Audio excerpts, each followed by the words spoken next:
把洞打了，再处理我们前锋没自己了，前锋没自己了，这就还有说法，好吧？有说法，这就有说法。你看这一波把前锋给秒了，下一波直接去找我们接水能平局，因为祭司跟我们的那个，但是佣兵都在那个门。对，但是雪碧这个走位投这波镜像很难秒了。来看一下。那没机会了，让他走这么远，肯定没机会了。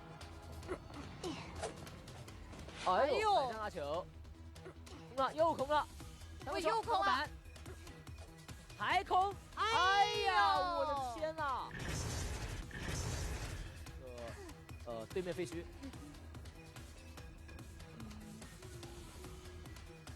不好搞。是的，翻川加速没了，放个镜子。一箱水，这波镜像要拿2刀呀。能拿好吧？讲道理，能拿，哎，还真的能拿。往外逼了，转过去，拿不到。那回忆这边距离拉得很远，而且 CD 好了，闪现破香水，我看过，好吧？闪现破香水，有没有这说法？哎，回忆这边一直卡着他，不让他闪现呀，好难受。你看，你一反跑，我就立刻反应非常快。这一波走位博弈，是我们的调香师获胜的。是。哎呦，这闪现完了。好的。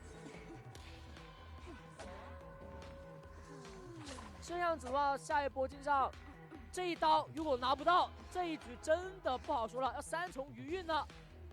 哎，1秒，香水好了，哎，回了，3重余韵，我的天哪，这个手速惊人。歪灵怎么苟这个地道呀？半血没状态，结果看东，他得让子，让东神去外面找他，把那个扯下来。还有说法，你看这位置就卡得很精髓了。哎，有耳鸣就不好卡了，他还不想去扯，但是有插眼能找到，很容易找到的。哎呦，卡在这个柱子上。哎呀，这根柱真的是。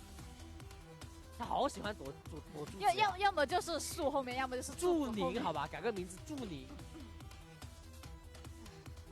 能苟到吗？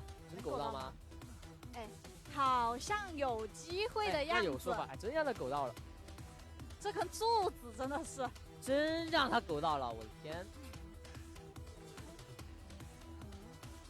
同学好难受啊，有耳鸣找不到人，完了，还真让他苟掉了。哎呀，那歪灵挺舒服了，还是跑一个。是，没关系，这个位置拉个球还可以接受，还能再逼，转过去，追猎。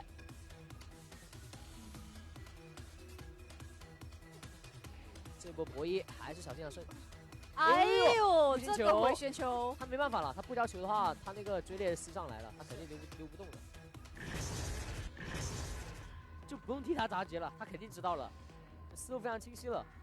你看这边我抓你前锋，同时手电机，慢慢打，反正我这局就要4杀你们。这场上3个女儿，3打2呀。是的，3打2呀，永远比你们多一个。听说你们人多，这边直接放狗。3打2配3只狗。哎呦，4只。3刚刚2个人，刚刚放了一个给2个人4个腿，一个腿来一下，一个腿来一下，鬼都给你咬烂。是的呀，鬼都咬折了。哎呀，1刀有了。哎呦，这个减速，那狗掉了，完了，这单弹了，盖了。应该是吧？感觉刚刚是有一个加速的。是的。哎，那个球再来一个球，又不好追了。这个杂技真的，熟练的绝活哥不太好处理。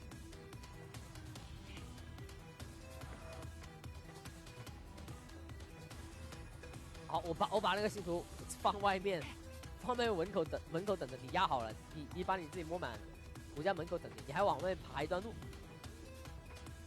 但是问题来了，还有这个大皇子的杂技演员有多恐怖？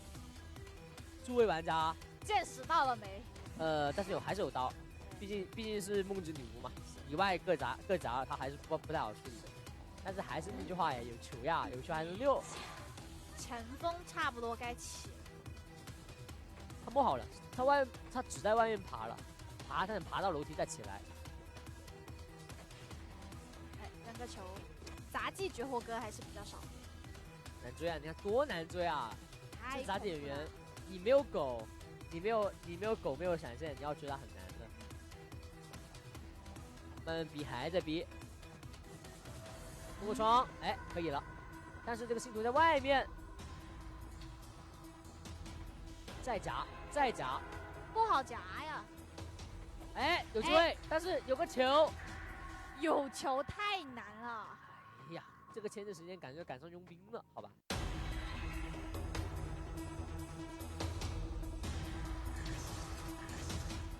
在吐痰打断你救人 ，nice！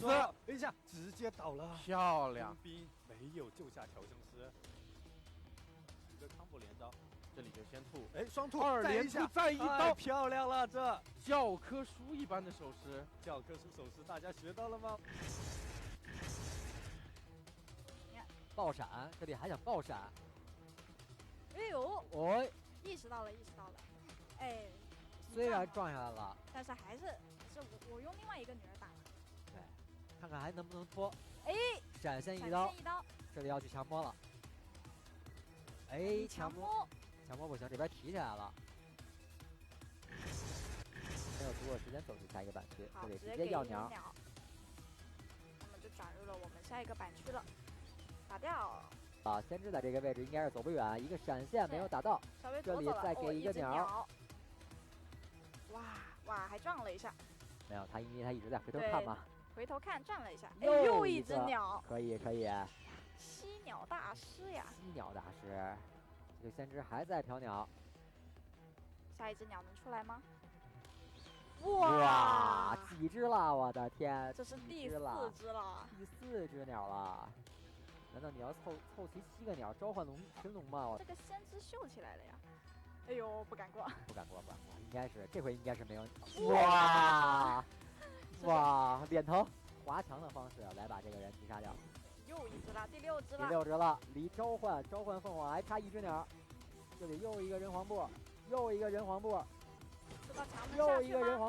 下去了，快！失常了，我的天！哎，打到咒术了，我的天，有说法了。又开始了，第7只鸟已经出现了。哇，完了呀，召唤凤凰了呀，这波又来了，召唤凤凰，我的天，有一刀。所以最好是能找机会。哎呦，这下勾到了，稳准狠。是，好。容易被勾，这个位容易被勾，肯定勾回来了。这边勾还是直接勾了一个震慑。哎，听到声音了。是。下去吗？勾一下。哇，这一波操作，哇的天，哇，这一波绝对要上晋级了，这里前锋是就已经红圈搏命了，再撞一下，操作拉满。哎呦，打到了机械师 ，A 了一下祭司，天外来的火。前锋去起电机了。选择放了手尸，佣兵能把人救到，最后一丝救下来了。哇，这救下来了！你敢救下来了？但是问题也不是很大，崩了呀！我裂开了。他还有一线升级，虽然是出了问题，但是有一线升级，把这个前锋挂上之后，对，传送回去，快速的把刚才救下来的那个人再击杀掉。他肯定不在这里跟你逗留。哇，拉倒了，车还开走了。啊，肯定不跟你逗留。会让你轻而易举找到，又拉到了一个火。弹无虚发，就爱哭鬼也是拼了啊！你们欺负我，再跟你们拼了。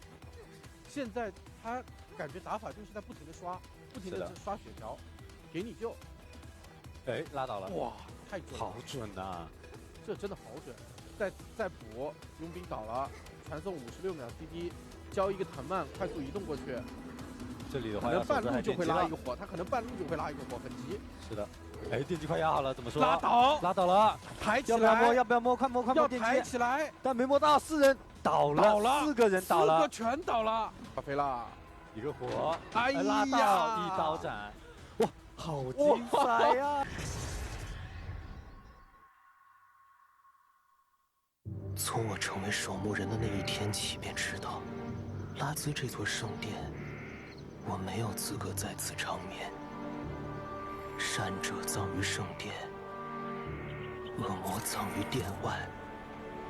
谎言，但这是个让人兴奋的谎言。这肮脏的金钱，竟成了我通往圣殿的阶梯。但为了拉兹，这一切都值得。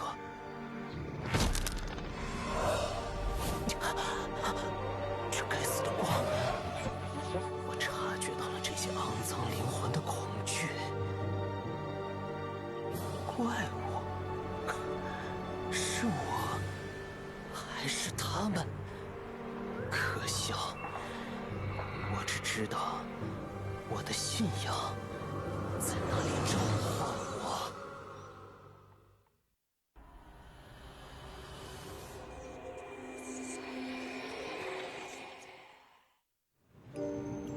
这份卑微的工作也不记得做了多久，我好像什么都不记得了，除了关于那件发明的模糊记忆。初次相见就已经确定，除了它，我再也不会喜欢别的事物了。要知道，拥有自己的发明，那种感觉真是太美好了。可他为什么总觉得我的想法是错的？直到电流直击大脑，我仍然没有找到这个答案。他死了，但谁又能保证下一个不会是我呢？后来，有人帮我脱了罪，但侥幸逃生或许更糟糕。那伟大的发明依旧无法完成，直到那封信的出现。我相信，它会让一切继续。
夫人这边有个说法，感觉是要求稳守死。调香这边上这个位置感觉是要准备跳地窖的。调香跳地窖有点危险，有点危险前锋的血线还没过呢。那这一波镜子就有说法了，拦不拦得住？还有一刀斩，一走位过不过去？敢不敢传过去？完了！怎么说？调香躲不掉了，一刀斩！天哪！哎，全部捞下来了，漂亮！先把守墓人赶出去。哎，倒了，有没有排加速？完了，这个速度没有爬不出去，我的天！但是一刀没了，佣兵还可以救人。还有说法，半血的佣兵可捞人。前锋是没有交过搏命的，但是调香师这边上挂飞呀，他在摸前锋。有说法，有说法。摸前锋，前锋过来救人，搏命出去。是。还不挂调香。还不挂调香。哎，那好像摸起来走了呀，可以。对。两个人都过来了。佣兵给你打一个。哎，这个选择佣兵扛个镜子。手里还有个技能哦，懂了，有传送。哎，但是搏命啊，搏命处理不掉。前锋的搏命是没教过的，是的把调香摸起来。赶紧挂调香，调香这边已经自己压好了。哎呦，这，我一哎，行，能4跑感觉，能4跑，怎么说？手里还有个传送，交不交？交了，一定要打到调香，打不打得到？出去，直接出了。哎呦，等一下，佣兵怎么说？守墓人，哎，守墓人没出去。调香守墓人怎么说？慢慢往外挪，再挂调香，调香上挂飞。守墓人没有爬行加速啊，应该是一个单弹搏命。佣兵往地窖口倒了。不对呀，这个节奏不对呀。如果说守墓人能牵得进来的话，直接交镜子过去。守墓人没有爬行加速，佣兵起不来。能挂上吗？他刚刚是放下过来放过一次，而且这边定点是有没有椅子？有一个椅子，那挂上了。佣兵起不来，怎么说？守墓人挂飞，佣兵还是可以走地窖。是。切不切闪现？踢那个佣兵那台机了。我觉得有点堵，有点堵。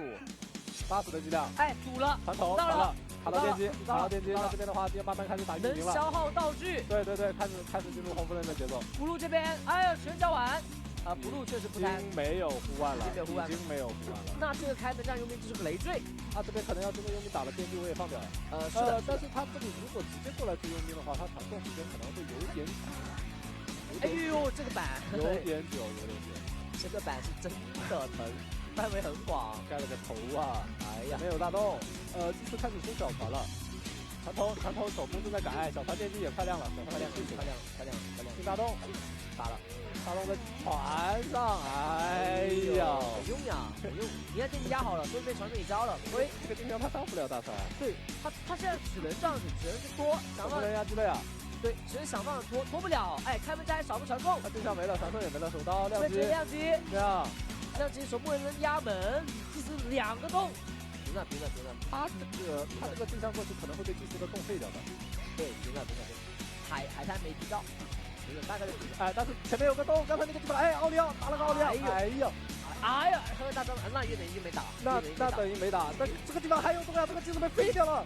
刚才是不是有个洞没有清掉？对，没有清掉，那这个洞被废掉了呀。这个镜子被废掉了，是不是有地窖？没有，地窖在大门。对，这个，但是他镜像真空时间有点长呀，还有12秒，还有走远了，进来呀！这边要跳地窖了，哇，完了呀！完了，这个洞伏笔了。他那个洞刚才没打，哇，直接走地窖了。是的。2台遗产都在这。走2连了。你开了另一台，还有一台。开了也没用啊，你小门开不掉啊。还有一台呢。一刀打到守墓人。你不挖地？不挖吗？镜子抬回去了，手椅子拦不下来了，再挖地，打倒了，打断。这不挖，不提前挖，你想救人？啥了呀？佣兵啊，看佣兵啊！不急挂了。佣兵这边还是选择过来硬救。你过来，我牵人，打气球刀，你来。纵使你是半血的佣兵，哎，过半你救嘛，过半给你救嘛。哎，骗你！你以为我要去挂骑士护栏，我又回来了。换回来，这守墓人感觉。给你一刀，哎呦！还能挂得上，再打一刀捞下祭司。捞祭司。哎，先打一刀佣兵。把守墓人挂了。挂上再守。佣兵直接丢在这，谁来救？对，这祭司不用管，你也摸不了箱子。协助于是自杀。很难了。他还可以判断出祭司的位置，他在这边摇了个镜子，没有转向。哎，听到声音了，一刀。自杀。攻击了佣兵。远处给他来一刀。直接交护腕，很谨慎。这个位置的话，逼不到佣兵的话还得从左手边救。哎，稍微短了一点。还没打到。开刀。打断了。再给一刀，没有开刀。哎，双倒。那这波手是不亏。局势稍微掰回来了。是的，二阶宁双倒就是掰回来了一点。是的。给他一刀。二阶宁是双倒。是。远处拦空军得直接开枪。这把枪怎么说？能不能躲掉？出手就可以挡枪。哎，一刀知道了，这人不一定救得下来，那边有出手你。上有出手，这边的话要盲拍一手。在逼走位拦下来了，我的天！炸了！这把求生者炸了，求生者炸了，没救下来人，是的双倒。枪还在。佣兵这边怎么说？佣兵还不好起。是的，离得近啊，就直接给他上个圈。当面交之起，给个圈。佣兵是不救的，佣兵没自起了。是的，但这个时候佣兵身上还有黑圈，一下拍到。哎，哦，打到空镜，枪还没交出来。电机不够，很难受。他压住最后一台了。是的，直接把大门口这台遗产机给压住了。点不亮，太多了呀！人得守偷人了，偷人了。没事，先挂飞。先挂空军，没有问题。但是大门那台机子算是压好的。差的不多，只有一个眼。一个指甲盖。是的。这个时候有没有考虑切技能了？切技能。得切了，传送，手电机，拦下来。哎呦，差点短了一点。对，不急了，手电机，就手电机。拍到了，挂先知，不挂，先凝视。蓄力刀打佣兵，自杀。可以，漂亮。按一手的话，佣兵这边等到一刀斩结束，直接交一个搏命，抢点门能出。一刀结束了。那这里也不急了，一刀斩结束，这条箱过不过半也无所谓。过来了，那说明这个门的进度他觉得是可以点开的。对，这门进度带个搏命是可以开的。搏命了，门多少？打条箱换佣兵，打佣兵换条箱，能不能点开？再给一刀，再点，再顶门。哎，有点危险啊，这个时间。哎，开了，能不能出？能出，哎，倒2个，捡佣兵，先给撞了。佣兵出去了，头上怎么冲？爬出去了，头上前锋自跑，我的天哪！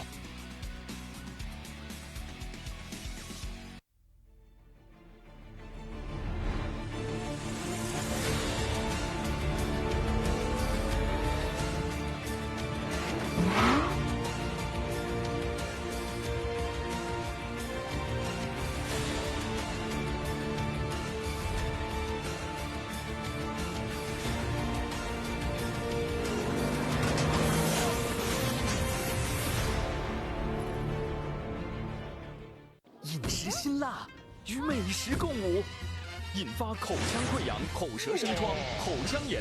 嘿，口喉消炎止痛治溃疡，请喷3金牌桂林西瓜霜，桂林3金。2020，用爱重启，欢乐在一起。来欢乐谷，与所爱尽享欢乐时光。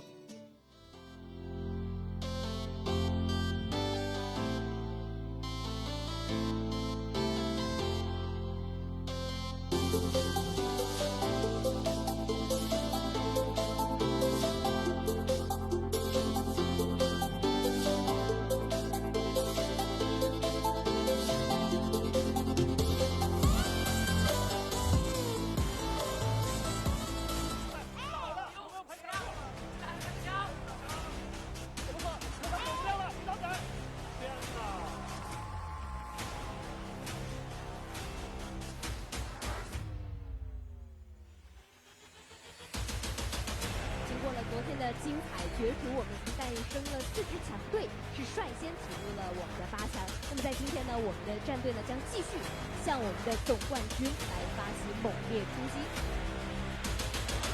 加油！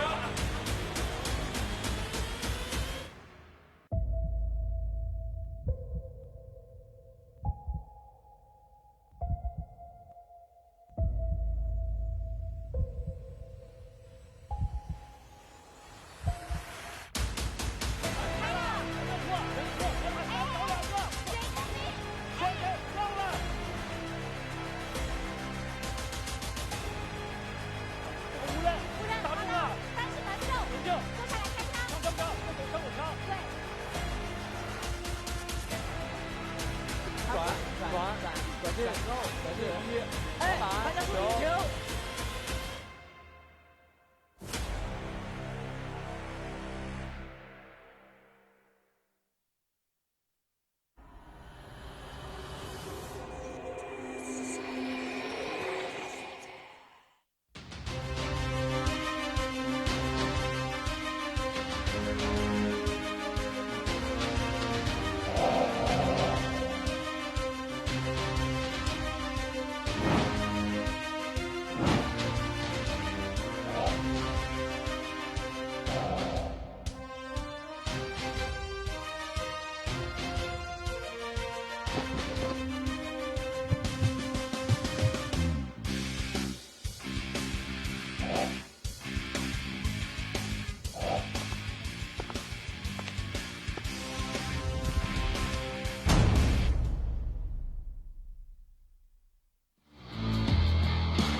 Greetings, detectives around the world, and welcome to the Call of the Abyss 3. It is day number 3. We're reaching ever so closely to that grand finals match to find out who is the best Identity 5 team around the world.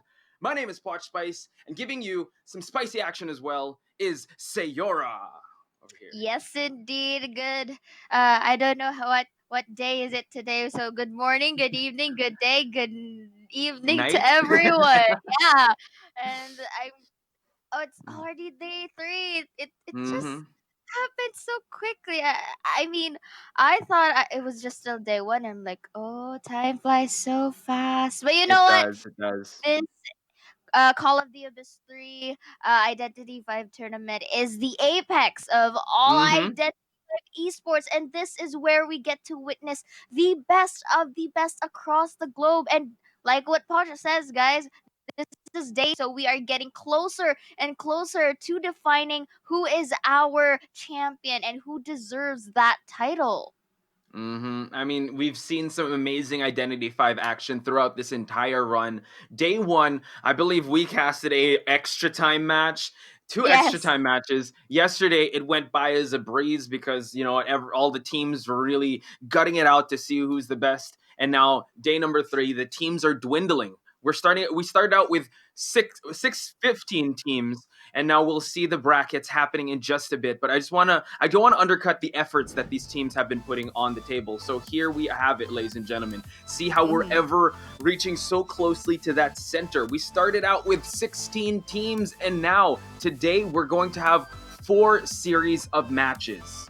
Ooh, pretty exciting. This is going to be a very long and amazing and awesome day for each and everyone as we get to witness tons of matches for today. And this is our schedule, ladies and gents. We have the first one, which is AL versus MWS, followed by AT versus 5HS, and then on to the afternoon, we will get to see, I think Grizz and Articuno will be doing that part with EZY versus GR. Ooh, one of the most awaited matches for today. And finally, A versus ALC. All these teams are top contenders, but we can only crown one champion, so they're going to be duking it out today.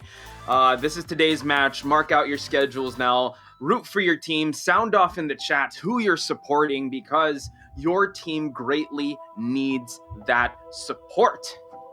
Yes, definitely. And you know what? This is going to be our schedule, like what I've said during all of our days. This is going to be the schedule. And from the first 3 days, we will be having best of 3s, and come the finals, they will be laying out a best of 5s, and that would be on the 4th of May. And time really flies so fast, Potch. It's like I think, you know, we are on the first day, and right now we are almost into the conclusions. But you know what? This is going to be the respective teams to represent their region, and you guys already probably know some of the names: GR, INP, MRC, BZY, ACE, 5HS, HC, and ALO. Yes, just as Sayora said, we have regions from China, Japan, Thailand, Southeast Asia, and unfortunately, the NAEU. Shoutouts to LBM. They were not able to make it due to the travel restrictions, but I'm pretty sure they would have gave a really good fight. So send them your support. I'm sure we'll see them in the next tournament, and they're very supportive of the Identity 5 competitive scene. So we are playing with legendary rules, ladies and gentlemen. No duplicate characters. There will be picks and bans. Let's say Sayora picks Priestess in the first match, cannot pick that again, so you really have to reach into the character pool. And with legendary rules, that means we're going to have half rounds. So in the first match, there will be the first half with the Survivor team and the Hunter team. Then in the second half, there will be an old switcheroo. Yes, indeed. And if I'm not mistaken, these are the respective maps for our tournament. We have Arms Factory, Sacred Heart Hospital, Red Church, Moonlit River Park, Lakeside Village, and if I'm not mistaken, what was that thing? Leo's Memory. Leo's Memory. Yes, indeed. Boom, boom, boom.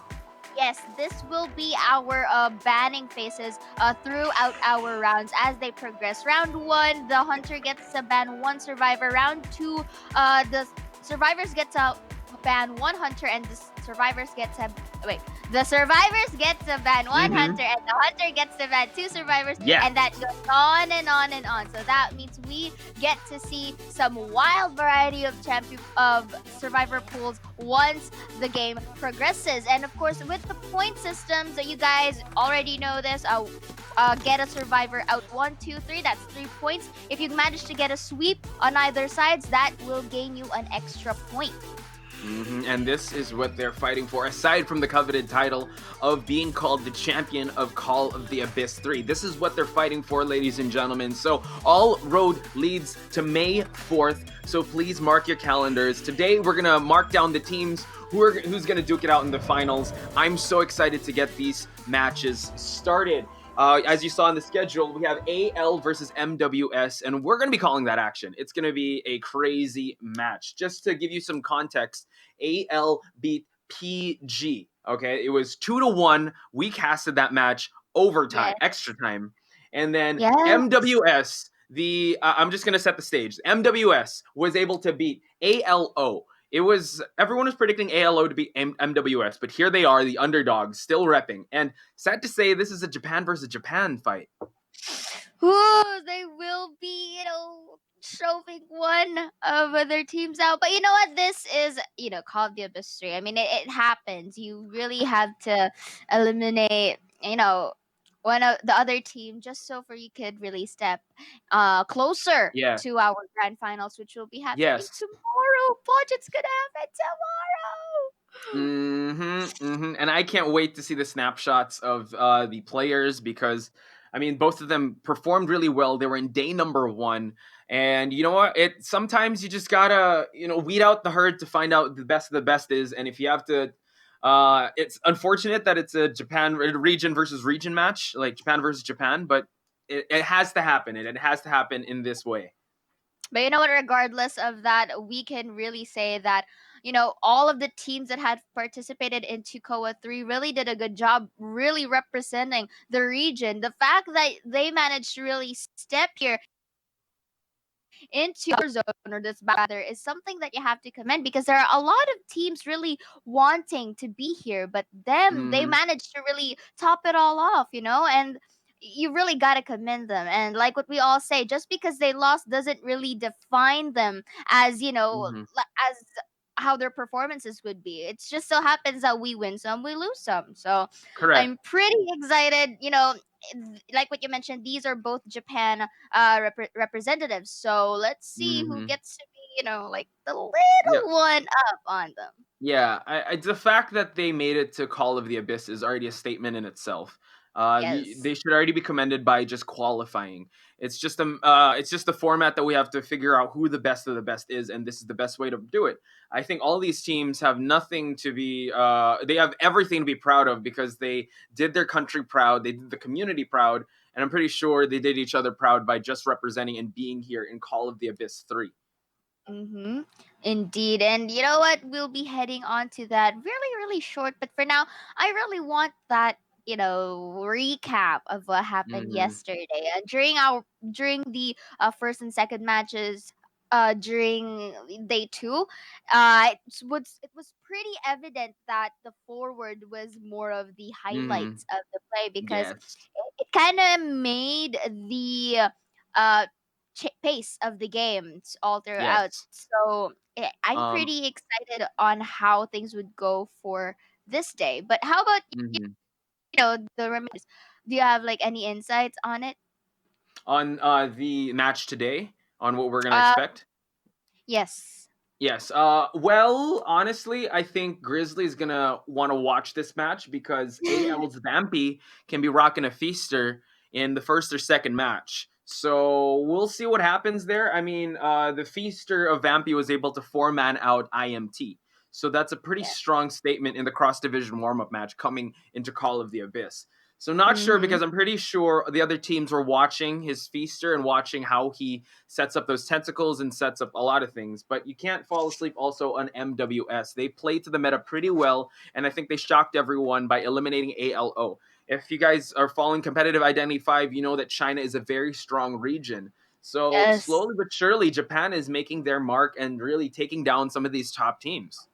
Yes, definitely. I mean, we are really witnessing that most of the Southeast Asian teams are really showing progress, and it's already established that the Chinese teams are really on a very they already embedded their mark actually that they Mm-hmm. are one of the superior teams. But the fact that the other regions as well are really showing prowess in terms of performances, it just goes to show that they really went here on COA 3 stronger, and I'm pretty sure the other teams would go back come COA Force even better, Mm-hmm. you know? Yes, and I like what you said about yesterday's matches. How the forward was being highlighted a lot. Shout outs to that match, BZY versus Yes. VX, and it was a really intense match. I'm sure a lot of you guys clipped that use of that tide turner. We almost lost our voices. So, but that Yes. was yesterday. We got to move on to the present, and here we have MWS, a Japan-made team. We have Tai, AM, BB, Yotsu, GL, Magu, and YC.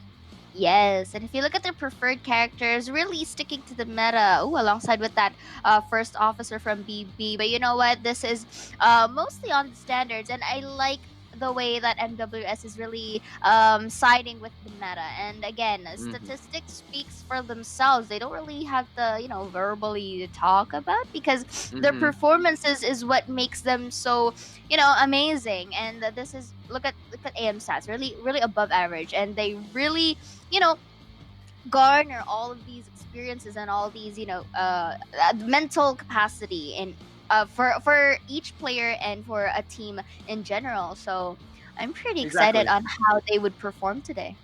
The numbers don't lie. They know what they're doing, especially if you just interchange these names and numbers.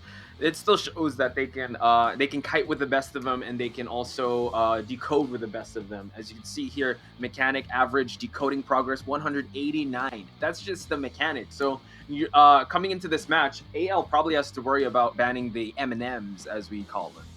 Yes, sir. And of course, that I think that is like almost all the trend that we've been seeing right now. Come when in terms of the teams banning out, but you know what? It kind of is a situational one because if you notice what happened yesterday, the forward was Yes. really respected on both sides of the team. So the trajectory of your overall rounds really depends on Mm-hmm. if you see that this certain type of team uses this survivor efficiently, so ban it out, Mm-hmm. and that's what happened yesterday. But you know what, going back here to our stats, really, I mean, and the stats wise, all of these players are looking pretty good, and you look that average priestess exit gate is above average as well, and not really not everyone can really acquire those set of skills. Yeah, so coming into this match, Ale has to also worry about Priestess pick, as shown by the player here in MWS. And moving on to Yotsu now, this this hunter with a bloody queen. Again, just very efficient numbers, very effective usage of the meta, and we'll see how they will fare against their matchup against their fellow brethren from the Japan region. So Yes. unfortunately, yeah, we have to find the best of the best. So it's just poetic justice that Japan has to go up against Japan to see who will advance and try to represent that region. Gambatte kudasai for both sides of the teams. And again, of course, we've seen MWS, and now we are gonna get to see the highlights of AL. And this is Nozomi, Rowley, Kud, Takako, Banki, Atto, and Yanasa. And again, looking into the preferred characters, again, it's still leaning into the meta that we have right now. But of course, Atto with that forward preferred pick, it really shows the prowess for Mm-hmm. team AL. So, Yeah, Poch, this is also amazing because them having this gender neutral kind of team play is also, for really, sure. yeah, it's really, it's usually you get to see like all males, but now we are very open in getting these gender neutral type of teams, and I'm really happy because this also gets to highlight new sets of learnings and discoveries For from sure. each and everyone. For sure.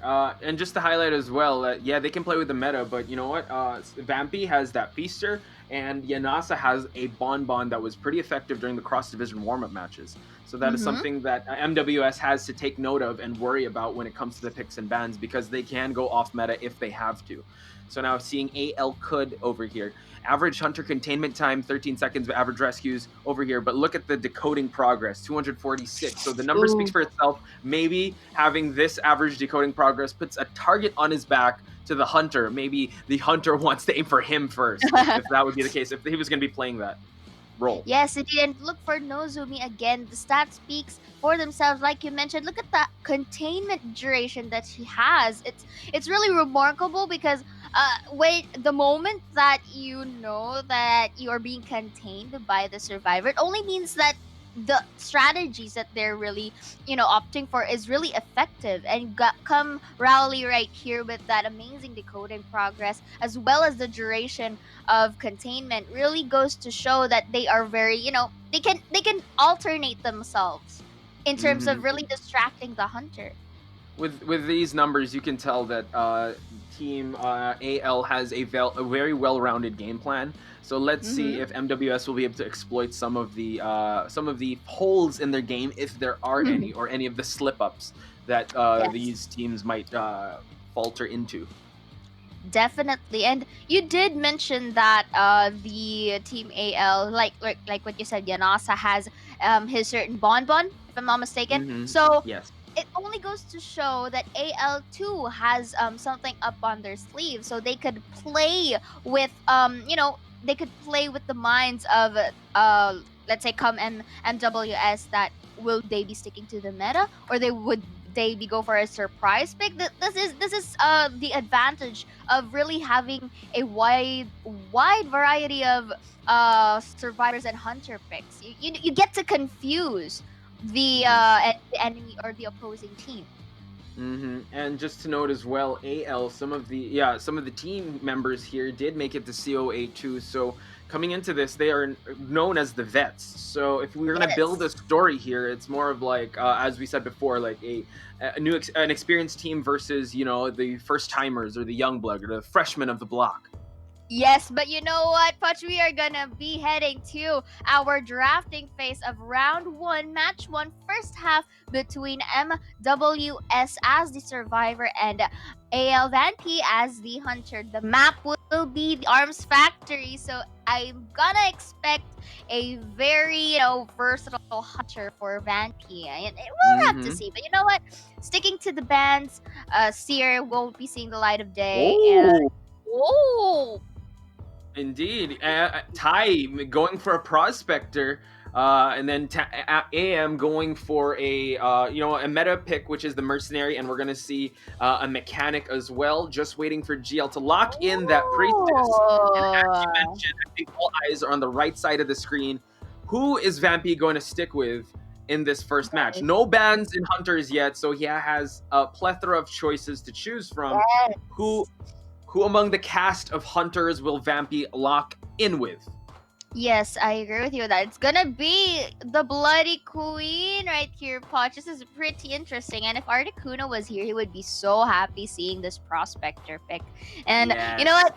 Going back here, I love the way how Vampy's really sticking to the meta. And we've been seeing a lot of Bloody Queen choices that we have all throughout our days, and it's really efficient, and there's no really question as to why he would really pick that. I mean, he had 2 options, so I'm pretty sure that this is more of his comfort, in really getting. And the fact that the map is also really compact and really small, all goes on with the advantages for Vampy. So here we go, ladies and gentlemen. Match number 1, round 1 of the first half. AL Vampy rocking the Bloody Queen, and we have Ty as the prospector, AM as the mercenary, BB as the mechanic, and GL as the priestess. As Sayora mentioned, we are in the Arms Factory. It's going to be very claustrophobic for these survivors to move around, when that illusion is always a factor when you're kiting and just surviving against this top tier Bloody Queen. Definitely, and I'm pretty excited how things would all go out, because if you notice, this is the tournament of Bloody Queens. We've been seeing a lot of prowess, and I'm just really excited for this, because for the survivor side, they also have a variety pools of skill sets. But you know what? From Happy Valley, this is going to be our round 1 first half between MWS as the survivors and AL Vanpy as the bloody queen right here. Let's go ahead, Pot. Okay, saving the illusion right away. Oh, it's using it now as he tries to mark down one of these survivors. Vampy still scouting out the map, still wanting to find the right target. Lower left side of the screen sees the mercenary trying to get some work on this decoding progress, but still Vampy is on the tail. I believe he sees the portal of GL, and now it's a hot pursuit, Sayora. And GL doing a pretty neat job in really transitioning himself to one of the best kiting areas for Arms Factory. And you know what? That was a good portal because Vampy initially thought that he was into going inside the factory, but no. But that was also a good injure done by Vampy to really, retaliate for the stun that he was.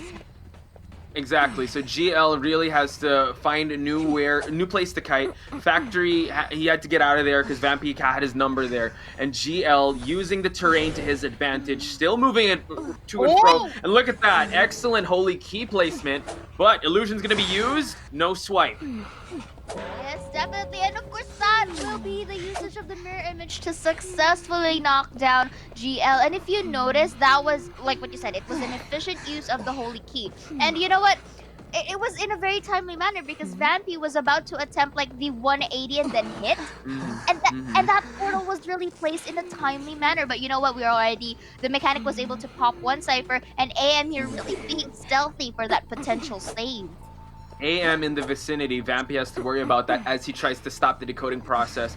Trying to juke. Gets the save, not quite. Gets the hit, baits a hit for GL to get out of the chair. Tide Turner is in effect now. Prospector is also trying to harass. He gets the stun. Beautiful magnet placing done by the Prospector right now. But you know what? This is not really going to deter Vampy as he will be focusing on the Priestess simply because the Priestess was already seated on the rocket chair. And now this is the usage of the mirror image rather. And now really beautiful transition by Priestess. The blink and the hit. That was beautiful by Vampy right here. And again, off to the rocket chair the Priestess goes. But looking at this Potch, this also gave the mechanic some, space to go and really decode. Yeah, lower left side of the screen sees the Prospector about to pop a Cypher. And now AM is injured. But look at that. Tries to set up another mirror illusion. Vampy is aware of the ciphers that are being decoded. GL is still in the rocket chair, and we see a mechanic going for the save, takes the hit, and the mechanic is carrying a Tide Turner. Tide Turner is back in effect as the Priestess tries to get out of the clutches, but I think Vampy is on the tail while the mechanic is trying to body block here. Whoa, watch out! Nice ball from GL! That was not really gonna stop Vampy because the mirror images will be used to really go and confuse him. Okay, knockdown goes BB right there, and I kind of get the logic behind why Mechanic was the one who goes for the save, simply because AM was already injured, so it kind of decreases the decoding of the teams. And this is a good, patience for the side of Vampy because he really, used his image to really confuse or really pressure out the Priestess and the Mechanic. So now that the Mechanic is seated, but was really saved by, if I'm not mistaken, it was the Mercenary who saved him. Yes, true. And look at this. The Mechanic is already using her puppet to just decode a lot of things, and GL is going to fall to that illusion. We're going to probably see a teleport. Ty is on the way for the distraction here as the ciphers are still being decoded.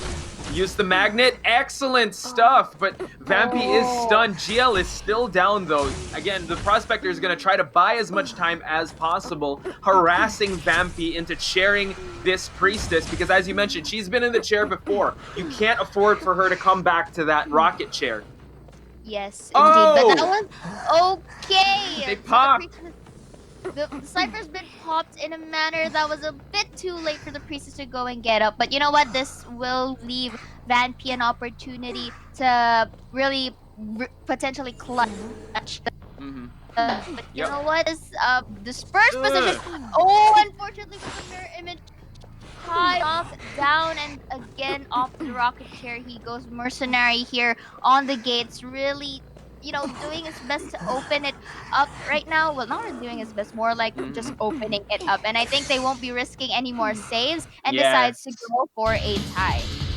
Excellent match to start things off in day number 3. AL and MWS all tied up. Excellent match. You saw the use of the Prospector's Magnets, try to buy as much time as possible. Yes. You saw the effectiveness of the hunting of Vampy, really knowing when to switch targets, knowing when to shift his focus on the mechanic since to get knocked down. And it was a win for the mechanic to also get shared because at least that's one survivor in the chair. But you know what? Again, one of the reasons why the mechanic is so top tier is because of that puppet. Yes, indeed. And of course it kind of, it's as if that you have like a 5-man on your survivor side when you're really using mechanic, because you can really alternate with the mechanic, with Tracy or with the puppet itself. So it kind of gives you also the, you kind of get the gist on what kind of pacing that you'd have in terms of decoding. But again, going back, this is still the first half. So and it's still round 1, so it's still too early to predict, especially with a tie. Yeah. And that ending up with the tie, it only goes to show that both teams show prowess, really. And on Vanky's part, he was really patient. He was, and he knew that this would probably last a while. I think they know each other really well to know that, you know what, the best thing to do now, MWS, respect the detention, respect the hunting of Vampy, not go for the 3-man out. Let's just cut our losses as we can, go for that tie, come into the second half more stronger, and let's see how this goes, because the teams will be switched, and we're going to find out how MWS's Hunter is going to fare against AL survivors. Definitely. And you know what? This is still like what I said, round 1. So the Hunter side has a lot of options to choose from. I don't know. This is Arms Factory, no ban. So Dream Witch, are you gonna Dream Witch? Probably. It's we mentioned it before. It's a very small and claustrophobic map. If you leech at least 2, at least if you have 1 leech on you, it's gonna feel so compact that you can't even focus on your objectives. So Dream Witch MWS may happen. They do play to the meta. They do have a Dream Witch and they do have a Bloody Queen under their wing. So it could happen. I'm just really interested to see these match statistics. As you can see, the priestess here bought in most of the time, didn't even touch a cipher, and BB doing most of the decoding, as well as actually all these guys for pulling everything together. You have AM with 175%, Ty with 123%, and the decoding master of the mechanic showing that her puppet is so efficient decoding, 252%. Yes, indeed. And you know what? They really got space for them to just really, focus on decoding. And didn't really, even though there was a certain point into the match that the mechanic has to go for the save, it's actually fine because technically the mechanic already did his job during, the early seconds or minutes rather of the game early. And you know what, I think this is the sign that we are heading on to our draft for round 1 second half. Yes sir. That statue Yeah. it conditions us to know that we're getting to that draft phase. It prepares us. You know what, that debated us. We were hoping for this non-stop action to happen. I got bamboozled. Like I was really preparing myself to okay, how are this is gonna be? How was MWS, early response to, AL, and okay, and then suddenly went back to us. I'm like, that was a 180 for us. No, 180. Oh darn. Yeah. Hey, but we talk about this tournament being online, so you know what, there are some technical stuff that we can't see and we just have to work with and roll with, but I honestly think this waiting time is okay because it builds up the anticipation of the matches. It gets people more nervous, and Basically, more what Poch excited. is trying to say, guys, is to like, I think you guys have to stick with us before the games begin. Yeah, comment, stick with us, Yeah, tell us your yeah. predictions, tell us who you support. Again, it's crazy times out there. Health always comes first. I'm just so happy that NetEase, Happy Valley, Identity 5 is pushing through with this tournament because it's giving us some awesome highlighted moments and it's really growing the community that is Identity 5. Yes, definitely, because the show must go on. And you know what? I mean, as much as we want, to really showcase you the draft already, not really talk a lot, man. Can you guys stop talking? Just go with the game. Unfortunately, guys, there are things like what Poch said that we can't control, and you just gotta get by, right? So while waiting, you really, you legit have to stick with us, or else you won't really get to see the game. Something that people can control is the comments. So do sound off in the comment section who you support. Who do you think the ban's going to be? Is it going to be a seer? Is it going to be a mechanic? Because we saw how effective the mechanic was in Cypher rushing. So again, that is the coin toss between the mechanic and seer. Are you going to have a Cypher rush start? Or are you going to have like an extra kiting time with that owl being a factor if you have the seer in play? Yeah, I mean, I was really preventing myself from sneezing. I'm sorry. That's okay.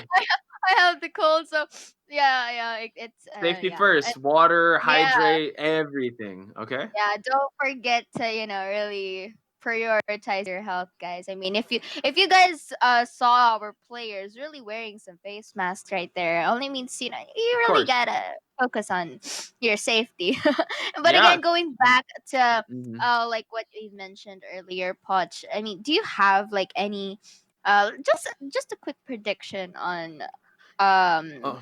which survivors to be chosen? Grizz and I did this yesterday, so Mhm. we get to predict, and then we count out how many things that we Mhm. got right. So I want to do this to you as well for our second half. Mhm. This is the second half of the round one. Yes. The tough part is that we only have one ban. So there's still a multitude of characters to pick from, right? So it's gonna, if we go with the conditional meta picks, I'm pretty sure we're gonna see a perfumer in there. We're gonna see you know what? I think they're gonna still ban the seer, so we're gonna see a mechanic. And Yes. a mercenary. And I'm gonna go with a forward. Those are my four. Ooh, so that's a mercenary, perfumer, forward, and a mechanic, right? Yes. Yeah. Okay, so we'll see. Yeah. Let's see, because here we are at our drafting phase of round one, second half between AL as the survivors this time, and Magoo from MWS as the hunter. So it looks like you have I'm wrong. as mechanic won't be seeing the light of day, Poch. So that is -1 for you. But that's okay. I mean, I kind of get the logic behind why mechanic is the one to be banned, because it was used efficiently through the first half. So they really want to deny that, the coding progress for the side of AL. And whoa, looks like looks like this is a interesting turn of events, as we will be seeing the seer and the barmaid by Kako. So one is making me going eat to my own words. Again, we're seeing a seer, so a very top tier pick. Well, 1 out of 4 we see a perfumer. So that's one for me. Awesome. Yes. So there we go. That's Never gonna make predictions again. Hey, 2 out of 4. Not bad. No, you know what? It's not bad. But it's still early, so we kind of expected more on the metas, but I think AL has a lot up on their sleeve and decides to go for this barmaid. I kind of get it, because Seer here being showing some dominance in terms of giving some time in terms of kiting and protecting as well. The barmaid here comes as a support, and in which case, if there are injured survivors, you could just drink it up. And now for the perfumer and mercenary, being all versatile, can really alternate in terms of rescuing or kiting, but you know what? Mercenary is gonna be your main man when the rescuing comes. And for Magoo, really utilizing the compactness of Arms Factory, we'll be seeing a Dream Wish. So that is one for me. Yay! So here we are. I mean, top tier hunters being shown right off in match number 1 in Arms Factory. We see this is the season of the queens and the witches. The Dream Witch can be very suffocating in a small map like Arms Factory. And if you look at the lineup, I think they're going for more I believe it is AL. Yes, AL going for more of the prolonged life of the survivors, not going for more of the harassers. So they really want to prolong the kiting time with a healer as well as an owl in the mix. Yes, indeed. So I'm pretty excited how this barmaid's really gonna turn out, because you know usually there's like a pros and cons to this. You know, if you kind of like get a drink, it kind of decreases your movement speed. But you know what? Let's see. It kind of looks good on paper. But right now, from Happy Valley, this is our round 1 second half between AL as the survivors and MWS as the hunters. So pretty amazing. That was locked in, but I believe there was a pause, so we're gonna see what happens then. So we have to talk about that lineup. Again, it was I got 2 out of 4. And we have a seer and a barmaid that can definitely prolong the life. And you were mentioning that there are some caveats to what the drinks of the barmaid gives, because again, she has to start mixing, and right away when she gets that tipsy, she gets half life. So you cannot get hit. That's a quick down. So it's a real gamble when you start mixing drinks and you give people drinks, because also it has a delayed effect as well. As well as to slightly decrease your movement speed, and if ever so you get to be targeted or being spot on by the Dream, which can, you know, can't really use against you. So the best thing that you have to do is to really be stealthy when, you know, come the mixing and the drinking. Mixing and the drinking. But I have to commend the barmaid for being such a unique character, because the doctor, as people say, the doctor is not an ambulance, so you have to go to the doctor, get healed. But at least with a barmaid, there is that caveat of movement speed as well as the delayed effect, but you're still mobile around the map. So I guess you have to pick which one you can which one you're good with, especially with the mixing. That's another thing you have to factor into that equation of your support characters.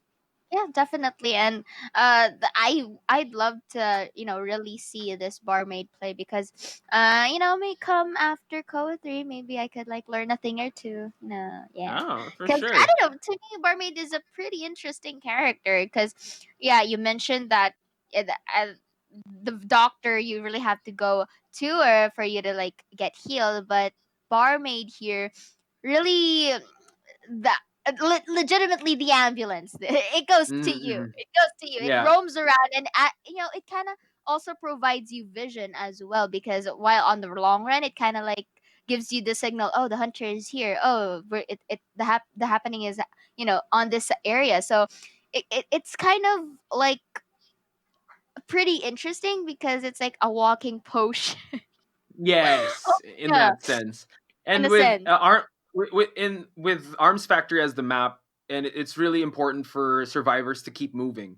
They probably knew that it was going to be a meta pick, either Dream Witch or the Bloody Queen, so they really want to have as much movement as possible. So let's see if it'll pay off. Drinks start mixing here. Takaku over here already started the drinks going, as Magoo tries to go for an early leech, and he does. Yes, indeed. And Takako here will transition onto the terrains right now. You know, just to really, you know, delay or distract Magoo here. But Magoo onto the tails of followed by the follower right here. Let's see if they will be getting that injured. But so far, this is good transition for Takako. Yeah, she has Takaku, the barmaid, has the shack to go to, but she's transitioning to more of the structure of Arms Factory. She's buying a lot of time for her team. Not the most decoding heavy team. Nice double back here, but no, gets the hit, and she starts drinking. So she really can't afford to get hit in this time period, ladies and gentlemen. The clock is winding down for that effect to happen. Could on the radar here of the Dream Witch. Let's see if he'll be able to get some time for his team to keep on decoding. But I think this time, Magoo opted for the mercenary, but you can't really prioritize it in the early phases because it will take some time, and you don't Precisely. really. Oh, that would be the blink ready here, but you know that wasn't. I think the follower is gonna be used right now. Oh, that was an unfortunate blink. Wasn't able to really pass through the terrain, but again, going back, it looks like Cud would be, eyes on the prize right here just to prevent from any further decoding. Yeah, and you mentioned that it's really hard to quick down the mercenary because of that delayed effect, and he can buy a lot of time. But excellent hit for the barmaid. I don't think she was able to get some drinks going on, but you know what? We have an injured barmaid, and excellent use of the perfume for Atto. So we just have one injured survivor so far. And lower left part of the screen sees the perfumer just trying to get away. A leech is on the perfumer side. Takaku still trying to get out of the vicinity of the Dream Witch to probably try to heal up. Lower left side of the screen dictates that there is another cipher about to be primed. Indeed, and so far in terms of the members of AL being dispersed, it kind of gives the adjustments, and they can really move as freely as much despite the map being compact. But that was a beautiful owl protection from Seer in a very timely manner, wherein the follower was about to strike. That is what you say, the smooth cup of tea that you would have, really satisfying to see. Yeah, and that shown on display, that is why the Seer is one of the most banned survivors in the early rounds, because again, you're extending that kiting time. He's back to full health and he can recharge that owl. Takaku, excellent use of the pallet to try to stop and hamper the speed of this Dream Witch puppet. And Takaku, again, being tunneled down here because she is the quickest she can down, gets the hit, and Takaku is going to get taken down.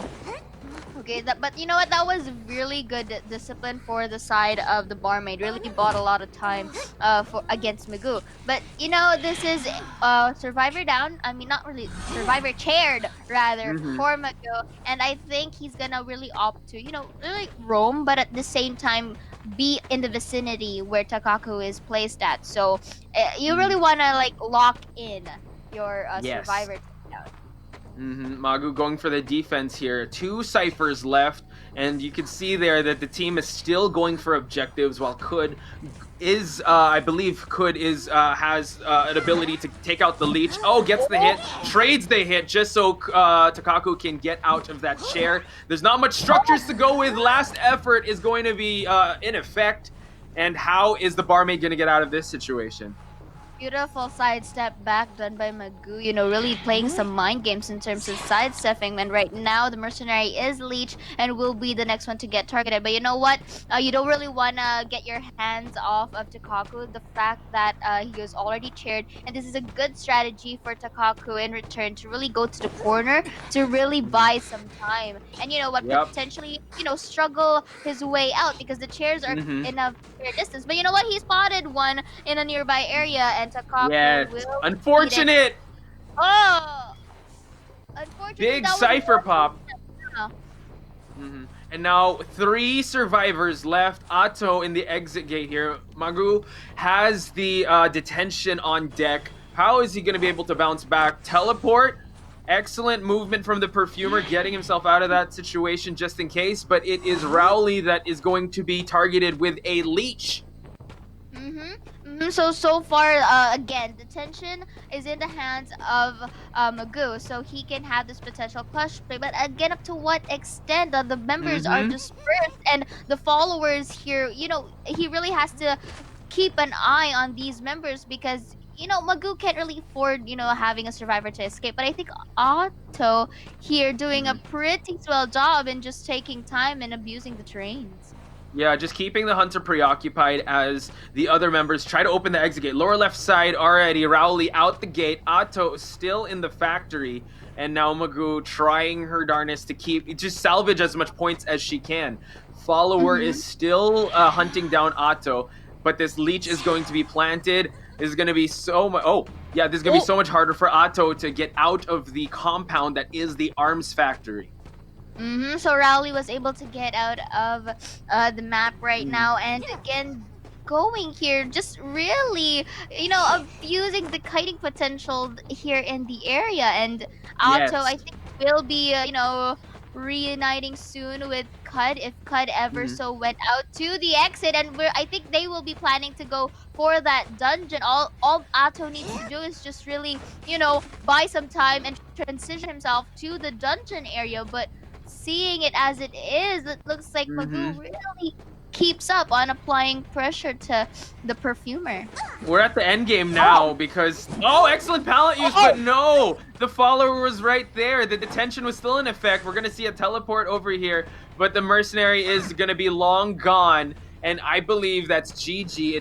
It's going to be a 2-2 for both teams. Wow, trying to wait out that detention. That was an excellent strategy, but Magoo was very patient, practiced a lot of discipline, and got his resolve, tying things once again 2-2 Sayora.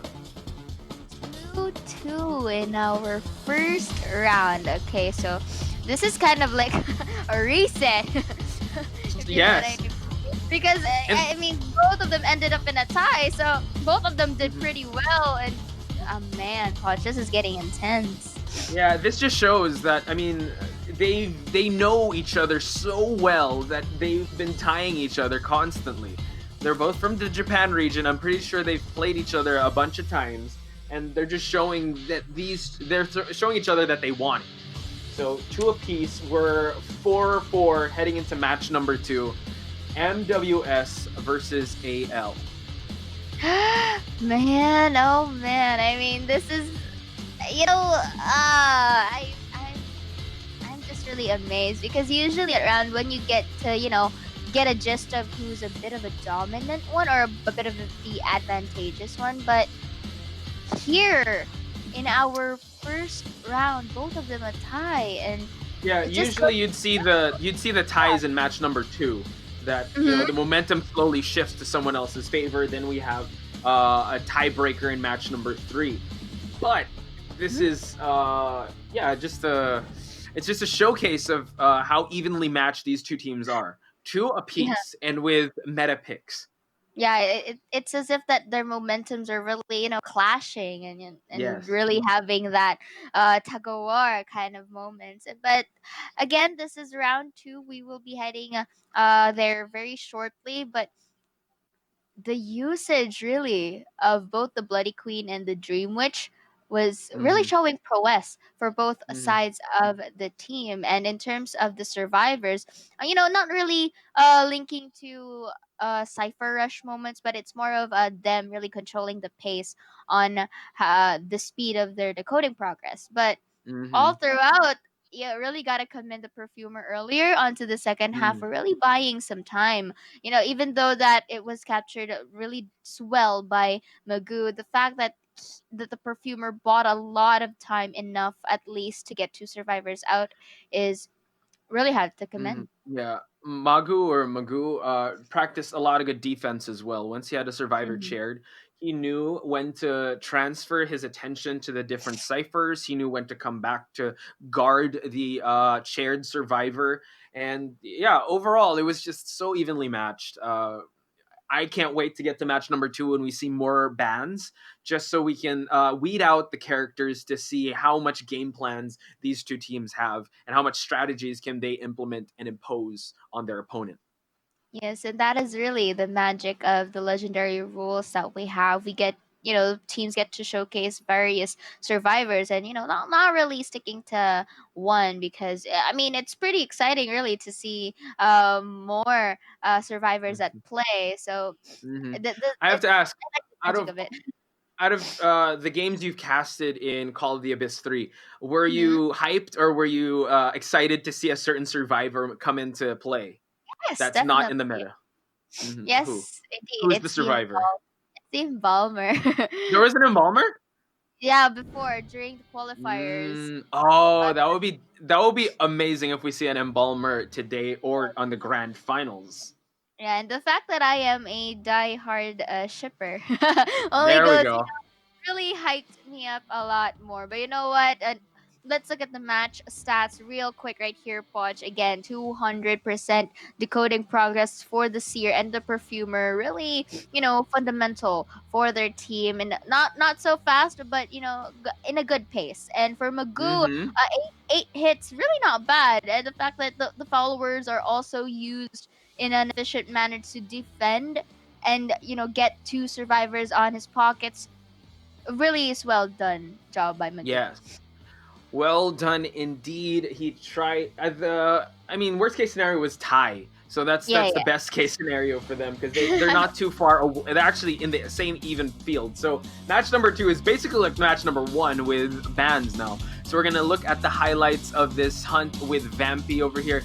Very harassing prospector. He knew his distance. He knew when to throw the magnets, but you know what? It was a good effort there, but the Cypher was just so close to being popped. Lower left side of the screen, but it wasn't enough. Garnering them a 2-2 and moving on in the second half of this match number 1. We see Magoo's Dream Witch here. Effective defense here. And look at that, just ready, on the ready. Knew when to switch out the followers on which to hit, and so the leech would still stay on.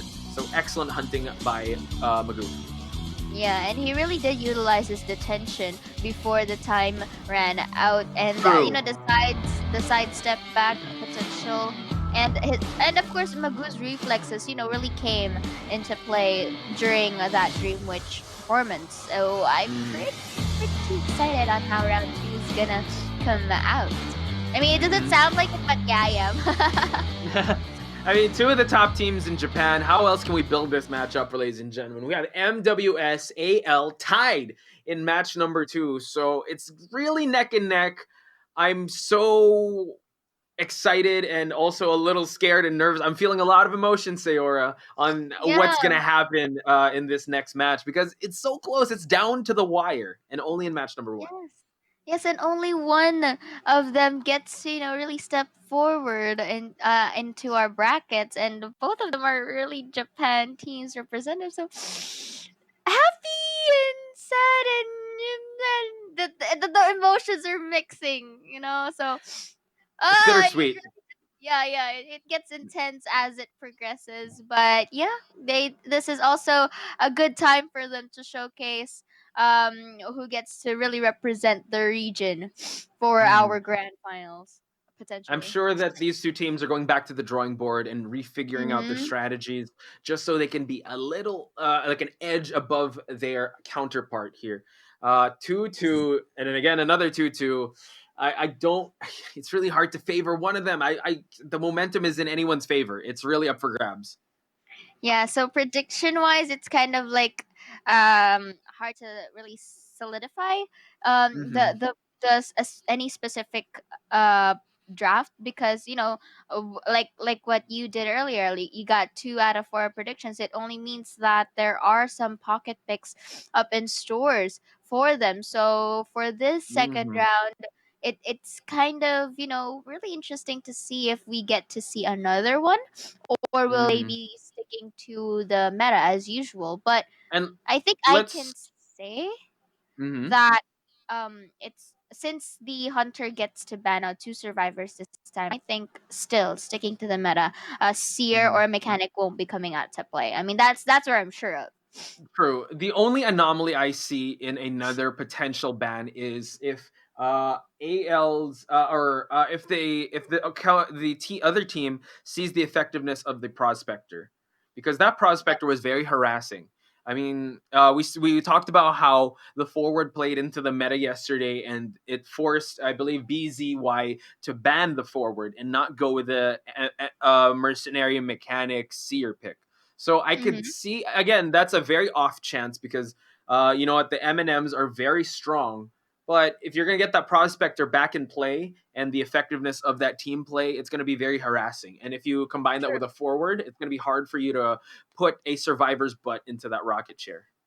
True, and yeah, like what you said, if the prospector, really heats up the certain amount of threat to the other teams, yeah, it's gonna be like a no question as well as to another team to ban that out because it's kind of more of a respect to it. At the same time, you don't really want that how do I say, what's that word?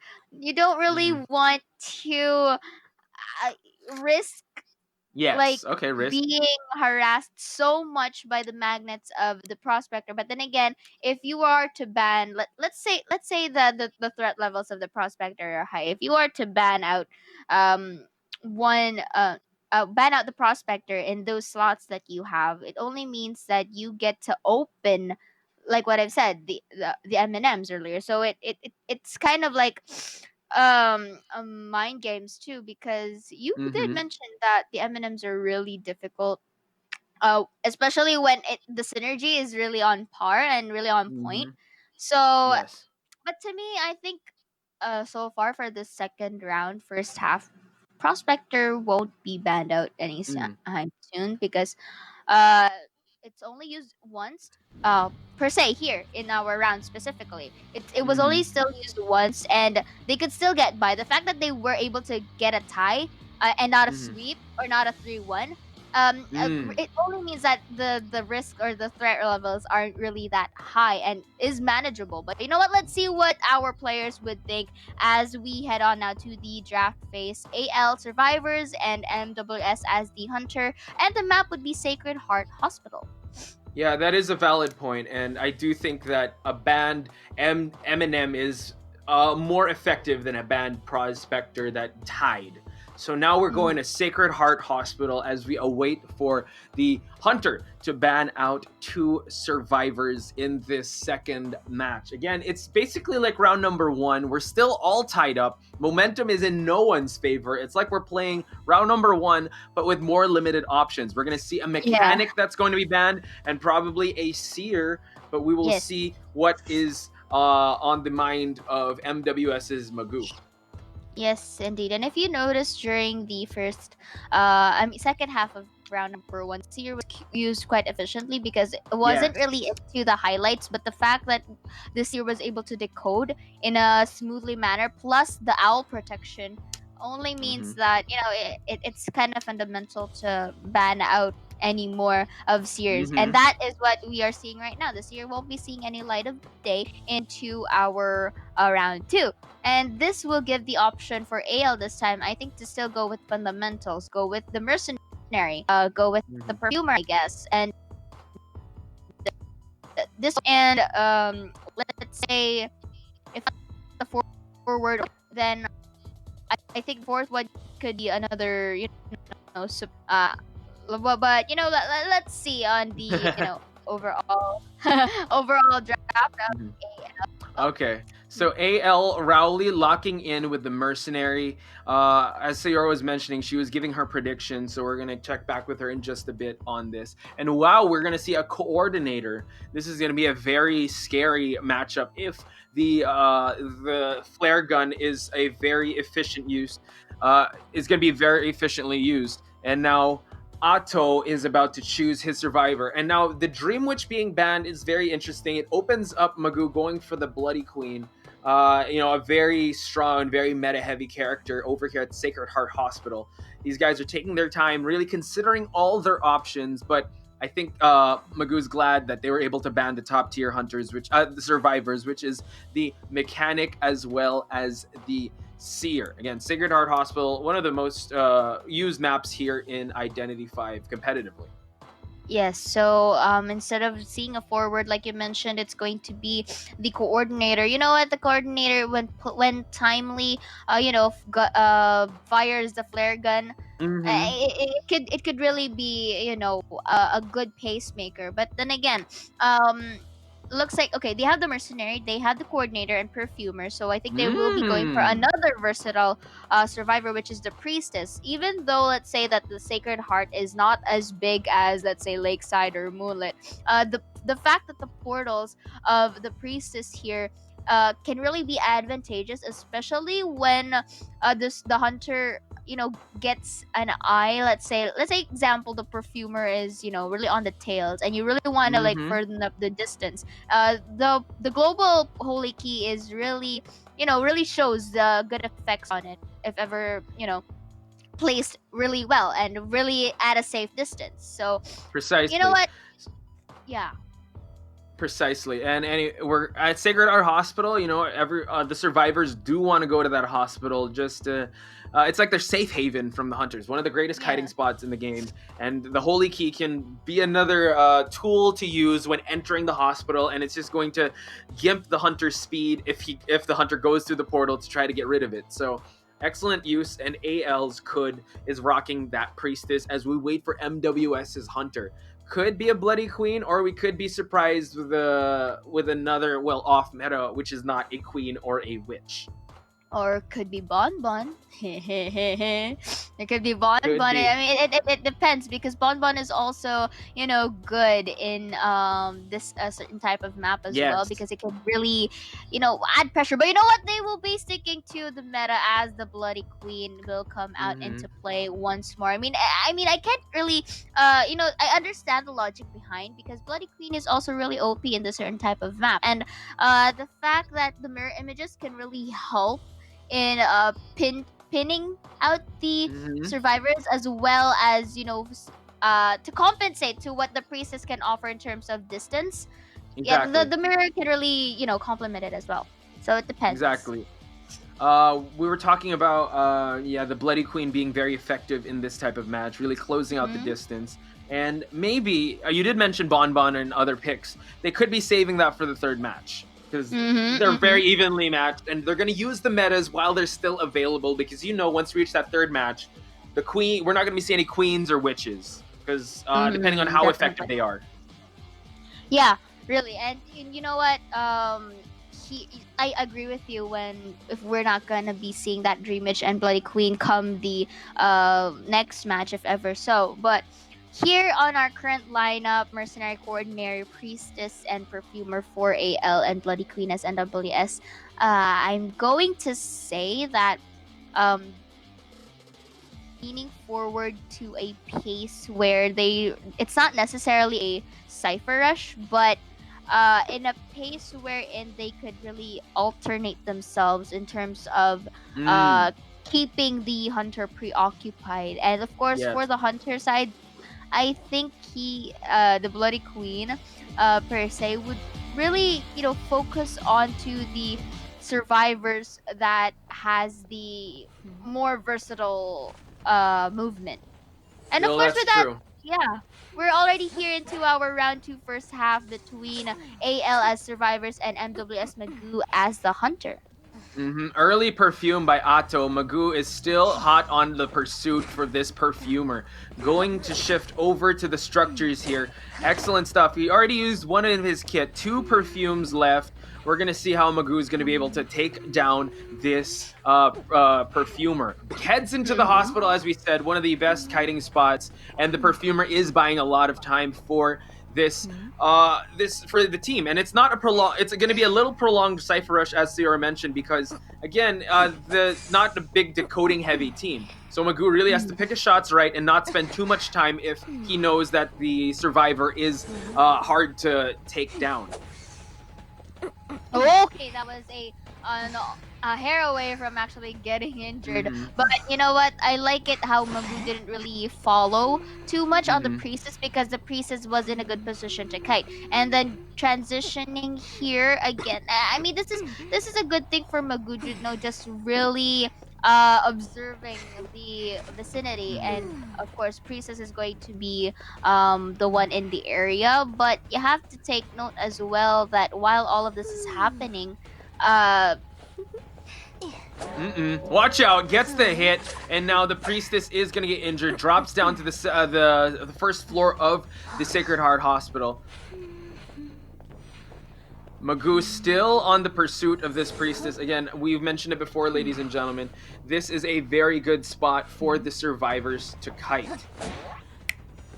Oh my goodness, gets another hit. Early down, AL could, and now this is a very good takedown of the priestess. Now this is going to really limit the movements of the survivors, but looking at the lower left part of the screen, ladies and gentlemen, we have a primed Cypher, and Magoo, excellent use of this basement. You know that the go-to person to make those rescues is the priestess.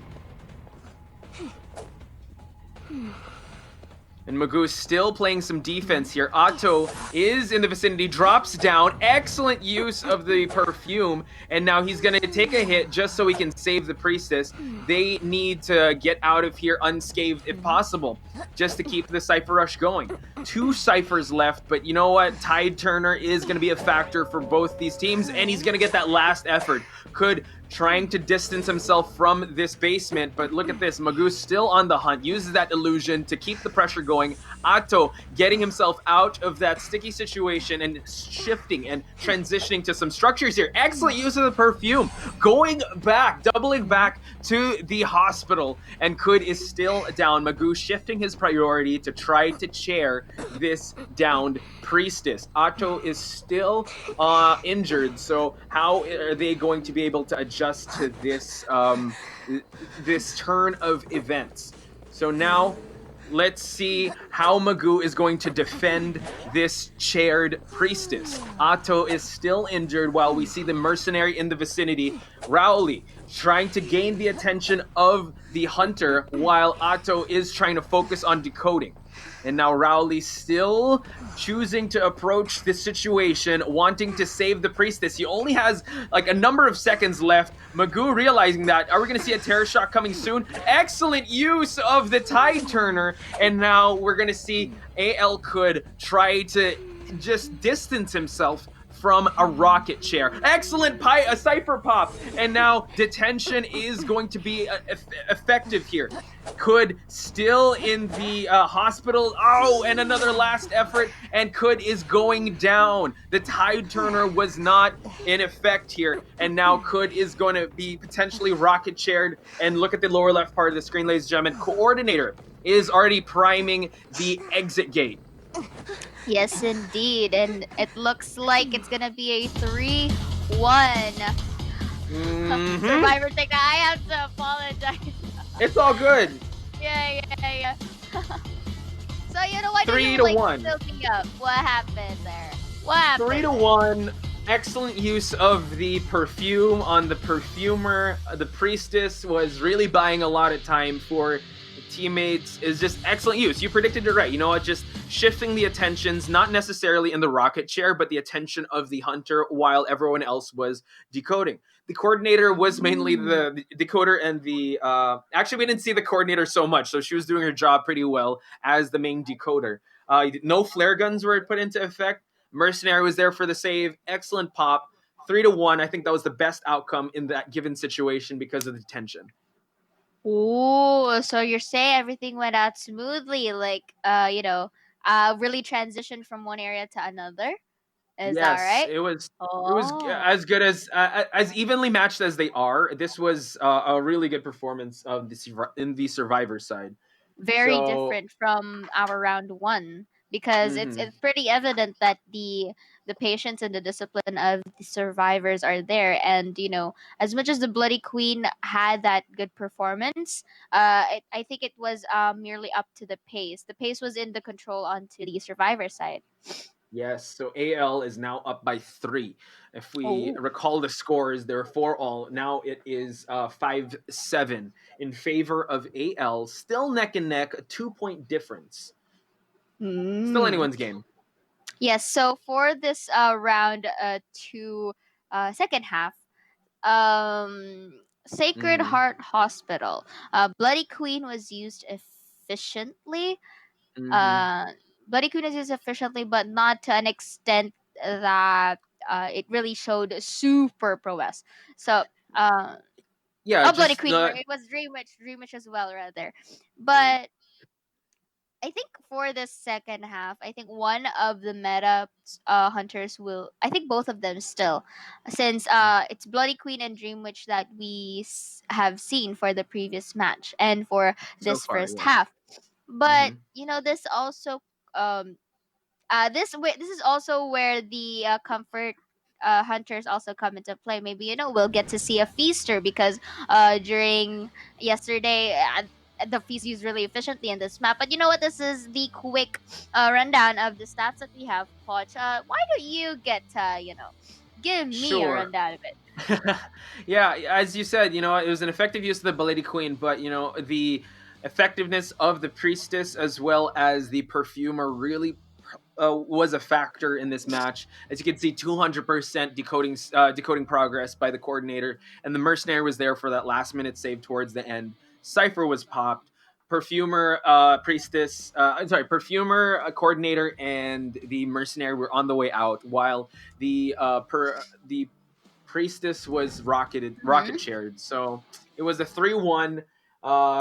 MWS's Hunter at least got one. It wasn't a sweep, so that's the best you could ask for. Just a 2-point deficiency in terms of their difference in scores. So now we're going to see AL Hunt. And as you mentioned, comfort picks could come into play. AL is known for that feaster with Vampy.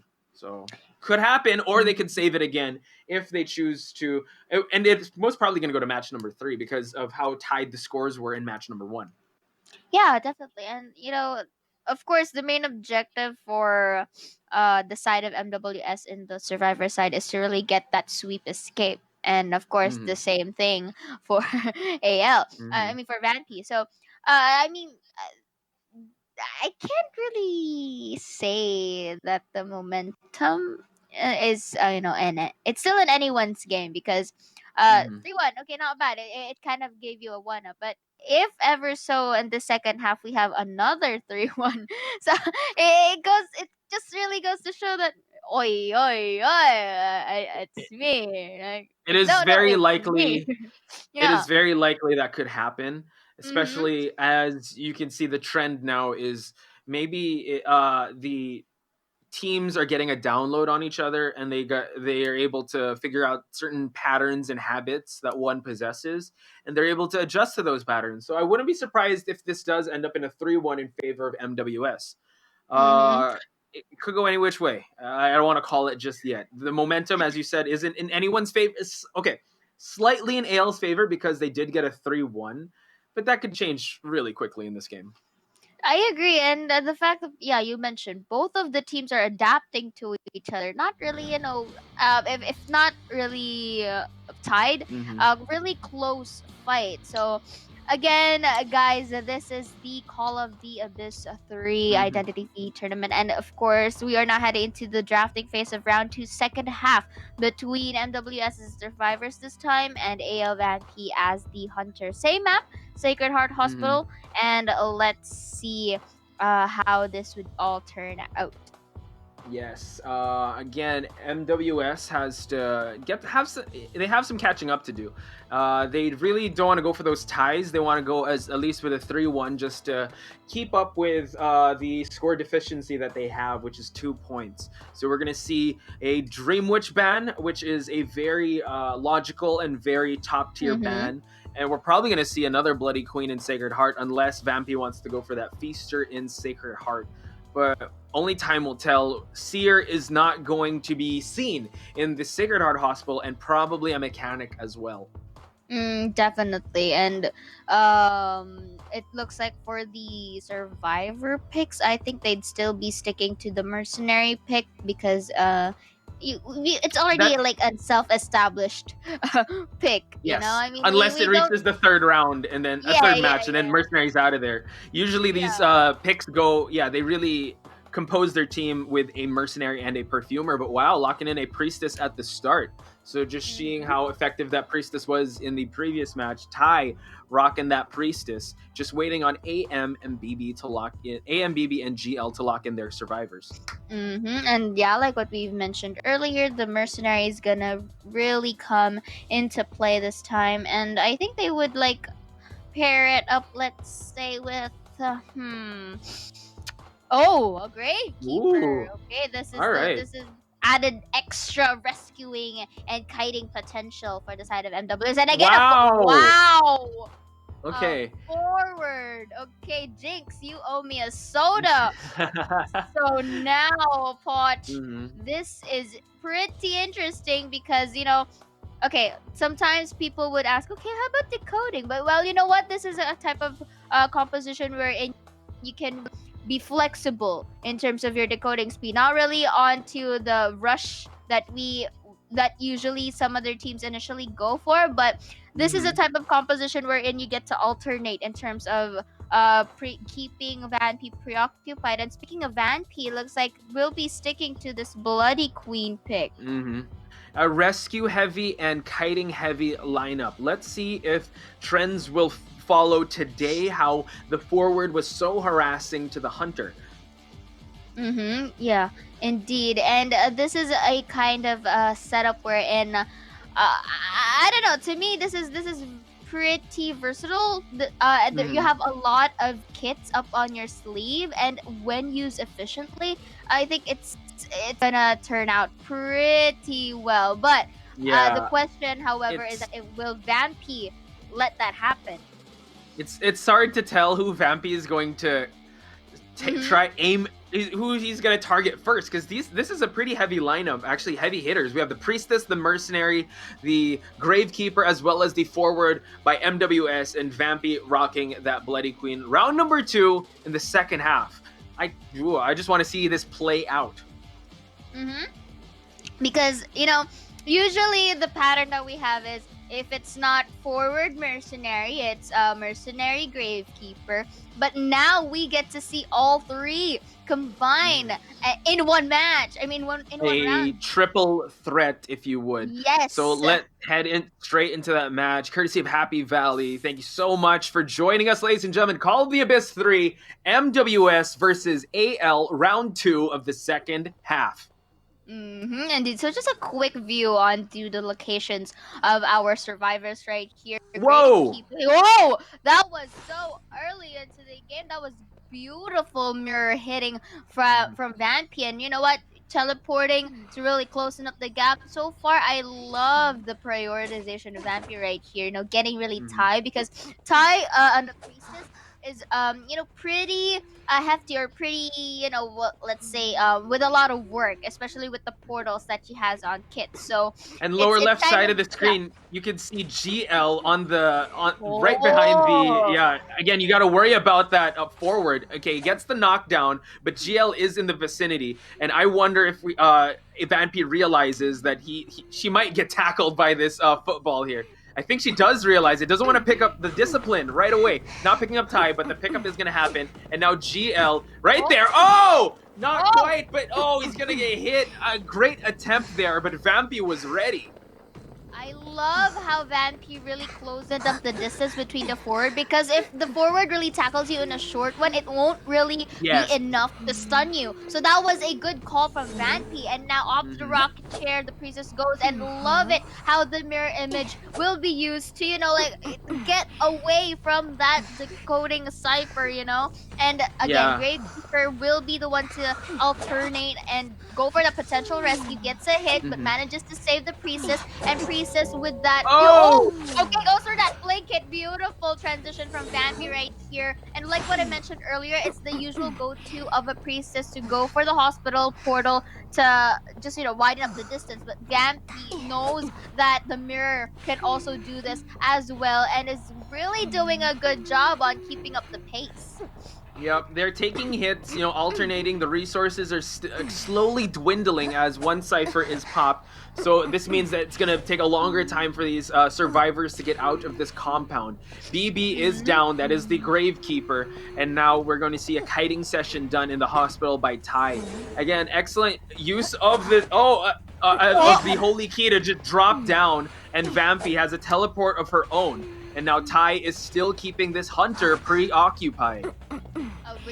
Which is doing a swell job, because this leaves a certain amount of space for the other members to go into code. But again, you know what? Vampy really notices that Ty was able to pick himself up and, just went to the area for vision wise. And now looking back here, it looks like Vampy onto the hunt for the Priestess still, but the Priestess, I think, it's still really hiding there and going stealthy. But you know what? That's a mirror image. We'll be taking that knockdown. Yikes! It was a good effort by Ty, but you know what? This Bloody Queen smells blood in the water like a shark, and is able to strike down the Priestess. And now sights set on GL, uses the football to gain some distance, and goes to the pallet. No, he gets struck down by Vampy. 3 ciphers left, Sayora. beautiful abuse of that recovery time for that forward, because if you tackle, there's this certain amount of time where you have to recover. Exactly. And that was a good job for Vampy to do, really abuse it and go for the hit. But again, looking right here, the portal, but still in front of the Hunter. Let's see if they will be getting it. Vampy wasn't able to really hit that priestess right here, but you know what? Keeping it at a very fair distance, you know, closing in the all mercenary and goes for that potential hit, but wasn't able to put through. And now Ty here really abusing the terrains, such beautiful discipline, and really is buying Vampy a lot of time, you know, to not really go for that mercenary. Exactly. I think this containment time of Ty is so long. Oh no, not quite. The attempt of using a holy key, yeah, but Vampy now, you know, had enough of kiting this priestess. He wants to get that that sweep or that 3-person takedown. So now Vampy putting the priestess in this rocket chair. Who is going to make the attempt for the save? The mercenary is in the vicinity, and that Cypher looks so close. He wants to pop it, and it does. One Cypher left, but he had to take some damage just to do that, and Ty is still on the rocket chair. Yes, indeed. And so far, I think Vampy's option here is to really pin down and secure Ty, you know, that for that survivor takedown. Okay, the mercenary was able to save. And let's see on how they okay, the tackle goes for the forward. Good job, but again, GL goes for that knockdown. And you know what? Let's have enough of these tackles. I'm gonna pick you up right now and put you in a rocket chair. But again, BB still underway into really priming the Cypher. Yeah, I mean, BB is trying his best, and look at the positioning of this rocket chair. So he's close to BB, and that is the primed Cypher Sayora. Ty going for that save, but no! They had to pop the Cypher just to get out, and detention is a factor, but resources are slowly dwindling. 3 injured survivors, and Vampy now has detention. Okay, so this is a potential clutch for Vampy, but again, the survivors, up to what extent can they really go through? And that was a beautiful hit, and Ty will be on knockdown, and Vampy will be getting 1 survivor out and will be having a point for himself. But let's see on what goes next, because looking at your lower side of the screen, the shack gate, or yeah, that's what I like to call it, is almost near being open, but again, the teleport from Vampy is really on time. Mercenary will be using his pads to burden up the distance, but again, the mirror image is there to really pin AM right here, and AM will be transitioning to the hospital. I think they will be going for the east gate, and let's see if they are able to go through, because not quite. Vampy is on. Vampy sees that the east gate is being primed, and still detention is a factor here. Oh my god, GL trying to go for that tackle once again, but Vampy is the wiser, moving out of the way and knows it's a short distance, swipes down GL. BB and AM are still up, and the exit gate is being guarded. Illusion is swatting away these survivors, and now Vampy is gonna chair this forward.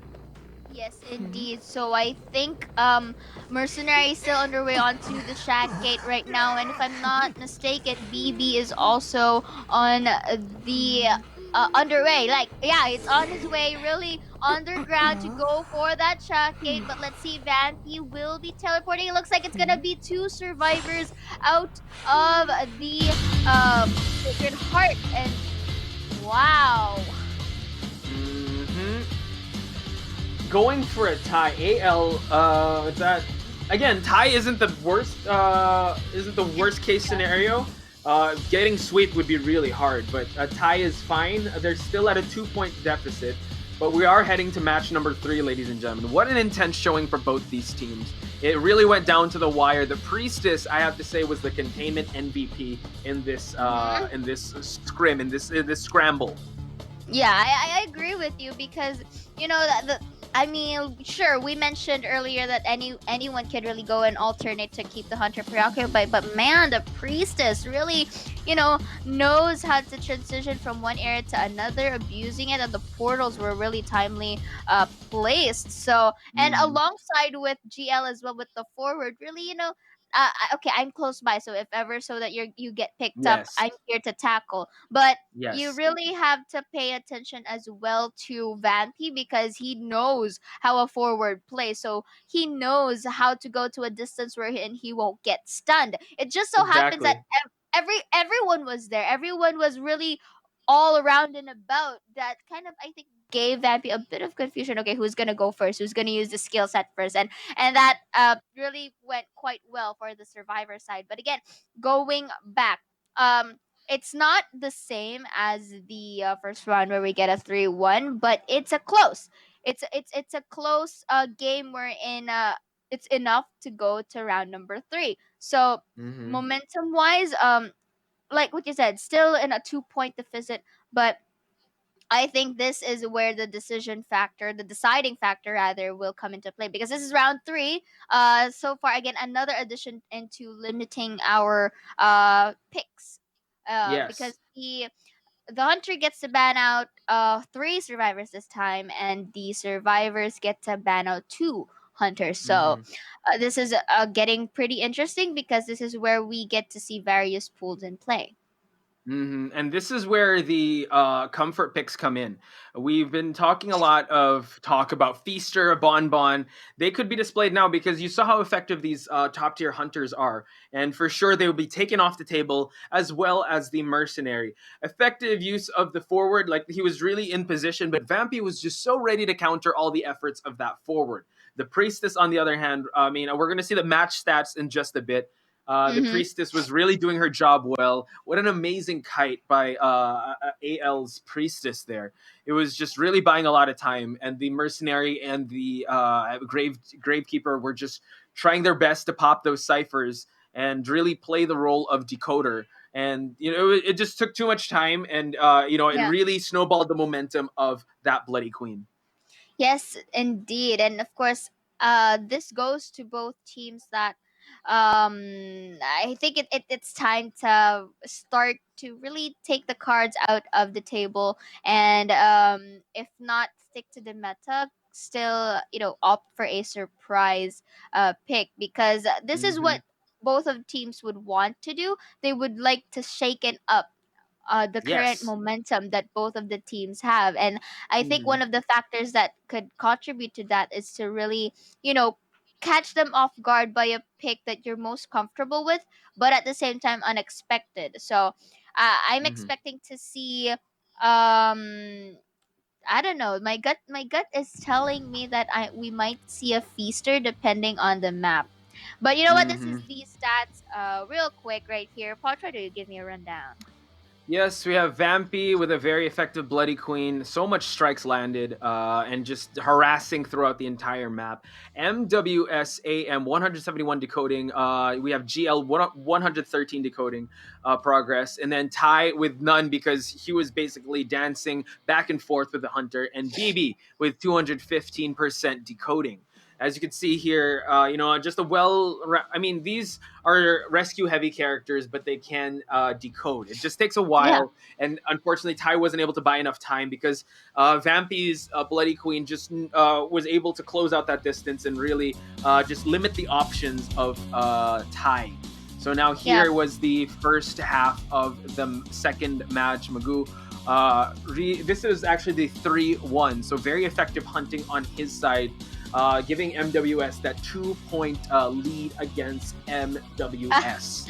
I have to say sorry once again, because I Oh, kept hey, it's all good. saying it all this time it was Magoo. So okay, I got a little bit of mixed up right there. So I have to apologize once again for my grogginess and sogginess. But okay. But you know what? Both of the teams really performed well, both hunters and survivors. But going back into the replays or the highlights that we have right now, again, Ty really, doing a swell job earlier in terms of kiting and, really distracting, putting all those holy keys and portals in a manner that really sides into their favor. But here, it just goes to show that for this third round, we really don't have any more space to really. I can't say it's a mistake because it happens. It naturally happens to anyone. So I can't really say it's a mistake, but I think both of the teams don't really have the time to or the allowance to not get as much survivors or hunters as or the hunter to really tear them down as much as Exactly. possible. So both sides of the team main objective, if not get a tie, go for that sweep. Really aim for that sweep because um this is round 3. It limits your pools. We're starting to see some patterns here, and both sides of the team not really opting for that super cipher rush, but more on a pace in which they can control, and that is one thing that either of the teams has to shaken up, because if this keeps up, I think we'll be seeing extra time. If you know what I Wow, mean? extra time. Shades of day Mhm. number 1. It could Yes. happen. These teams are very evenly matched. Pressure now is on MWS's side. Can they get that 2-point deficit into a 2-point lead? Again, it's at how evenly matched they are. It's just a test of strength and test of stamina with these two teams because it's very draining to go up against a team that is just on the same level as you, especially if Yes. they're in the same region. So they think, I'm pretty sure their metas and the way they think are the same because they've probably played a lot with each other. So it's very interesting coming into match number 3. So I can't wait for that, ladies and gentlemen. Me too, but you know what? I don't know. It doesn't sound like me, but it's me. You know, screaming What? internally. I don't know. Usually, I get all hyped up and energetic, and people would probably be annoyed by my voice right now because of all the screaming. But right now, I think I'm gonna go for a more milder approach. You know what I'm Well, saying? You know. it's Call of the Abyss 3. It's day number 3. I don't think people will hold it against you if you start screaming. I'm screaming a lot. I'm just screaming Yeah. away from the microphone because how intense these matches are. I'm pretty sure people at home as well in the chat are also screaming. And I do have to say, people in the chat, thank you so much for the birthday greetings. Thank you. Happy birthday to you. Thank you. Yeah, thank you so Yes. much. So, I mean, it's an So, awesome time to be spending this day with, huh? so how old are you? None of your business, but let's see. I want to know. Maybe we should really get our coughs. Oh, thank you so much, everyone over at the just watching on stream, everyone backstage. Thank you so much. I honestly couldn't think of a better way to spend my birthday with you guys and calling the Identity 5 action with Sayora, Grizzly, as well as Articuno. You guys are amazing. Identity 5. What a time to be an Identity 5 fan. Yes, Hearts for indeed. And everyone. I'm pretty sure we'll see more of you in our communities right here. And again, this is a very welcoming community. And I'm pretty sure that lots and lots of people would, welcome Poch, happy birthday, come here, like that. But Thank again, you. Thank you. while we wait for Mm. our round to go out and about, Mhm. it's you the birthday boy right now, yeah.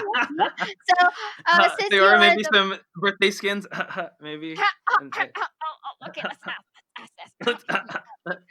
Okay, we should get our coughs checked out. It's really health is wealth, you yeah, know.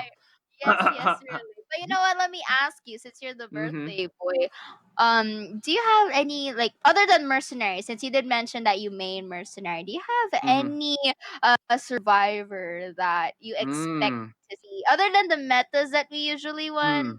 usually Well, witness? to be honest, I'm not expecting to see a mercenary in match number 3 because M&Ms, Mhm. right? That dictate. And you Yeah, saw yeah. how effective mercenaries are. We're probably gonna see, if not a mercenary, I think GL is probably gonna try to do that forward situation again. He's gonna try to come back with that forward, and forward is such an effective rescuer as well, using that football. So we might see a forward, we might see a coordinator. Depends. I think that we still need a rescuer in that lineup for that composition. Perfumer isn't going anywhere though. If they're So banning mercenary. how about the ones that are off meta? Do you expect to, Mm. see like Okay. any preferred The survivor? fanboy in me wants to see more acrobat action. I know me and Articuno saw some acrobat action as well as Grizzly. So I mean, come Mhm. on, acrobat. That's just it's high level kiting with those bombs And oof, just it's very interesting to see, especially a new character like Acrobat. If not that, I Yes. mean, I gotta give it up to my girl Enchantress. Like that's she's Oh. pretty underrepresented, and she's a good stunner.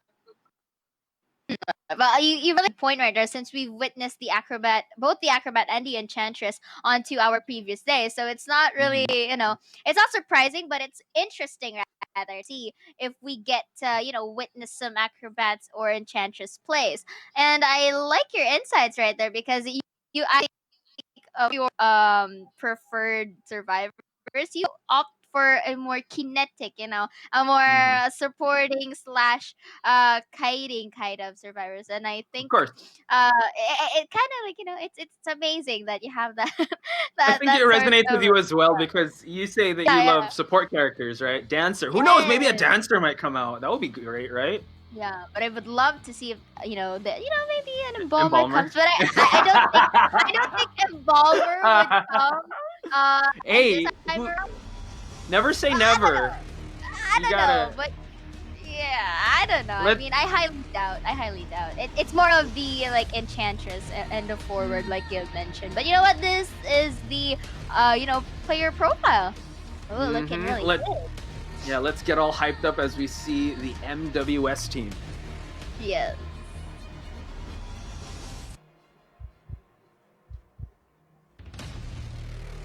Goosebumps. Oof.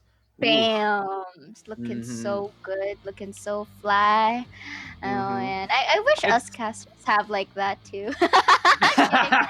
We'll be having the most memed poses, like dun dun, epic music in the background, us throwing peace signs and heart signs. Yes, I'll be there dabbing or doing some JoJo reference poses and be like, "Oh my, omo, shinade." Jesus. But you know what? This is not about us. It's not about me. This is about our players. Okay. Okay. So this is a team AL.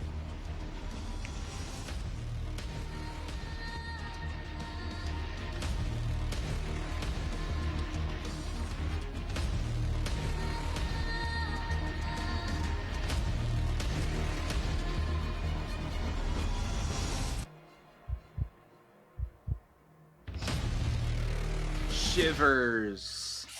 Dang. Only best of the best in Japan.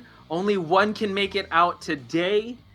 MWS versus AL. AL in that 2-point lead. So much is on the line to represent their country, but one thing is for sure though, they've made their country proud. Yes, definitely. And the fact that Japan teams stepped here into our, if I'm not mistaken, this is one step away from our grand finals, and both of them, really fighting for it. It just goes to show that the Japan teams show prowess. But without further ado, Poch, let's head on to our round 3 first half between MWS Thai as the survivors first and Van P AL as the hunter. And again, the same map, Sacred Heart Hospital. Yes, and we're going to see meta bans. Not that surprising, very logical, very methodical bans right here. We have a witch and a queen being banned. Yes. I mean that's really like the usual answer, because this is those are the only two answers that we've seen on rounds 1 and 2, and mostly Bloody Queen being used. So it's that, like what I've told you, that they really need to shaken up whatever momentum that both of these teams are really thriving at each other. And again, looks like M&Ms won't be coming out to play anytime soon, but it depends if they really kind of just waiting on that last M. And as you said, you know what? This is where all the cards are on the table, because we've seen the Dream Witches and the Bloody Queens, and now they really have to reach into their pockets and pull out a hunter that can take these guys to the next level, which is the grand finals tomorrow, ladies and gentlemen, May 4. May the 4th be with you as we go to that grand finals. Yes. I love it how you managed to put that in a timely manner. Yeah, good job, exactly. Poch. You're learning. Yes, you are learning. You are becoming a true pun intender. Thank you, Senpai Sayora. That means a lot coming from you. And Enchantress!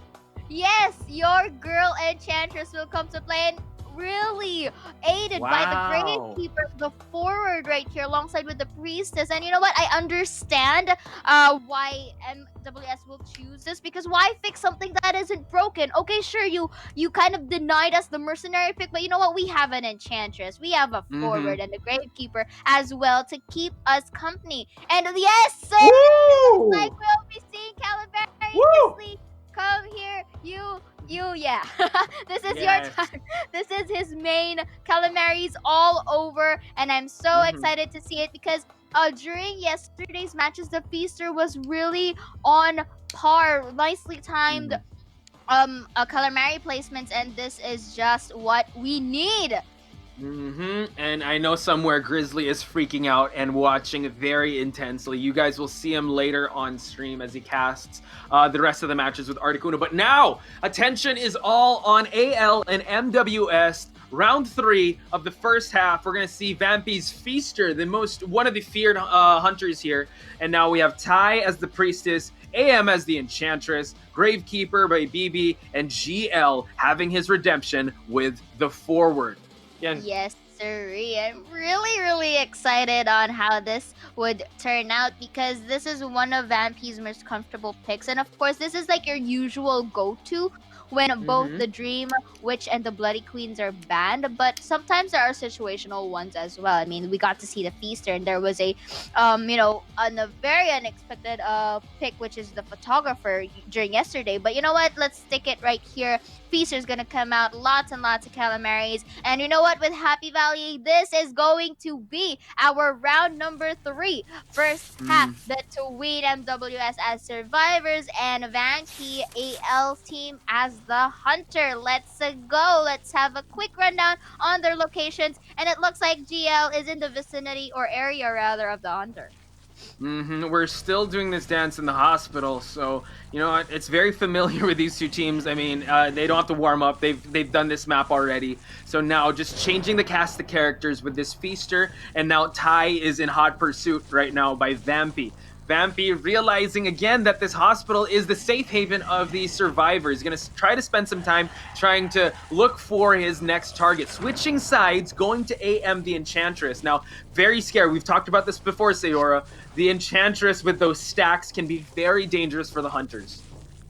But you have to take note as well that the stacks will take some time for them to, be readily equipped and good to go. And this can make Vampy can make use of this time to really spot the Enchantress on. But you know what? As the Enchantress really is into the exposed rather, or into the area of the hunter, the stacks can face. And that was a beautiful injure or hit rather by Vampy, just applying a bit of pinch and tried to really pin down the Enchantress. Yes, trying to cut down her corners when she was trying to get into that room inside the hospital. Her stacks are up 2 to 5 now. Vampy is still on the pursuit, but I believe she was able to get into that holy key. It was a long portal. He's going to destroy that, and now Vampy has to look for another target as he knocks down AM. He's going to look for that AM to chair her into that rocket chair. Yes, and I also love it how GL is really on guard, to really lure Vampy right here onto the terrains. But you know what? The Calamari is going to be used. So wasn't able to end, tackled him instead. That was a good call for the forward right here. But then another Calamari take wasn't able to hit GL, and GL here smoothly transitions from the terrains to the shack area and really goes for his football right here to really shorten up the distance.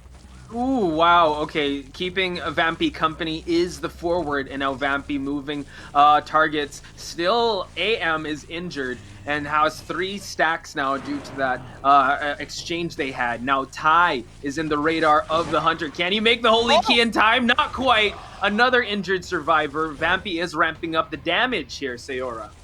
Yes, indeed. And of course, it was a good call for Vampy to just switch targets, because it really will take a lot of time if you go for the forward. And now this is what he's doing right now. Realizing that he was able to injure the priest, that was a hair away from getting knocked down with the Calamari. Portals are used, and Vampy right here just, really keeping up the pace to really close it up the distance. And that was another hair away, another Calamari take, and this is a good job for Tai, just really sidestepping. And, he's aware, but this time he is gonna get hit by Vampy himself. And I think Tai doesn't want them Calamares. But you know what? Look, let's resort to Vampy alone. It was a good exchange. You know what? A Tai kept sidestepping the tentacles that were placed down, but Vampy, charging up that last hit, was able to chair down Tai, and now you see BB burrowing down. Let's see if he can make this. He can make this rescue as he's stopped the burrowing, but there is a tentacle in place, so it's going to be a very tricky situation as he tries to approach. Tai gets the hit. Watch out, Tide Turner in effect, though. Okay, but the last effort will be proc because Tai was hit by Vampy right here. And then another ones for the Calamars. This is getting way too intense, Podge. And, Tai, this is like what you said. This is a safe haven for the survivor. So it's really optimal for them to target here. But like what we've said, the timers, it's already run out. And off to the chair Tai goes once again. Yes, lower left part of the screen says that there is a cipher that's about to be popped.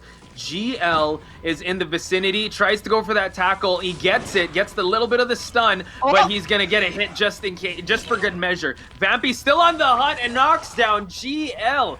Now we have a chaired survivor as well as a knocked down forward.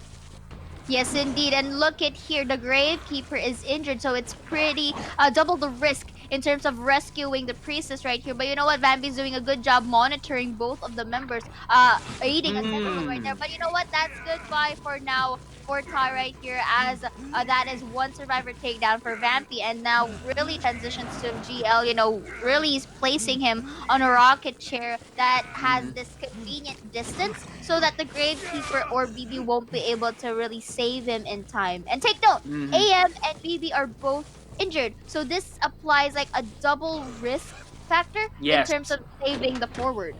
Exactly, but he props the cipher, and now we are at the end game. Exit gates are ready to be opened, but we still have a chaired forward. Pressure is on MWS because they want to get a 3-person out, but I believe they're too far from the forward to try to make this escape attempt a 3-man escape. Indeed, and I like it that Vampy is just, really in the area, not being too far from GL, because he knows that once GL is already secured, he has that detention. He has that potential threat that can really knock down BB and AM. But you know what? I think both of these teams won't allow that to happen. And that was a successful hit and a knockdown for Vampy right now. And this is just, the calculation of the hitbox is just so real for Vampy right here. And this might be a potential, 3-man down. Yes, it is. And GG's to Vampy. My goodness, he was hunting like there was no tomorrow. That brings up their total to 4, 7, 14. I have quick math skills. So, again... I will commend you for that, because I am Seora. Wait, let me do it again. Let me do this again. Okay. If I got this right. It's not. So it's 4, 7, 9. They're 12. They're 12. 12. Okay, they're 12. AL is 12, and then MWS is 4, 5, 7, 8. 12 to 8. Good job. Thank you. So now pressure is really mounting up on MWS because they have to get a 5-person out if they want to win. Yes, indeed. So that it's kind of like let's say the pressure is slightly tweaked at a higher pace for the Hunter side of MWS. I mean, you know what, guys? As much as we don't, we can't. I really discourage. I really don't like it, to really pinpoint some of the I don't want to call it mistakes, because it's really not. It's really not. Yeah. It's not mistakes, okay? I think it's just more of who gets to one up the other first, and it just so happens that it's AL. The thing is, as much as there is pressure for MWS Hunter, which is Magoo, you really have to take as well into account that this is also a good opportunity for him to go and pick one of his comfort hunters. And of Exactly. course, for the side of AL, on the other hand, um, this is they already have this maintaining pay. I mean, this advantage phase. All they have to do is just really maintain it. But you know what? Yes. There's really nothing wrong in still going for that sweep. But the Mm-hmm. sweep objective is more or highly emphasized onto the hunter of MWS if they want this Mm-hmm. spot, if they want to really move forward. Exactly. And just to recount the performance, that Feaster was really effective. The survivors tried to play the roles as they could. You know what? There are no such thing as mistakes in this game. It's just imposing their will and Yes. imposing their game plan. And you know what? That Feaster was really effective with those tentacles. You saw the priestess really dodge and weave her way around the tentacles. You saw the forward try to take down as much as to tackle as much as possible. But kudos to Vampy's Feaster being so effective in Yes. implementing his game plan and Well, really yeah. knowing when to prioritize which survivor.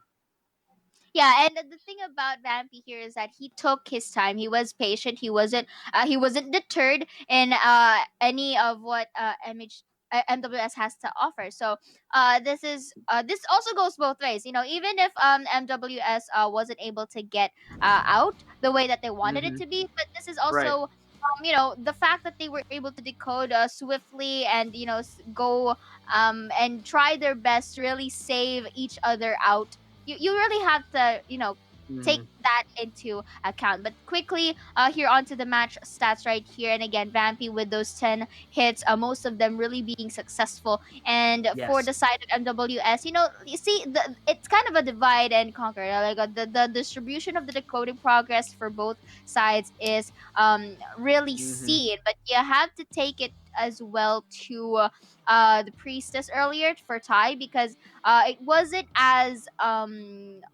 a longer in terms of Mm-hmm. containment, but the fact that he was able to contain it at a certain amount of time Exactly. is And something that you have to commend.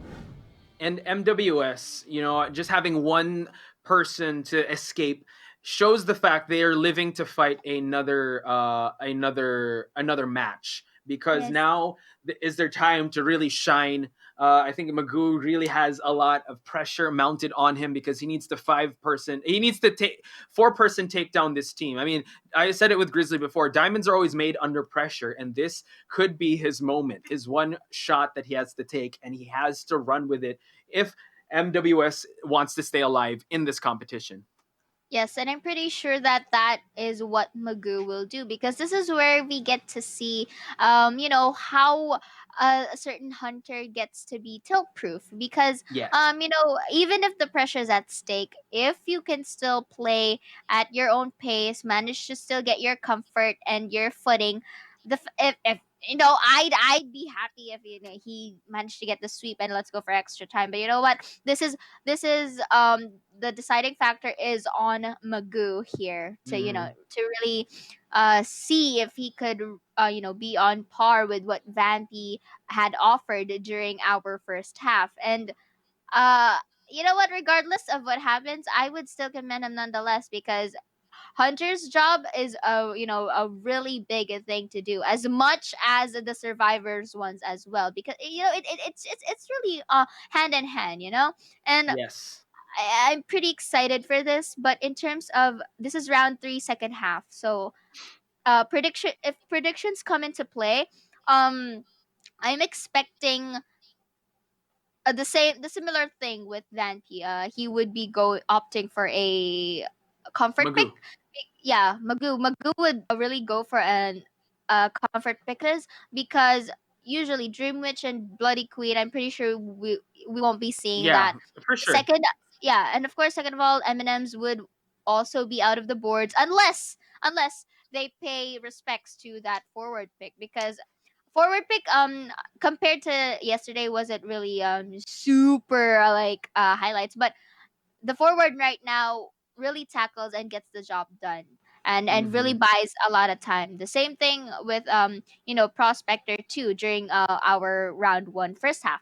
The prospector also was good in buying some time and keeping the hunters preoccupied. So Yes. I'm guessing that for this second half they would be going to let's say 3 fundamentals and 1 off meta surprise for Survivor. I mean, I'm not I gonna agree. specify because it's really Yes. it's too intense And for thi- me to yeah.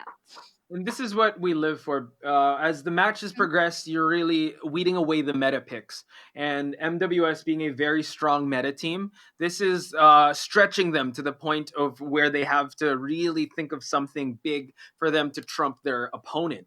And now I believe this is the make or break moment for Magoo.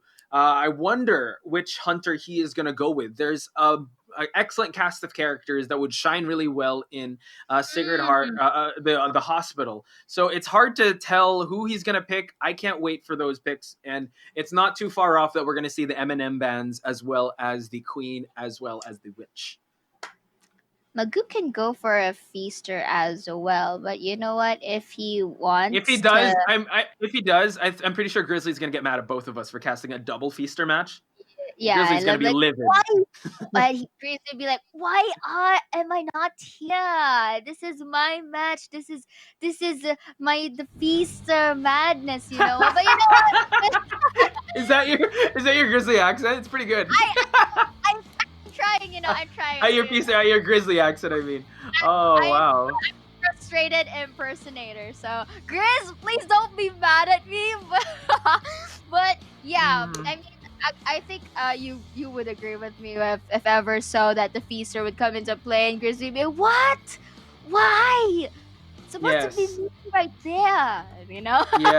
Yeah. He would be livid if we casted a double feaster match. So for the sake of both of us and our relationship with Grizzly, maybe let's hope that they ban feaster. Indeed. Well, you know what? Going back right here, just looking at the stage, it would have been nice if we were all there. But you know what? Safety first. But then looking at that trophy, so very majestic and fragile. And I think this is positioning ourselves now, Potch, to the drafting phase without.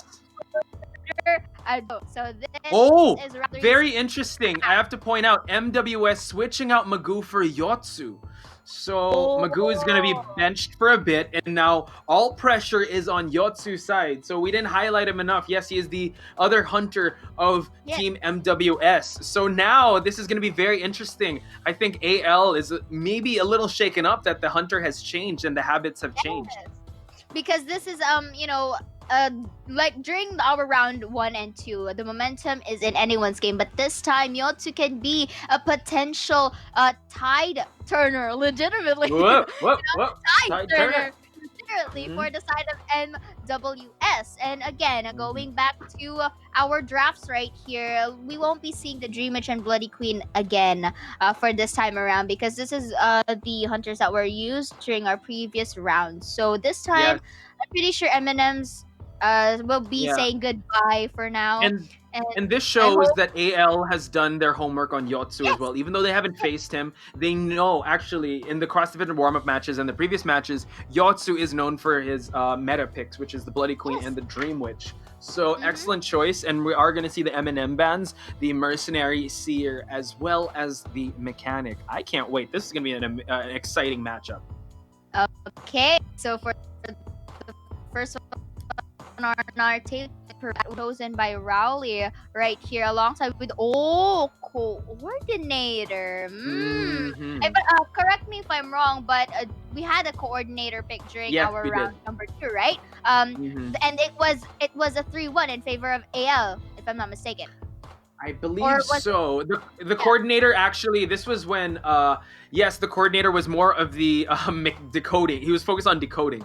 So let's see if the flare gun will be used as we continue with a lineup with a forward and a priestess. Very strong lineup on paper, but now attention is on the right side of the screen. I can't wait who MWS Yotsu. Another feaster! Grizzly's gonna get mad at us. Oh no, Grizzly be like, why am I not here? It is my match. And he's gonna be pretty mad at me as well for impersonating him so badly, and people would cringe right now. But you have to apologize. I have to apologize, Grizz. This is it is what it is, Grizz. I'm really sorry, but you have to hand this to us for now because you have your upcoming matches were late, but That's man, double feaster. Oh my goodness, this is the battle of the calamaris right now in our round number 3, Poch.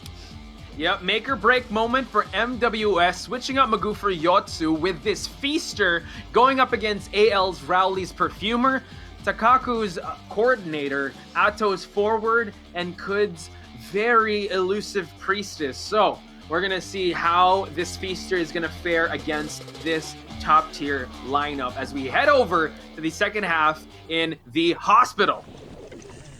I can feel that Grizzly is really mad at us right now because Mad at you, you're rubbing it in. I gotta call. We're just doing our jobs. I'm so sorry, Chris. But again, going back here into our game, looking at the maps real quick for the locations, it looks like Rowley is to be hunted out into the very early phases of our game, and Yotsu will be tailing out this Perfumer. And of course, you know what? It's the standard strategy. Rowley will be transitioning into the safe haven that we know today, which is the hospital. Yep, Hospital, again, one of the best friends of the survivors, as Yotsu still tails Rowley, and Hot Pursuit gets the hit. I believe wasn't able, I don't know if he's able to perfume, but yes, we do have an injured Perfumer moving around the structure of this hospital, but Yotsu still looking for that knockdown, is not moving targets, and now Could in the mix with that Holy Key, Rowley exiting the entrance of the hospital. But again, you know what? Whoa! The terrain. Oh, that was. If I heard.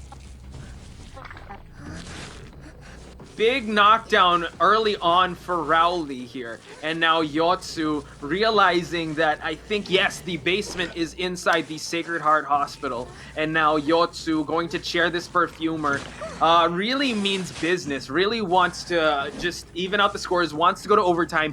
The wanted order is going to come out to Kud, and now again the Priestess might be put in effect, but Takaku going for the save the Coordinator still has a flare gun. Oh, he gets hit by the Calamari. Okay, that was a very timely flare gun, enough for them to escape, and I think Takaku will be the sacrifice so far right now. But you know what? Yotsu won't be deterred and will be targeting the Perfumer, but then again, if I'm not mistaken, he was able to make it in time before that global Holy Key was destroyed. Yes, it was. And again, buying a lot of time for his team. The Coordinator is the one knocked down now. Rowley out of the vicinity of this Feaster, and now Coordinator will spend some time on the rocket chair. So if you could like help me here right now, what is the winning condition for MWS? If I'm not mistaken, it's a sweep, right? They need to sweep. If one person of AL escapes, they will move on, or it'll be hard to catch up because they can't tie. Okay, and now we see the last effort coming out for Takaku. Another hit here. Tide Turner is really saving them some time. Indeed, and it's enough to really, you know, give them a fair distance so that Yotsu would have also that walking time to, you know, really chair out Takaku right here. And it's really in the corner of the map, so it's quite it's quite a good strategy for the Coordinator. But then going back, we are still 4 ciphers remaining, and into the lower screen we are seeing that the Priestess is healing up the forward, which is okay because you don't necessarily have to, you know, really focus on decoding, and if situation needs it, go ahead and heal, which is not a bad idea here. Yeah, wanted order though with the Priestess, so she knows that location, and now the forward is all healed up. We do have an injured Perfumer, and I believe we're not seeing it right now, but the Perfumer is probably decoding. And now the football is going to be used, a little delayed effect there once afterwards, and we are going to see a hit forward. 2 injured players as well as 1 shared one, and the teleport is used to block off the rescue. Excellent use of that teleport. Yotsu is still on the hunt. Yes, indeed. And of course, we are now down to 3 ciphers. Oh, and that was a beautiful Calamari hit done by Yotsu, and off to the rocket chair. The forward goes. It looks like in terms of this, the game is getting pretty intense.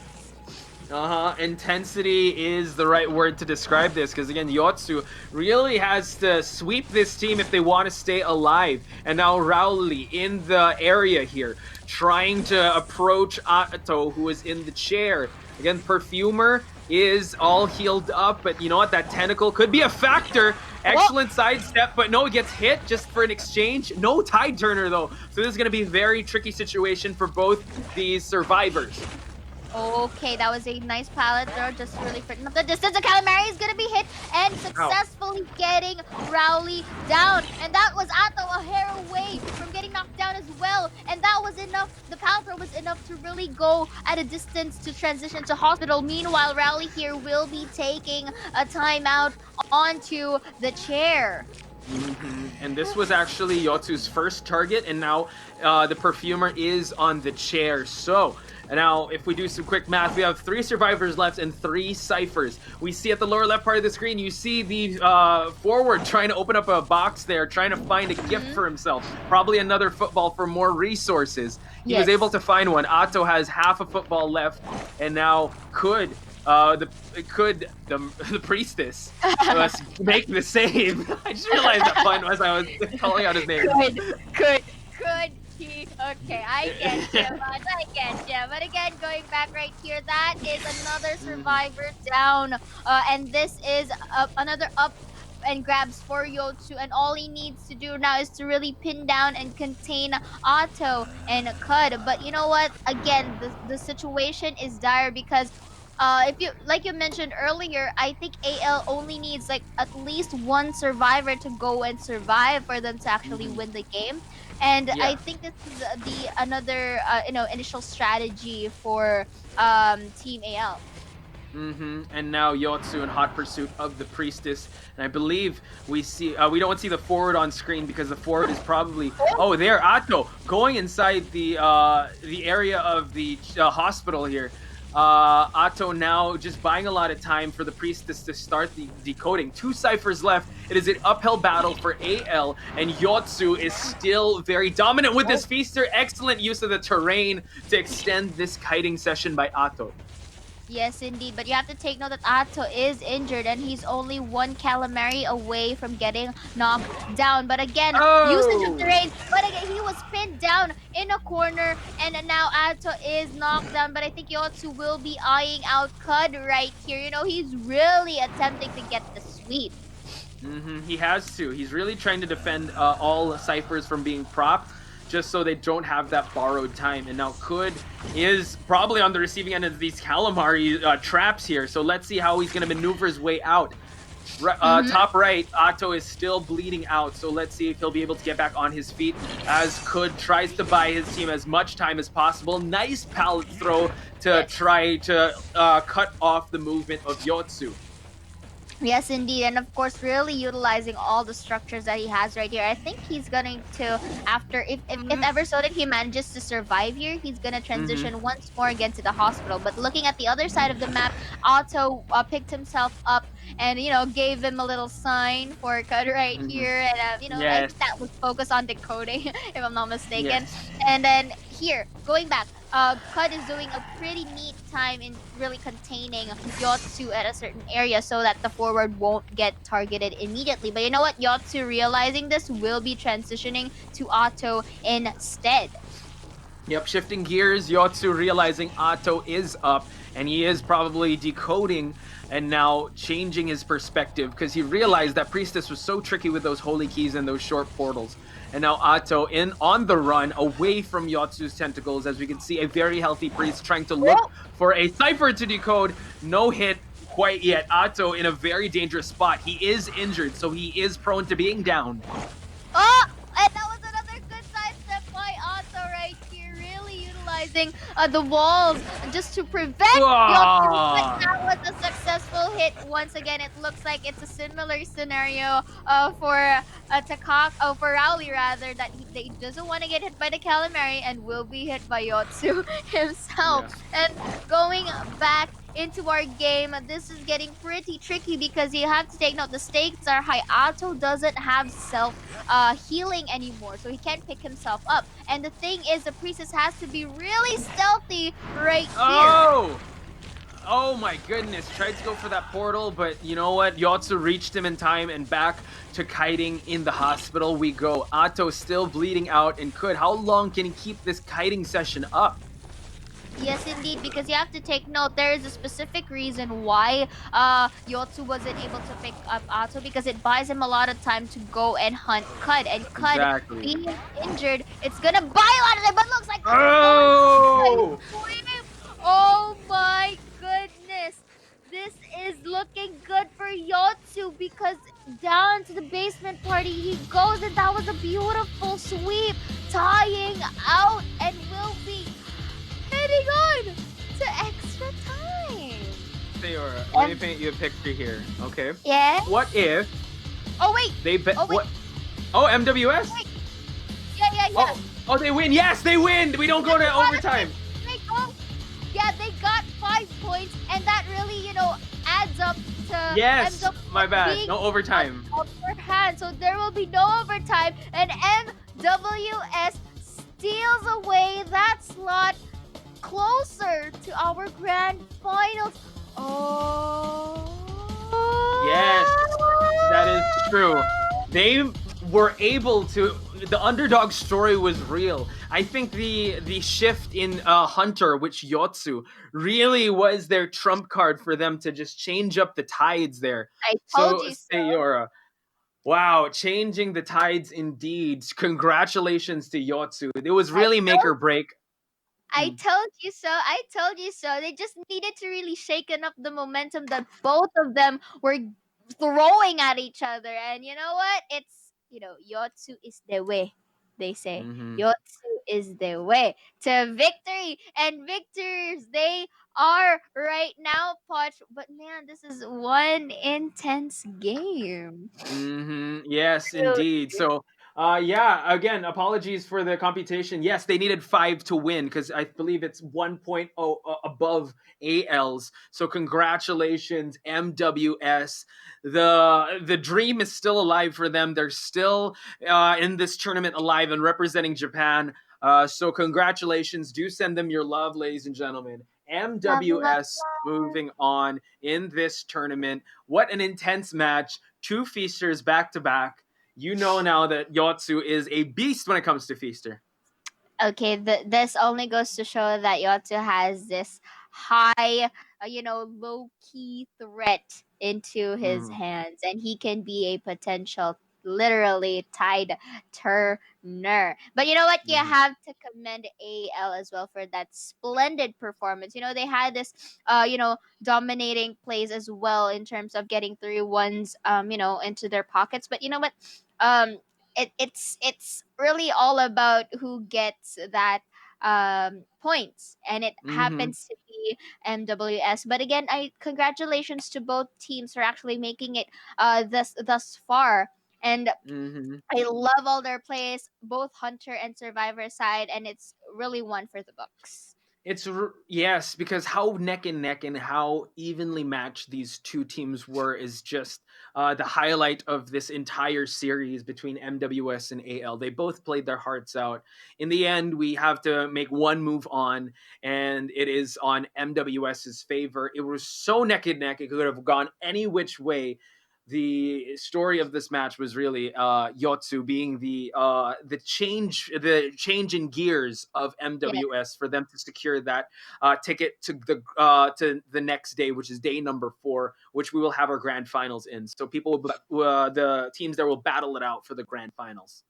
Really, really excited, because that was the conclusion of our first match, and we are now heading on to the second match very shortly. And my oh my, as much as I am having the colds here, I'm sweating a lot because the matches are so intense. And Grizz, again, you have to forgive us. We had Stop rubbing it in, okay? Oh my god, he's gonna kill us when we go off stream.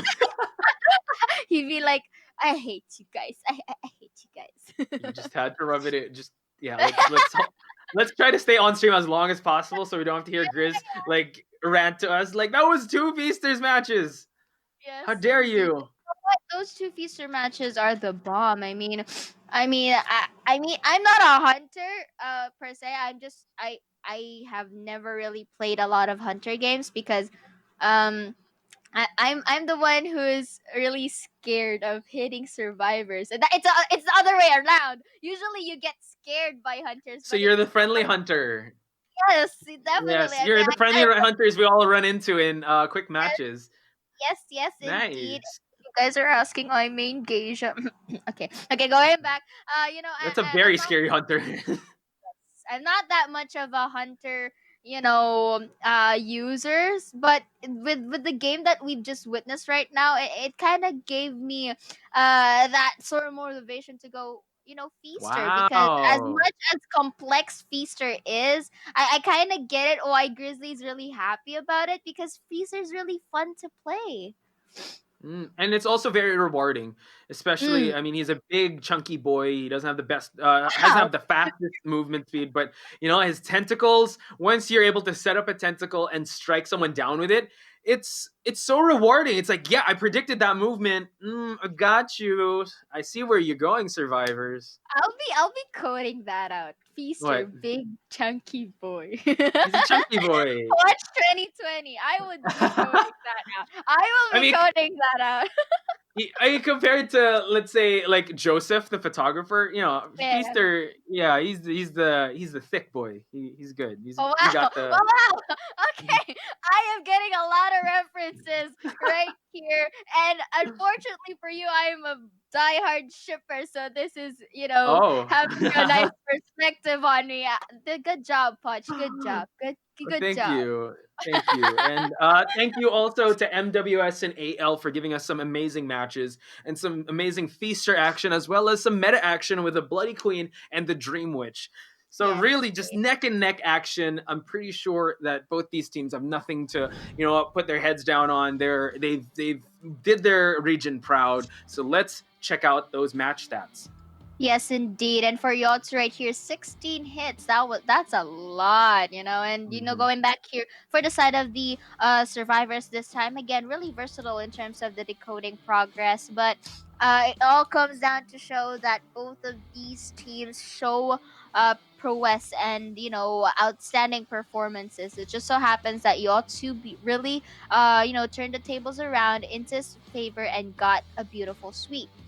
And yeah, it was just so neck and neck. And just as how close these teams were to dodge the tentacles, that's how close these scores were. So at the end of the day, MWS got the W. They're moving on to the next day, which is our last day of Call of the Abyss 3, ladies and gentlemen, against AL. But you know what? We still have more action to happen. We have Team AT, Adam, versus 5HS, and that is going to be an amazing match that we're going to see later on. Do clear out your schedule for today, ladies and gentlemen. We have some amazing Identity 5 action still happening right on deck. Botch Spice, Sayora over here. We'll be taking a very quick break. Please don't go anywhere. More of the Call of the Abyss 3 when we get back. Pew, pew.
just another night, and I'm wondering what's behind that wall, beyond my imagination. Curiosity can discover something deeper out there. The unrevealed's been hidden, it's calling for me to see. I will find all the answers here, been locked away. Oh, there are secrets here in this madness, and trapped in darkness, been locked away. Oh, there are secrets here.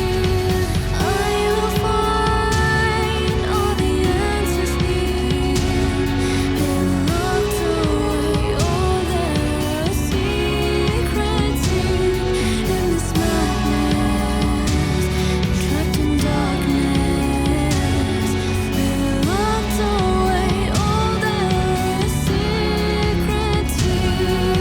I will find all the answers here, been locked away. Oh, there are secrets here in this madness, trapped in darkness, been locked away. Oh, there are secrets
我是一名邮差，像千百个奔走在街道上的邮差一样，传递着不同的故事与秘密。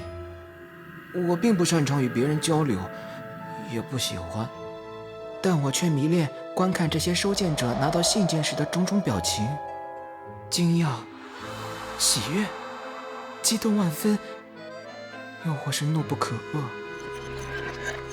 面对面的对话是最虚伪的。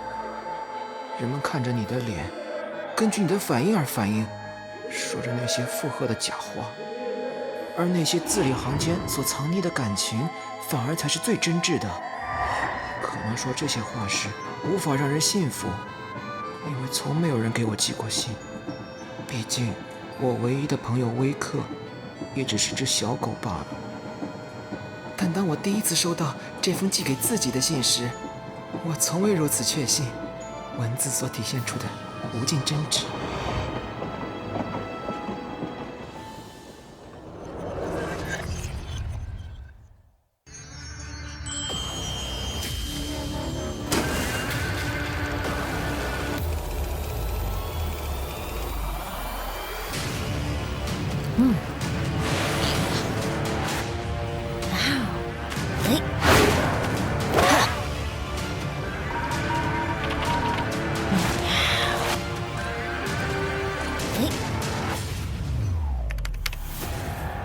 从我成为守墓人的那一天起，便知道，拉兹这座圣殿，我没有资格在此长眠。善者葬于圣殿，恶魔葬于殿外。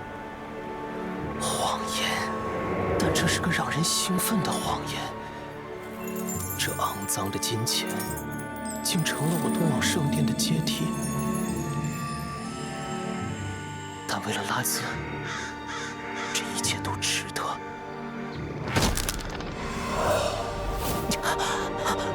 这该死的光，我察觉到了这些肮脏灵魂的恐惧。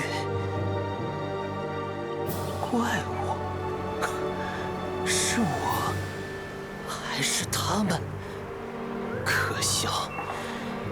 我只知道，我的信仰在那里召唤我。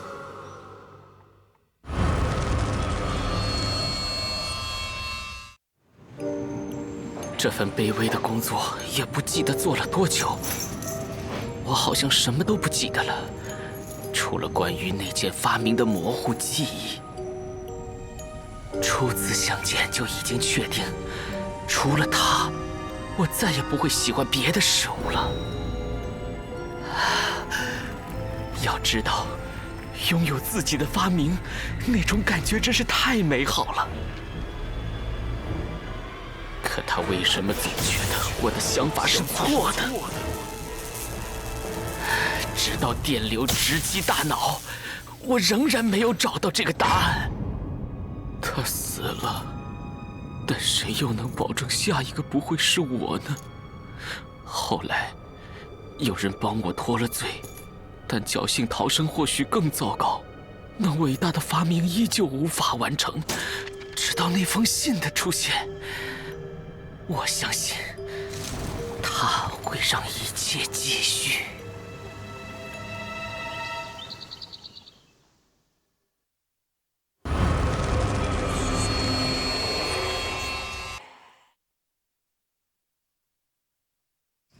信仰之于部落，就如同灵魂之于人，而巫女理应是这份信仰的守护者。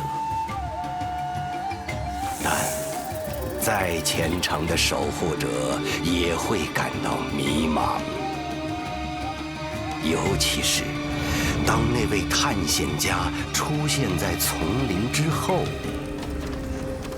对于葵来说，比起密林的宝藏，更令他着迷的是这里掩藏着的真相。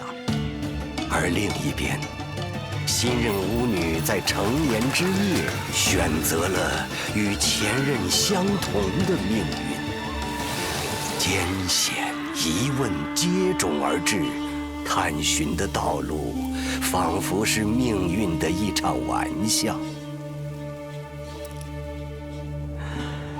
不知是巧合还是早已注定，真相远比想象的要离奇。毕竟，背弃神明的人，总是要付出代价的。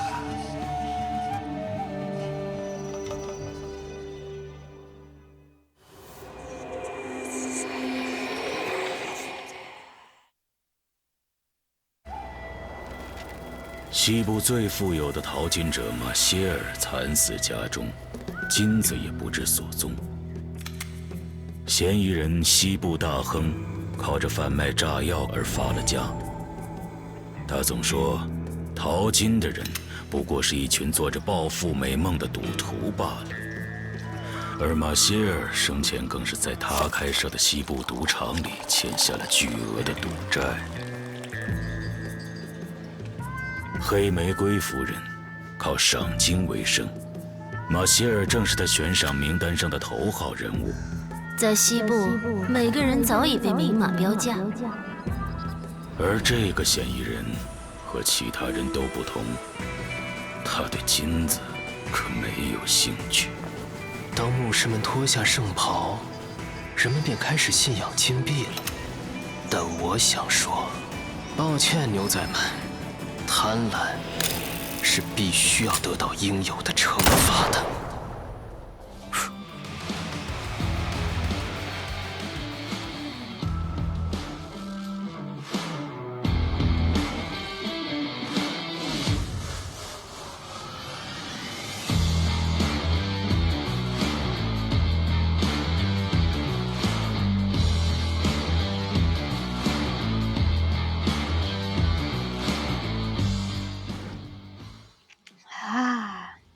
back, ladies and gentlemen. More Identity 5 action courtesy of Botch Spice and Sayora at Call of the Abyss 3 Apex tournament to find the best of the best of Identity 5 teams. Sayora, how are you feeling after that first match we had?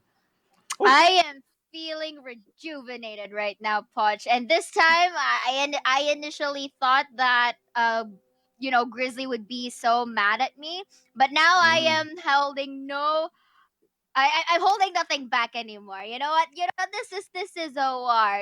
He also flexed something so very nice. So yeah, this is my Revenger squad. If ever so, we have like a feaster pick once again. I really hope we don't have a feaster pick. Grizzly, her thoughts are independent of my own thoughts. So again, an amazing match we had between AL and MWS. So let's check out the MVP because I'm pretty sure some of the people are still not over that match. And it was Yotsu, the tide turner of Team MWS. They move on. You're going to see them tomorrow on day 4 here. Average score, look at that, 12,000. That's a lot of numbers. And remaining ciphers was just 4 strikes. Very efficient feaster. He was needed. He was the trump card of MWS. Kudos to him. Moving on, but let's not discount AL's efforts. It was a neck and neck battle. Yes. Congratulations to them making it this far. Awesome performance overall from both those teams. Definitely. I mean, he was literally the tide turner for like what I said, into our round 3 second half. So round 2 rather. Round 2 second half rather. So it's amazing how these teams can really snag off the momentum off of you if really it's like in a moments of when you tend to adapt. It's where other teams tend to sub out or really shaken the momentum that you're throwing at them. So this is really a good place done by MWS. But kudos still to AL, like what you mentioned. They really did some performance plays there, so really outstanding. For sure. And today we have like a lot of matches lined up. Me and Sayora are going to cover this next match before Grizzly and Articuno take over to give you the remaining matches of the day. But right now on deck, as they're preparing, we have Team AT versus 5HS. Really intense matchup between these two. 5HS, also one of the teams in day 1, going overtime. And AT being able to shut down GK. So very formidable teams. I can't wait for these two teams to face off. So here they are, 5HS, 5 headshot. You got Yu, Dalong, Ling, SGG, Lel, Yang, and Ju. Yes, indeed. And look at the preferred characters. It's more onto very interesting ones because they have Wildling and Cowboy up on their sleeves. So this a cowboy. Yes. This only goes on. It reminds me of someone, but okay. Right now, going into the stats right here, the coding progress, almost everything really speaks for itself. All above average, and look at that mechanic average decoding progress, really 105%. So the long here is really given a lot of space. Yeah, and just a well-rounded game because if you saw 77 seconds containment, so he can decode with as well as kite with the mechanic. Here we go, average containment 47, but do look at the rescues. 2 average rescues in 1 match as well as rocket share rescues with 3. That really just paints a picture with how high level Team 5HS is. Moving over to Ling, average Priestess escapes through the exit gate is 8.33. So we have a Priestess on the line here. So I'm sure AT has done their homework against 5HS's lineup here. Indeed. And there's one thing I don't know, this is kind of like an off topic, but the members of 5HS really has their eyebrow gaming on fleek. But again, going back great thing to notice. Yes, but going back into our introductions of the players right here, you know what? The Mercenary average rocket chair rescue, maybe 1, but you know what? It only goes to show that he has a guaranteed save for SGG right here. And so far for the coding progress, really versatile, really flexible, and I would really love to see how 5HS really plays out onto when the round 1 comes in. And now here, you with the forward, average stuns 1.5. The numbers really do paint a picture of how he plays this forward. Can also contain for 70 seconds. That is a long time, especially if you're playing in a Cypher Rush game. So here, Yang, a very scary hunter, one of the scariest hunters in the Asia server. He has some amazing picks. We'll get into that as we go to the picks and bans phases, because I'm really interested to see how he's going to approach this matchup against AT. Yeah, I agree with you wholeheartedly. And, this is like similar to our first match, really intense, because it's like getting us a step closer to redefining who gets to really be called the COA 3 champions. But you know what, this is the members of 5HS, looking all pretty good. Yes, move slightly to the left and right. They're looking really pretty and swell. And of course, safety first, always wearing a face mask. But again, like what I said, their eyebrows are always on fleek. Oh, I love it. Well, that is something that Sayori noticed, and I'm pretty sure the chat's noticing that as well. But they are all business today. Those eyebrows are going to be furrowed and focused as they enter this match against AT. And now I can't undercut how big of a threat AT is. Sending home GK, one of the favorites in the the Southeast Asia team. So it just says a lot. Team Adam, one of the expected hunters to make teams to make it really far, and here they are. YP. Actually, could you help me out with the pronunciation here, Sayori? Of course. YP, Washer, Mizuki, Xiao, the Dongshuan, and DSCZ. And if you notice that the preferred characters are really in line with metas, but looks like there's your boy Acrobat right here alongside Wu Chang Chang. Wu Chang. Wu Chang.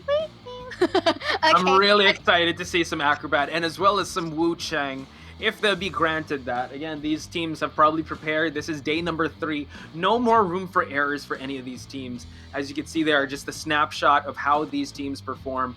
These numbers are just beyond impressive. Yes, indeed. It really speaks to each of our players right here. So as much as I want to get in depth to it, but it's really all of the players right here already created and embedded their mark. So it's really a kind of a common thing to notice that almost all of their performances are above average. And like what you've said, just look at this. Mercenary average rocket chair rescue 0.83. It's something that you have to take note for, and his containment super swell as well. And for Dongshuan, look at that average score, 10,000 with average eliminations of 2. So it goes to show that he has really this high rate in really taking survivors down. And look at that Bloody Queen Merge Image attack is really high. So it means that he knows how to prioritize and how to really angle himself in a distance where the survivors can get it. Exactly. And here they are, ladies and gentlemen. Team AT, a healthy mix of the meta and off-meta picks. As you saw, there was an Acrobat in there and a Wu Chang. You got some mercenaries, all these are preferred characters. It would really depend on the picks and ban phases of the game. And here they are. They look like they are ready to roll. 5HS actually already looking like they are on the survivor side of things, as we see them already. I know, because Sayori said that their eyebrows are on fleek. I see them all. Here we go. 5 headshot here. That was you, and we're gonna have a rundown of all these players. Yeah, I thought you said that was you, like, huh? That was me? Oh, his name was you. Okay, I apologize for that. But you know what, going back here, looking at the stage we have, looks like both of the teams rather, are here. So we get a little bit more, COA 3 feels, really showing that they are here in person on this stage, ready to battle it all out. So the top teams from the China region are here. Everyone is watching. All eyes are on them. Day number 3, a lot is on the line. They are ever so close to punching their ticket and making it to the last day of the Call of the Abyss 3, which is tomorrow, ladies and gentlemen. Donghuan, how do you pronounce this? Dongshuan will be rocking the hunter. Dongshuan will be rocking the hunter side over at AT, while 5HS will be surviving their butts off. Yes, indeed. And it looks like, headphones on, get ready for some extra powders into their hands for additional slipperiness. But you know what? Without further ado, Poch, let's head on to the drafting phase of our first round, first half between 5HS as the survivor, like you mentioned, and Dongshun as the hunter. So of course, no bannings for so far onto the survivor side, and Dongshun gets to ban out one. So I'm pretty sure it's gonna be the Seer. Bye-bye for now in terms of that kiting ability. So of course, when you get that Seer out, I think it's the fundamentals that really go in.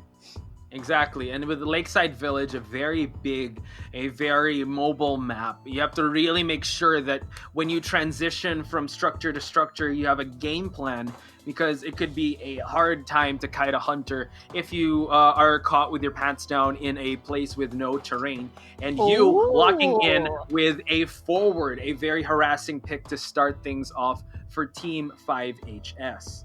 Seeing some limelights for the forward users right here. It's really they're starting to see how effective a forward play is, being all tackly, and it's kind of like not really a headache, but let's say a really big factor in really getting the hunter preoccupied. And of course, alongside with that, like what I mentioned to you, it's going to be the mercenary and the mechanic into play, and it's going to be the priestess as well. You know what? Because the map is bigger than we usually see. It's going to be the Lakeside Village. Yes, and shoutouts to Grizz, because I was able to call this match with him with 5HS versus MRC.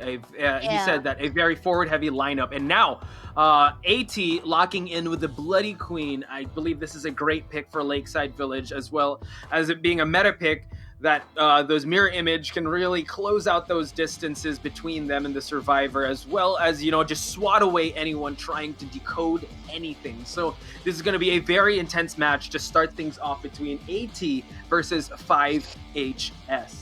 Yes, indeed. And again, just looking at the players rundown real quick right here for some COA 3 feels. And here they are. This is the trophy that they get to rise above their heads, if ever so they manage to fight it out for tomorrow's battle. And again, this will be the overall draft for our round 1 first half second match between 5HS and once again AT Dongshun. And I can really get the logic behind Dongshun choice of Bloody Queen, because if, like what we saw in the stats earlier, 5.1 average mirror image take. So without further ado, Poch, this is this is from Happy Valley, 5HS on Survivor side and AT on the Hunter, and it looks like the map is going to be Moonlit River Park. Yes. Our apologies, ladies and gentlemen, but the show must go on while Ling gets struck down at the start. Great opening salvo from Dongshun here, taking the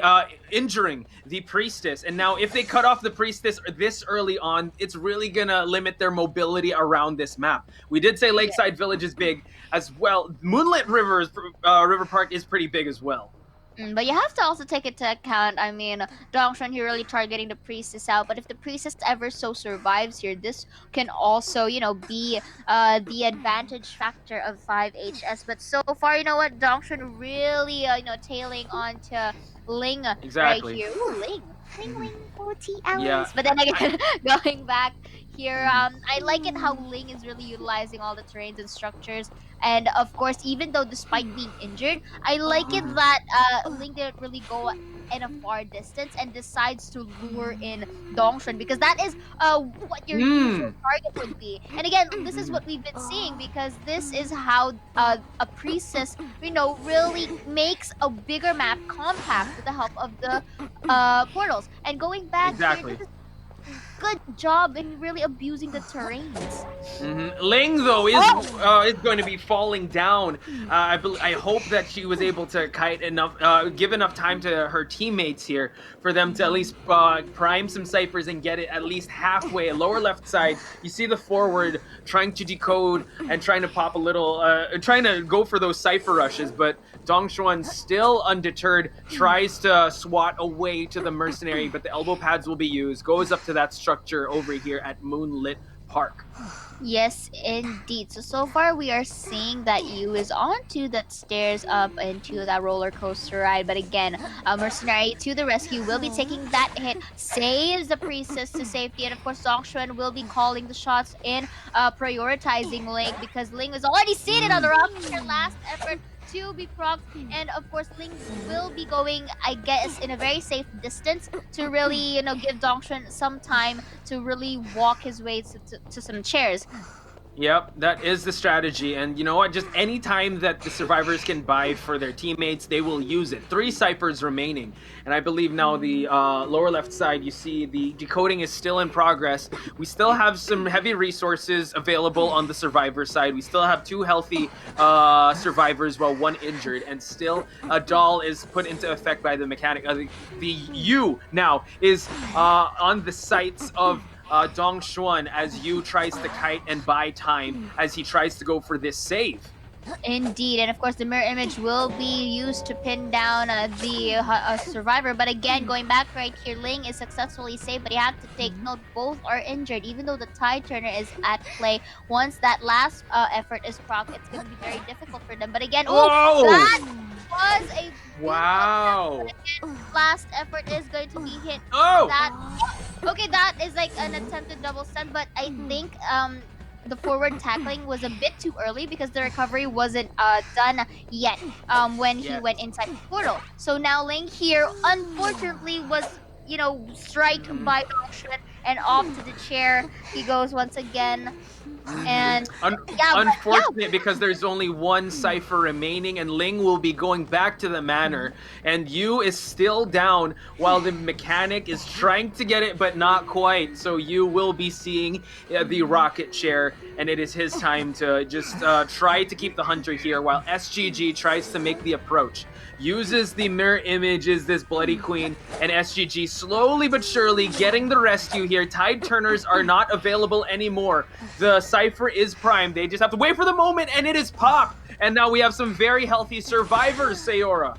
Yes, indeed. But of course, the SGG will be injured anytime soon with the delayed effect. But again, forward will be using his ball, will be taking advantage of that, and unfortunately will be knocked down. And this is the cons of really into the hit range of the hunter when in detention. And this is another forward seated down on a rocket chair, and this time Dawson will be teleported to the other gate. Let's see. Okay, that will be a tie. GG to both teams. Wow, starting things off seriously action-packed. Like, there was not a moment of lull with both sides. You saw the very active hunting of Dongshuan with his Bloody Queen, and you saw the effectiveness of the portal. You saw the effectiveness of everyone. So, well played by both these teams, and very evenly matched. Yes, indeed. And this is a similar case with our match number 1 earlier, ending up with a tie in the very first round and first half. So I'm excited to see if if when the switcheroo happens, will they be able to tie it out as well, or will they be snagging up some points on their own? Exactly. We've it's a bit of deja vu from the first match. It's still evenly matched, 2 apiece.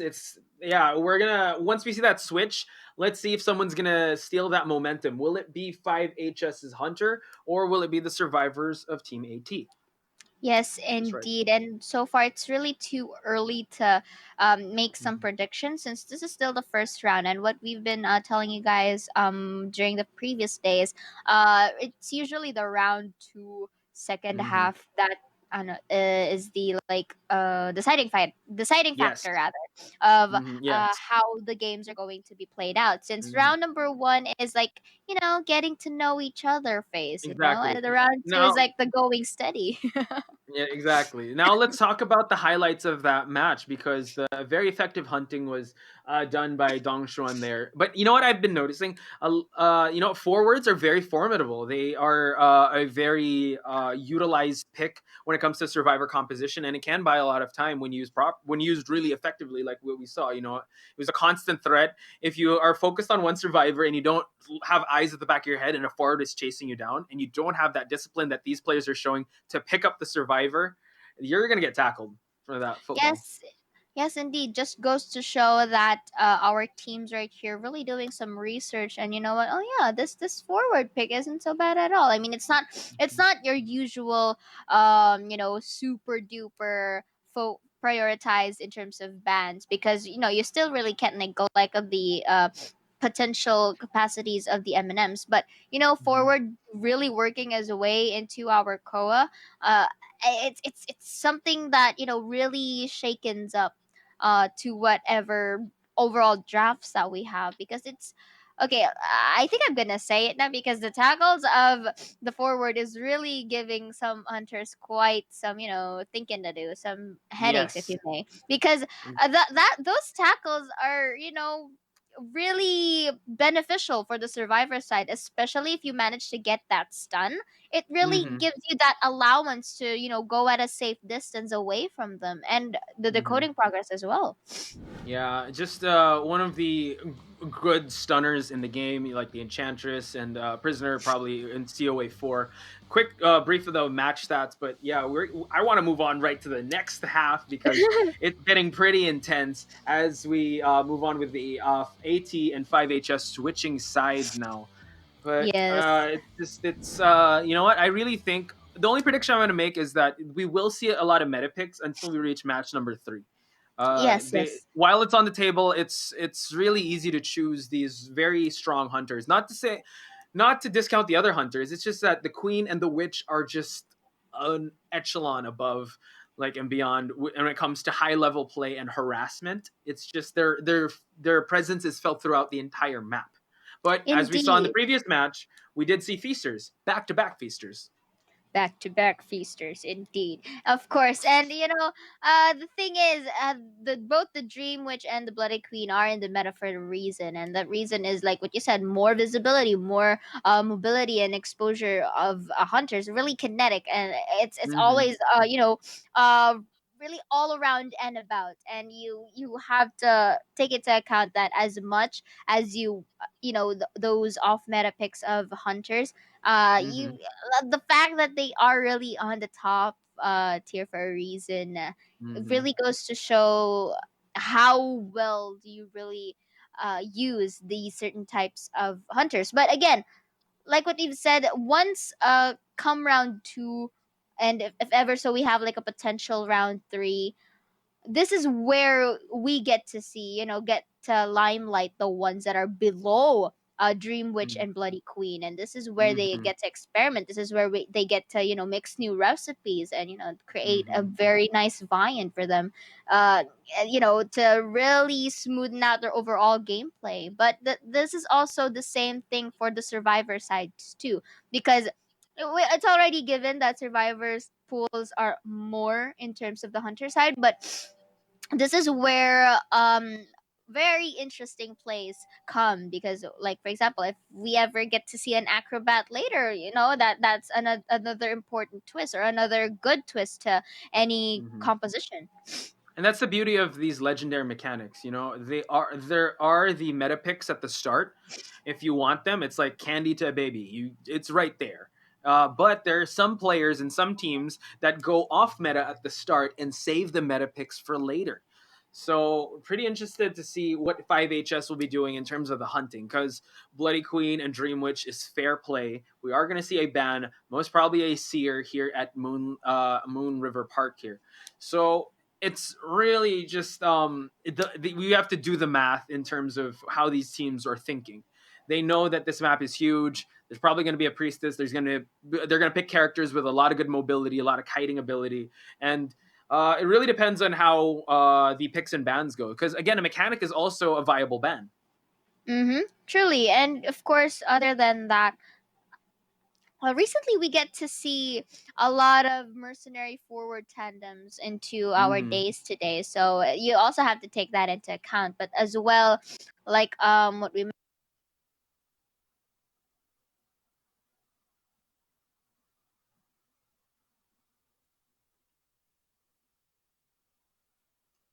Is Sayora there? Hello. Oh yes. Is she? Yes, she's back. I am back. Yes. Oh, you were saying about we were talking about picks. I was saying that the mechanic is a viable ban. Yeah, indeed. And like what I've mentioned earlier, if there's also this sort of tandem, the mercenary and the forward Mm. tandem, that really gives you the mobility that you need, specifically into Moonlit River Park. But at the Mm-hmm. same time, if let's say one of these are unavailable, your go-to is of course the Enchantress as well as your Mm. situational pick. It really depends. There's a lot of mixes are here, so I'm pretty interested, really. Yeah, and it's magic on the screen when you see a a cast of characters that are off meta or on meta, and the strategy just works out. And also, Mm-hmm. it shows as well. Bloody Queen and the Dream Witch, they are top tier hunters for a reason, and there's a huge. It takes time for you to really master them, and to master them in a stage like Call of the Abyss 3 is making a statement with how skilled these players are. Mm-hmm, indeed. But nonetheless, I'm still having the shivers because the fact that they are here into our tournament, the best of the best. It's something, it's already a beautiful title already. But you know what? This is of course, pedestal, or this is where you really test out how how coordinated you are with your team. So Mm-hmm. I just really can't wait for round number two. I mean round Coin toss, second if I may round. ask. Dream Witch or Bloody Queen coming into this second half? Because it's a coin toss, right? Bloody Queen. Bloody Queen. Same. It was so effective, right? I think so as well. Mm-hmm. Unless, I mean, recalling back to 5HS's performance in day one, they pulled the third match photographer, but I don't know if he's going to be pulling that off just yet. I think he's going to be saving that in the meantime. But no, ladies and gentlemen, Yang can go off meta if he has to. But Wu now with the Chang. Queen, yes. No, Yang. Wu Chang, I Yeah. believe, Oh is yeah. in yeah, I mean, AT. I'm also expecting to see like a A Wu Wu Chang Chang, here as yeah. Oh well. yeah, Yeah. for sure. Yeah, Wu Mm. Chang may be also put into play, but right now with the queens and witches available, I think we're gonna save that for match number 3. We may be getting ahead of ourselves, ladies and gentlemen. But we're just letting you guys know and setting the stage for what to expect as these rounds go on. But for now, I think the dominant, it's good. It's the year of the queens and the witches in Identity 5, especially Call of the Abyss 3. Yes, indeed, and it was like a throwback from way back COA 2, wherein the Soul Weaver was our main limelight, together with the Ripper, and of course, if I'm not Mm-hmm. mistaken, it was Dream Witch as well. So Dream Mm. Witch really, really maintaining the ranks here um as one of the top meta hunters into come Mm-hmm. COA 4, COA 3 rather. Wow, COA 4 is so advanced. Ooh, we're Co- thinking COA future. 3, Mm-hmm. but again, going back here, it only goes to show that the level of mastery with all Mm-hmm. of these hunters is something that you really have to uh look and pay attention closely, Mm-hmm. because I don't know. There are some expected plays, Mm-hmm. but done by our bloody queens or dream witches. But at the same time, you like yesterday, where there were a lot of unexpected getting you off of your chair moments, right? So Mm-hmm. it's really amazing how people how our players here can really do those kinds of magic. Well, not Exactly. really And magic, also more like strategy. that performance, magic, Yeah, whatever you yeah, call it. It's fun to watch, right? And yeah, also not to discount the survivors. At the mastery of them making those rotations, really knowing where they need to be in the map at all times. I mean, you do see like one survivor getting kited, but in the background, what you don't see is that people going for cipher rushes, as well as forwards positioning themselves, getting ready for that tackle, or mercenaries getting ready for that rescue. It's constant communication that you can't see as we focus mainly on the hunter and the action that's happening. But no, ladies and gentlemen, that the teams are coordinated and they're thinking light years in advance on how they're going to be able to pick up the pieces in that situation if a survivor does fall down. Yeah, definitely. And if you notice that, okay, M&Ms are banned, but if ever so that they are open. They Mhm. really go into the side wherein they prioritize the mercenary or the seer first, because Yes. mechanic, as much as the level of threat in terms of the coding progress is good, sometimes we are seeing the line of our players go into the cipher, the coding Right. progress in a pace where they can Mhm. control it best. So this is a good thing Right. to call it as well. But you know what? This is our players right now, getting ready and prepped up, as AT Mhm. will be onto the survivor side this time. That's a good insight you said about the mechanic, and I can't wait to see the picks and bans as we move on to the second half. And I believe Yang will be the one hunting in 5HS's side, getting ready. They all mean business, ladies and gentlemen. 2 apiece. It's all tied up. Who will run away with the momentum? Or are we going to see a bit of deja vu from the first match? Is this going to be a very even match till it comes down to the wire? I love it how Yang has this, serious position when sitting down onto Yes. that hunting chair. I mean, usually the other hunters really sit, in a manner that they use the table, but no, Yang right He here wants uses he wants to see the fear in their eyes. Like, I want to see, yes. as I'm hunting, I want to see my victims. Yes, and he uses the pillow to, really support him on the phone right here. I mean, I like it, and going back, like what I've said, the seer won't be seeing a light of day, preventing that added protection and time in terms of kiting. And here, let's see what Adam has to say about this. Still Moonlit River Park, going with a forward at the start. Pretty interesting. Again, I have a feeling we're going to see a lot of forwards, and let's Yes. see if it'll pay off in this type of matchup. And as the Seer is banned, Mechanic is definitely going to take a spot in that lineup, as well as the Mercenary. So for the fourth one, okay, still sticking to the fundamentals right here. I mean, it's no question why Priestess will come into play, because we just saw how much of the gap can the Priestess really cover in terms of her holy keys. And again, let's stick once one of the M&Ms are out, 2 of them are in, usually into our survivor draft. And of course, the forward, doing an exemplary job. It looks like I am. I also thought it was Bloody Queen, so I'll join you there. We are, bamboozled, as Yang right here beat the odds, and like, you know what? I'm gonna show you guys how to Dream Witch pretty well and swell. But Again, it was a coin toss. You have those 2. There's no bans yet. They had to prepare for either a Dream Witch or a Bloody Queen. So let's hope that AT did their homework on Yang's Bloody Queen. Dream Witch. As we head on over to the second half of the first round, we have a forward, Mechanic, Mercenary, and Priestess lineup by Adam, and a Dream Witch. Again, we're going to settle this at Moonlit River Park.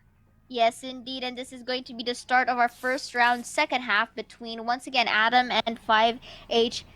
And so, I like that Tomie skin, but again, going back right here. Always have to shout that out, yeah. Great skin. Yeah, and just quick, rundown here the locations. Okay, the Mercenary really, broke that caliber. I think intentionally. To gain the attention, yeah. Exactly. But again, going back right here, it looks like Yang has his eyes on the prize, goes for that robot. I mean, I understand why he would go for the robot versus to, really odd one resources of the Mechanic. Exactly. I mean, adding another body in the field for a hunter to worry about is really a factor, and that robot is going to fall down, and now we're going to see how he's going to change targets to try to prioritize Xiaodi here. Xiaodi on the run. Yang is on hot pursuit, wants to leech this. Xiaodi is already leeched, actually. And now Xiaodi trying to gain some distance away from the follower of Yang.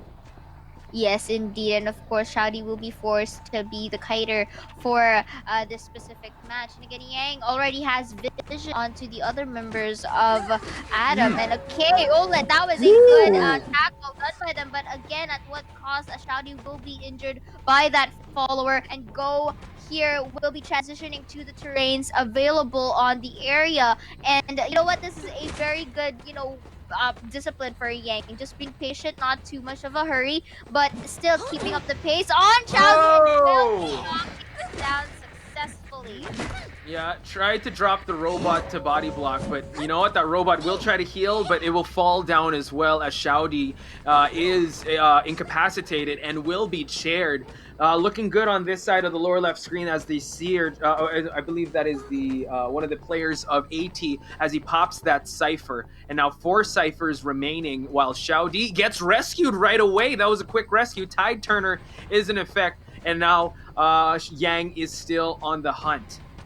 Yes, indeed. And of course, I love it how Nwasher was very, his reflexes were on point, really saving Yes. Shout most. But the last effort will be used because he was really in a hitbox range of the Mhm. follower that really got him knocking down. And again, another chair down goes the mechanic. Take note, this is half life for the mechanic right here. And I think the Yes. best scenario is to save Shouty in a manner wherein the countdown is a bit of let's say 90% because this Yes. kind of like added a little bit more time for them to go and decode. But going back right Exactly.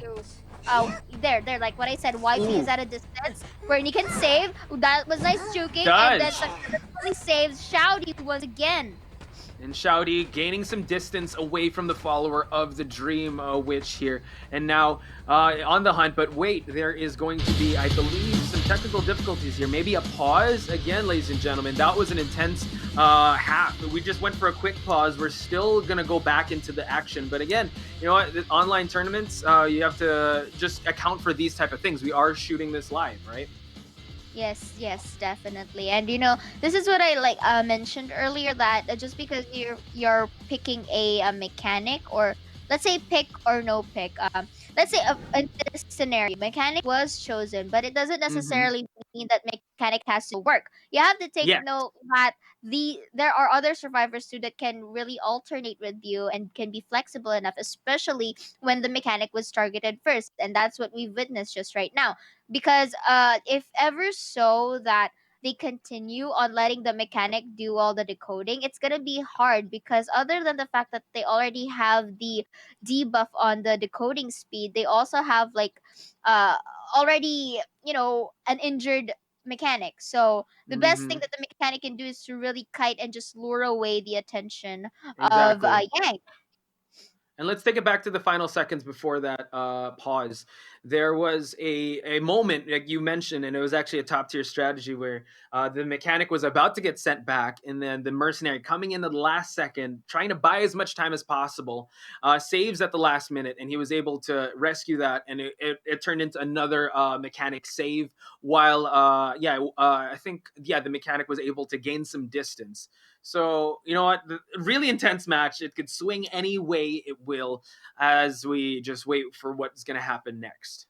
Indeed, because that when I mentioned that earlier, because I noticed from the way I play or I watched, that is like a usual tactic of any rescuer. Okay, first let's say the mechanic is seated on the rocket chair. Okay, fine, sure. You rescue it at a time where in the half bar It is didn't that reach yet. yeah, it Mhm. didn't reach it yet. And then the second time wherein the survivor gets shared once again, you kind of save it in the last minute or in the last 10 seconds before they Mhm. go and fly away, simply because that remaining time before saving it really means a lot, can really be can Yes. really change the game because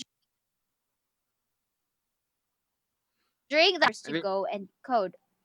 Yeah, again, seconds are very precious in this game, and they realize that. Again, the mechanic really wants to go decode, but if she's called to kite, she has to do her duty and try to kite as long as she can, with her doll being in place. But you saw there that Yang was able to snipe out the doll as well, and the role that the mechanic had to play was really to buy as much time as possible. So Yeah.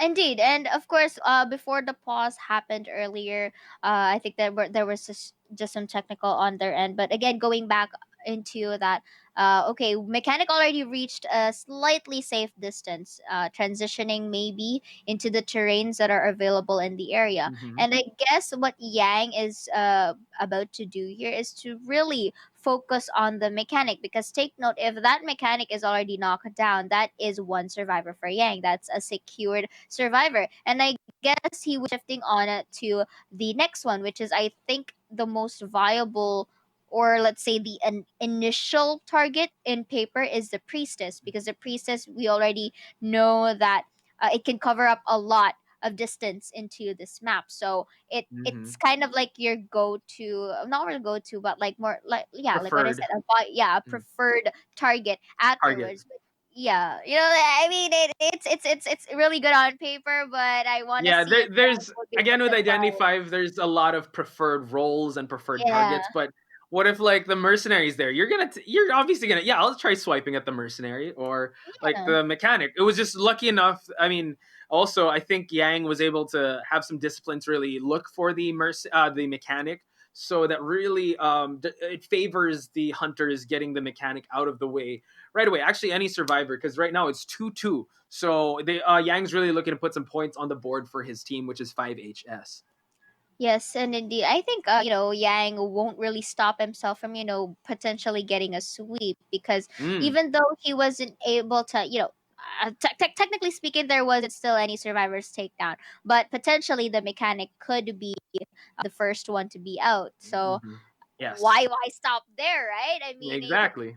why stop at a safe stats, or at a safe point where when you can really go all out. And I think that would be Yang's initial strategy right here, come when we go back into our game. Hmm. Hmm. And just an effective use of the Dream Witch. Again, you have to multitask like crazy, knowing where your followers are, knowing when to switch out, and knowing which survivor to hit with which follower, because you still want to keep them leeched as much as possible to keep your presence at maximum capacity. Yes, definitely. And of course, those leeches really would give, some time for the survivors to really go and think, okay, should I really remove, or should we Yes. just really go and decode? And that is time consuming in Hmm. favor of a dream witch. So there are lots of possible Hmm. variables at play here come, and Yeah. it's just really Yeah. exciting to see how Yeah. Yang is really patient about this. I mean, he's not really getting any deterred. He's not really, getting tilted anytime soon, because he knows how Hmm. to really catch up on whatever he was missing. Exactly. I mean, with with this type of meta, with the Bloody Queens and the Dream Witches, and also the survivors, the game really is to buy enough time for your team, whether you're on the hunter side or the survivor side, and try to distract as much away from the objectives that each team is going for. For the survivor side, it's distracting them from going for the main objectives, which is ciphers. For the hunter side, it's really distracting them to just focus on one survivor instead of trying to make their presence filled the entire map. So it's really interesting to see these strategies play out. Mm-hmm. I'm. I mean, I don't know. I mean, you guys, as much as I want to keep the game going, but there are uncontrollable situations that just really calls for it. I Mhm. know, you guys. I mean, I can hear you in spirit right now, like, hey guys, why don't you just stop and just let's go to the game? But unfortunately, we too want to go to the game, but you guys have to be a little bit of patient and stick with us until everything is run down and smoothly for everyone. Yeah, yeah. As Right, of course, right. I'm trying to avoid, Hmm. being the bad woman that I am, to really rub it on Grizzly's face when we earlier just had some feaster marathons earlier. Uh But you huh. know what? I'm still a good person right now. Still not wasn't able to get coffee, and yeah, still sane, still sane. And So coach, let me yeah, just ask you a question real quick. okay. How do you think would Yang turn this game around based on what we've seen earlier? And I Hmm. really want to see how you take some observation skills, if you may. Uh, well, you know what? This pause might actually cool him down. He was on a roll there, and as you mentioned, the mechanic was probably on the way out. He did gain some distance because of Tide Turner and the save of the mercenary. But then again, you know what? This he was on the hot pursuit of that mechanic. So again, it really depends on the conditioning of Yang and how he can just jump back into the game and still be in hunter mode and be Yeah. able to just not deviate from the game plan, which is try to get as much survivors back to the manor as possible. So that's how I see this happening. Hopefully, he still has that strong fortitude and mindset for him to still not get distracted and still go for those survivor takedowns. Actually, I agree with you. Like, as much as I don't, as I observed, really, like in almost all games. But you know what? Let's stick it here specifically in IDV. Whenever there's like a pause or something, it kind of like creates this image wherein will the early momentum be, still consistent come by when Mm-hmm. the game resumes, because that's what we observe in almost any game. That's why we Mm-hmm. really prevent pauses as much as possible, unless there Yes. are issues on an uncontrollable issue. But going back, Yeah. it because it kind of like really shakens up the current in the zone moments that each of Yes. our players have. But that's the thing. These are professional players. They Yes. are on the next level, and I'm sure that they could, in an instant, snap right back into game mode. Mhm. And not just Yang, also the team of AT. You also have to consider they're in survival mode. They still need to Yes. have the communication ready. They still want to save the mechanic as soon as possible and get him out of the sights of that Dream Witch. So Yeah. again, a very unfortunate, uncontrollable circumstances, but you know what? These things do happen, and these pro players from AT and 5HS have to roll with these punches as we move along in this tournament. So, ladies and gentlemen, this is the most important time than ever to show your support over there at chat. Sound off and do send your support between AT and 5AS. Sound off, and Yeah. I'm pretty sure sending those good vibes to them will help your team find their resolve and be able to move on to the next day. Definitely. So if you guys are going hashtag AT win or hashtag 5HS win, you supplement, you abuse that hashtag powers, guys. We go for goal, or maybe hashtag Poch win or something like that. You go, guys. You show your love and support to our teams, because you know what, they may not be really expressive about it, or they may not be showy, Oh but the yes, fact that but they're they have fans to support them and to really mm-hmm. cheer for them is really boosts the morale of each of our players. They're just really not showy about it, or they don't really Well, broadcast it as much. because right now they're in the zone, right? But inside, Yeah. when I think once the day is done or like the competition is over, when they see those comment sections, they're gonna be full of joy and full of it's Like, just my a warm heart. feeling inside. Yeah. Exactly. That my kokoro goes doki doki, something like that.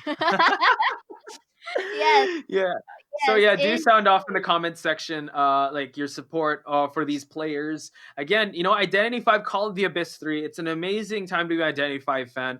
It's great that they were able to still push through this tournament despite all the craziness that's happening in this world. yes, So what a great time to be an Identity 5 fan. Just go stay at home, be healthy, play some Identity 5, get some friends to play this game.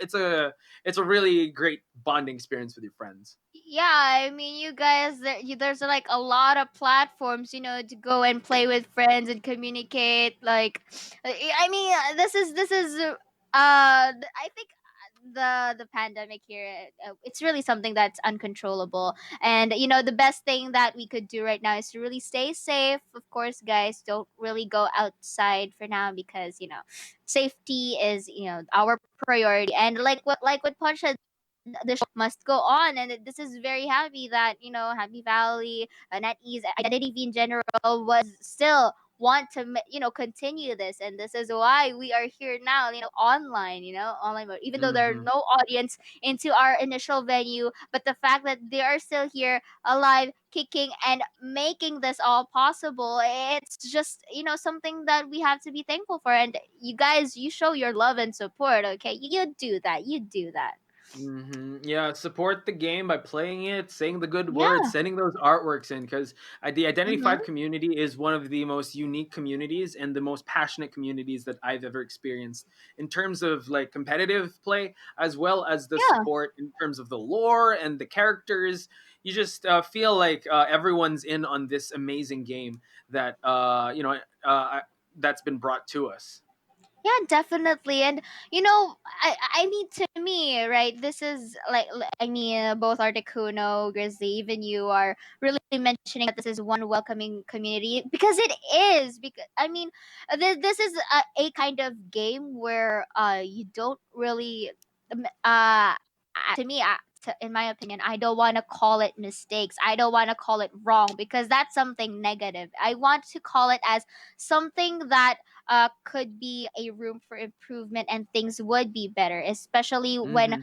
when comes the rally of both our hunters and survivors. Because in this specific type of game, I love it because I don't. It's not something that where you need to point out mistakes. It's something where you need to point out on, you know, the good that happened on both sides Mm-hmm. on our teams. And because that's really the case, because you don't, why would Mm-hmm. you know, we don't need to, you don't Yes, need to do that. That's something you it's don't need, that's something it's to be not a gained from.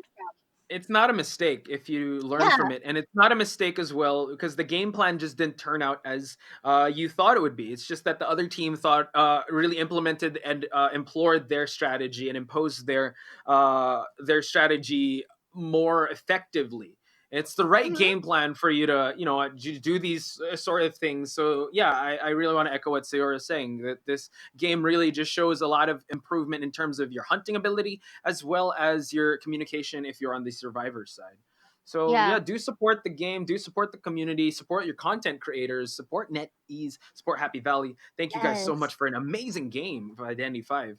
Definitely. And if you guys don't want to go with friends, it's fine. I mean, there's nothing wrong in having solo queue as well. I mean, I do that too. I mean, like, It's so hard. yeah, hey, solo queue is not bad. I'm a glorified hound, okay? I mean, Yes. as much as I would really love to go on the game, I kept repeating it because I really want to go in the game as much as everyone wants to. But you know what? Yes, the situation calls for it, and you have to stick with us a little bit more. So, you know, while waiting for the match to go up, why don't you go get your coffee, go watch some Netflix episode, I guess. I don't know. I mean, what do you guys do during your free time? I mean, I surely don't have free time because I have work if ever I don't have cast. But again, going back, you guys, while waiting for this, you guys can really go and hang out with us, or you can go eat. Yeah, don't forget to eat, guys, okay? And you too, Pot, you don't forget to eat later. And you know, Yeah, for sure. yeah, And it's it's something uncontrollable. And guys, going back to, let's yeah, yeah, going let me yeah, going back to the match. Let's talk about yeah, that because that's why these guys are here. Let's talk about the yeah. performance that AT and 5HS have done in Mhm. day number 1. As we mentioned before, AT did 2-0 GK, which was a very dominant performance. They did have a mix of they did use the Dream Witch and Bloody Queen, so they are very versed with the meta. They do have now the game is back on. Yes.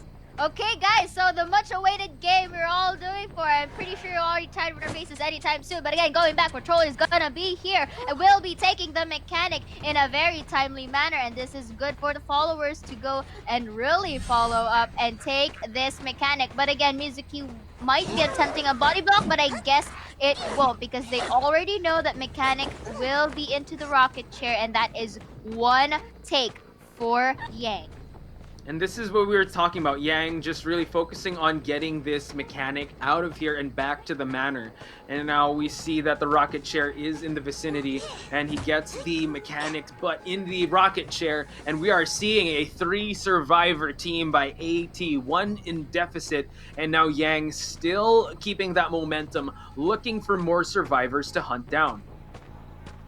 Mm-hmm. Definitely. And again, that was a good call for Yang earlier. And this is like what I mentioned earlier, the most viable target to be would be the priestess, because that is one of the things that you have to take into account. And here, going back with this big of a map that we have right now, and it's no question why the followers have to be dispersed. And now Yang's still looking for the proper target here. We have Mizuki here that was leeched, and YP now on the run. Let's see, he is an injured mercenary, so it will take a little time for him to fall once he gets knocked because of that delayed effect. And you see a lower left part of the screen. I believe that's the priestess trying to get rid of that leech, and this will distract them from going for those decoding progress. One cipher left. A lot of time on the side of Yang to make some of these survivors fall down. Indeed. And of course, YP being injured right here will be abusing the trains as much as possible. But Yang applying vision here with the main body will be spawning up some followers to, really pin YP down. And again, going back right here, I think Yang would be proceeding to the other area to really prevent Nwasher from really decoding the cipher. And if you look at the lower left side of the screen earlier, the decoding progress is not that, complete. I like what they're doing. They're both decoding just to see, just to give Yang two things to worry about, like two ciphers to guard. And now we get a hit on the mercenary, and the delayed effect is burning down. Countdown is on, and the mercenary will fall soon. Nwasher here gets the attention of the hunter, and now Yang is on the hot pursuit of this forward. Forward using the football to move away from that attack. But he was able to get that hit. Hot moves, Hodge. That was a very close call for Nwasher right there, but that was good football tactics, like you mentioned. But Yang is just pinning it down here, really utilizing everything, every terrain, every structure, even the portals of the priestess that were placed right here. And you know what? It's just about Yang, just really focusing and tailing up the foot forward right here. Yes, and lower left part of the screen says that there's one cipher that is already primed. So now Nwasher just getting into a good position, but you know that the priestess is ready to pop that cipher when needed. Excellent pallet throw to avoid that hit, and now Yang is still on the hunt to just down one survivor. Watch out, Nwasher away from that hit range of that follower.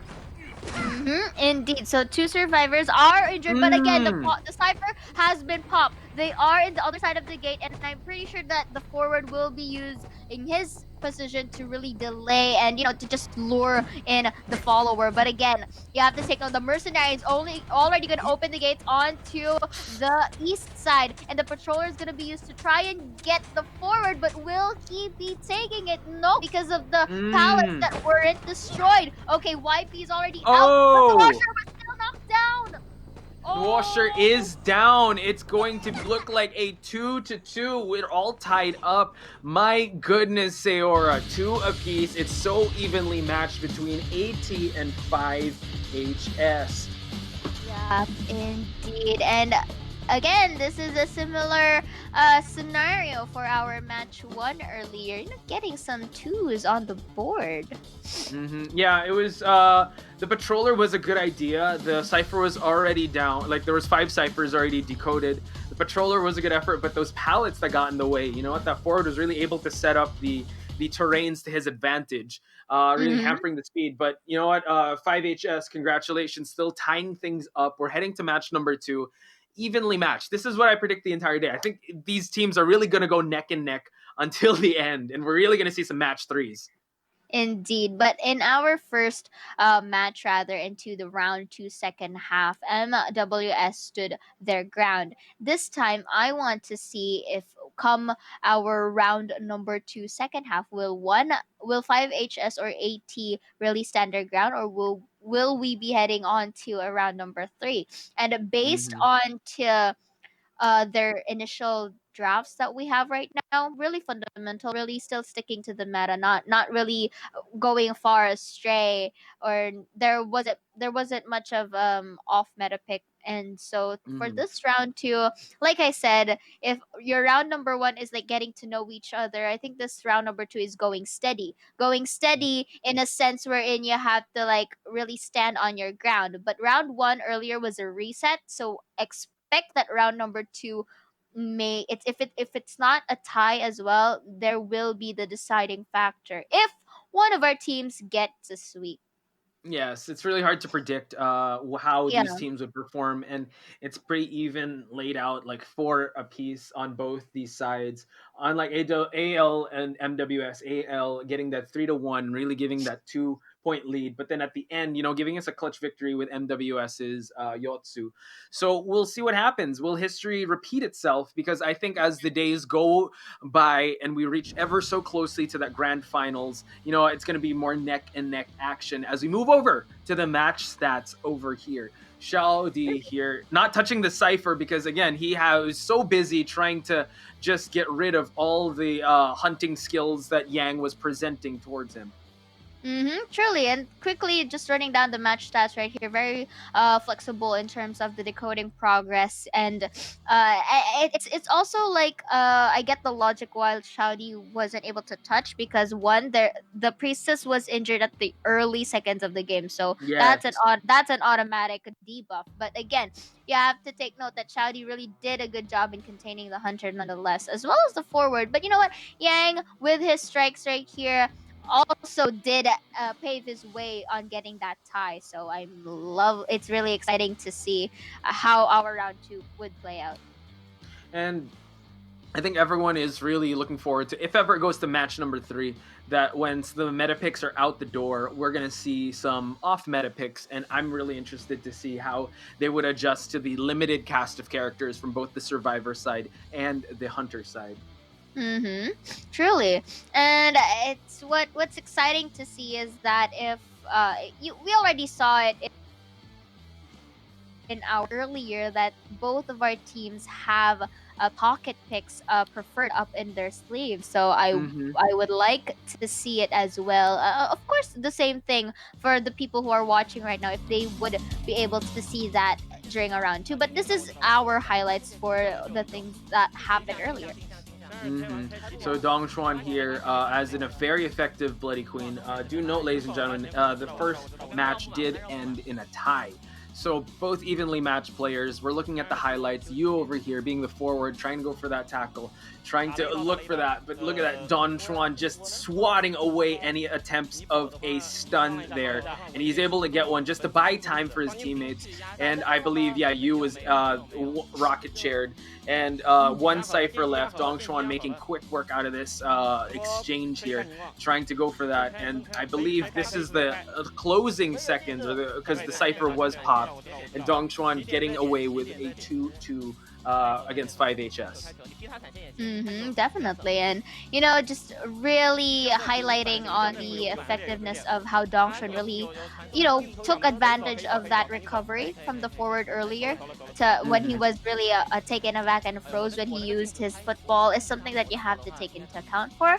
And come by here the highlights for our second one. And this is where Yang used the patroller here to really pin down the forward. And if you notice, that was a beautiful, attempted hit by Yang, and to really enough to get him another survivor to get to the tie as well.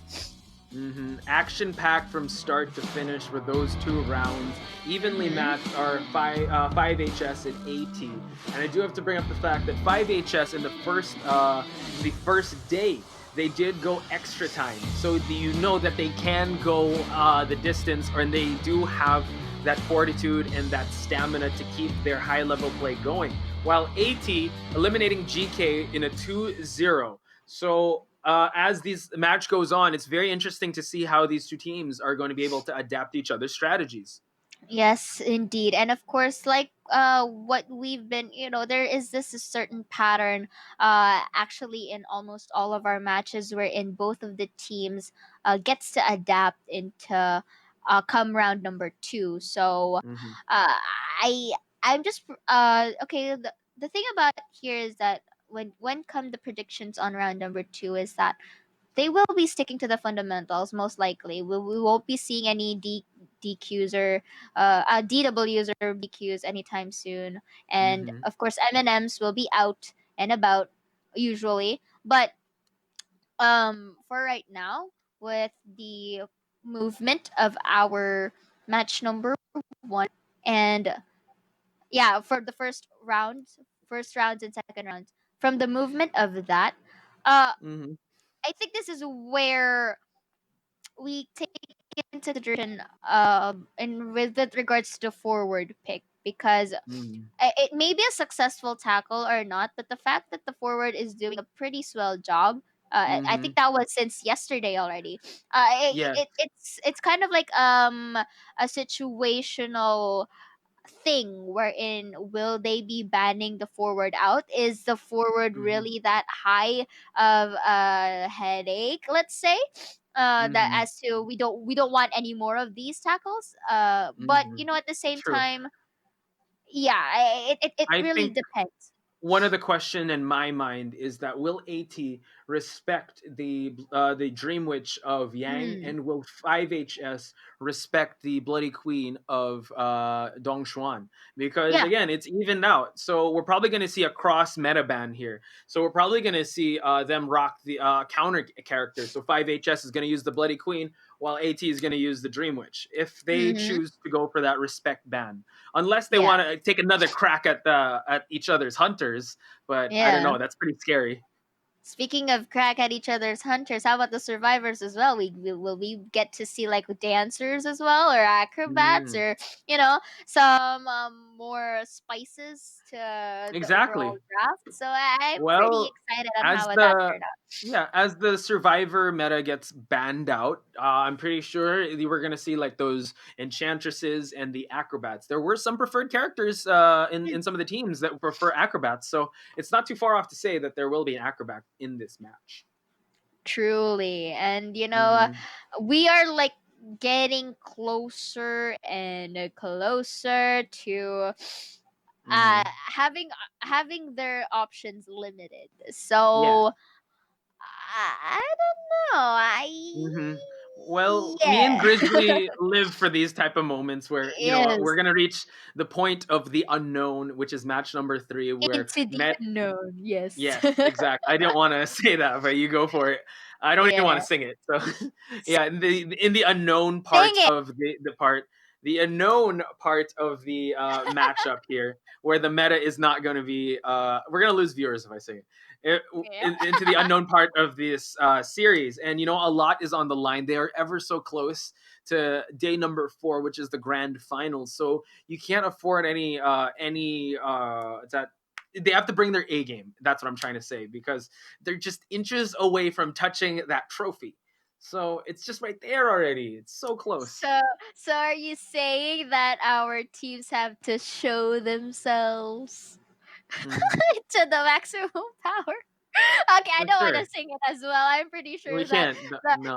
viewers would really get annoyed with me as they are right now. So okay, I'm gonna be saving that singing on my shower probably. But you know what? This is again Identity 5 Call of the Abyss 3 Global Finals. This is the third day, detectives, and we are like a few steps closer to defining who gets to battle it out onto the grand finals tomorrow, guys. So don't forget it's tomorrow. I can't mark damn calendars and the time. Set your alarm clocks on, like what we usually do as well, and to Yes. see who gets to Mhm. be our Yes. COA 3 champions. For sure. We will be there, and we'll expect you guys to be there. I'm sure Sayora will take attendance. She'll look at the chat and she'll say, okay, so who's this? Present? Okay, she will take down attendance. We will expect you guys to be there because we're gonna crown a champion tomorrow,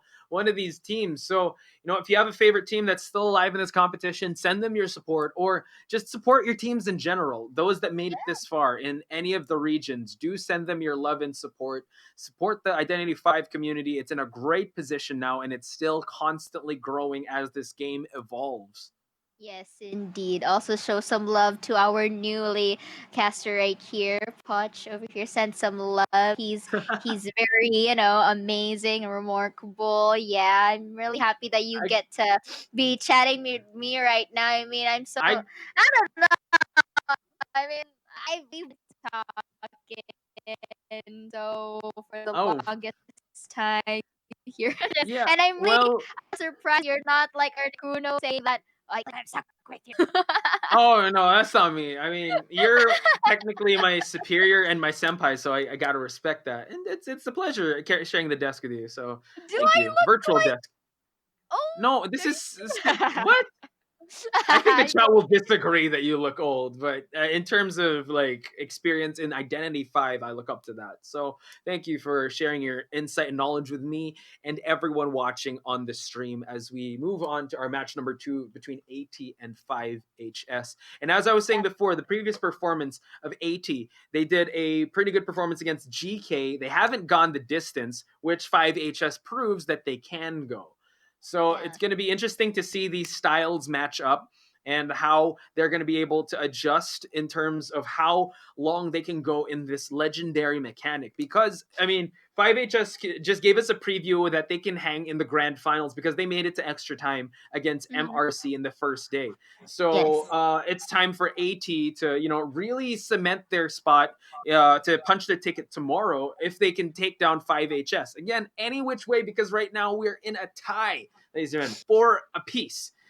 Yes. Really, just doing the math is very painful. Like, it's just, there's so much variables to consider. I told you. I mean, I can't really blame you for that, but like what you've mentioned, this is like technically a reset for both sides of the team. So I think the main objectives for both is to just really get that beautiful sweep that also everyone would really look forward to, and the fact that both of these teams also have secret pocket picks they have on their play. So anytime they could really decide on choosing that in the certain type of round, in the certain type of half into as our game progresses. But um going back right into the performances that they had earlier on our round one, round one of match 2, it's pretty amazing how both of our teams neutralize Yeah.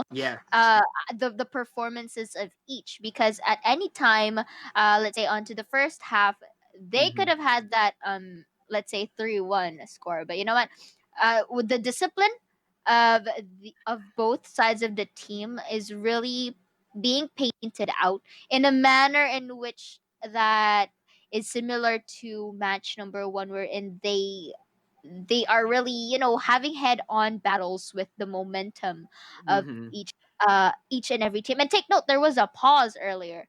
The fact that they were able to really be consistent and stick with their initial game plan is something really both amazing and threatening at the same time. And you also have to highlight, if high level Identity 5, you have an adjusting phase, right? And the best thing you can do now is maybe match 1 is just the feeling out process. None of the scores technically moved. We're still 4-4. It's still an even playing field. So now I'm thinking that these two teams are just slowly getting the download on each other. And then in match number 2 and 3, that's when they're going to turn up the heat, because I think they want to play in the long term. Yeah, definitely. And when you say playing the long term, it's kind of really, to me, I think it's a battle of consistency right now for what I am, really having my guts in here. Because skill wise, both of them, okay, check.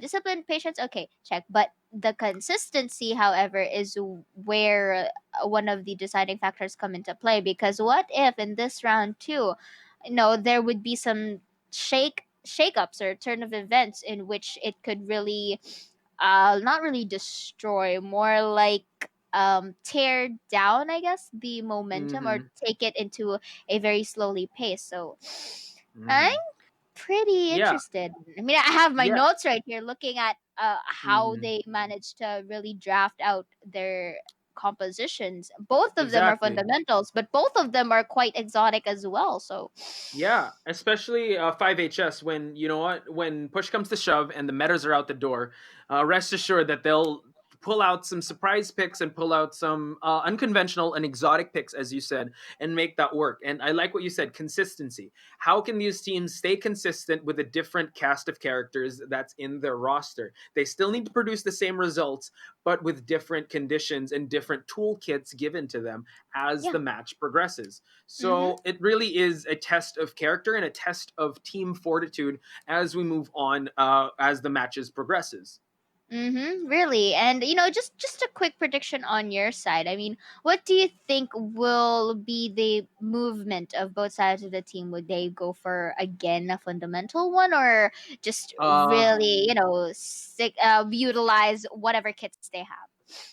I think if we're going to go with how they performed in the previous days, which is day number 1, they're going to get the metas out the door first, and we're going to see some surprise picks in match number 3. They're going to try to make the most out of these meta picks. They're going to try to get as much points as they can before they have to delve into their preferred picks, because their preferred picks are their like secret bazooka or something. They're secret weapons, because now these are your old reliables. These are your this sturdy old reliable Bloody Queen and your Dream Witches. But if need be, they will definitely pull out something out of the ordinary for them to shake up their opponent.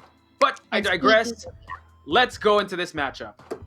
Yes, indeed. And now this is round 2, first half between 5HS as the survivors this time, and Dongxuan will be the hunter. So this is pretty interesting because, okay, Bloody Queen won't be coming out to play again. Like what we predicted, they will be sticking into the meta in terms of bans. And let's see if the M&Ms won't be out. Okay, Seer. Okay, that is 1 out. And let's see if it's a mechanic or a mercenary. But I think it's a mechanic. I agree with the Bloody Queen ban because I think they're just showing respect to Don Chuang's Bloody Queen. And a forward. Okay, shifting things up a little bit. Yes, this is what we've been talking about, really respecting the forward capacities of both teams since they already got to know each other during round 1. And this is amazing. Speaking of amazing, it looks like we'll be seeing a Gravekeeper on our hands, followed by, I bet that's the Mercenary. And let's see if they would be getting a mechanic and then a perfumer. Yes. For sure. Well, yeah, for sure. They can't sleep on the mechanic. The mechanic is a great pick, and as you said, the priestess is coming out. The perfumer will be benched for now because Sayora, check out where we're gonna settle this. Moonlit River Park once again, I believe. So a really big map, and you saw how the priestess can just maneuver around the terrains of this map. Indeed, and of course for Dongxuan, let's see if he would be opting for a Dream Witch, or does he will be choosing a Wu-Chang. Wu-Chang. Wu-Chang. This is good. I am gonna see some teleporting. Poch, you will agree with me when I said that, okay, Priestess can maneuver and closing up the gaps of this one complex map, but at the same time, to complement it, to really counter it, Wu-Chang too has teleports up on his sleeve and will be using that umbrellas to poke his way to victory. Saving probably the other, wanting to cement this deadly Wu-Chang to just try to gain as much points for their team as possible. AT's Dongxuan going with a Wu-Chang. You see you, SGG, Dalong, and Ling with a Gravekeeper, Mercenary, Mechanic, and Priestess. Can 5HS handle the teleportations, the umbrellas, the incredible hitbox of this very devastating Wu-Chang? How many survivors will be able to survive? Let's jump right into the match. Wu-Chang, Wu-Chang, yeah, here we are, ladies and gents, detectives of all ages and sizes. Looks like let's have a sneak peek as our round 2 first half comes into play, with Dongxuan right here really spotting out the doll as early as possible, and bye-bye goes it for now. But again, this is not gonna deter the mechanic because he could still use it with the remaining time that the robot has. And again, look, going so stealthy. Oh no! Onto the roller coaster with the long right here. That was some quick and snifty presses of buttons, and again goes for the hit Simply beautiful, just beautiful. Yup, DeLong really wanting to down this mechanic, but the Gravekeeper is in that area as well, and now he's removing the pallets. DeLong has a chance to probably transition to another spot here to kite this Wu Chang, but look at that! Oh, and we're going to see a downed mechanic. Excellent stuff from Dong Xuan. This is such an early game aggression coming from Dongshun right here, really utilizing that hit range that Wu Chang has. I mean, everybody could really relate to me when I said that this specific hunter has a big hitbox. And speaking of hitbox, that's just so beautiful. Excellent stuff. Just really hampering the decoding progress of all the 5HS, and now DeLong is able to get out of the rocket chair. And look at this, Dong Xuan on the hot pursuit here. Oh, nice burrow here. Tide Turner is still in effect, and Dong Xuan trying to look for his mark. Where did the mechanic go? He's still looking for it. Yes, oh, you landed right there.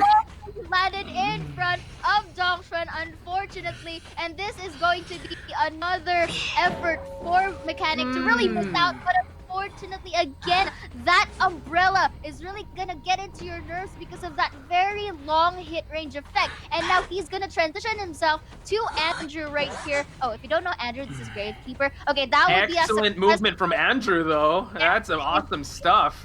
Beautiful stuff. Yes, indeed, Potch. And again, this is a good opportunity for Dongshun to just really, put Mechanic down in a rocket chair. You know what? You just sit back, relax as I, get all your other teammates right here. But again, this is not going to stop 5HS. 5HS really has to just try to piece a plan together as the mechanic is back on the chair.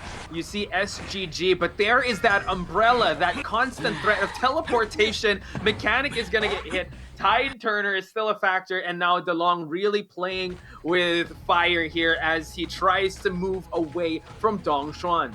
Yes, indeed. I love it how he prioritizes the mechanic. It only goes to show that this really denies 5HS that a bit of more of decoding progress. At the same time, this also denies them a survivor, because that's already one survivor down, and he's gonna teleport it in a manner where he can really close up the gap with the other survivors and goes into the carnival area. And here we have you, Andrew, will be digging his way inside to really evade that hit. That was a timely good stuff.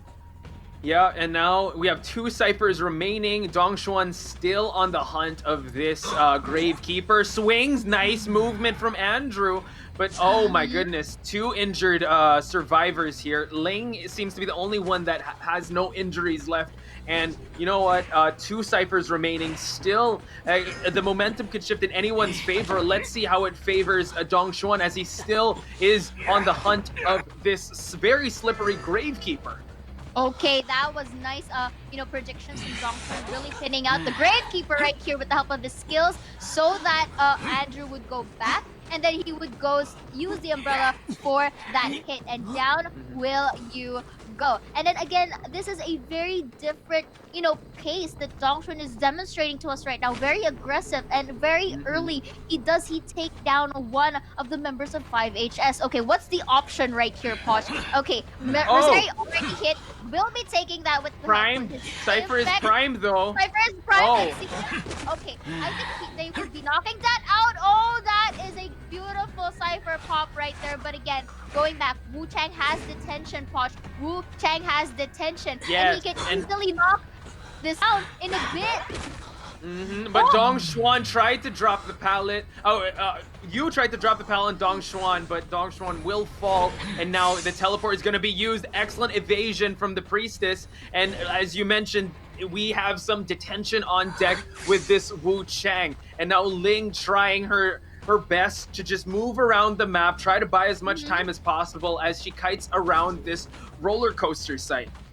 This may be on the favor of Dongshun when he really, goes into a very fair distance where he can really abuse his hitbox. But then going back right here, Ling really does some good work here in terms of abusing the terrains and the portals in a timely manner. And this, the thing about it is that it may way for the Gravekeeper to go to the other side of the gate and potentially open that up. Yep, and now Dongshuan still focusing on Ling. If you can look in the lower left part of the screen, ladies and gentlemen, the mercenary is trying to meet up with the Gravekeeper, and that was excellent evasion from Ling. And oh my goodness, Dongshuan again trying to close out that distance, goes for the hit, and the Priestess is going down. It is a 2-2 game once again, Seora. 2-2. Man. I mean, like what we've been saying earlier, Wu Chang have the upper hand, especially onto the early seconds of the game. But you know what? The magic or the beauty about it is how well the Priestess was able to utilize her kit. You know, just really containing the Hunter and letting Gravekeeper escape, you know, to really safety. It just goes to show that we will.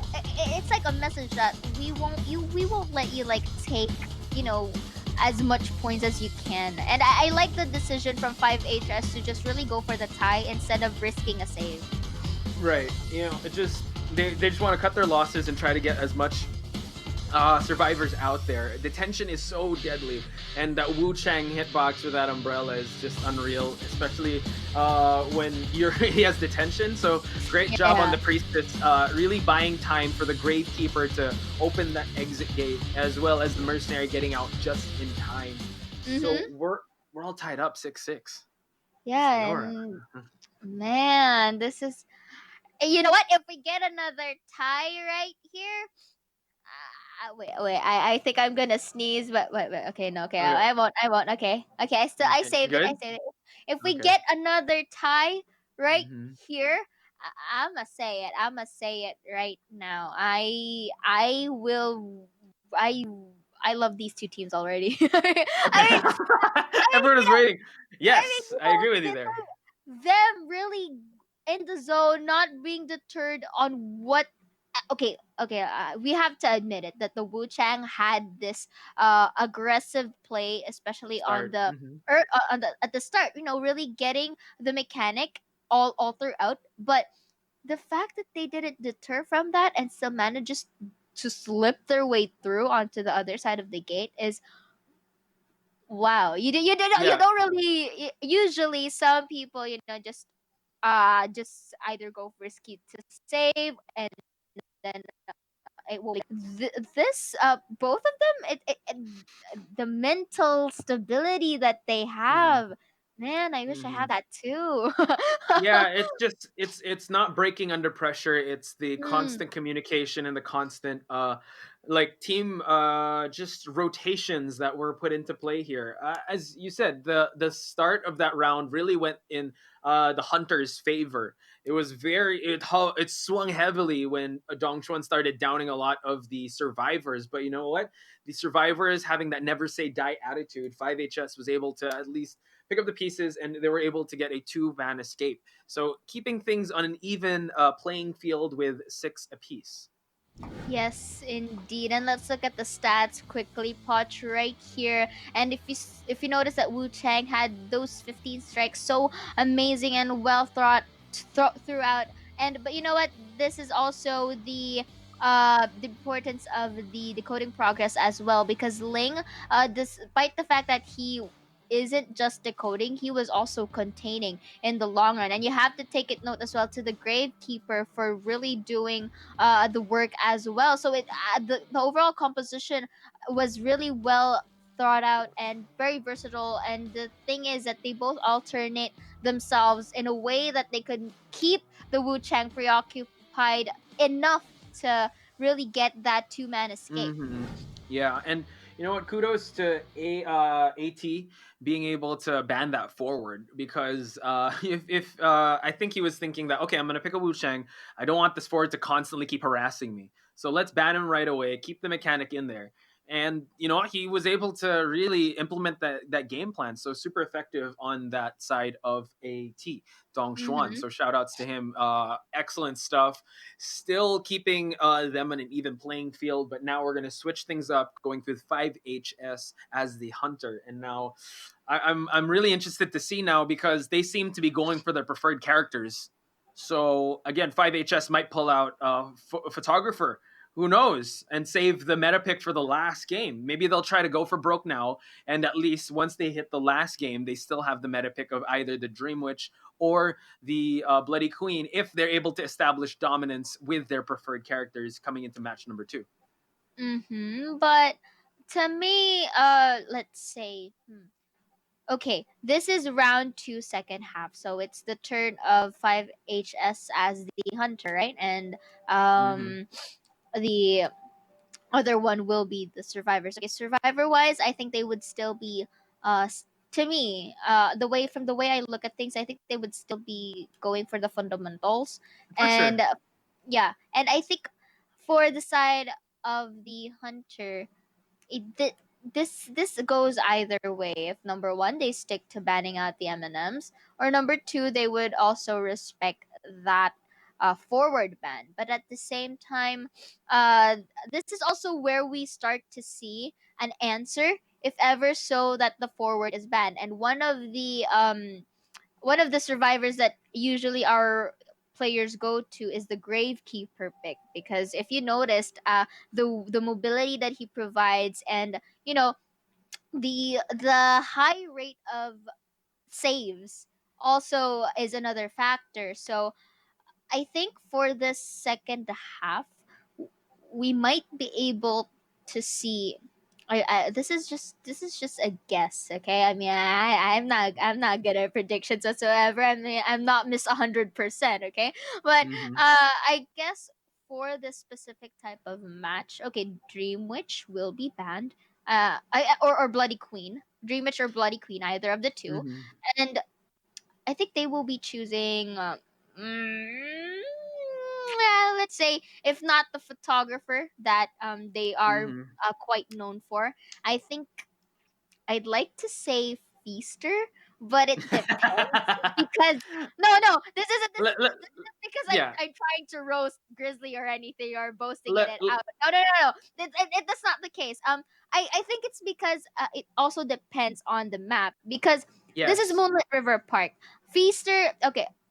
The map is it's bigger than what we usually see, unlike Sacred Heart or unlike Arms Factory. But the thing is, if you are very comfortable with a Feaster pick, and if you're pretty confident in getting it, then it's okay. But Yes. with a map like this, I'm not surprised if I'll be able to see a Dream Witch again. Yeah, well, I mean, again, that's the thing. 5HS did pose a threat with the Dream Witch, so you could even say that AT is going to respect that Dream Witch and ban it right away. So the Indeed. Bloody Queen is going to be a factor, and maybe one of his preferred picks, which is probably a photographer, and as you mentioned, maybe a feaster. So it really depends on who AT is going to Or ban right maybe away.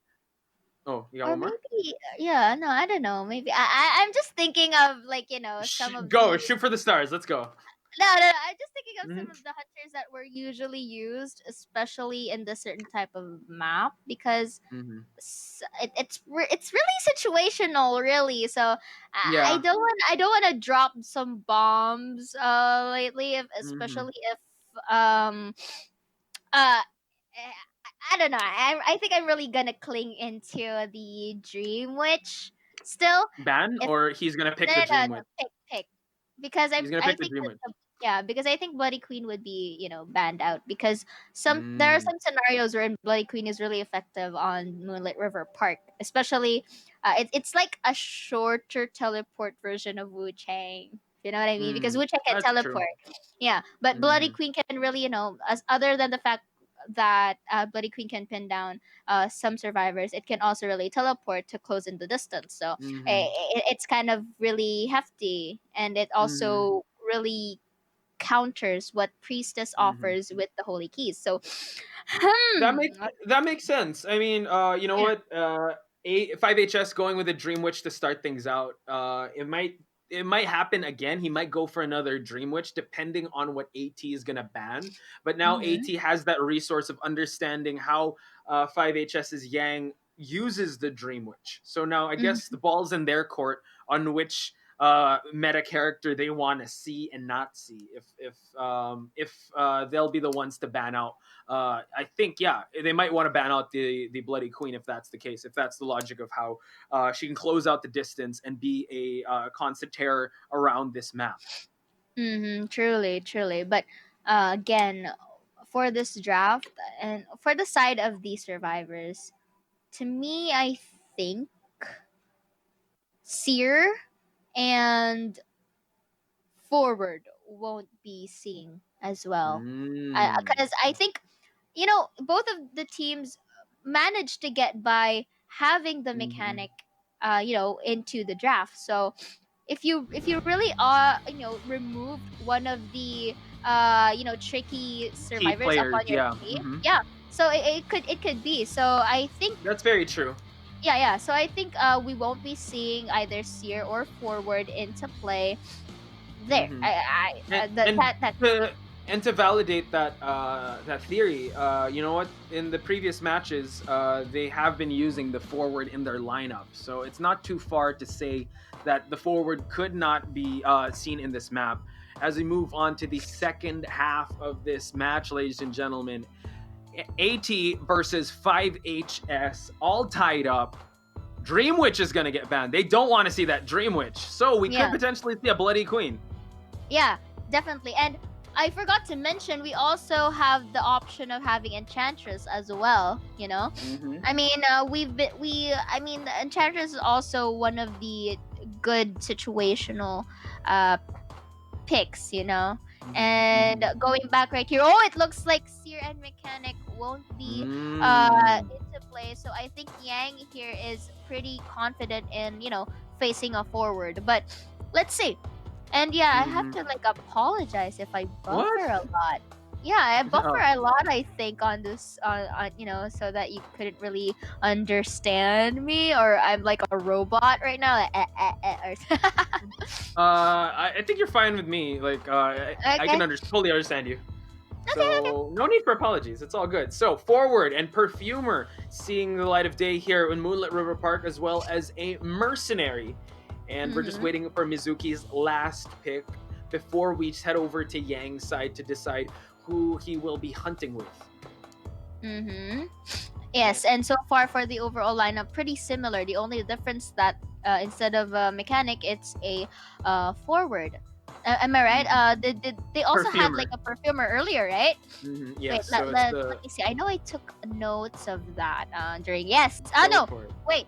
Earlier into our first half of round number 2, they have Gravekeeper, Mercenary, Mechanic, and Priestess. And yes, looks like we will be seeing a Bloody Queen this time around in the hands of Yang. So, like what I said earlier, Bloody Queen can be very OP in this certain type of map, because simply it kind of counters what Priestess has to offer in a way.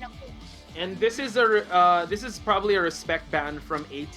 They don't want to mess around with Yang's Dream Witch, and now they want to try to contest against his Bloody Queen as we head into the second half. Moonlit River Park once again, ladies and gentlemen, but now changing the cast just a bit. Yang now sporting the Bloody Queen. And so far, just a quick location check on our hunters and survivors right here. Looks like we are seeing that Yang is spotted out the Perfumer, but I think that is good. Perfuming skills by Shouty right here, really preventing him from getting all out injured. And now we'll transition to the slides right here. Let's have a little bit of, amusement in the usage of terrains. But going back right here, we have to take note as well, Poch, that this is one of the best kiting areas in our map. And again, going back right here, that was really timely perfumes done by Shouder right here, giving some space for the members of AT to decode. Because if you notice that it was already half a decoding progress on the lower side of our screen. So once again, ladies and gentlemen, just taking a very quick break just to check on things technically, but you know what, that was a very great kiting area. You know what, the perfume was used. We still have some pretty healthy resources on all counts, but The perfumer did have to use the perfume just to get the damage, just to not be injured and move away from Yang's visibility as well as his hitbox range, and just keep him busy as the rest of the team was focusing on decoding.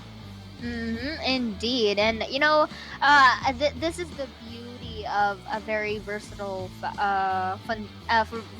composition. You get to alternate yourselves, like what we've been saying for the past matches, and the thing about it is that you get to transition yourself or to lure the hunter in a way wherein you get to distance it from the other survivors who are decoding. So pretty interesting how Shouty, even though he was spotted out at the early phases, can utilizes the perfumes pretty well. So we can really get to say that the resources weren't as much of spent or Yeah, invested. it was Spent in a spent good manner. wisely. Yeah, yeah, Yes. yeah. For sure, because the trade-off was he's still healthy, he's still up, he wasn't taken down by how many times that that Bloody Queen swung at the perfumer. The perfumer is still healthy, and we also got to see some slides happen. Again, one of the great kiting areas of Moonlit River. Very well aware was Xiaodi of the terrain around him and how to maximize it to full potential to gain his team enough time to just really focus on the objectives of getting those ciphers popped. But then again, as much as there are some issues that needs to be addressed right now. So, you know, I mean, I think everyone would agree when I say that like what I said, the pauses can really change one's momentum, and the way on how both of these teams can really stay consistent and can really stay determined and tilt proof is something that you really have to highlight, because we had a similar pause earlier, right? So, and the thing is that they weren't as shaken off just because there was a certain event that like this. So Exactly. They're called professionals.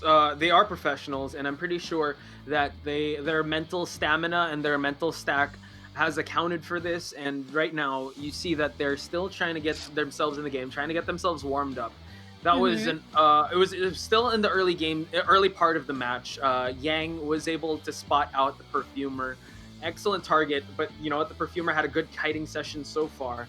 I can't wait for them to resume the match. But as of now, you know what? Some technical difficulties, stuff we can't control.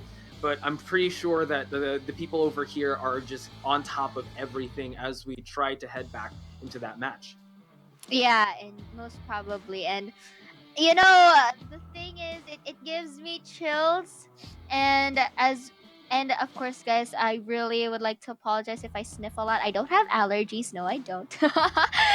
It just, I'm just really caught by the intensity of the games that we are having right now, and it's you know yeah, it's kind of morning when we started, so yeah, the morning blues were getting into me. But going back into the match that we have right now, again, um based on to the draft that we have, let's see again. I mean, I know, I swear, I jot this down.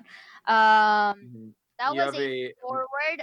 Yeah, yeah. That was a okay. forward mechanic, mercenary, and perfumer for the survivor side. On the hunter, we have the Bloody Queen. So most, and on the early seconds of the game, perfumer was the one luring out the hunter. Bloody Queen. And Yeah.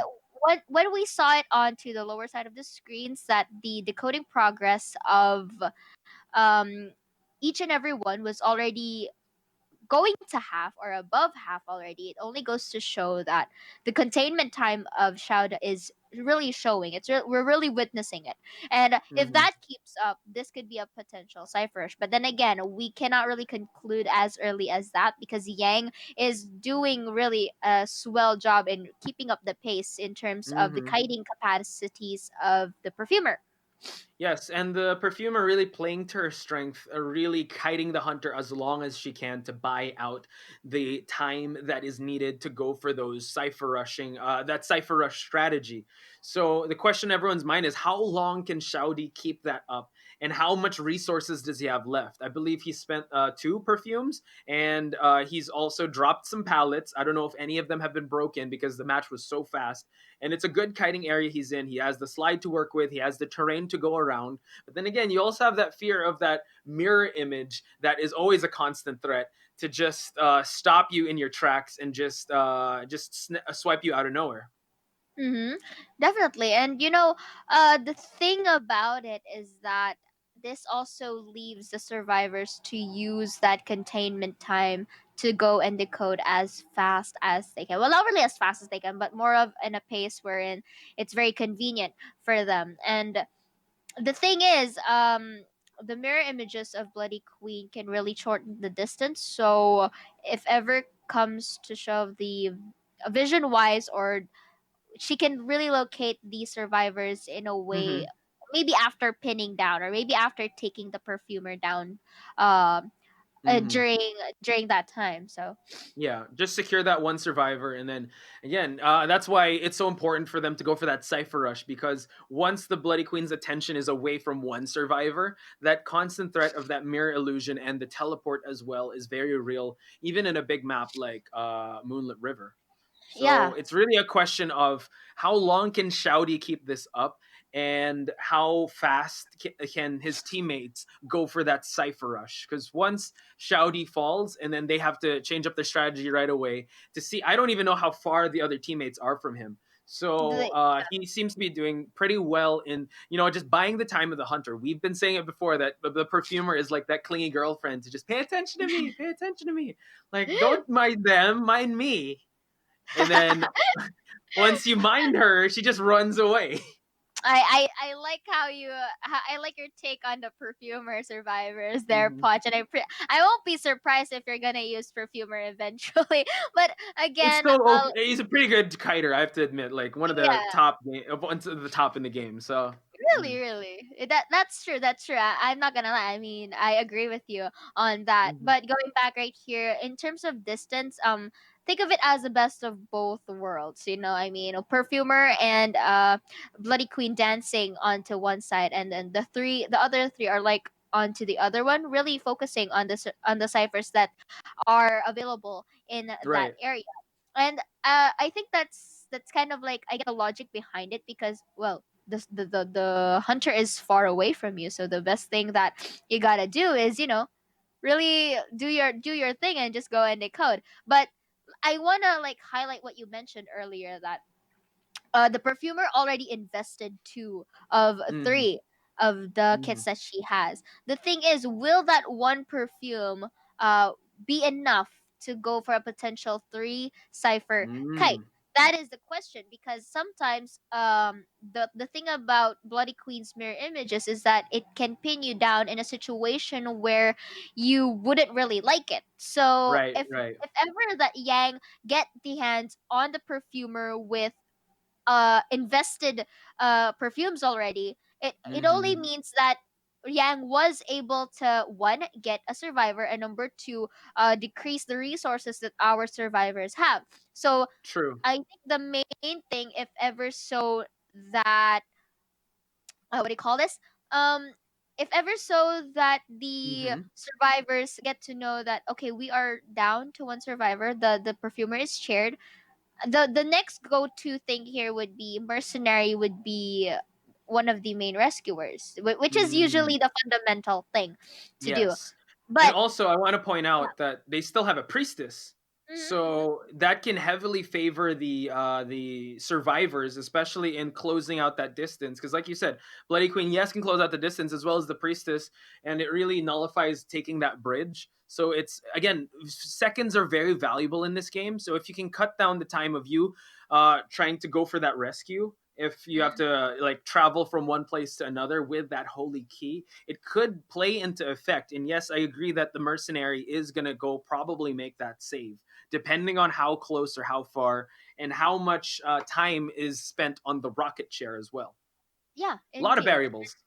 hmm That is true. I mean, even though, let's say that the perfumer is 2 perfumes deficit by this time, you have to take note that there are still paths for the mercenary, holy keys for the priestess, and of course mechanic doing her thing with the dolls. And take note that the doll wasn't spotted out yet, so I'm pretty sure it's already dispersed in an area in which the mechanic can go alternately decode. So far that is like the strategy for the survivors, but the hunter this time, Yang, I want to focus on how he would be able to do this. Um, let's say that the perfumer is cheered. Example right now, but you know what? Let's look at it We don't have later. to go to an example. No, we Let's don't have go. an example. This is it. We will be able to see if Shauda will be, seated. But that Maybe was we'll a go bit back of to the example. We're doing this live, ladies and gentlemen. We're doing this live. I feel so bamboozled. I was Yeah, I already was like, hyped. I was and then hyped to really save myself from the grace of people not being annoyed at me. But okay, come on, Sayo, stop it with your examples. That's the game already. But you know what? They bamboozled me again. Again. well, again, we can't take anything away from what they're doing now. They want to have the best optimal conditions in terms of playing this. So, ladies and gentlemen, please do understand that what we want the most effective and most just high level play out of these opponents. So if something is not up to par, you definitely have to call that out. We want to know who the best of the best is in the in a zero variable or zero distraction type situation. So that is why these players have to signal things when things kind of are a bit iffy. So again, shout outs to these teams for being just representing their countries, and do send them your support because they are fighting for their tournament lives here at the Call of the Abyss 3. Day number 3, Botch and Siora giving you the action, as well as giving you some insight to what we think might happen, and probably some examples of what we think might go down as we go into this match number 2 of the second half. I feel sad. I feel, I was already building the hype by myself when we saw the curtain transition. I was ready to really, we were all ready, so yeah, you're not camera. alone. I'm so sad that I got bamboozled because hey, this is the time for me not to talk anymore and just really go on to the game. But it's gonna happen. There are things meant to happen for a reason. Yeah, everything has a reason. And again, these are some uncontrollable traits that we have to understand because it happens. I mean, you guys, if you guys experience these kinds of things, you wouldn't blame us too, right? Let's talk about what we were mentioning a while ago. You wanted to focus on Yang's strategy now. She was able to burn the perfumer's 2 kits. Oh, do we have to? No, we're going back to ourselves. Hey, what's up, you guys? So we're gonna talk about Yang's mentality now. He realized that he's spent a lot of time with the perfumer. The perfumer spent 2 of his kits. Now, he really wants to focus on downing the perfumer. Do you think he's gonna chair the perfumer right away?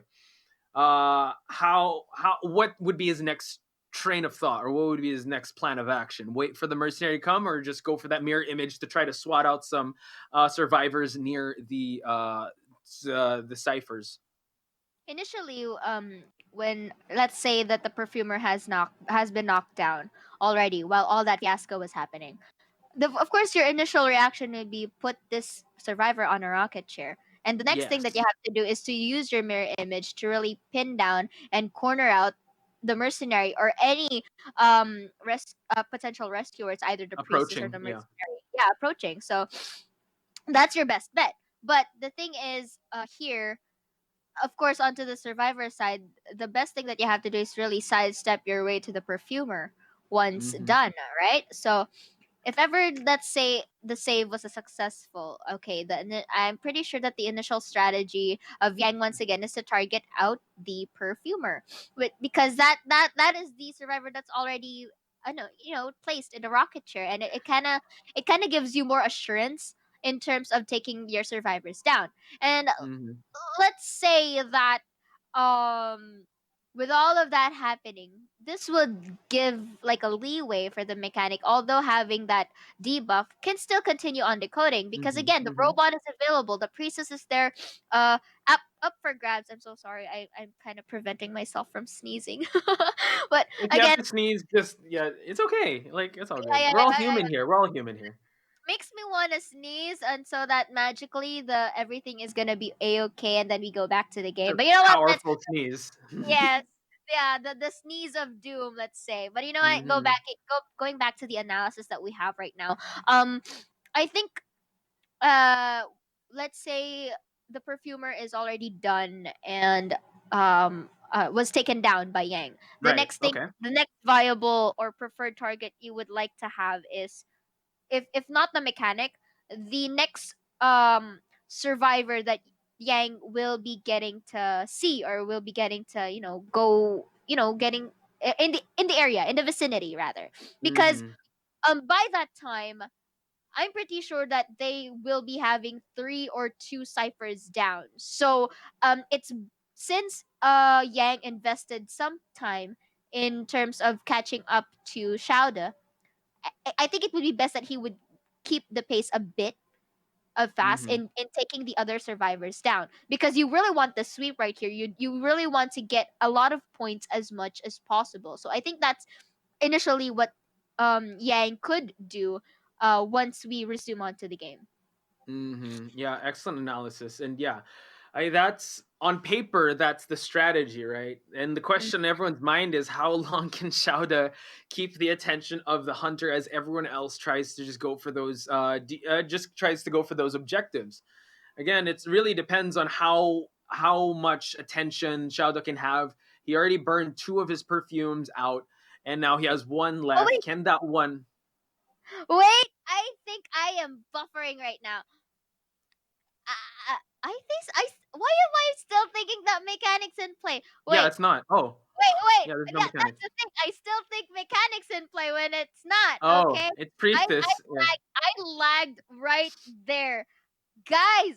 I am a very laggy person. The same thing that my connection is at right now. Fudge cake.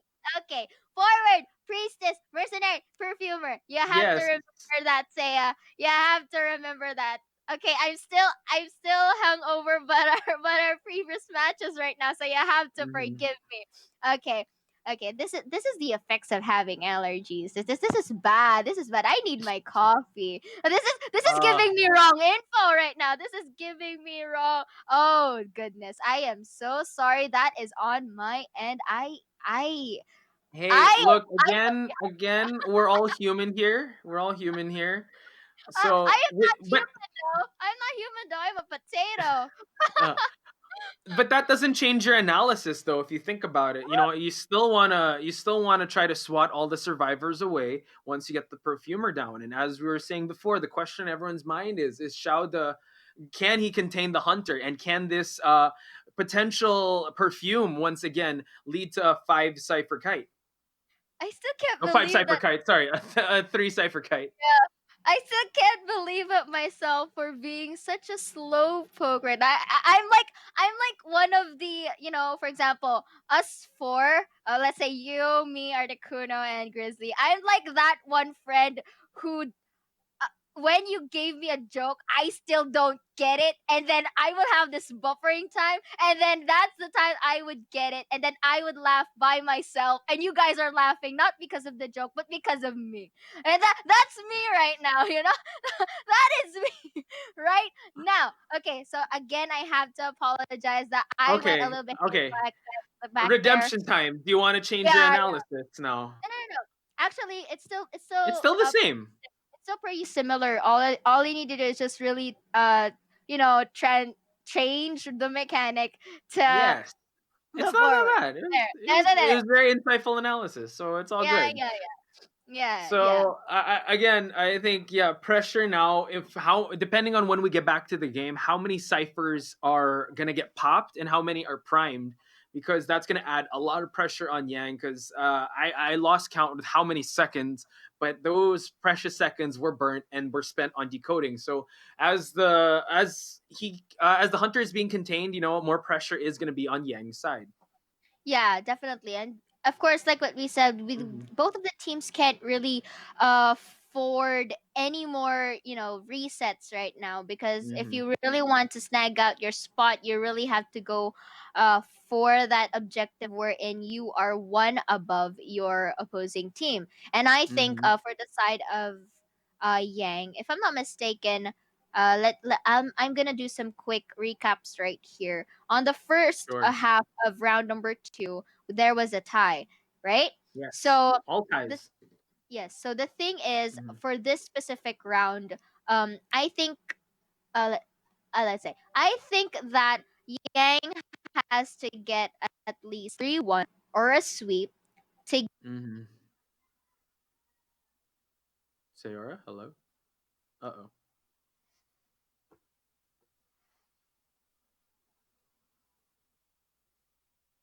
Yeah, I think what Sayora was trying to say was 3-1 or at least I believe, a sweep for them to really claim the spot in this, to really punch their ticket to the next day. So just to recap, ladies and gentlemen, the Hunter side in match number 1 was on the first half AT, and then they switched it up, having Yang being the Hunter, and really painting a picture of how even these teams are. It all ended in 2-2. And now Yang is going to be on the Hunter side. They respected the Dream Witch of him so much that they had to ban it in this map. And now Yang is rocking the Bloody Queen. And so far, he's being pretty effective with burning the perfumes of the perfumer. But the thing is, Xiaoda really containing the Hunters so well that he was really able to buy his team enough time for them to just go for those decoding and try to pop as much ciphers as they can in the early game. Question in everyone's mind is, how long can he keep it up? Again, it's really neck and neck, and the pause was very unfortunate, but it's really building up the anticipation. And I think building the anticipation enough for Sayora to just lose her connection here. But it's going to be so intense as we move on to the match number 2. Really, I'm really looking forward to actually match number 3, because if history dictates, 5HS Yang is a very skilled hunter with the photographer. He was able to 5-0. He's able to get 5-0 in one of the matches in the day number 1. So I think AT realizing that they don't want to see that photographer, they really have to make magic happen in this match number 2 before they force the meta bans to get out and force the preferred picks to come in. So AT again, they did sweep GK in day number 1. Amazing performance so far, with GK being one of the strongest teams in Southeast Asia. So it's going to be very interesting. And I see that I am not alone. We have the Gaming Grizzly gracing us with his presence, ladies and gentlemen. Show him some love in the chat. Are you just freezing on me, or is this... Oh my gosh. I thought he was trolling me, but I think they just put up a picture of Gaming Grizzly just for a little pop. But do show him your love, ladies and gentlemen. It's Botch Spice with either Gaming Grizzly or Sayora that's going to keep me company.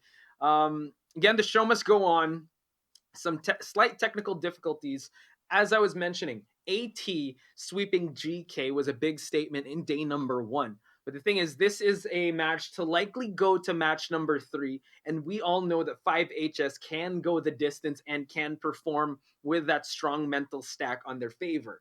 Now the question is, AT, very dominant first 2 matches with GK. They're trying to do that again, but you know what? Forces are showing us that it's going to be evenly matched playing field with AT and 5HS coming into this. It is 6 apiece between these two players, very evenly matched, very even hunters, very evenly performed survivors as well.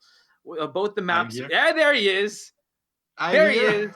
He's free now. Gaming Grizzly gracing us with his presence. Ooh. I was here for like a second. I was like, all right, it's my time to cast. Maybe I will see a Feaster match. No, it's not. I'm just here for a second. That's how it works. Oh man, no worries.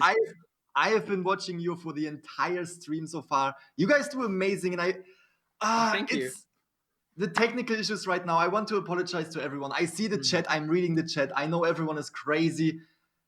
it's a difficult situation right there because we don't really have the intel. We don't really know what is going on in the background. We just try to entertain you guys a little bit. We give you a little bit of insight.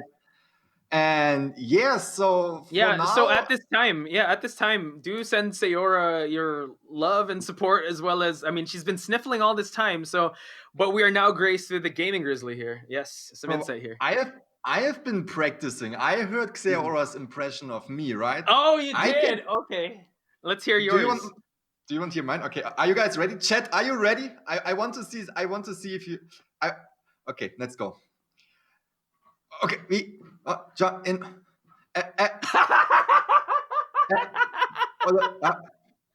gameplay. In gameplay, and then freeze. Yeah, don't do that. You're scaring me. Yeah. If she's roasting me, I'm getting back to her. That's just how it works. I know. You're still good. But honestly, it's fantastic. I love this. Like this entire tournament, we saw at least, I would say, 258 Feaster matches, and I was casting exactly none. Like this is you gotta be kidding me. It's Sayora had to rub it in your face. I was like, these thoughts don't express my own. It's her individual thoughts. I mean, even I thought that was absolutely hilarious. That was just like, that was a good tease right there. It's slowly becoming a meme. I wouldn't be surprised if I don't cast any single Feaster matches. Hey, who knows? I mean, you'll be taking the helm with Articuno in the second half, and you got ALC versus Ace. I'm pretty sure they have a Feaster lined up. So never say never, my friend. Never say never. That's true. We will also see GR taking part in the second half of the day. I'm super excited to see them. They are the winners of last year's Call of the Abyss 2 event. And I also want to mention, we haven't really talked about this yet. I just want to throw this in real quick. LBM. LBM cannot be here, and I see a lot of people want to see them. It's sad that we have these travel restrictions. They couldn't make it. Therefore, GR was able to advance right away without the need to play in the first 2 days. Right. I want to give a huge shout out to the Northern American and European server right now, and to LBM. They did fantastic. They qualified. They were fairly compensated, so they are not mad to not play. I mean, at least they definitely wanted to play, but that's for just sure. The timing of this entire situation. I think the fact that we're still pushing through this tournament is a testament to its own, and shout outs to LBM and all the followers out there of LBM, because, you know, I'm pretty sure they would have made it really far in the tournament as well. They performed pretty well, so I'm pretty sure it's also not the last we're going to see of them in competitive Identity 5 play. So do support them, ladies and gentlemen. LBM. Shout out in the chat. Exactly. And I also want to mention something that is coming up quite soon. It is an unofficial tournament. I want to say this. It is an unofficial tournament. Persuable, Cats, and we will be on YouTube. Persuable will be on YouTube. I will be on Twitch together with Cats. And we're going to cast it. We have some of the top players from Northern American, European. We want to give something back since we can't compete, since our server can't. I say our server. When I say our server, I mean the Northern American, European server. We can't compete. Our teams can't compete, sadly. And therefore, we wanted to give something back. We had a bunch of top players organizing everything. Cats, Persuable, and we are just casting it. Want to give a huge shout out to Persuable as well. I love you. I miss you. I hope I will see you soon.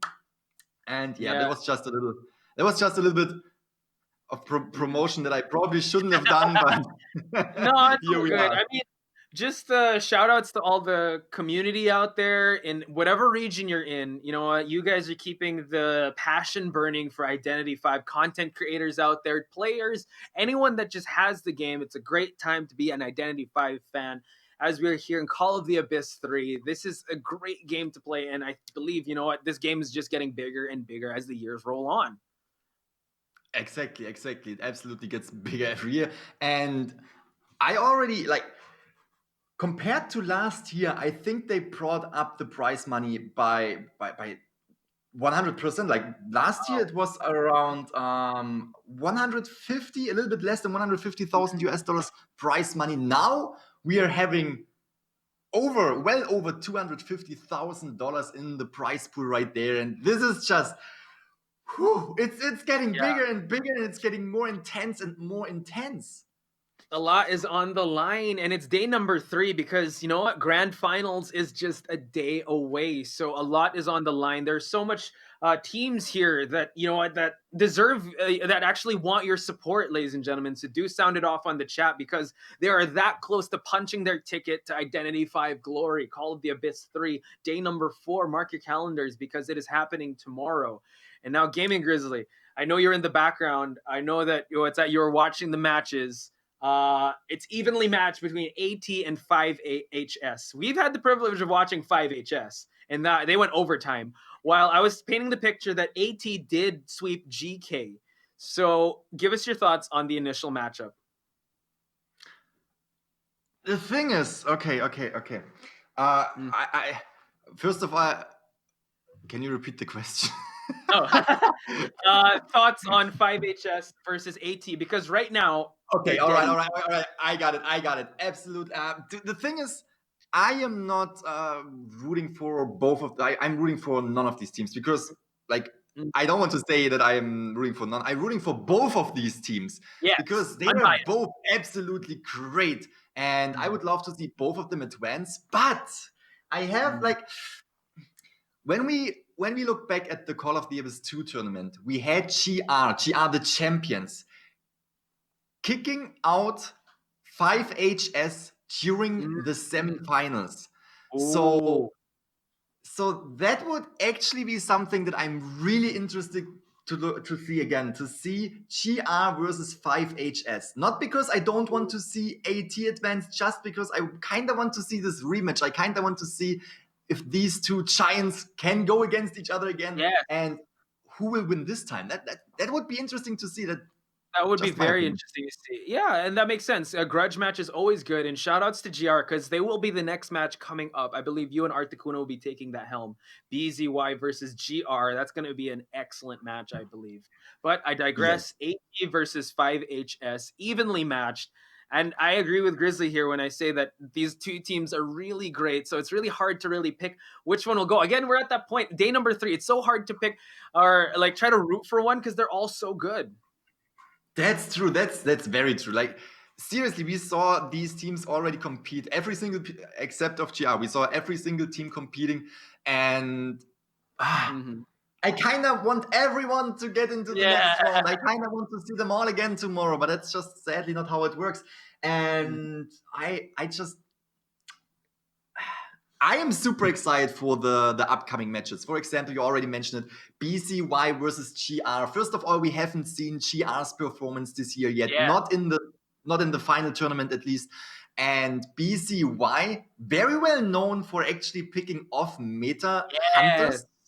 We saw the photo boy, we saw the feaster already. And then we saw also a Bloody Queen. They really have proven themselves to even, get into the next round by using hunters that are not that commonly picked during the tournament. Yeah, very interesting strategy yesterday at BZY. They go with their off-meta picks to make that a threat, to save the on-meta picks for the last round. And that's just, it's an incredible gamble in their part and incredible faith they have in their off-meta strategies. Yes, it's true. And especially when we look back at the matches, the Feaster. In general, I can't think of any match in which the Feaster did not get at least 2 survivors. And talking about BZY, he was utilizing his Feaster, bringing down, that was something, he was coming in with a 5-point game, a 4 survivor elimination. That was crazy, and I'm absolutely looking forward to see this again. Yeah, I'm absolutely looking forward to all Feaster games. Yes, I'm looking forward to that as well. They're just showing Feaster's showing a real promise here. You know, shout outs to all the Feaster mains out there, Gaming Grizzly included. He's such a Feaster advocate. So hopefully, sound off in the chat if you want to see Feaster a cast of Gaming Grizzly with a Feaster matchup, because I would love to see that. I want to see some Feaster emoji spam right now, some little calamari spam in the chat. I would love to see that. I remember back in the day when the Feast was kind of new, or maybe like during the first few months, everyone was like, Feaster's not that good. Feaster might be an easy to use character. I don't want to say he is extremely complex like the Dream Witch. I don't want to compare him to the Dream Witch because he is probably a little bit easier to understand and to control, but you have to consider, you already said it, he's one chunky boy, he's super slow. You're gonna use it, yes. I always loved the Feaster. And I know that not a lot of people shared my love to the Feaster. During the Call of the Abyss 2 tournament, it was actually pretty surprising that we saw Feaster matches, and even Persuable was casting with me back then. He was hating these matches because I was getting my Feaster boy to see in the tournament, and he was just like, I don't like the Feaster. But if I look at the chat, if I look at the entire chat, and if I just look at these top players right here, picking the Feaster, the chat rooting for the Feaster players, my heart just beats like 10 times faster. I'm super excited that the Feaster made it to one of the top hunters. I always knew it. I'm telling you, I always knew it. Yes, the Feaster. Show some love for that Feaster again, because like I mean, those tentacles. It's like you really have to time the placement of it, and it's so rewarding when you get a quick down, one hit, then the tentacle. Ooh, that feels good as a Feaster That main. really, really feels good. Yeah, absolutely. The tentacles.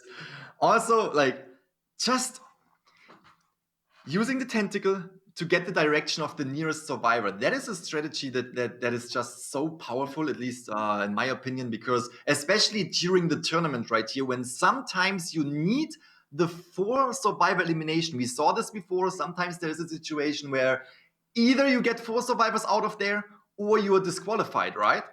And with the Feaster's ability to actually find the the closest survivor, you actually, can just down one survivor and go and hunt down the other one. It's really, really, like, other hunters have the ability to, but I don't know. I'm probably just talking way too much about the Feaster already. I honestly think that aside from watching Call of the Abyss and seeing Feaster gameplay, I think there's going to be a rise in quick matches where people are going to be trying out the Feaster. So that's courtesy of you and the top tier teams that have been flexing that Feaster gameplay. So we will see some love on the chat for that Feaster. But now let's talk about that match again. AT versus 5HS, a scary Bloody Queen in Moonlit River. Ooh, that was really, really good gameplay. Bloody Queen is always extremely dangerous, no matter what. It doesn't really matter on which map she is utilized. She's always extremely dangerous, and every one of these top players just exactly knows how to use the mirror image and how to get to these survivors. I think if you're facing either the Dream Witch or the Bloody Queen, both of these hunters, you're already in a really, really difficult situation. The hunter itself just puts so much pressure on the survivors. So, yeah. And you know what? Kudos to Shaudi being able to hold his own in that long containment time with the perfumer. So it's really tough for him to just buy time and really get the attention of that Bloody Queen, and let alone Yang's Bloody Queen. We've seen what he can do with that Bloody Queen in day 1, and he is a very skilled and feared hunter. So that's just how evenly matched these two teams are. And now, actually, just painting a picture of the first match, he did use Dream Witch at the start, and they forced a ban of Dream Witch. Now he's forced to pick another meta pick, which is the Bloody Queen. So, you know what? The cards are slowly being put on the table. And as we said before, Grizzly, we live for these moments to head to round number 3. The thing is about round number 3, I mean, we already saw 5HS participating in round number 3, right? We saw their Dream Witch, Bloody Queen, and then in round number 3, they picked the Photographer, which that was a really good. They needed 5 points, and they were getting these 5HS made the Photographer look so so powerful, so Yes, not I easy was to gonna say, play, dare not I easy say to play. play? Yeah, it was great. It was good. He was making the photographer look absolutely powerful. He obviously is. And then actually making it to the 4th round. And thanks to the 5-point game with the photographer, they managed to actually win against the opponent team. And the thing is, what we didn't see, we did not see around 3, neither around 4 for AT. So I'm really looking forward to round 3 as well, because we will see which kind of off-meta pick they will go for the Hunter. Yeah, and the question also on everyone's mind is that does AT get better as the rounds progress? Because 5HS has proven, and they've been tried and tested in the Flames against MRC, and they proved they can actually go the distance. They can. The thing is, that's what I said. This is like a really like a statement that is pretty much a no-brainer. In every situation, you can say, if someone can turn this around, this is AT. Or if someone can turn this around, it is 5HS. Because you already said it, you already mentioned it. Both teams are pretty much on the same level when it comes to skill. And they have proven it many times already. And excited to see who will progress within the tournament. Exactly, and going with the meta picks still now. I mean, we see some of those preferred picks. I believe there was an acrobat, and both these teams actually, based on previous performances, they do go for the forward meta, and we've seen a lot of forward play, and it's been really jiving with how teams are composed now. Yeah, absolutely. I have to be honest, I love forward play. When it comes to survivor gameplay, I'm usually picking the forward. I'm picking survivors that can, annoy the hunter a little bit. And just seeing how these top players utilize the forward, we have seen crazy things happening. Do you remember the one match where we had 2 survivors down at the exit gate, and then the forward was dashing in, just bringing down the survivor that was on the balloons at the exit gate, making the 4 survivor escape happening? I'm sorry, I can't recall the teams right now, but BZY versus VX. BZY versus GX. That was so risky. That was so risky, yet so good. I love to see that. I live for that. It was a great moment. I think they clipped it and posted it on the social medias of the Identity 5 groups, wherever it may be. But yeah, those moments are just jaw dropping because wow. And I'm pretty sure everyone's trying to practice their forward maneuvering, because it's possible to do that. That was the game changer. Yeah, it really and then. I mean, I can totally understand why they would put that in the highlights right there, because there was definitely one of the most intense situations, one of the most risky plays, as well as most intense, as well as most rewarding situations, in my opinion, in the entire tournament so far. Still curious to see what is happening in the future. And you already said we saw an acrobat as well as an enchantress on 5HS's side. So maybe I saw that earlier in the chat. A lot of people were wondering, can we please get Mike again? Can we please get the acrobat again? And Mike is the acrobat, right? Yes, I think so. I think so. Hopefully I'm not. I'm playing the game. I'm playing the game since day one. I'm basically a veteran when it comes to everything. I have been there forever, and now I'm messing up. I think it's the acrobat. So I actually think. I actually think that a little bit of a prediction for the next matches when it comes to round 3, as well as maybe round 4. We don't know. That we might see an acrobat on 5HS's side. Okay, that's actually a pretty good prediction. The acrobat, very underrepresented. We've seen actually some acrobat gameplay in day number 1, and he is an effective kiter, and he really can gimp the speed and the hunting ability of the chosen hunter. So used effectively, it can be very terrorizing on the side of the hunter. Absolutely, putting a lot of pressure. We have seen the gameplays of the acrobat slowing down the hunter. It's crazy. While the hunter is actually hunting down someone else, the acrobat is just coming in, throwing down the mud bomb to slow down the hunter. Yes, actually, One question I wanted to ask you. You were there in Call of the Abyss too. Describe to us the energy of that crowd, because I want to picture what's happening in the houses of people that are watching this now. You can't imagine what is going on there. It's crazy. Okay, so we are casting in English, right? And on the main stage we had the Chinese caster. Obviously, it was a huge Chinese event, so we have the Chinese casters on the main stage. We were kind of in the background. Like usually we didn't hear a lot, right? Because we were kind of isolated. But when plays like this, plays like the forward rescue, when these two survivors were down at the gate, when something like that happened, we couldn't hear our own voice because of the crowd just screaming, just completely losing it because these top players just showing off what they can do. I have to say, it was an absolutely fantastic experience to be there, to see all these fans. You had the top teams. You have to imagine this. The top teams had like a little booth, right? And there were a lot of fans just waiting. They were waiting for 30 minutes. They were waiting, I think, up to 60 minutes just to get an autograph. It's unbelievable how big the entire fan base is right there, especially in China. And they are not only top players right here, they are celebrities. Wow. Oh my goodness. Actually, I was watching some of the cast preparing for Call of the Abyss 3, and some of the screams would bleed to the microphones when you and Persuadable were casting. And I think at one point you were like taken aback, like, oh, that's the crowd you guys are hearing.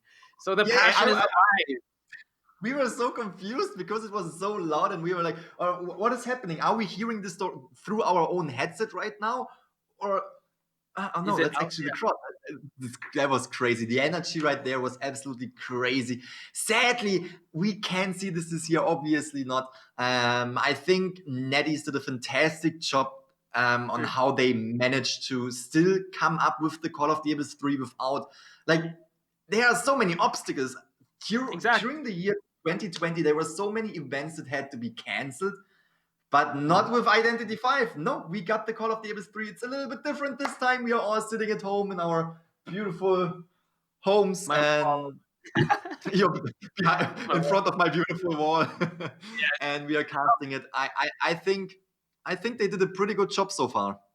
Yeah, for sure. I mean, giving the community this amazing Apex event for the community is just it just shows that NetEase, Happy Valley, they really care about the Identity 5 family that is watching right now, whether it is in the English streams, the Japanese streams, or the Chinese streams. So many thanks to you guys, because you've created an amazing game and you're taking care of the communities very well. Exactly. And you know what? Let's just talk a little bit. Since we are waiting right here, I know that the chat wants to see the matches. Don't worry, chat. Don't worry, viewers. Don't worry, audience. We want to see these matches too. We are excited for these matches, but sadly, again, technical issues during events like this, it's common. This can happen. We have to be prepared for this. So we are just, you know what? I want to ask you, which character that you haven't seen, or that you maybe only have seen once during the tournament, do you want to see again, or do you want to see for the first time? Oh, okay. So I still want to show some love to my boy Kevin, the cowboy. Yes. I would love to see the cowboy. Wouldn't that be hyped? That would be so good, because cowboy can be crazy good and can be so surprising.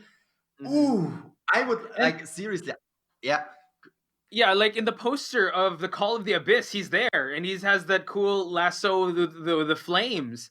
So it would be very fitting if we see, yeah, exactly, right there, referencing Grizzly's background. Wouldn't it be great to see some top-level cowboy gameplay? I mean, I'm really terrible at cowboy, and I apologize to my teammates whenever I try to go for that rescue, but oh no, I missed.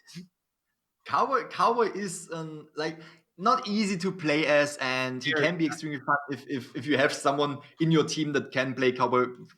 I don't worry, I'm with you. I can pull off one or two lucky rescues, and then everyone is like, "Oh, Grizzly, you did great," and I'm like, "Yeah, that was absolutely planned." It's so planned. That was all part of the plan. Calculated. It's all part of the plan. That's what I say when I go down usually. As soon as I go down, just wait. It's all part of the bigger plan.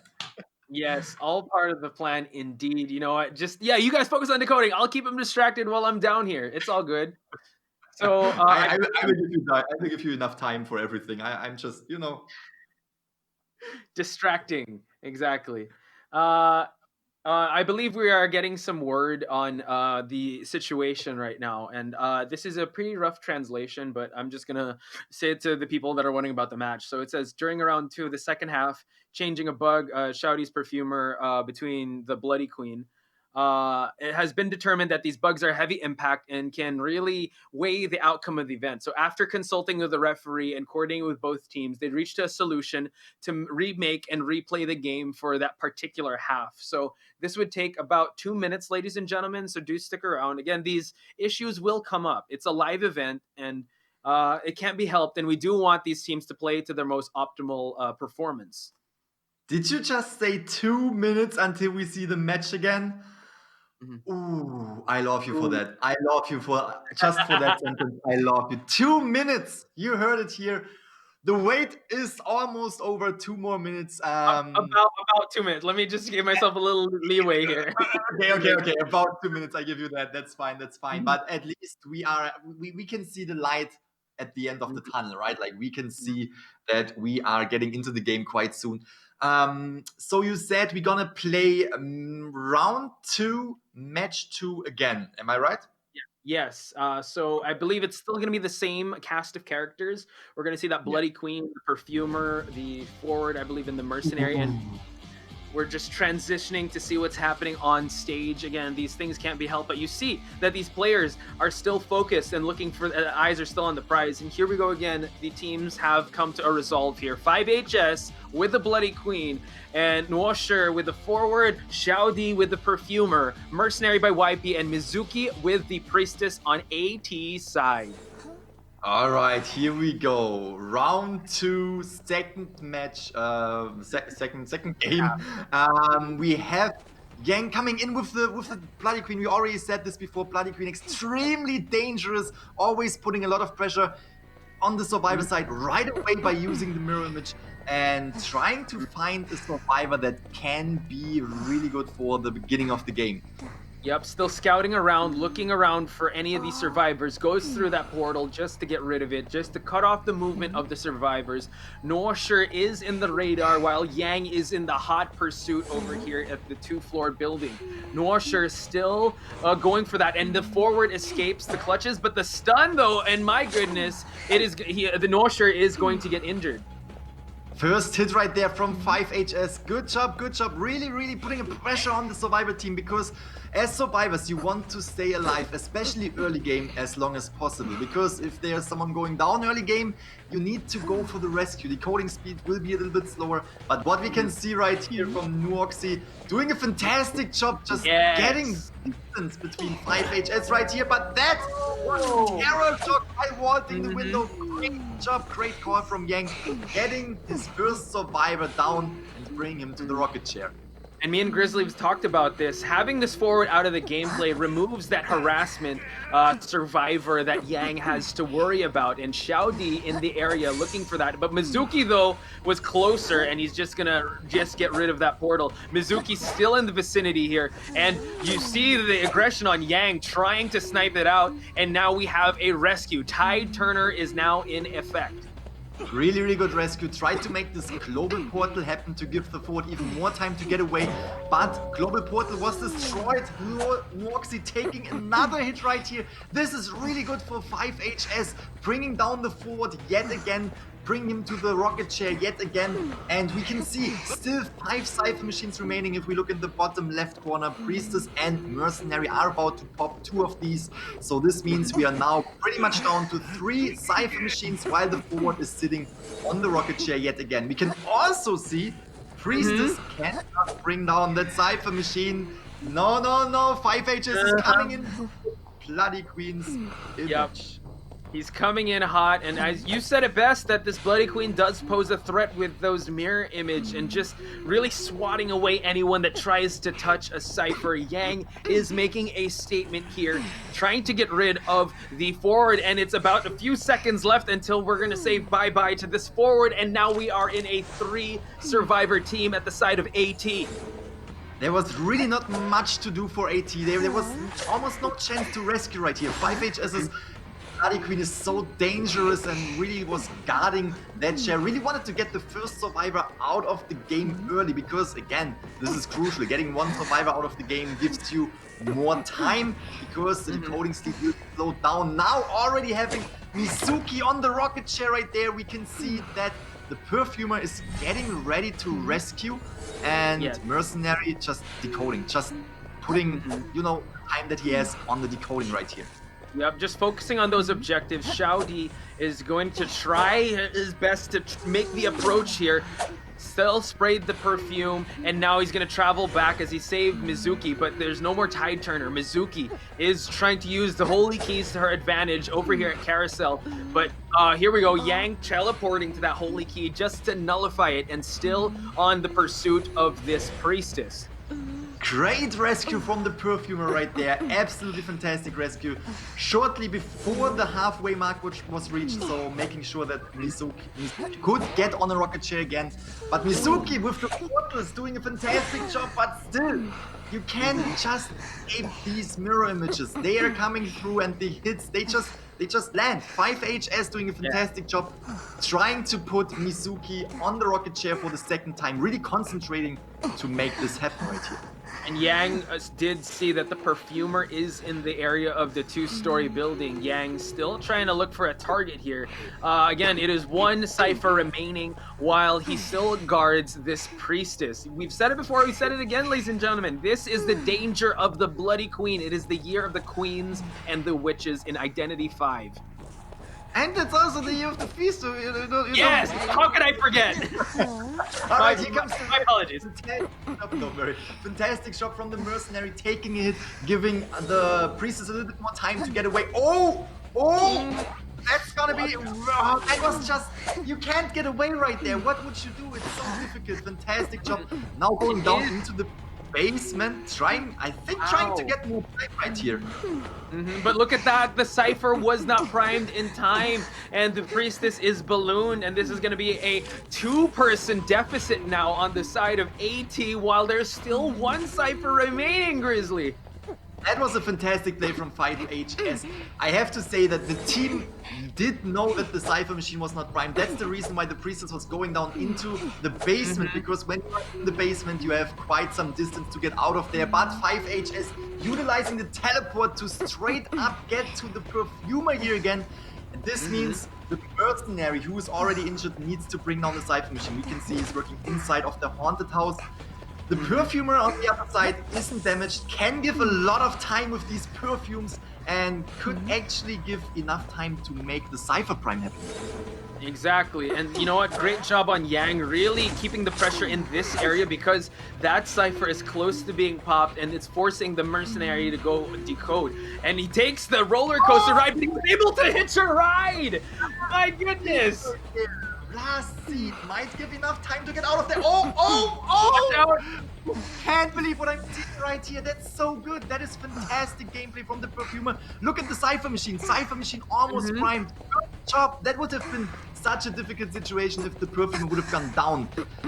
Exactly. Watch out, Yang, though, cutting the speed short, but no, the Cypher is popped and Xiaodi is still on the run. Yang has the tension now. How can this Perfumer juke and jive? And no, the Perfumer is falling down. That was so quick. The gameplay right there, the coordination of the survivors, fantastic job, but you have to give kudos to 5HS. 5HS is just dangerous. It's just starting to bring out these survivors one by one. I think actually saw the Mercenary over there and is getting over there trying, with teleportation. Oh, wow. Really wants to get these 5 points. Really wants to get these 5 points right here. Yang is hungry for those 5 points, and the delayed effect is now counting down. YP still trying his best. The dungeon is right there, but the Perfumer was just shared, and that could be GG energy on the side of 5HS. Ooh, that was so much pressure. Again, the Bloody Queen right there, just 5HS's Bloody Queen, just putting so much pressure on this team. Like, what was there to do? The survivors did fantastic. Great coordination, great rescues. Every single rescue that we saw was just perfect. I don't know what they could have done differently. Yes. But still, 5HS coming in the 4 survivor clutch with the 5-point game. Excellent stuff on the side of Yang and 5HS. He's got to feel relieved with that type of performance, because now the score is 6-11 in favor of 5HS. So the pressure is on AT to keep up with that 5-point lead. That was a fantastic match. I love it. I love to come back to casting and just have like such an intense match. I know the waiting was long for this match, but I think the waiting absolutely paid off right here. It delivered. It was so good. And you know what? Yang even realized at home, you know what? You guys, you want a match? I'm going to give you guys a match to highlight, because his Bloody Queen was terrifying. I mean, you can't take anything away from ATS. They were doing all the right things, but the presence of that Bloody Queen was just so menacing in that map. That's absolutely right. And the thing is, we're now going into round 3. Again, I already said it earlier before this match started. We saw 5HS coming in round 3 with the photo boy. It was yesterday. We saw him with the photo boy, with the photographer. I don't want to disrespect anyone. I'm just the photo boy, right? With the photographer. And he was also coming in with a 4 survivor elimination. Now the question is, will AT ban the casual meta bans with coming with the Dream Witch and the Bloody Queen, or are they aware and respecting the photographer from 5HS as well? That's a very interesting train of thought, because you can't deny that AT has no room for errors anymore coming into this match number 3, and Yang, just a very deadly hunter, poses that threat. And I'm sure AT is a very knowledgeable team. They know that the photographer is a threat. Will they roll the dice on that photographer, or will they try to bring back one of the meta bans? I'm getting goosebumps just thinking about this next match. Right, exactly. I'm trying to think through this, because we also know that 5HS is performing absolutely outstanding with the Dream Witch as well as with the Bloody Queen. So going for a photographer ban might actually enable another Bloody Queen match or a Dream Witch match, which is not really better either. Yes, and if you would recall, we called that. It's gonna be absolutely exciting. For sure. And we've seen that the in 5HS's side, maybe it would also depend on the map. Who knows? But yeah, That's ladies true. and gentlemen, yeah, because he just knew where all the hiding spots were. So again, ladies and gentlemen, it's really a tale of the tape here. We have 11 to 6 here, a 5-point lead on the side of 5HS. And Grizzly, you know what? You were just I love that you came into that match and you just brought the energy throughout the entire stream, because that was a really long waiting time. But I'm pretty sure everyone was happy that this match happened in the way it did. All right, okay. That is fantastic. I love to stream with you. I love to have this little chat with you, but I think we are getting back. I will take my leave right here and see you guys. But do tune in, because Grizzly will be casting the next matches coming in. But right now we still have ATs versus 5HS. These are the match stats. Yang, very deadly hunter, was able to get a 4-person takedown. Nuosher with the forward, Perfumer, Shaodi, YP with the mercenary, and Mizuki with the priestess. As you can see here, the Perfumer and the mercenary tried their best to get the ciphers primed, and we did reach the end game there. But you know what? It was just 5HS's Yang was just so dominant and so powerful. Looking back at the highlights here, Dong Xuan here with the surprise for me and Sayora, the surprise pick of Wu Chang, was able to do some damage. We were still able to tie the game here and really pose the threat in Moonlit River. But the story and the difference maker of match number 2 was really 5HS's Yang with his very scary and dominant performance with his Bloody Queen. And I think I hear some sniffles. That means Sayora's back. Is that right? Yes, indeed, I am back, and like what I told you guys, like what Articuno says, you guys can't escape me from my leeches. Yes, yes, and I'm looking at the highlights right now, Poch. This is just a beautiful performance by Yang. Yeah, if I was just telling everyone here that, you know what, the difference maker was really the 5-point gain by Yang's Bloody Queen. A very intense performance here. Nothing to take away from AT. They performed to their highest potential here. Yang was just so dominant and so relentless with the aggression as well as the presence he brought to the table in the map. And check this out. He was able to hitch a ride in this exchange here as Shaodi tried to escape, going to the roller coaster. Just a jaw-dropping performance by both these teams. So again, here it is. Bam! He was able to hitch a ride. That was a very timely ride into the roller coaster, you know, really closing in the gap from Shaodi right here. And I can really tell from your hype right here that Yang did a pretty swell job in terms of really being patient and go for these survivors one by one. And if you look at right here, the transition from one area to another is just so surreal that Yang could really catch up. Yeah, and it's right now match number 3. We're coming in 5HS with 11 points, AT with 6. There was a long wait, but you know we're here right now, ladies and gentlemen. Match number 3 is about to get ready, and you know what? 5HS's Yang did not disappoint with that wait. He delivered and really delivered a lot of points to put on the board for 5HS. Yes, there indeed. Hi guys. You thought I was gone, but no. I am not gone. I am alive and well. You will be seeing Articuno and Grizzly in a bit. But you know, like what I've said, you guys, you can't escape the patata right here. I'm just gonna put it out there. I don't think the chat or I am trying to escape you. I think it's just Articuno.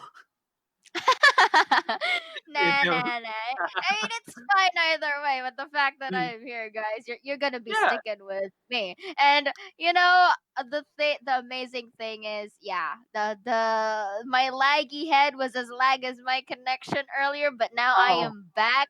Yes, I am back, ladies and gents, detective of all ages. And you know, let's go back real quick on what happened to Yang's performance, and I can really tell that he didn't really waste any time, but really moved in a pace where he is very convenient with. And that is one of the things that you have to really commend, because this is the sort of round that we've been talking about earlier. No, really snag as much as points as you can get. Yeah, he really wanted to run away with the opening he had. He really wanted to set the pace of this match and really just dictate how AT is going to adjust to this point deficit, because again, that made a huge statement going up against one of the top teams, AT. So now coming into match number 3, they will be banning probably the metas, but Grizzly brought it up before. There's still that photographer that AT probably has to respect. So I'm really interested to see the picks and bans coming in from AT side coming into this third match. Truly, because this photographer pick could also depend onto the map that we're having. Let's say we are in a position where we go Arms Factor, Sacred Heart Hospital. There is that likely chance wherein the photographer can come out into play. But like what Grizzly said, I mean, I watched the stream earlier while I was, was benched out first on the rocket chair. Did you see his impression of you? I just have to ask. I wasn't able to, because I think at the time that he did that, I was still fixing my connection. So I would like to see that later on, Grizz, because after this I'll be watching you. Yeah, he'll show it when you're watching for sure. I think the chat also agreed that was a pretty good impression. So we digress. We got to talk about the match right now. AT versus 5HS, match number 3. And you brought up a good point. It really would depend on the map. Yeah, definitely. And this is round number 3. So we are not gonna be seeing a 3 survivors in the playing field, and for the survivors 2. I'm right? Okay, Yes. I'm not as laggy as I am anymore. So Yeah. for this specific type of match again, they both of the teams can potentially respect either the pocket picks of the uh both sides of the team actually. But for the side of AT, I think they will be banning out this Bloody Queen for sure, because For we already sure. see that the Bloody Queen of Yang just now made Mhm. it into a position where it got a clean sweep. And thinking on the AT side, you don't really want that to happen anymore. So I guess it's True. the a good call to really deny Mhm. that meta and OP pick, like Let what me the pick your chat brain is for a saying. bit and Uh-huh. ask you 5HS on the survivor side, they can ban 2 hunters. They face the Wu Chang of AT as well as the Bloody Queen. Do you think that they're going to go with the meta bans, or will they respect the Wu Chang of AT's Dong Xuan? As much as the Wu Chang pick from Dongchuan is really dominating, we witnessed Mhm. that in the first half. It's really something that you have to take into account for, since the threat levels are high. But the results really speak for themselves. As much as dominating as it was, it ended up on a tie. So it Mhm. as much as you want to respect it, but there is also this kind of level of confidence wherein you really have to really ban out what matters more. And Mhm. you guys have seen like the efficiency of our meta hunters as well. So but you know what, yeah, since 5HS will be the survivor side this time, and Dongxuan really will be equipping most likely his Wu Chang, I'd have to say that maybe the bans here are going to be Bloody Queen. And Mhm. yeah, I think they would be, wiping out that Wu Chang Mm. pick, simply because Wu Chang is one of the very comfort and very OP picks of Dongxuan. So you really want to like map that option out. Mhm. And for the side of True. Dongxuan, him being the hunter for our first half here in round number 3, I think he would be, denying that survivors that really gave him some extra Mhm. work. True. And Dong Xuan, you know what? He also has a very scary Dream Witch, as seen with the GK matchup. So I guess it's really a coin toss with 5HS and how much they can exploit the pressure that is on him right now heading into this next match. Yeah. Because again, it's 5 points. It's a 5-point lead.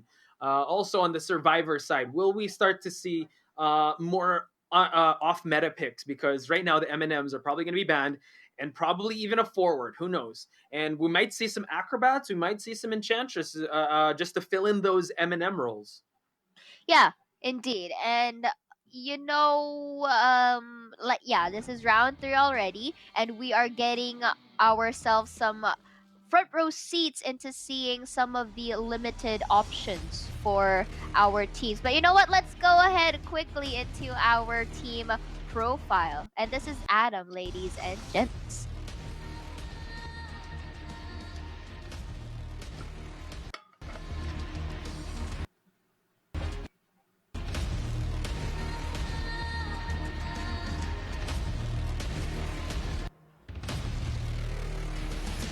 There they are. Team Yes. Adam, ladies and gentlemen. AT. Uh-huh. 6 to 11, 5HS in the driver's seat to dictate how this match would go around. There are actually, I forgot which team had the eyebrows on fleek again. Was it Adam or is it 5HS, the one that you pointed out? You know what? Why settle for less? Let's go on everyone. All of their Nice. eyebrows are on Nice. fleek, as we will I've already blurred it out already. As we are heading into our round 3 first half very shortly. Dang, my words are getting all jittery with all this intensity. Yeah, it's Gosh. the excitement. Okay. It's coming out of us because we just want to see the results as we go on to this Yes. match number 3, AT versus 5HS.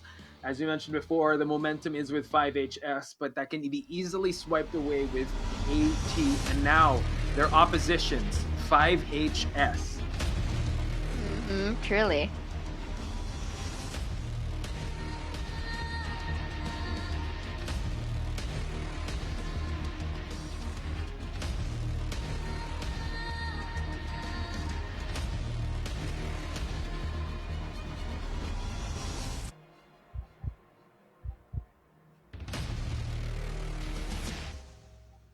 There they are. Yes, indeed, and I really love the stage here in to where they are right now. Look, Yang here looking pretty comfortable in his gaming hunting position on really leaning onto the sides, and this is this is what excites me because both of the teams are into our stage. That gives us the more COA 3 feels, and I just really love it, and just looking at them, so prepared, really communicating to each other well on how they would be laying out some of the strategies that they come into play. And I just like to note that other than their eyebrows on fleek, I like their hair as well. So kind of giving you that Korean vibe, you know what I mean? But again, going back to the game, which everyone really came here for, which everyone came here, not really about me, really praising so much. But here, this is if I think you need to help me in terms of the winning conditions. I think 5HS, if I'm not mistaken, needs to if I'm not mistaken, just maintain the advantage that they have. Am I right? Yes, they just need to win both these matches in actually not even devastating fashion. They just need to at least win one of these matches. Either get like 3-1, and then the other one could be a tie. And then because they already secured match number 2, so heading over to match number 3, the pressure really is on AT side, because if they tie in both matches, 5HS still goes away with the W. All right, so we are already into the drafting phase of our round 3 first half between Adam as the survivor side and of course 5HS Yang for the hunter. And again, Sacred Heart Hospital will be into play. So Dream Witch and Bloody Queen still sticking to the meta, as it's really a logical explanation as to why they will be sticking out, really banning out meta picks. And and a little shake, a little tweak on the sides. We won't be seeing any priestesses here. I can understand because the priestess usage from both sides of the teams are really efficient. It's similar That's to true. the 4. Okay, I have to bring this up. This could be Yang's setup for a off meta pick, because this was the same trend he used when he went for the photographer, and I think AT realizing that needs to probably adjust on the spot. Again, I could be reading into this, but you have to admit that a doctor, we're seeing an OG. We want to go for some resources here. Again, we saw our girl Emma in day number 1, and we're seeing the doctor here. Wow. Oh, yes, best girl doctor, here we go. I am so excited right now. Okay, Yang, this is a potential photo boy, if you ask me. Joseph, are you gonna be out? Are you gonna be used? Or can you be a feaster? I don't know, but I think this is a faux photographer. Come on. I want to see the photographer. Come on, Yang. He's denying the photographer. He's going for the Soul Weaver. Spooter Queen in the house. Spider Web Marathon incoming. Up for grabs, ladies and gents and detective. This is, I think from most of our matches, this is the one of the most extraordinary, exotic picks from both survivors and hunters. I am excited.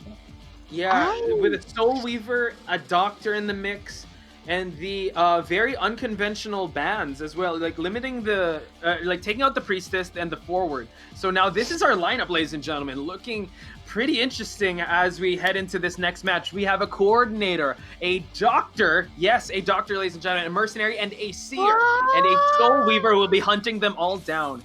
So here we go, Theora.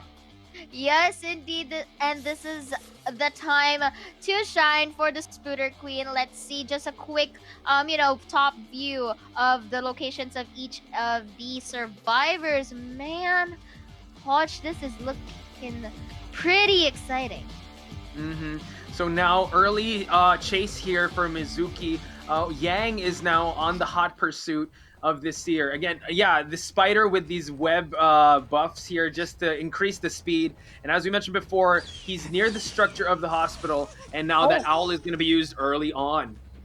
Yes, enough to protect him from not getting injured into the early seconds of the game. But you know what? Yang really keeping up the pace, just destroying all of these pallets so that in the future they won't have any more terrains to abuse. And this is slowly showing progression for a Yang right here, really tailing up on Mizuki. But that was a successful stun. But in exchange, that was an injure from the Seer right here. And again, looking at the lower side of the screen, the coordinator really ciphering his way through. Oh, that was a beautiful blink and hit attempt by Yang right here, and off to the rocket chair the Seer goes, and YP standing by for any potential rescue. Yep, Yang now wanting to set up those traps, wanting to set up those cobwebs, and just really destroying the pallets so that the survivors have no terrain to work with.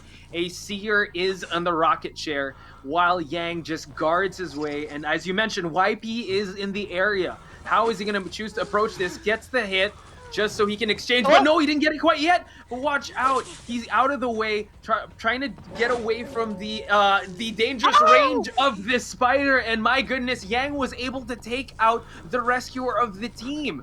Mizuki is still chaired. Unfortunately, though, YP wasn't able to rescue Mizuki in the time that he needed to be.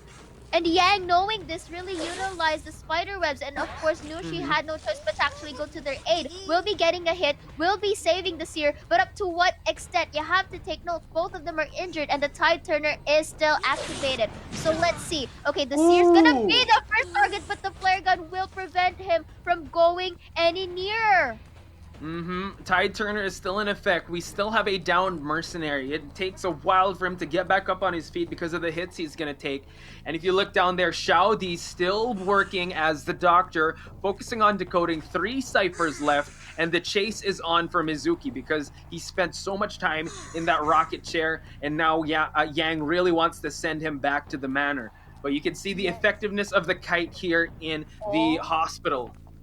Okay, you see it on the side of the screen. We just saw that the doctor was able to pick up the mercenary earlier, so that gives us more resources for the mercenary to pick himself up for later. But going back right here, Yang really been keeping up the pace. That was a good, side hit and then knockdown. And again, if I'm not mistaken, this is the 3rd time he's gonna get chaired. Oh no, 2nd time. I'm sorry. Yeah, the timer was really way past half, so yes. This could be it. I could be corrected, but let's see. He's gonna be sent back to the manor, ladies and gentlemen. And as you mentioned, the doctor doing her job, being able to heal up the team here, and now it's a 3-person escape potentially, and we're gonna use a teleport just to hamper the speed of decoding, and Yang is over here at the shack area while Xiaodi retreats away into the ruin areas.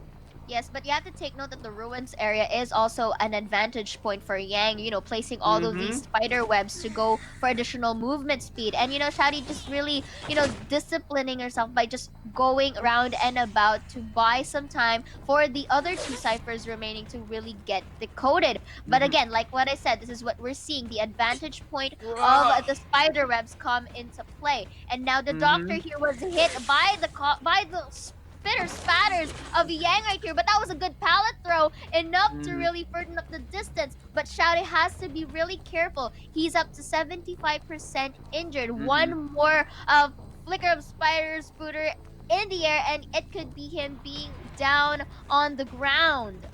Yes, exactly. And you can see that Yang is just showing this spider aggression and speed as well, not making Xiaodi have a room to breathe here as he transitions to these pallets. And he's gonna get that hit. The doctor is going down. The cipher is primed though, but the coordinator is trying to make his way to get this doctor. And yep, the cipher is primed, lower left part of the screen, and we're gonna see a potential save. But take note, ladies and gentlemen, that the coordinator doesn't have any resources, meaning she has no flare gun to work with. And you see her making the approach, and as Yang just sets up the cobwebs just to hamper the speed of this rescue. Indeed, and the coordinator doing a pretty good job. Will be going for the save, but let's see what the spider would do. Will he be taking that hit? Will he take the doctor right now? The doctor transitioning to the hospital in a mannerly way. Let's see if he would be able to hit it with that range. Yes, nice no, 180 maybe. there. he's waiting for something. He knows that the Cypher is primed, so he's probably picking his shot on. Oh, and they popped the Cypher already, and now I believe the Spider is out for some blood as he chases this doctor. Yes, indeed. That was a pallet throw, but you know, that's not enough. The tension will be in his favor, will be knocking down the doctor, and down goes Shouda in the chair. And this leaves the coordinator onto the lower side of the screen to open up the gates. And when you say open up the gate, it looks like he went down for that potential spit, but no, to his luck, he wants Yushi out of here so that there won't be any interferences when he gets the doctor. And Mercenary onto the down. Mercenary is on the way for that rescue. Shaodi is still down. Yang trying to make this a potential 3-person takedown, but YP still trying to calculate his odds here. Oh, he's gonna cobweb her. Yes. And now make your move, Mercenary. That's what he's trying to say. And now Yang still I believe he still has detention. Yang's still playing the guarding game while YP still has some pads to work with. One left. Let's see how this goes. I love the taunting abilities of Yang right here, saying like, Mercenary, come to me. And look at that! The double hit! Oh yes, indeed, that was a bit of the cobwebs. And then, if you saw it, that was a patch. But unfortunately, he was hit by the terrain and wasn't able to really escape as much of a distance that he could. And Yang, knowing this, took advantage of it and just really hit him hard. And man, Yang was able to use the spider web and then go for a hit. So that was just amazing performance. And you saw the pop off there by Yang. Sigh of relief. You saw him just clapping because a big turn of events, they were really able to secure that lead. I believe now the score is 14-6. If you do the math right, you know what? That's potential GG, but I think we're still gonna watch this match play out. But wow, 5HS, just dominant performance. Yang is someone to really look out for. Indeed, and Yang really, stood his ground and maintaining the lead that they already have, and that was a splendid job. And you saw it. I mean, most of us expected the photo boy or Joseph, but you know what? This is like the how do I say it? I wouldn't say old school because the Soul Weaver is still really effective, especially in this specific map. But regardless, the fact that Yang really demonstrated out a great play on Violetta back there just goes to show that he wants it, and you saw it from his reaction. You saw it, how the sigh of relief. And just to take it back to the few seconds before the match ended, that standoff between the Mercenary and the Violetta, like cobwebbed, and it was just so intense. You know what? AT really tried to go for that tie, but 5HS was Yang was just ready for anything that AT could throw at them. So just to update everyone, I think the score now is 14-7. And I think we're just going to play out the next match. But yeah, that was 5HS. Dominant, very dominant performance. Yep, definitely. And you know what? I don't know. It's pretty amazing how Yang really turned the events into his favor and showing He had us shocked. I thought we were going to see a photo boy, and then going for that spider. I was like, oh, my goodness.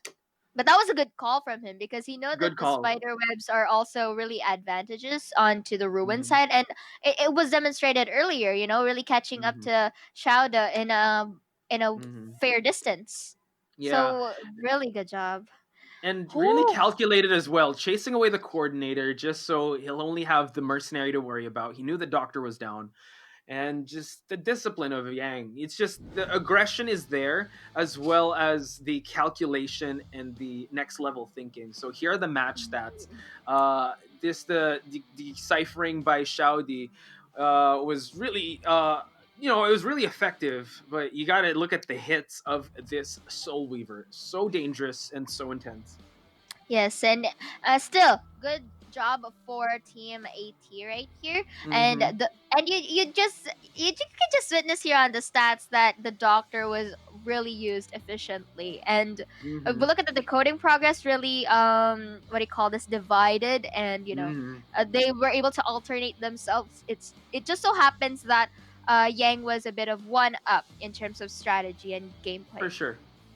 Again, it's just really a point of who can implement their game plan. Your game plan is correct, you know what, just getting all the right things, but then again, it's just the imposition of your opponent, whether it be on the hunter side or the survivor side, and how it can overwhelm your strategy to adapt and really try to go for those objectives that you're looking for. So, wow, excellent match. Excellent match. 5 Excellent stars. match. Yes, indeed. Certified And fresh.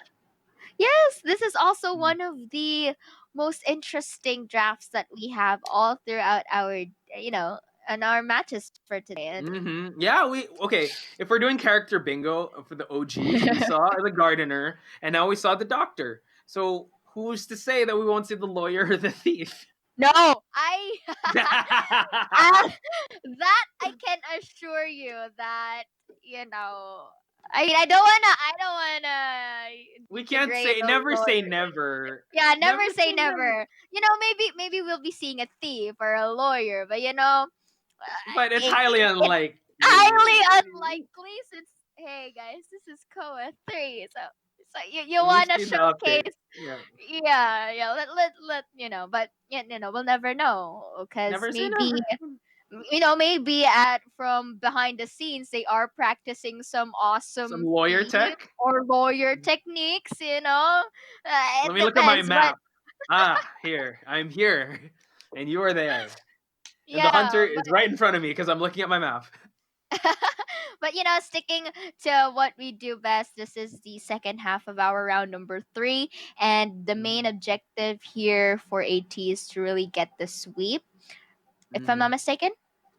And Well, by the way the numbers are going, it's 14-7.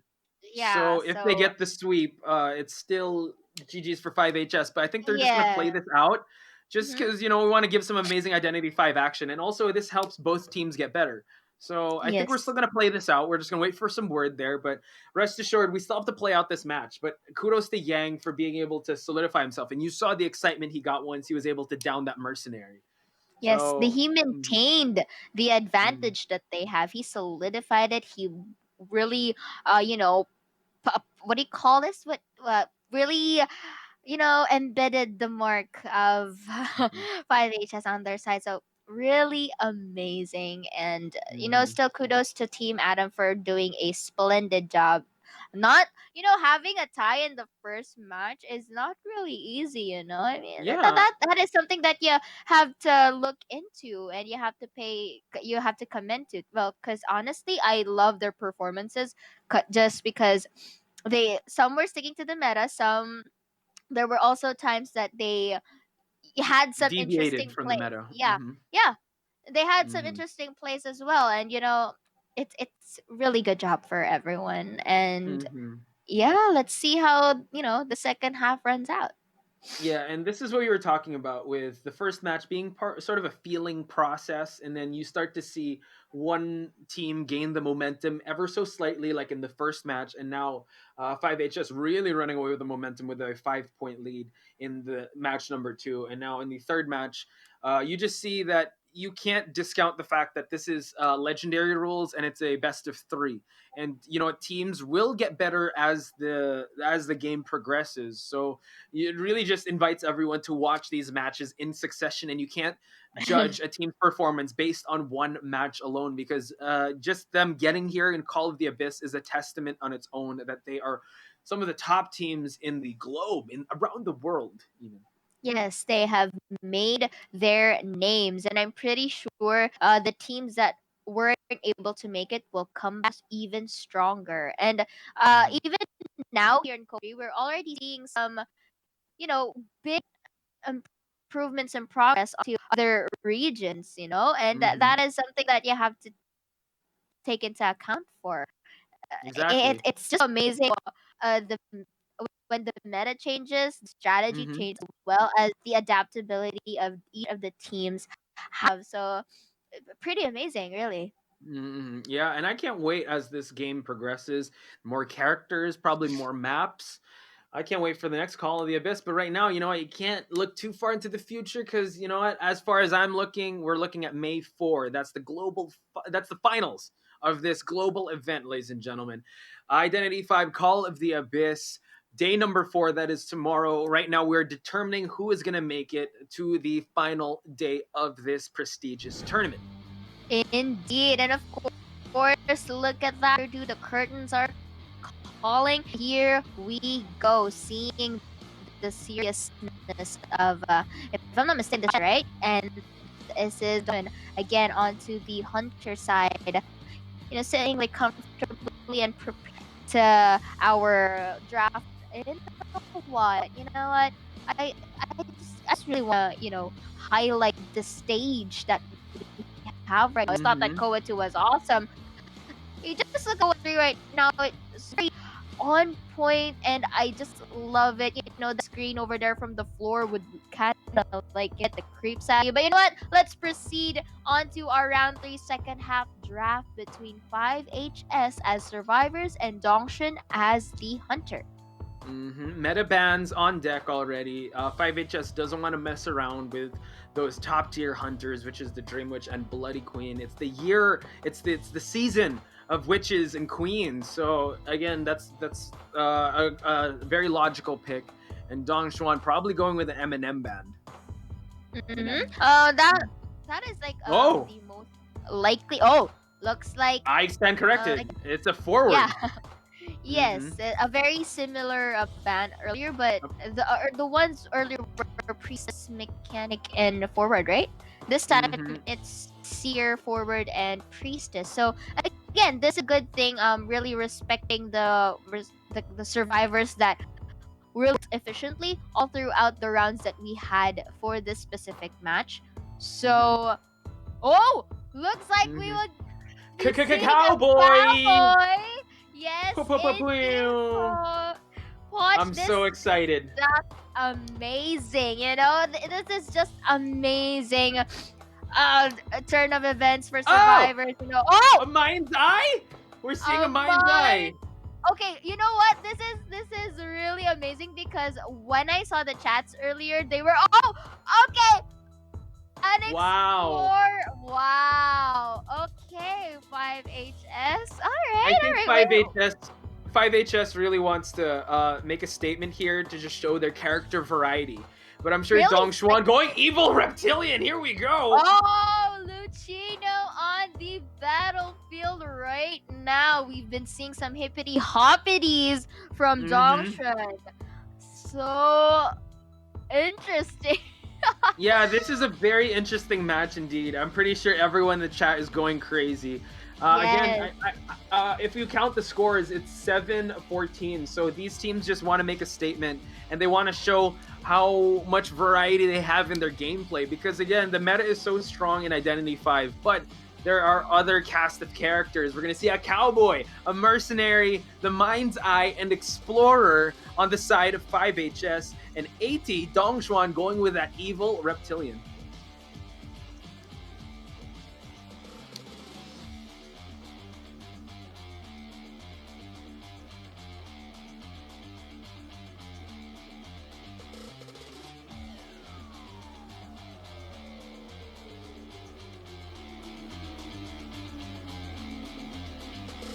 So, ladies and gentlemen, round number 3 of the second half, 5HS versus AT.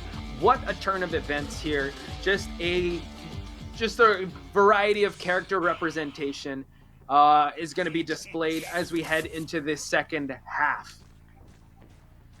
Yes, indeed. Look at that Lucino. So she's so sparkly and very medieval, you know.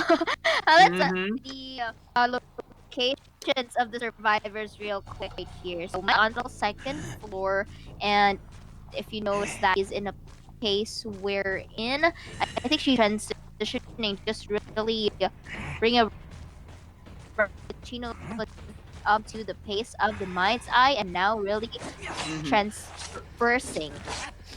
That's true. I mean, we are at Sacred Heart Hospital. This Lucino is gonna be closing out that distance really well here as the match goes on. So here we are. Oh, the hippity hoppities, as Sayora mentioned now, hunting down the Mind's Eye. DeLong here is on the pursuit, and he is going to get struck down.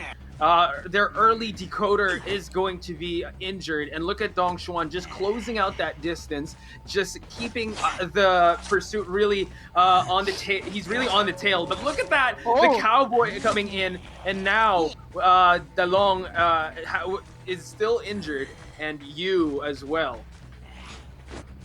It's a very nice body block coming from the long right there, and I mean from the cowboy earlier, so that it would really take time. But you know what? Lucino says otherwise, and will be taking the Mind's Eye here on an early rocket ship.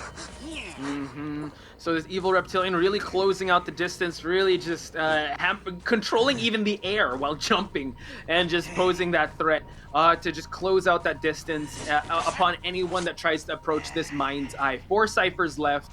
5HS is you, still working on that cipher, and now Lel here, making that move towards the Mind's Eye with this mercenary. Tries to go for a body slam there, but Lel out of the way, and now he's going to try to get the Mind's Eye out of the rocket chair, and he does. Tide Turner is now popped.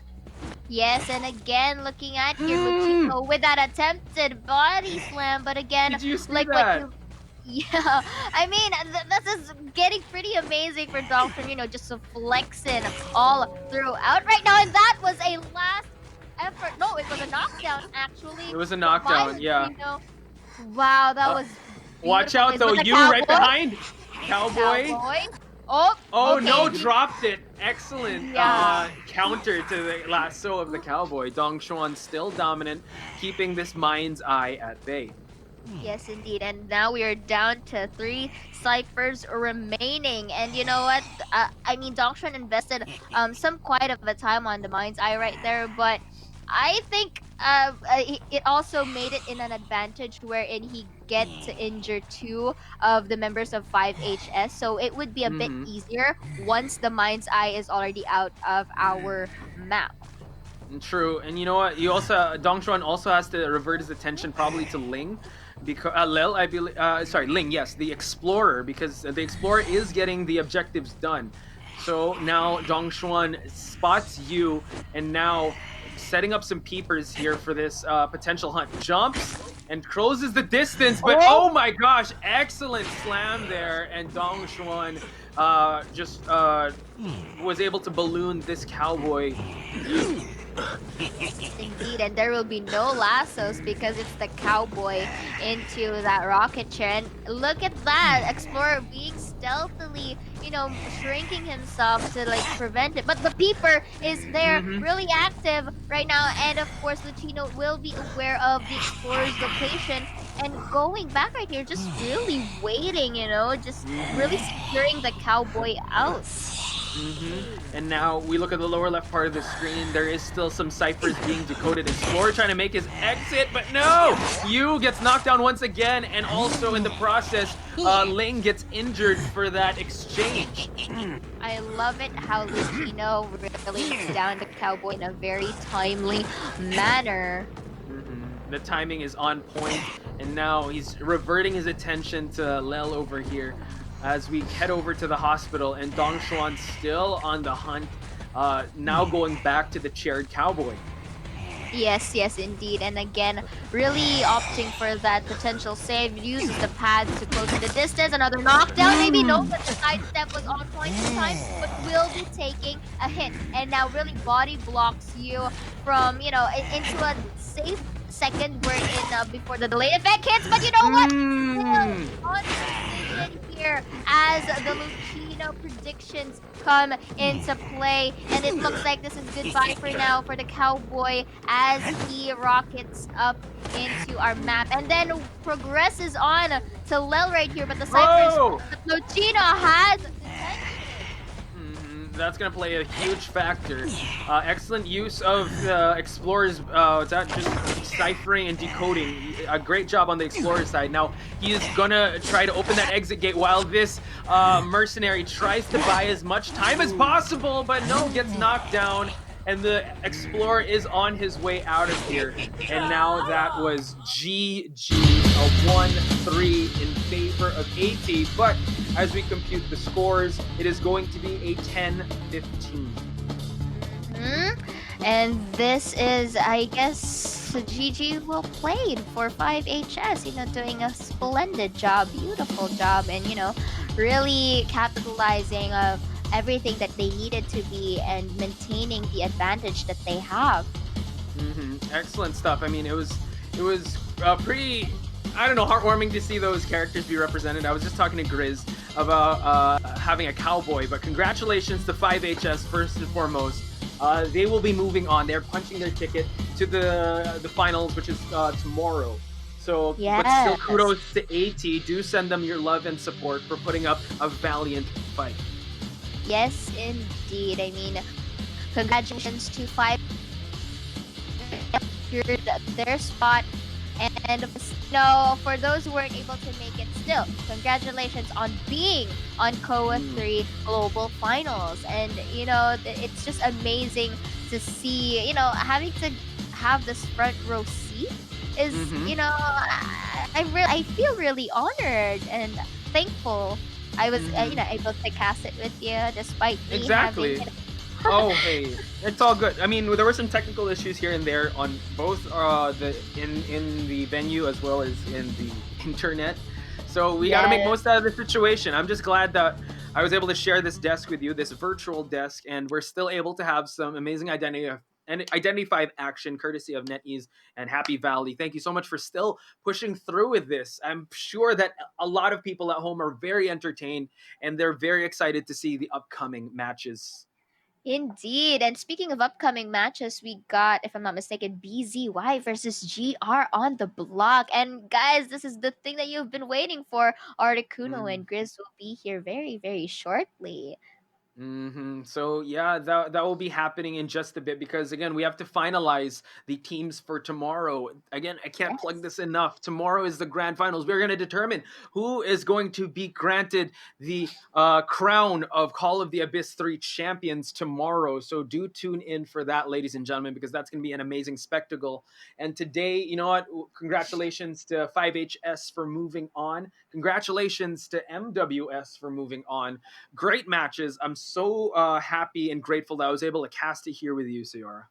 Yes, indeed. And I'm grateful too to have you here, Poch. And of course, the community will surely welcome you and to see more of you and me as well. Because, guys, you won't be able to escape me. And regardless, don't like it or like it, I'm still here. I won't be going away.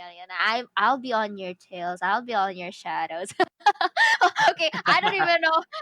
Okay, that was creepy as as it is. But again, congratulations to 5HS for making it here and securing the spot once more. And like what we've been saying, that we are already slowly defining who gets to compete for that beautiful trophy, and of course the money, and of course the title, everything. This is the apex of IDV esports. I mean, this is COA 3, and the best of the best around the globe fight themselves out. And shortly we will get to witness another amazing match, and of course with a different set of casters as well. Yeah, just to set the stage for the next coming match, we have BZY versus GR. GR, the defending champions. They sadly for LBM, due to travel restrictions, they weren't able to make it. But you know what? I'm pretty sure they would perform well. Health always first. And you know what? That's not the last we'll see of LBM, so do send them your support. So GR moves automatically. So you have to consider that GR is performing right now, they're performing at the start right now, while everyone else was warmed up in the previous matches. So let's take a look at what is to come today. As I was mentioning, the different matches that, aside from GR versus BZY, we also have Ace versus ALC. Yes, indeed. And again, these are the results for first and second match that we have today. And again, congratulations to MWS and 5HS for their wins, securing the spot. And still, kudos to AL and AT for bringing us an awesome and intense fight, because they really made out to round 3. So congratulations. They put up really to good fights. Mhm. And the trend for today was just ties in the first round, and then like one would break out in match number 2, and then very decisive round match number 3. So could that be a factor as we move on with the rest of the tournaments? Because I'm really excited to see the upcoming matches. Indeed, upcoming matches will come in a while, but for now we are gonna take a short break, guys, as the Identity 5 Call of the Abyss 3 will be back. Again, we were your casters for match 1 and 2. My name is Ciora, and with me is Pochus Spicio, so don't go away. Pew, pew. Hey!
我是一名邮差，像千百个奔走在街道上的邮差一样，传递着不同的故事与秘密。我并不擅长与别人交流，也不喜欢，但我却迷恋观看这些收件者拿到信件时的种种表情：惊讶、喜悦、激动万分，又或是怒不可遏。面对面的对话是最虚伪的，人们看着你的脸，根据你的反应而反应，说着那些附和的假话，而那些字里行间所藏匿的感情，反而才是最真挚的。可能说这些话时无法让人信服，因为从没有人给我寄过信。毕竟我唯一的朋友威克也只是只小狗罢了。但当我第一次收到这封寄给自己的信时，我从未如此确信文字所体现出的无尽真挚。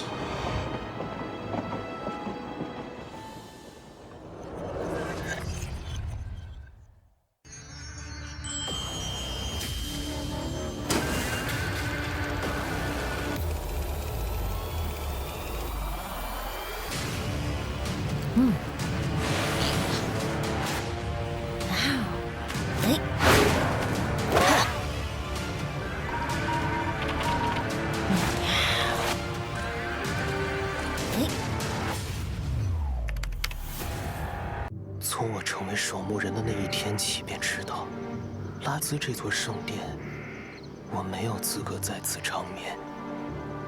善者葬于圣殿，恶魔葬于殿外。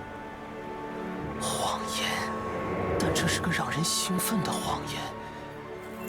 这肮脏的金钱，竟成了我通往圣殿的阶梯。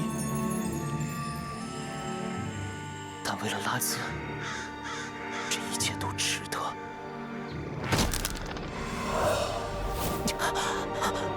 这该死的光，我察觉到了这些肮脏灵魂的恐惧。怪物，是我，还是他们？可笑！我只知道，我的信仰在那里召唤我。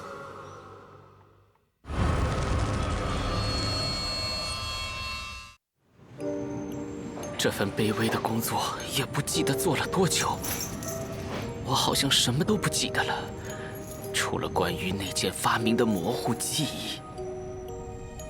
初次相见就已经确定，除了它，我再也不会喜欢别的事物了。要知道，拥有自己的发明，那种感觉真是太美好了。可他为什么总觉得我的想法是错的？直到电流直击大脑，我仍然没有找到这个答案。他死了，但谁又能保证下一个不会是我呢？后来，有人帮我脱了罪，但侥幸逃生或许更糟糕。那伟大的发明依旧无法完成，直到那封信的出现。我相信，他会让一切继续。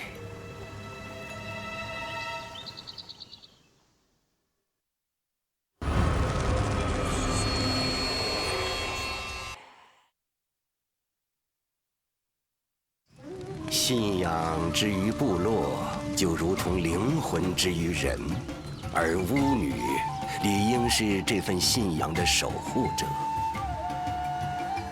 但再虔诚的守护者也会感到迷茫，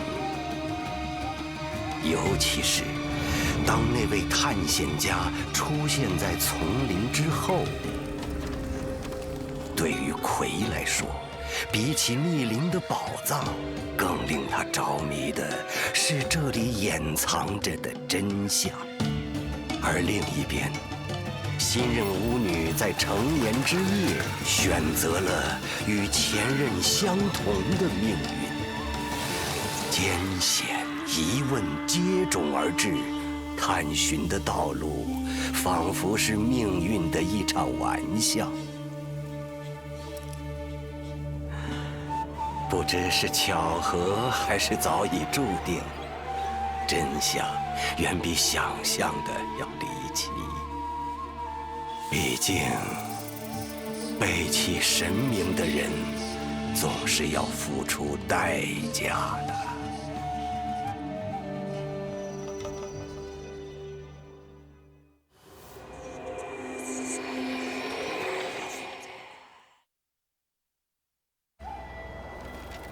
西部最富有的淘金者马歇尔惨死家中，金子也不知所踪。嫌疑人西部大亨靠着贩卖炸药而发了家。他总说，淘金的人不过是一群做着暴富美梦的赌徒罢了。而马歇尔生前更是在他开设的西部赌场里欠下了巨额的赌债。黑玫瑰夫人靠赏金为生，马歇尔正是他悬赏名单上的头号人物。在西部，每个人早已被明码标价。而这个嫌疑人和其他人都不同，他对金子可没有兴趣。当牧师们脱下圣袍，人们便开始信仰金币了。但我想说，抱歉，牛仔们，贪婪是必须要得到应有的惩罚的。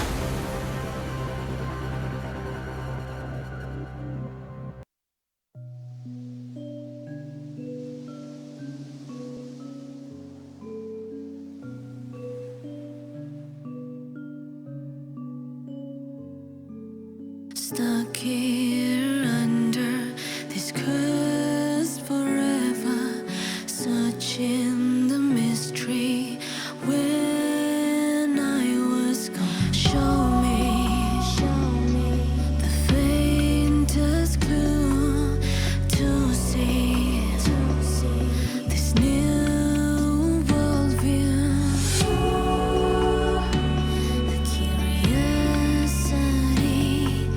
can discover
我是一名邮差，像千百个奔走在街道上的邮差一样，传递着不同的故事与秘密。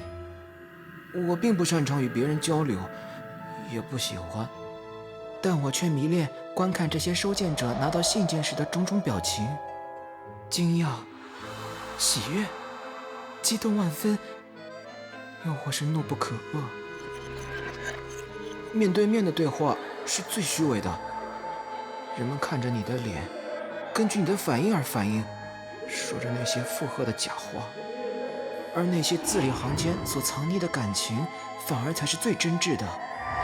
可能说这些话时无法让人信服，因为从没有人给我寄过信。毕竟我唯一的朋友威克也只是只小狗罢了。但当我第一次收到这封寄给自己的信时，我从未如此确信文字所体现出的无尽真挚。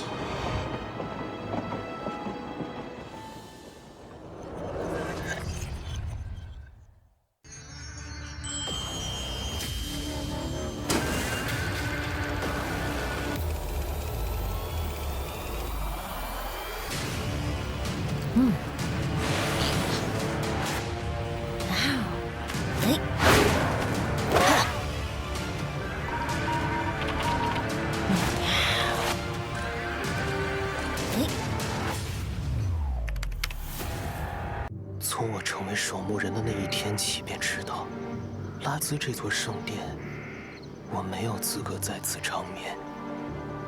善者葬于圣殿，恶魔葬于殿外。谎言，但这是个让人兴奋的谎言。这肮脏的金钱，竟成了我通往圣殿的阶梯。但为了拉兹，这一切都值得。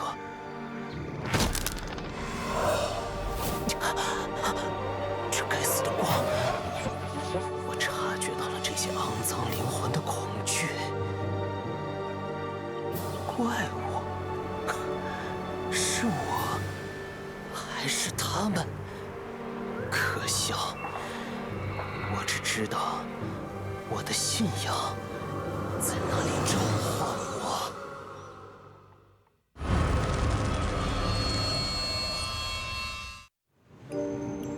这份卑微的工作也不记得做了多久，我好像什么都不记得了，除了关于那件发明的模糊记忆。初次相见就已经确定，除了它，我再也不会喜欢别的事物了。要知道，拥有自己的发明，那种感觉真是太美好了。可他为什么总觉得我的想法是错的？直到电流直击大脑，我仍然没有找到这个答案。他死了，但谁又能保证下一个不会是我呢？后来，有人帮我脱了罪，但侥幸逃生或许更糟糕。那伟大的发明依旧无法完成，直到那封信的出现。我相信，它会让一切继续。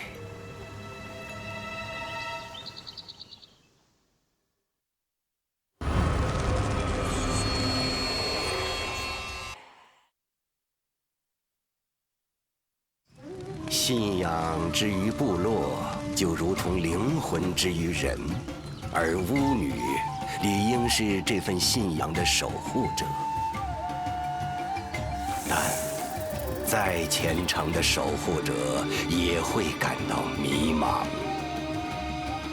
尤其是当那位探险家出现在丛林之后。对于葵来说，比起密林的宝藏，更令他着迷的是这里掩藏着的真相。而另一边，新任巫女在成年之夜选择了与前任相同的命运，艰险疑问接踵而至，探寻的道路仿佛是命运的一场玩笑。不知是巧合还是早已注定，真相远比想象的要离奇。毕竟，背弃神明的人，总是要付出代价的。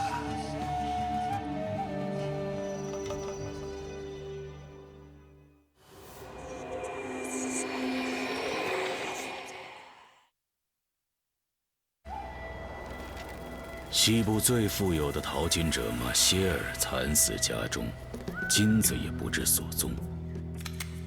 嫌疑人西部大亨靠着贩卖炸药而发了家。他总说，淘金的人不过是一群做着暴富美梦的赌徒罢了。而马歇尔生前更是在他开设的西部赌场里欠下了巨额的赌债。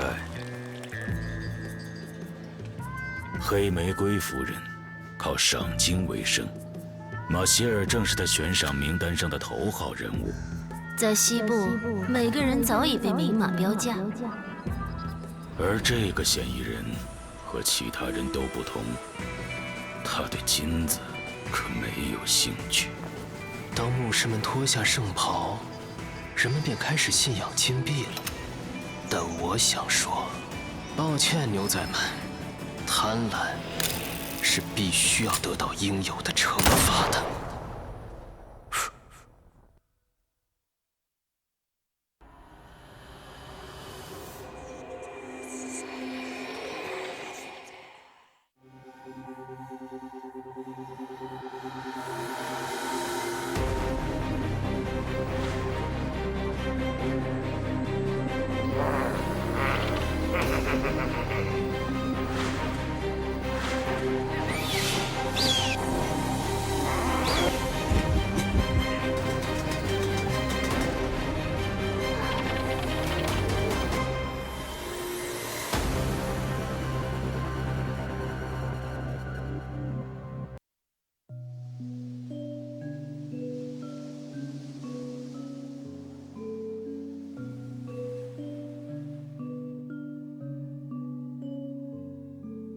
Stuck here under this curse forever, searching the mystery when I was gone. Show me the faintest clue to see this new worldview.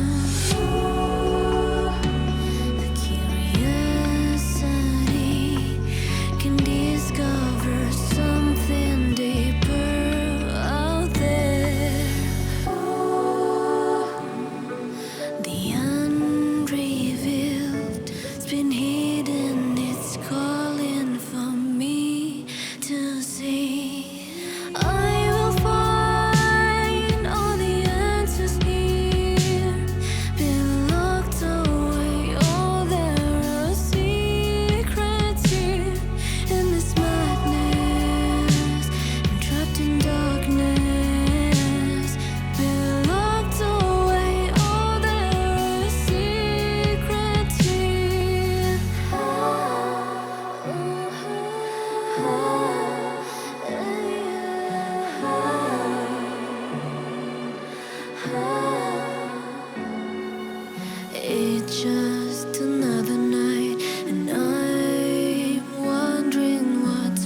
是一名邮差，像千百个奔走在街道上的邮差一样，传递着不同的故事与秘密。我并不擅长与别人交流，也不喜欢，但我却迷恋观看这些收件者拿到信件时的种种表情：惊讶、喜悦、激动万分，又或是怒不可遏。面对面的对话是最虚伪的，人们看着你的脸，根据你的反应而反应，说着那些附和的假话，而那些字里行间所藏匿的感情，反而才是最真挚的。可能说这些话时无法让人信服，因为从没有人给我寄过信。毕竟我唯一的朋友威克也只是只小狗罢了。但当我第一次收到这封寄给自己的信时，我从未如此确信文字所体现出的无尽真挚。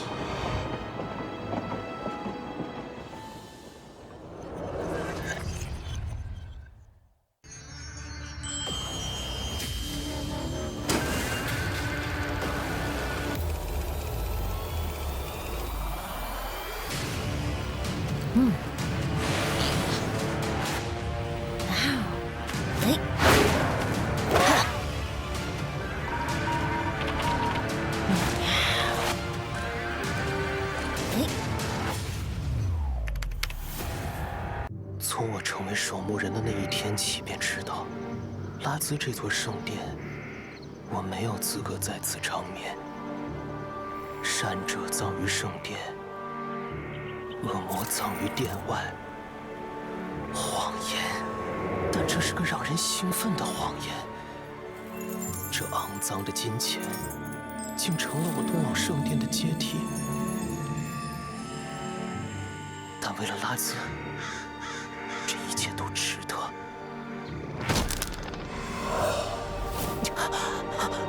这该死的光，我察觉到了这些肮脏灵魂的恐惧。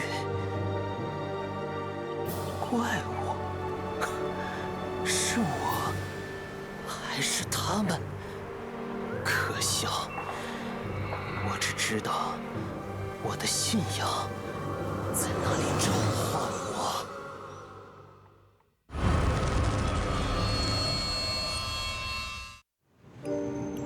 这份卑微的工作也不记得做了多久，我好像什么都不记得了，除了关于那件发明的模糊记忆。初次相见就已经确定，除了它，我再也不会喜欢别的事物了。要知道，拥有自己的发明，那种感觉真是太美好了。可他为什么总觉得我的想法是错的？直到电流直击大脑，我仍然没有找到这个答案。他死了，但谁又能保证下一个不会是我呢？后来，有人帮我脱了罪，但侥幸逃生或许更糟糕。那伟大的发明依旧无法完成，直到那封信的出现。我相信，它会让一切继续。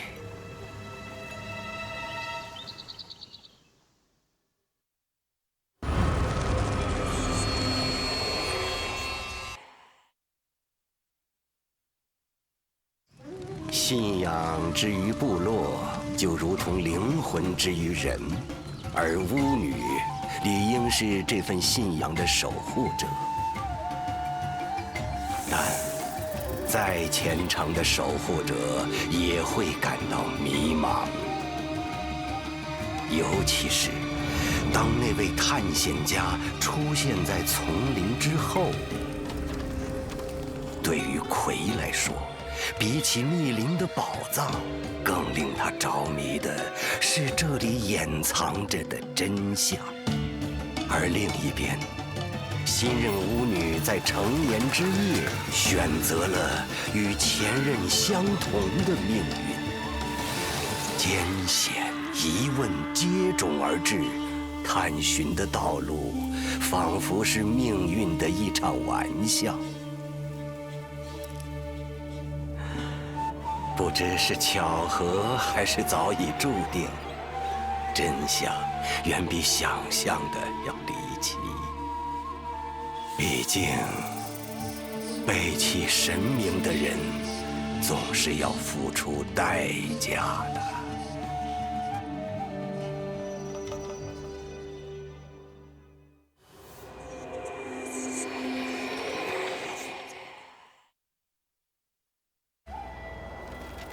西部最富有的淘金者马歇尔惨死家中，金子也不知所踪。嫌疑人西部大亨靠着贩卖炸药而发了家。他总说，淘金的人不过是一群做着暴富美梦的赌徒罢了。而马歇尔生前更是在他开设的西部赌场里欠下了巨额的赌债。黑玫瑰夫人靠赏金为生，马歇尔正是他悬赏名单上的头号人物。在西部，每个人早已被明码标价。而这个嫌疑人和其他人都不同，他对金子可没有兴趣。当牧师们脱下圣袍，人们便开始信仰金币了。但我想说，抱歉，牛仔们，贪婪是必须要得到应有的惩罚的。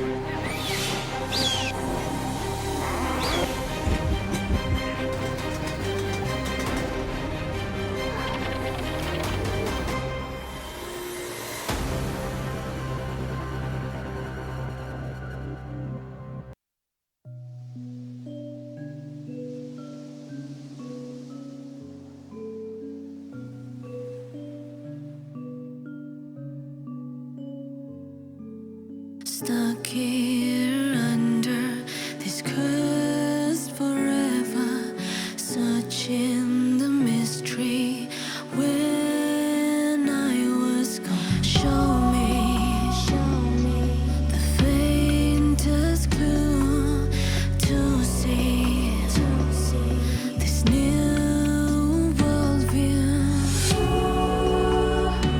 The curiosity can disappear.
And welcome back, guys, to the Identity 5 Call of the Abyss 3 Global Finals, the quarterfinals. Before we head into our next match and dig a little bit deeper into discussing it, let us introduce ourselves. We are going to be your caster / MCs. I'm Mark Takuno, and joining me is Gaming Grizzly.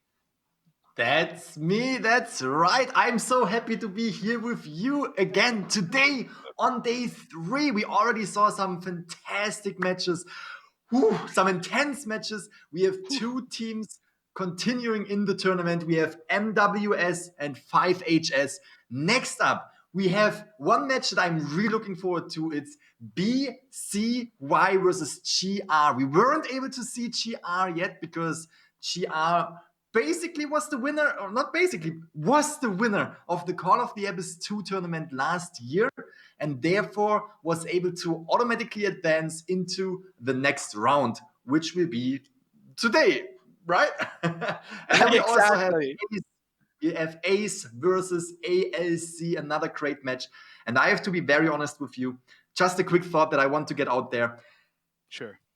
GR was facing 5HS in the last tournament, in the semifinals. I don't want to say that I don't want BCY to, get into the next round, but I would love to see a rematch right there. I would love to see if 5HS can go against GR and this time maybe even take the victory, or if GR can protect their title. I mean, we'll have to find out and let the results decide, Grizzly, but I would have to agree with you, in which case, highly something to look forward to. We're looking at a back-to-back champion here, and we didn't get to see them play, unfortunately, during the first phase of the tournament, but at least this time around with a formidable opponent, we'll just have to see whether or not they still have the makings of fighting for their title for a potential three-peat, or will finally somebody break that and become our new COA champion? That's something you detectives are going to have to look forward to as this day goes along. And with everything all said and done, take note, guys, Call of the Abyss 3 is brought to you by Happy Valley, a great amusement park that we were actually at for last year in Shanghai. So if ever you guys happen to travel once everyone is free to roam the world again, then definitely a place you might want to check out. And who knows, you might get the essence of Grizzly somewhere where we might have walked while we were there. That sounds weird, but whatever. Yeah, absolutely. A fantastic amusement park. Really loved it around there. The hotel that was nearby was fantastic. And yeah, Happy Valley, the great amusement park in Shanghai. Absolutely loved it. And I definitely want to talk a little bit about what is going on, what we might expect for the upcoming matches, and what we saw earlier in today's games. But there was, I think, I don't want to say anything wrong, there was a little reward ceremony that was going on in the background, and we definitely want to mention these players. We already did that yesterday. It was a little bit, let's say, interesting because the details that we had were a little bit all over the place. But today, Arcticuno, do you have information about who got which reward? Yes, actually, just to give you guys a little bit of a preview of who our recognized players are, we actually have a full list right here for this sharing. Most of this was based off of roles as well as the teams. So for 2019, our best decoder went to MFB XFM. For our best rescuer, went to GR's LPZ. For our best deduction, it went to GR's PPX. Most popular team actually going to MFB. Best rookie team to debut was IMT. And team of the year are our one and only defending champions, GR. They are well-deserved prizes right there. Well-deserved prizes. Whew.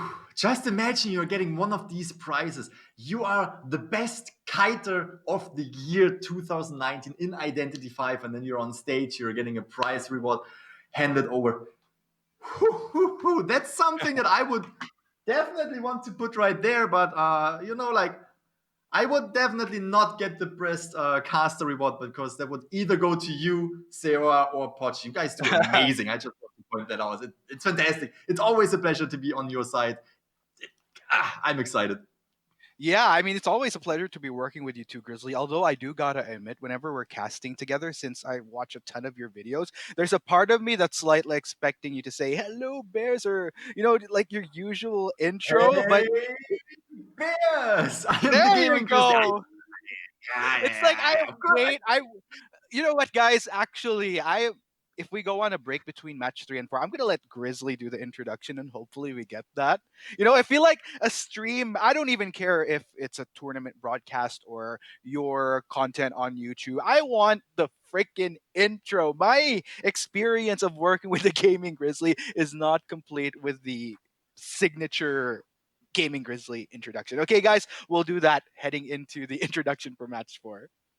We're It's a gonna deal. do that. We're absolutely gonna do that.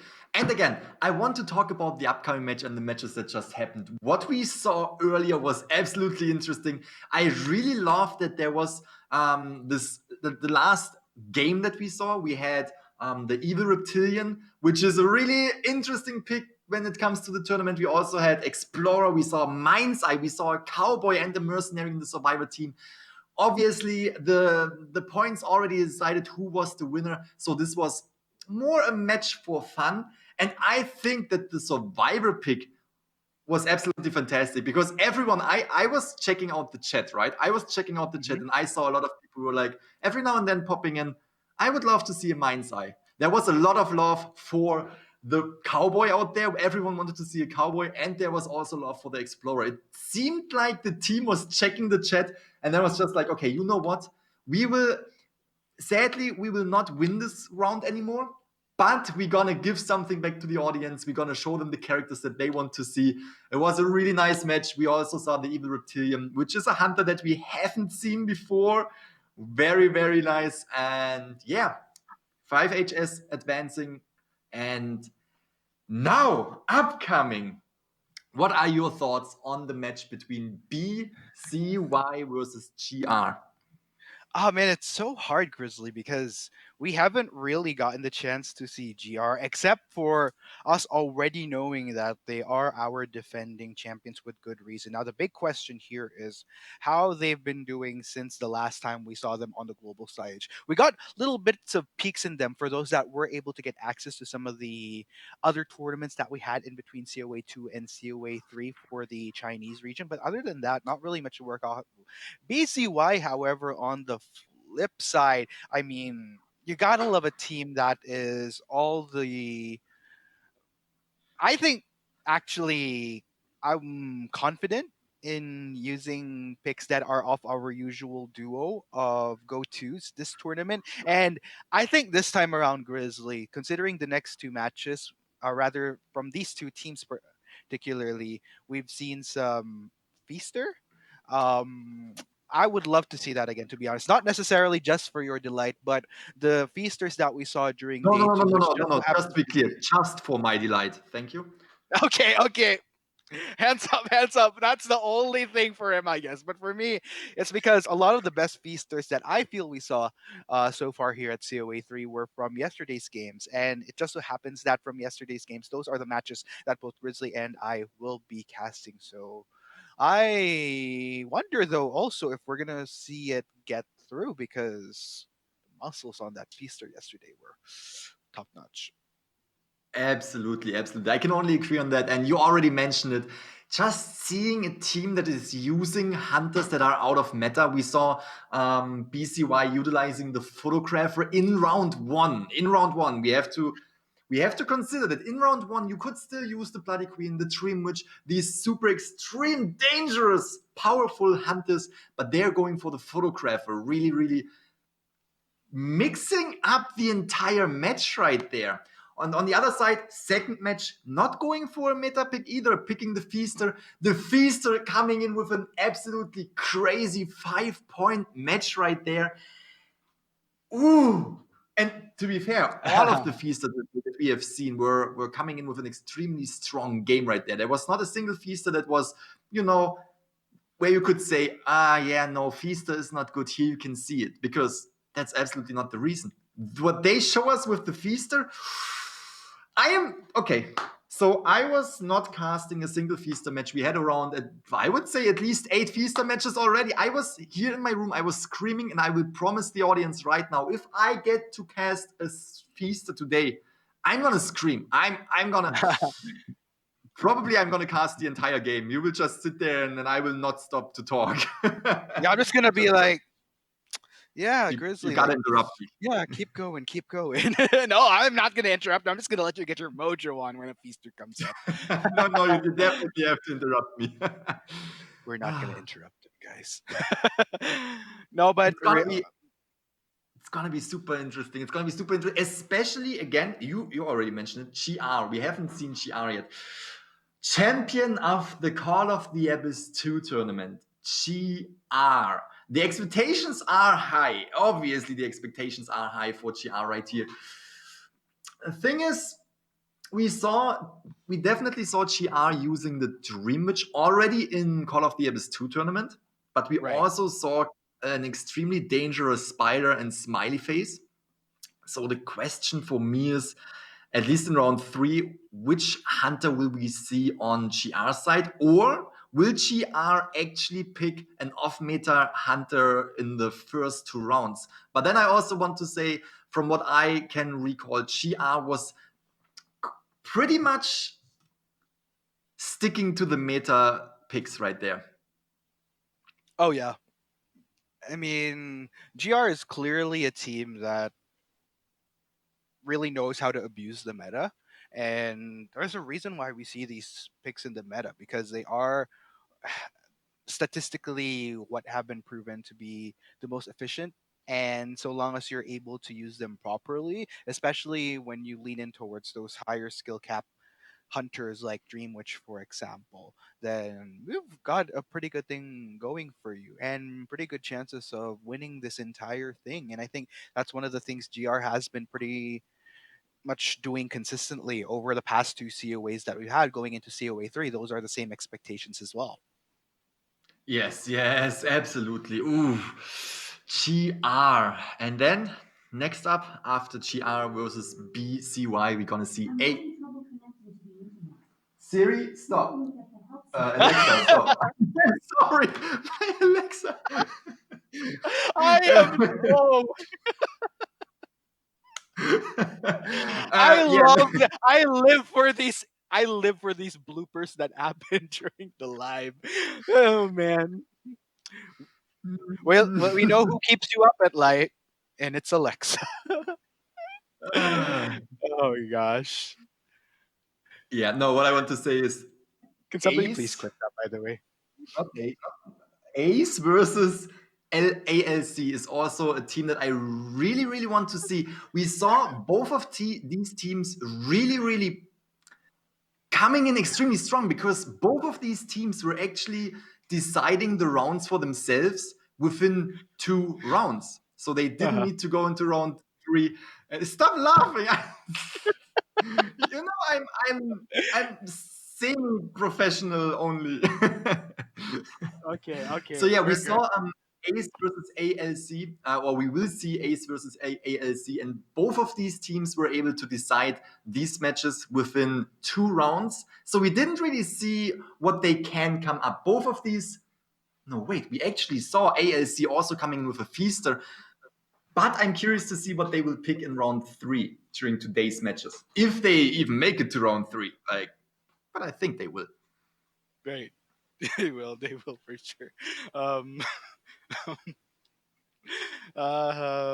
Talking about BCY a bit more. This is something that I'm sorry I can't get over it. This is something I've been talking about. Oh God, I didn't why? even say command or anything.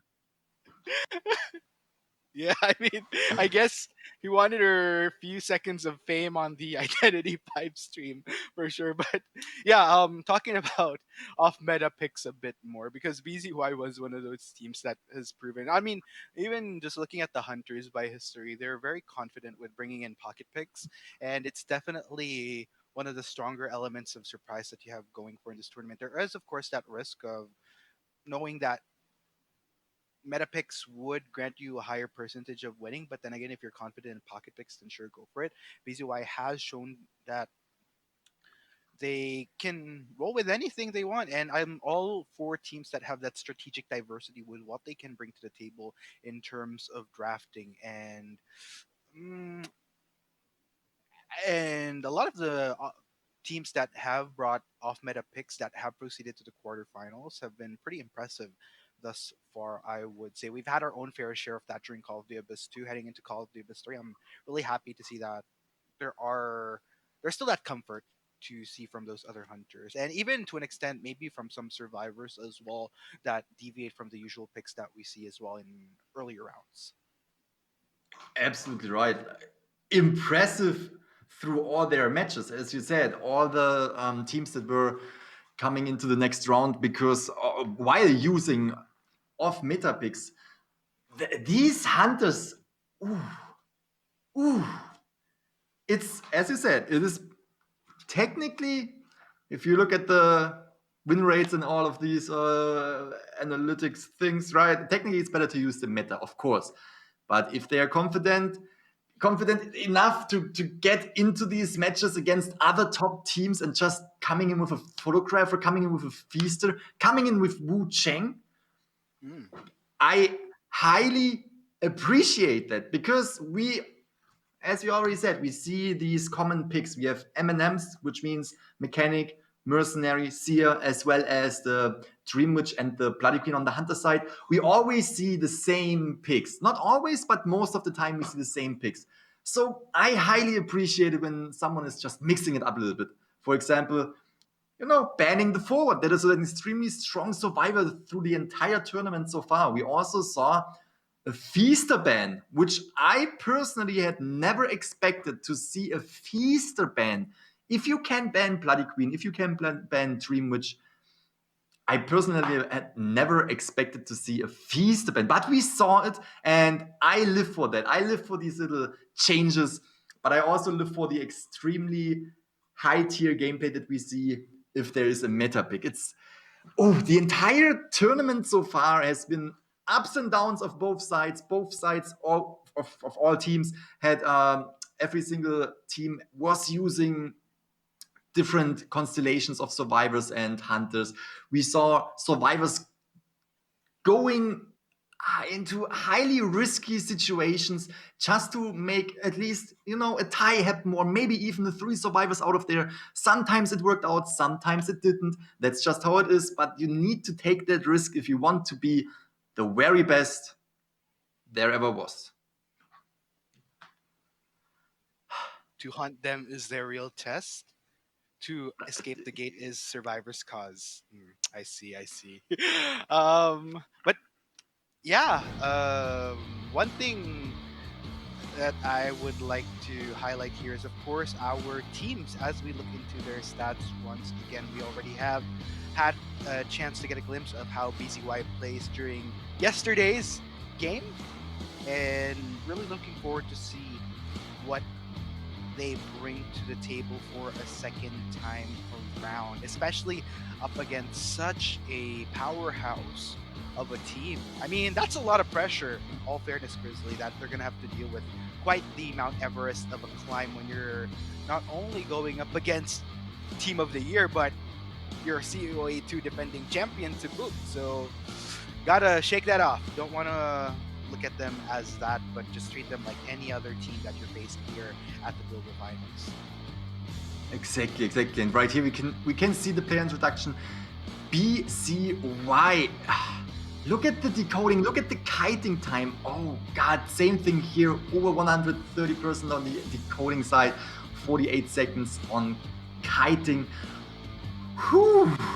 They are going to put up a fight that I am really looking forward to. Again, BZY is now facing the champion of the Call of the Abyss 2 tournament from last year, GR. And I think these two giants will put up an extremely interesting fight for us. They will entertain us a lot. BZY, I can't say it often enough, very well known for using out of the meta hunters, and we saw a photographer, and a feature in the first 2 rounds. I really hope that we will see the same. Maybe not another photographer, maybe not another feaster, maybe someone completely else. Smiley Face, for example, could be very interesting. Oh yeah, I would love to see if they would be confident enough to bring that up. But as you can see live at our venue, next at the arena at Happy Valley, we have BZY taking the stage, and gotta feel those nerves, excitement. Man, it's gonna be quite the task for them. But if they do manage to take down GR, that is gonna be one heck of a statement to be able to topple down the current reigning Call of the Abyss champions in the world, pretty much. And that's something that you would want to endeavor to do if ever you do just so happen to face them. But here we have GR finally. We didn't get to see them over the past 2 days, but now we do, along with the amazing stats that we're going to be able to dive into. And as you can see, I love how, if you look at MKK, preferred character, Gardener. I did not expect that, to be honest. I did not expect that. A Gardener? That's... we already saw a Gardener during the tournament, and actually that was an interesting pick. Maybe we're gonna see it again. But I also want to highlight PPX right there. We saw PPX Preferred Hunter is the Dream Witch. We saw the Dream Witch of PPX during the Call of the Abyss 2 tournament already, which was scary. It was throughout all of these matches extremely scary, and I'm really curious to see if PPX will also come in with the newer hunter, the Bloody Queen, or if they will actually, you know, again, I would love to see a little bit of a switch up right there. PPX also, I think, played the Spider and the Geisha as well, so that could be interesting. We didn't see a Geisha during the entire tournament so far. Seems like Geisha dropped a little bit down. Yeah, I mean, that is such a shame. We did get those hints and peeks of Geisha before, but it's almost like because of how many hunters were introduced to the game since Call of the Abyss 2, a lot of which are heavily favored, heavily contested picks, Geisha doesn't really seem as juicy of an option anymore, to be honest. And it is a bit sad, but then again, who knows, Grizzly? There's still about 2 days ahead right after this day. We might see her in play, we might not, but I am all for looking at average score for PPX here. This is just... average eliminations, 2.6. Oh, that is so scary. If I would go against a hunter which I know gets an average of 2.6 elimination, that's crazy. We saw there were a lot of mirror hits as well with the Bloody Queen, which just tells us that PPX Preferred Hunter, Dream Witch, but also extremely powerful as Bloody Queen. So during the past year, PPX was adapting to the new hunters that were coming to the game, and I expect them to show us an extremely powerful, extremely dangerous Dream Witch and Bloody Queen. That's what I think that we will see. Again, they are also very known for using the meta, and it just is how it is. Dream Witch and Bloody Queen. Absolutely. You know, another thing that actually surprises me is that in some of the qualifiers that we saw, we got to see some Guard 26. It doesn't seem like Guard 26 has been seeing much play going into the global finals. I guess it's not that bad a deal though, considering that qualifiers was also a great way of kind of testing the waters for a lot of the newer hunters, that, you know, just to see how they size up when you actually put them into play in a competitive scenario.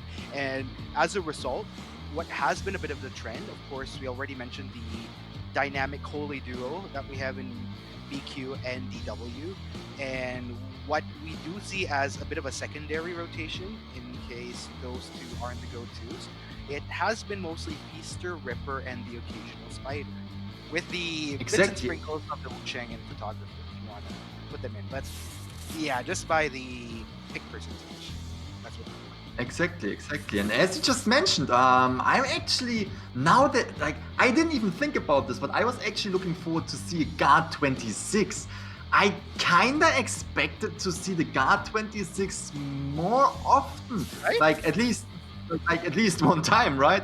He is actually a really dangerous hunter when it comes to the game if you know how to use him, but it still seems like he's still not in the meta, which means we are not seeing him yet. Maybe in the next tournament. Again, Feaster wasn't picked as much in Call of the Abyss 2.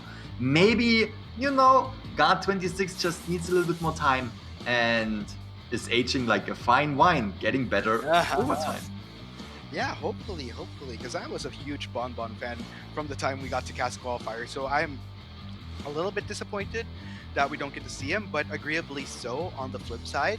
Call of the Abyss 2 was a bit of a breakout moment for Feaster in the moments that he was used, and now it's great to see that come Call of the Abyss 3, he was used a bit more prominently and to much success. We've seen how much power a Feaster has in the hands of a good hunter that knows how to maneuver him properly when you're able to establish so much control, so much pressure with those tentacles. I'm all for the Calamari Grizzly. I'm living for the Calamari. I want more Calamari as this tournament goes on. But we'll have to find out. We'll have to see, though, because PPX is going to be at the helm as we head into the drafting phase. Sacred Heart Hospital will be the first map that these players will play on. Let's get the action going. Let's see which will be the first survivor ban. We can expect to see the Seer right here, and I'm super excited to see BCY's survivor team. We know that they have a great combination of mercenary coordinator Ford and mechanic going on, of course, and I'm curious to see what they will pick for the first match right here. Again, PPX. That is going to be the first match for GR's PPX right here. Let's see what they will bring to the table. They need to make an entrance right here. The expectations are extremely high, making the pressure on the shoulders of PPX extremely high as well. I am excited. I want to see both teams advance. I want to see BCY. They have proven themselves with the photographer, with the Feaster before, but GR can't be underestimated. Here we go. We have the forward, the mechanic. Again, I would say we're gonna see a mercenary and maybe a coordinator. Oh man, let's see if you are right, Grizzly, as we wait for those final few picks. Still waiting for Bai Mao and Qing Chun to lock in what their picks are.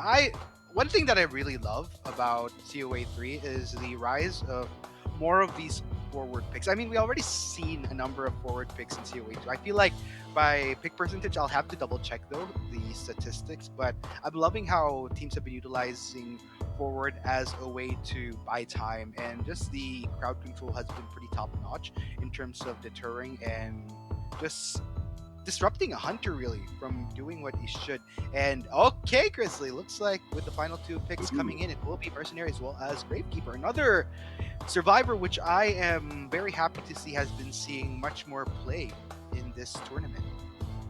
Exactly, and as we already saw Ace coming in round 2 with the Gravekeeper, so we know that they exactly understand how to utilize the Gravekeeper in this game, and we can see PPX is making an entrance. The first game for GR on the Hunter side as Bloody Queen. We already saw it. Average elimination rate for PPX, again 2.6 survivors out of the game. That is extremely high. This is extremely dangerous, and with the mirror image of the Bloody Queen, he is going to put a lot of pressure on BCY, but I think BCY will not just, go down at all. No, they will not give them the chance to be the champion right away. They will put up a fight. We will see who will advance. I'm excited. First match is starting quite soon. Yes, so there you have it, ladies and gents, with both sides locking in their picks. Let us know in the chat, and let us give their energy, or rather our energy, to who you're rooting for. Is it GR, our reigning champions, that you want to see proceed to the semi-finals? let us know. And of course, if it's BZY, then just do the same with everything presented by Happy Valley. Fasten your seatbelts. It's going to be a bumpy ride as we head into round 1 of our first half between BZY and GR. Let's go, Grizzly. PPX coming in straight up with the mirror image, giving the first hit to the Gravekeeper. That was so fast. Oh my god. Whew. I am excited. We are in for a treat right here. We are in for a treat. We all know that the Gravekeeper can take a lot of time off GR's PPX hands right here by using the shovel to dig a little hole right there and, you know, taking another hit without taking the damage. Look at this, getting away, throwing down the pallet early to, you know, distance himself from the Bloody Queen. But again, Bloody Queen extremely dangerous, can just use the mirror image to catch up extremely fast. Oh! Hitting the survivor behind the window right there. 5 Cypher machines remaining. Bloody Queen is coming in with the first survivor on the rocket chair, putting a lot of pressure on BCY's team. Ooh, that was quick. That was quick. It was quick. PPX is on a roll this game. I mean, we literally just entered the game within the first few seconds. Pops the mirror image, already finds a target, and within the next few seconds, already lands Qingjun into a rocket chair. So this is really PPX clearly still in top form, but here we have BZY already making the practice courtesy of Baimao to get the rescue in. But here, as we see, PPX not slowing down whatsoever. Great job by Baimao, in which case, to take a hit earlier just to make sure that he could work with his comrade, get him out of that rocket chair. But it does look like in a few moments' time, Qingjun will try to establish distance, but at the end of the day, he will be going down once again. Wow, what a great rescue. And did you see the patience of PPX right there, really wanting to hit the mercenary and then going for the Gravekeeper again. Gravekeeper using his skill because he needed to get out of there. But with the mirror right there, putting him into such a difficult situation and making the hit happening, PPX is having the Gravekeeper on the rocket chair for the second time, 4 Cypher machines remaining. I can't believe, we know that PPX is extremely dangerous and he's just proving himself right here. Now going for the mechanic stall, trying to slow down the decoding by bringing him down, and no one is coming in for the rescue. Means the first survivor, the Gravekeeper, out of the game while there are still 4 Cypher machines remaining. This is a great game for PPX already. Exactly, and it's so unfortunate. As you can see, PPX already sparked enough to find his next target in the form of Sunmi. Now, the beautiful thing about this is, it is Sunmi that is holding the mechanic right now, and 4 Cyphers still remain for the side of BZY. If you're able to take down the mechanic as earlier on with this many Cyphers still up for BZY to work with, then that's going to spell problems for BZY, because essentially you're already going to be cut down on what could have made this composition so efficient, which was the additional speed you could have gotten out of getting these Cyphers through those dolls. But here we have it. Sunmi was taken down. He will be taken to the rocket chair. Baimao is already in the vicinity, but BZY, they're losing, slowly dwindling on the resources that they can to try to get these Cyphers going. It's been slowed down substantially, but it's PPX we're talking about here, ladies and gents. Clearly flexing some muscles here, showing why GR is a defending champion. Have they slowed down over here? Clearly, that's not the case. Great job from the forward right there. That was absolutely fantastic. Picking up the survivor, bringing him to the rocket chair, and also going straight up into the direction of the forward, trying to, you know, cancel, or not cancel, but slowing down the decoding again. Forward doing a great rescue, tried to body block right there. Sunmi taking the hit now. Ooh, that's close. The forward is playing with his life right there. Again, you need to come in with these risky rescues, with these risky situations to make it happen. But sadly, Sunmi was actually taking the hit again, is going down right here, trying to buy the team enough time, or at least more time, to bring down more Cypher machines by going into a difficult spot for PPX to get to a rocket chair. But that is not stopping PPX from putting the mechanic into the rocket chair for the second time. You can see Cypher machines are popping. We are down to 2 Cypher machines, but BCY needs to get in here, needs to rescue the mechanic right now. Yeah, oh god, this is a monumentally tough challenge for BZY. PPX just constantly on the prowl. Looks like Snowbee will be the one he tried to deal with next. Snowbee playing around the structure. It's been a number of times we've seen in competitive play where survivors would naturally lean towards this area, play the ring around a Rosie game with the Hunter, but it does look like PPX is slowly closing the gap. PPX tries to go for the swipe. Second drive, kill, third time be a charm. Oh! That was what? 2 chukes right there for just avoiding these hits right there, but going down to the mirror. Fantastic job. PPX now on the search for the last survivor, trying to get the 4 survivor elimination for the 5 points game. And we can see Mercenary is already injured, need one more hit, can still be alive after the hit, but that's gonna be extremely difficult. Not really sure if the fort already got up or if the fort can get up again. But all in all, we are down to 1 Cypher machine. There are 2 survivors trying to fight for their lives right here.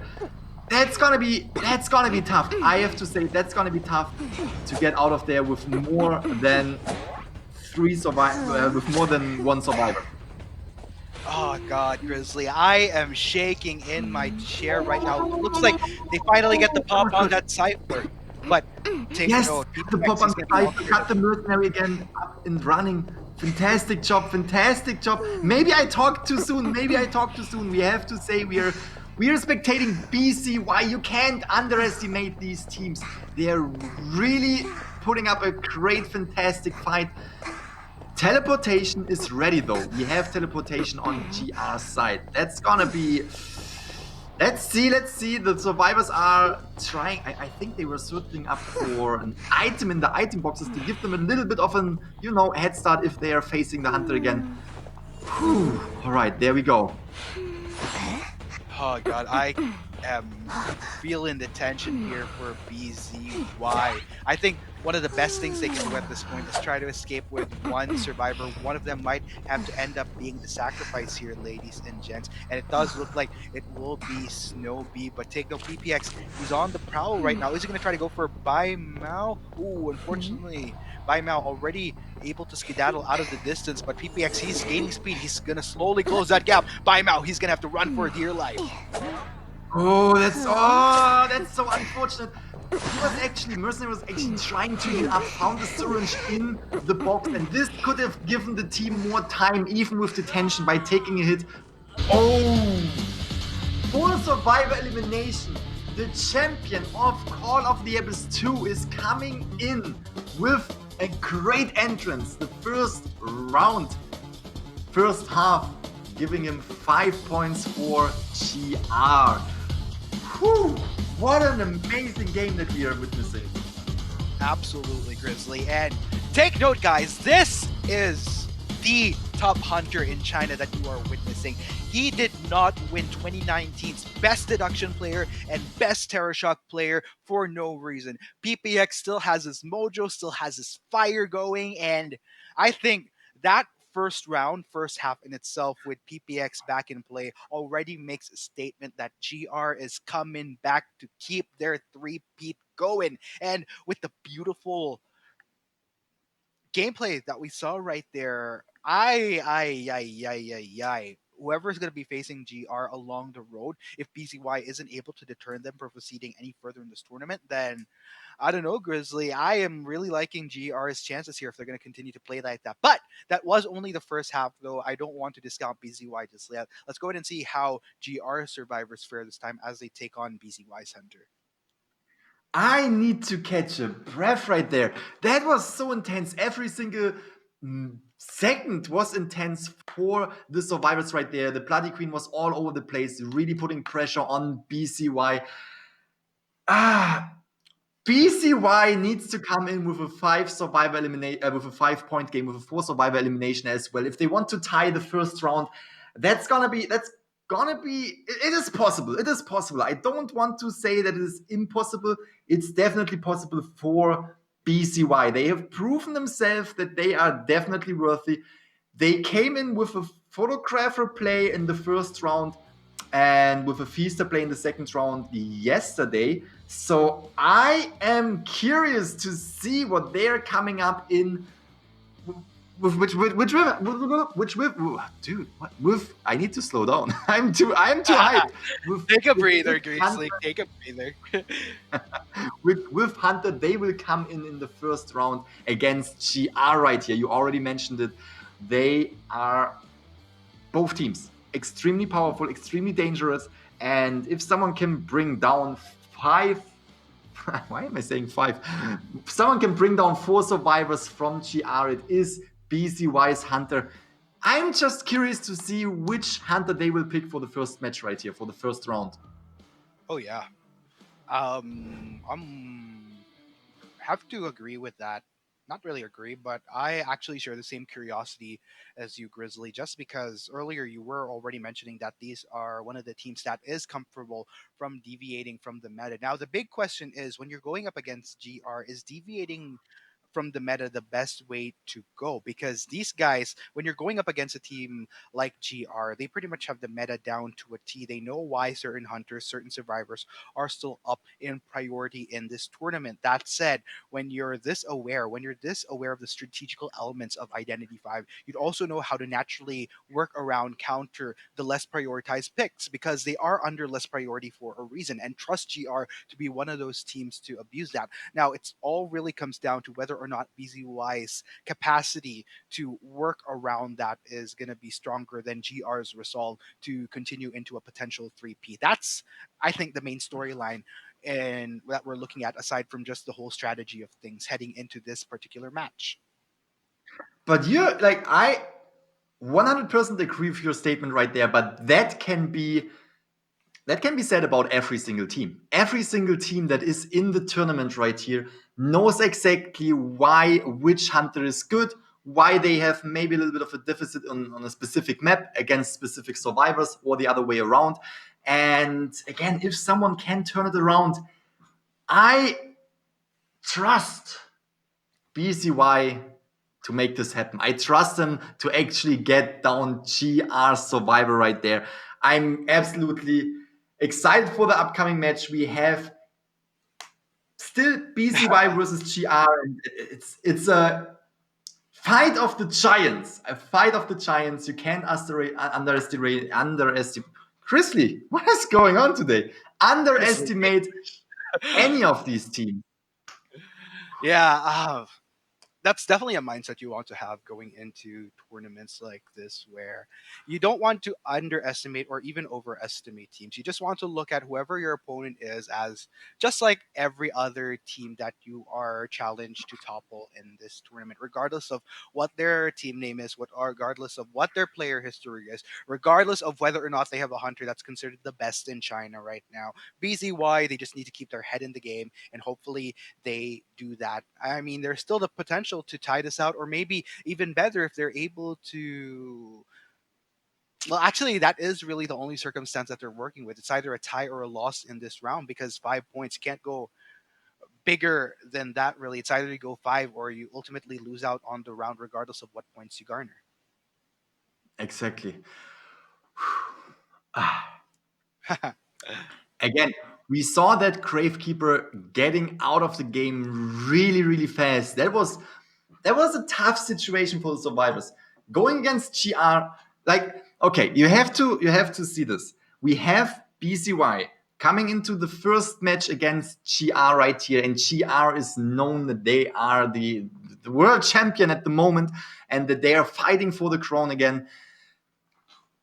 This is obviously putting a lot of pressure on BZY because their expectations to their opponent is extremely high, and PPX didn't let them down.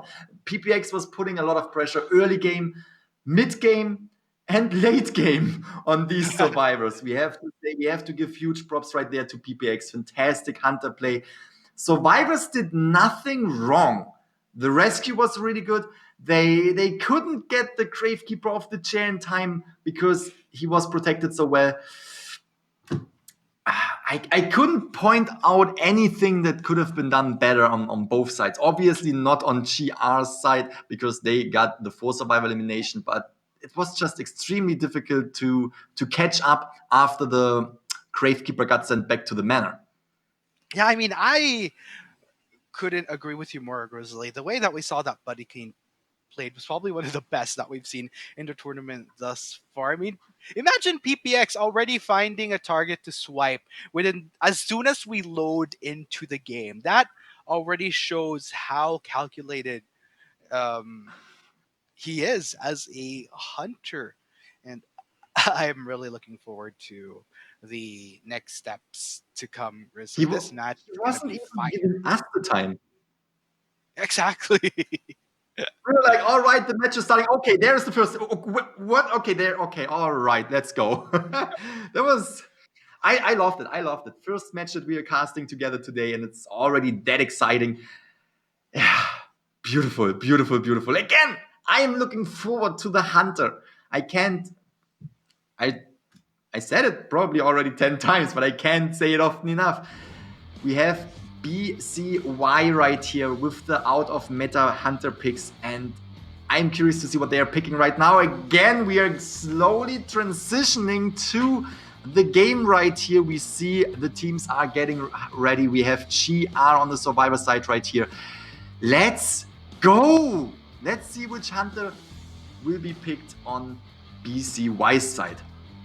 Oh god, this is really gonna be a definitive first match. BZY wanting to aim for that draw just so that they don't work in a disadvantage heading into round 2. But as you can see, all players, I think this is one of the few matches we get, Grizzly, where we actually get to see the players, both teams actually, on the live stage in Shanghai at Happy Valley. So it's great to see these players doing well amidst what's going on in the world right now. And I'm just raring to go to get into all the Identity 5 action in this match. This is probably one of the matches that was much more highly anticipated going into our quarterfinals of the day, just because, number one, BZY did a phenomenal job yesterday, but of course, even more so, we're going to be seeing GR into play, and of course, we have Yulon as the hunter for BZY. A lot of pressure on his shoulders right now to try to aim for all 4 survivors down and back to the manor. Question is, can we accomplish such a monumental task going into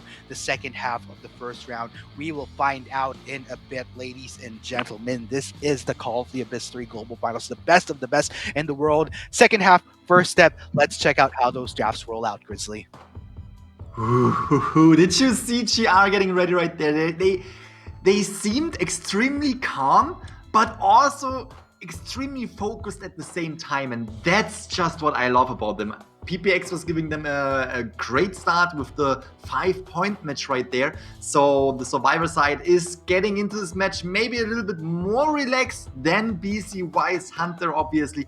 The first ban is not a seer, though. We're gonna see a mechanic. GR also coming in with the Doctor. We already saw a Doctor match earlier.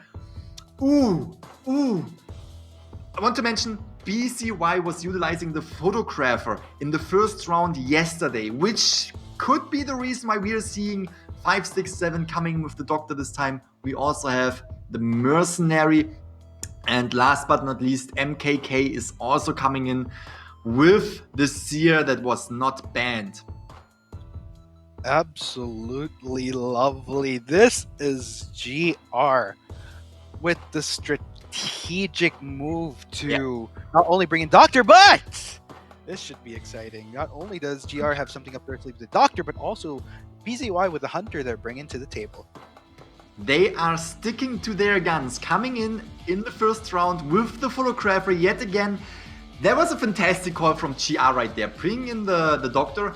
That is actually crucial because the photographer can deal 0.75 damage, which is not really healable except for the Doctor. And, well, we have the Doctor right there. Could be really, really tough yet again for BCY, but BCY's Hunter is dangerous. We know that BCY's photographer is extremely dangerous. So let's see how this first game right here on the Hunter side for BCY will turn out. Again, we have the photographer against a team of Doctor, Forward, Mechanic, and Seer. Yes, Mercenary, you mean. What did I say? Mechanic. Yeah, Mercenary, of course. Okay, but you know what, Grizzly, it's all good. We're heading into the second half of round one between GR and BZY, with BZY Yuelon, of course, wanting to aim for those 5 points. Question is, going to get all 4 survivors of GR down and out of the manor. It's going to be Arcticuno and Grizzly bringing that action to you right now. Already found the doctor right here standing around. That is actually a really good find. If the photographer can bring the doctor on the rocket chair early game, she is the main healer right there that can actually also finding the seer.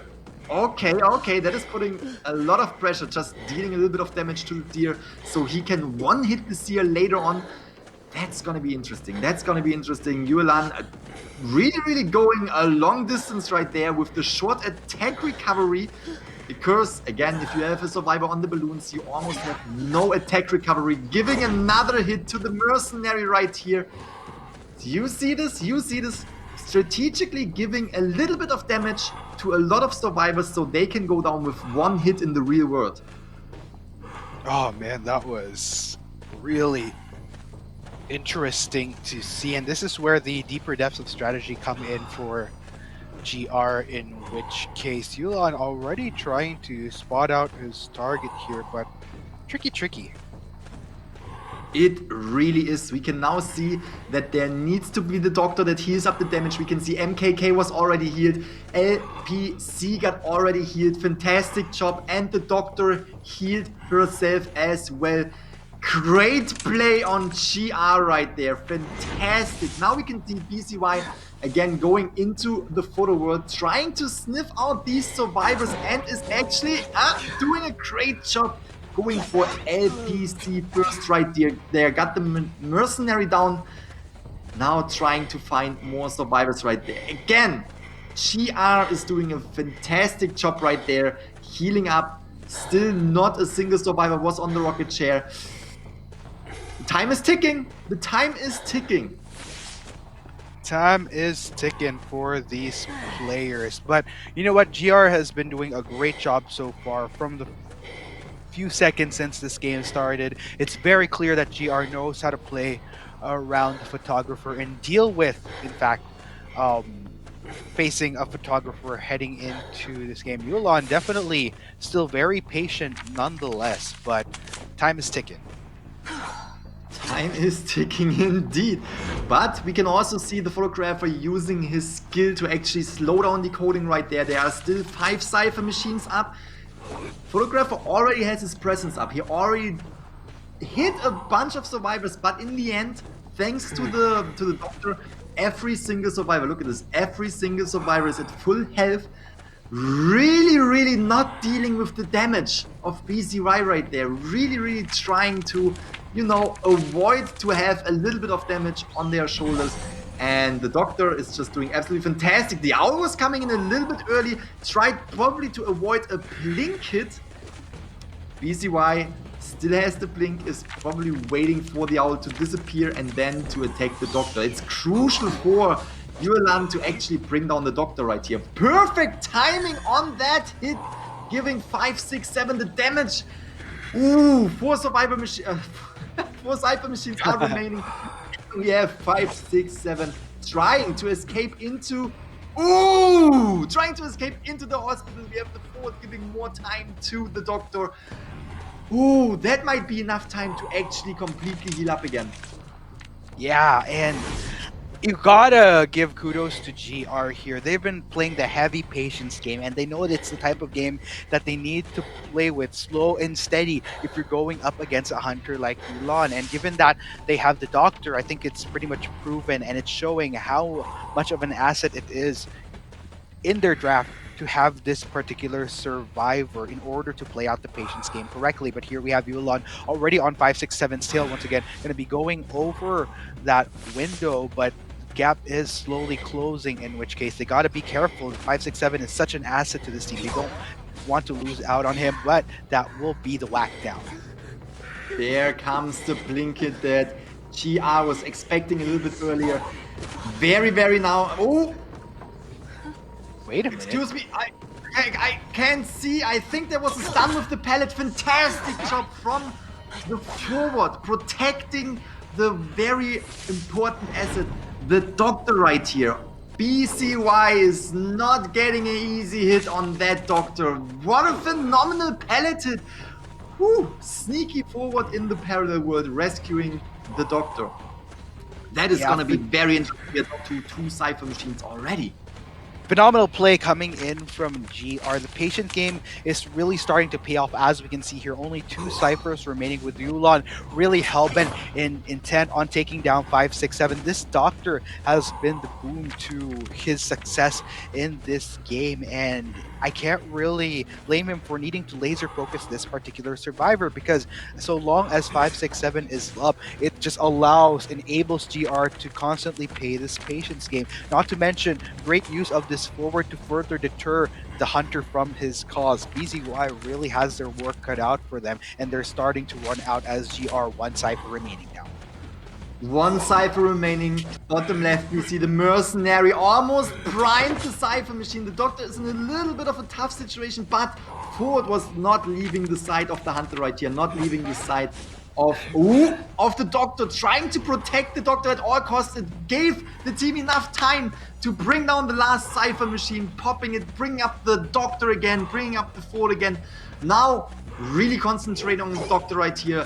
BCY needs to get at least 1 survivor out of there. They know that, because else the point gap between these two teams is extremely high. The pressure for the next round would be extremely high.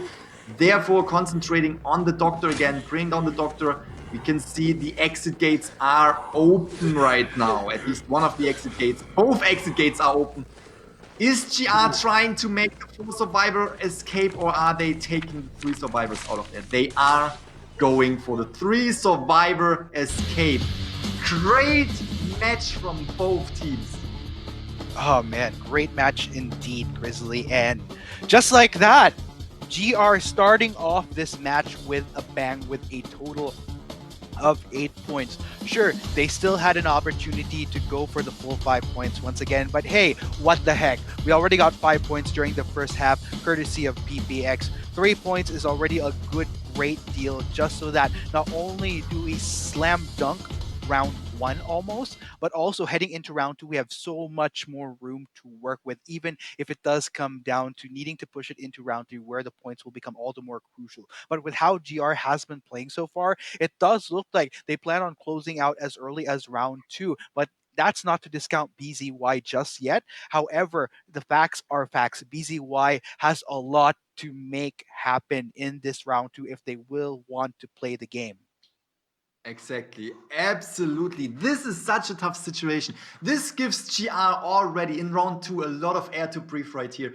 If I am doing my math right, BCY needs to get at least the same stats. A 5-point game, which means a 4 survivor elimination or a 4 survivor escape, and a 3. Oh, dude, that is.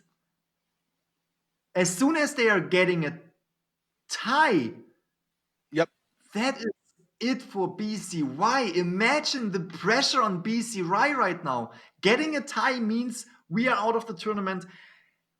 They need to bring something to the table, something spectacular, something like the Feaster. I'm saying it right now.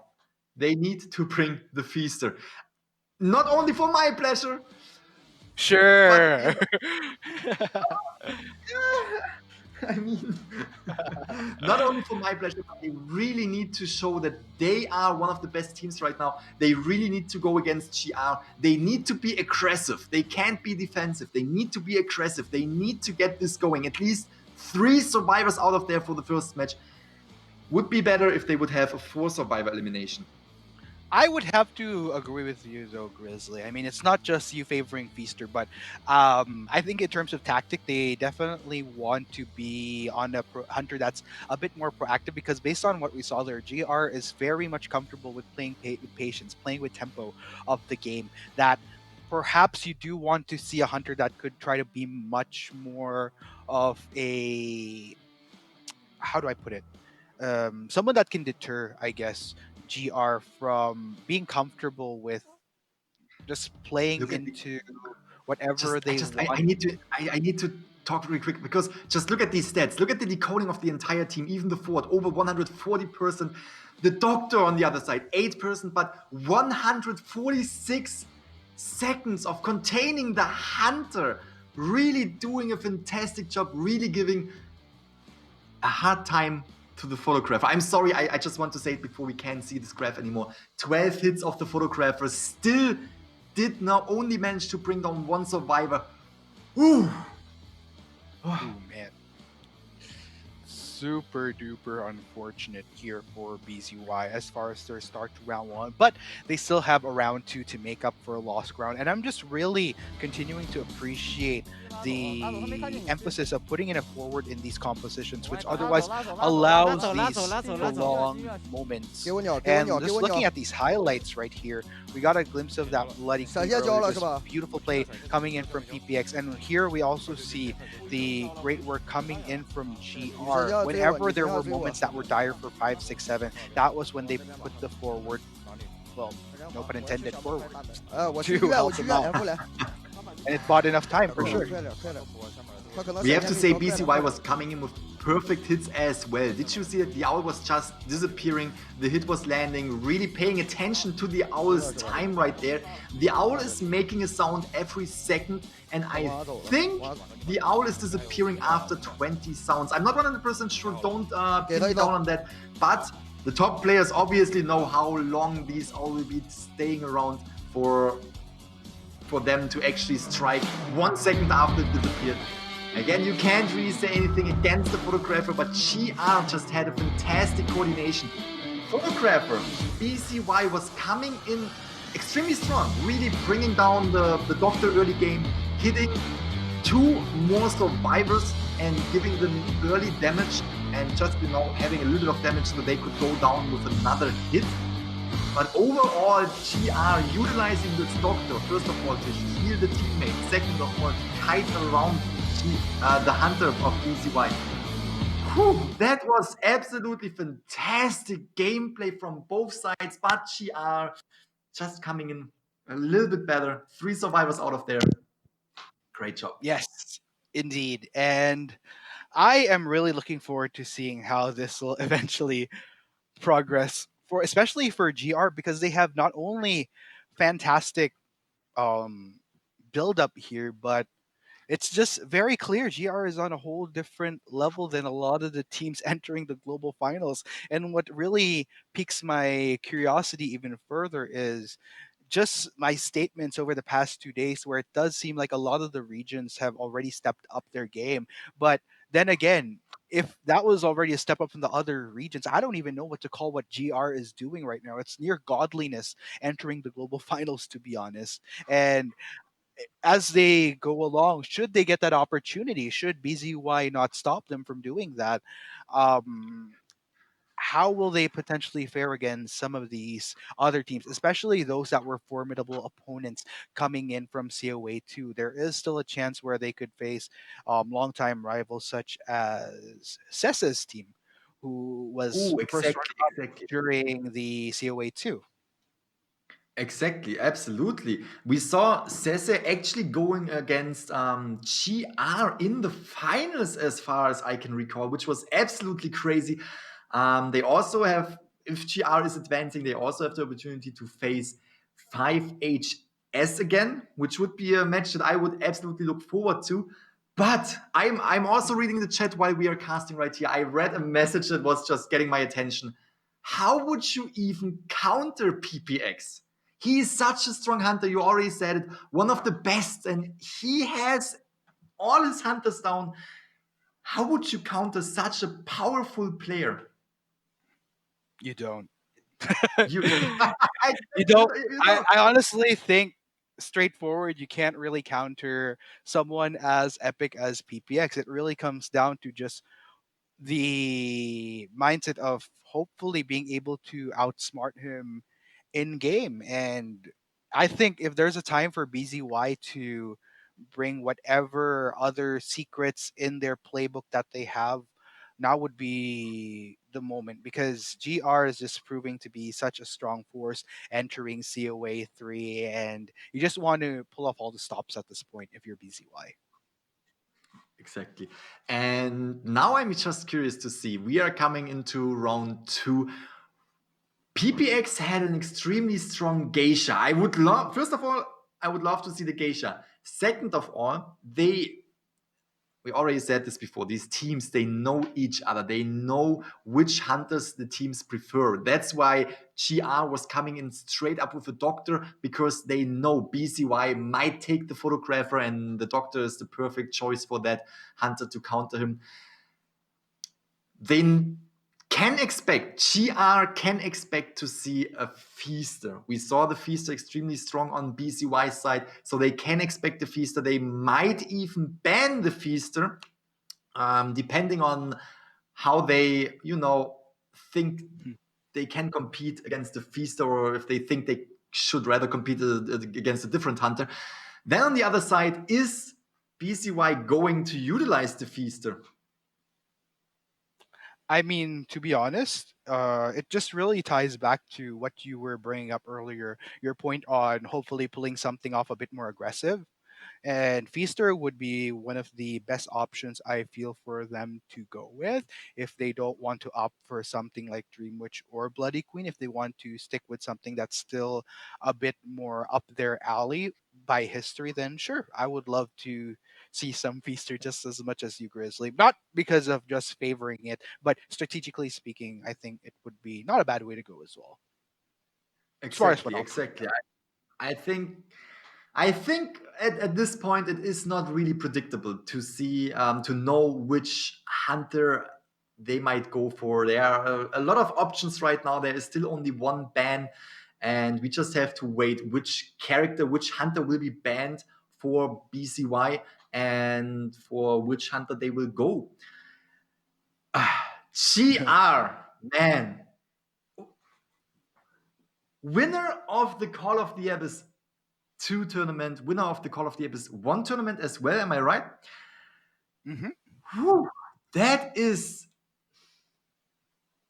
are proving themselves right now. I knew that they would come in strong, but let's be real, coming in the first round with an 8-1, there is not a lot of air to breathe right there. There's not a lot of space right there for BCY to mess around, to make mistakes, to make one step in the wrong direction could be it for BCY at this point. And that's terrifying. That is terrifying. It is, Grizzly, it is. But I guess at this point, if you're BCY, you don't want to let whatever happened in round 1 mess with your play heading into round 2. As much of a task it is, to be honest, you just want to keep your head in the game, as I keep on saying. And hopefully, for BZY's sake, hopefully they do just that, because oh man, GR just such refinement with how they play, and PPX is no joke. That is such an asset. And now that I recall, during COA 2, that finals game that we had, it was really how crucial the hunters played that determined who the champion was, and that worked in GR's favor. Let's go ahead and see if it works out in their favor a second time around, as early as the quarterfinals, as we head into our second round. At least I am hoping. Usually, again, when we see these scenarios, it's the telltale sign that we are finally heading straight into the action. Exactly. And BCY can definitely turn the tables right here. I believe in them. They have the ability to do that against GR. We have to consider, we saw BCY yesterday, and they were also utilizing the photographer in the first match. Second match was the Feaster in the first round, I'm sorry. The second round, it was the Feaster. And we have to say that the photographer play was also not the best play. I think it was actually a 3-survivor escape. And that was also putting BCY a little bit on the spot right there. But they were able to turn everything around and to actually win against BX. So I just want to say it again. We saw a 5-survivor elimination with the Feaster. So BCY definitely has it in themselves to be, a huge danger to GR. Still, even if they are right now 7 points behind. Right. 7 points. Oh god, now that you bring it to focus, it's just so much of a climb. But looking at our heroes from BZY, hopefully they have it as you see them on their screen.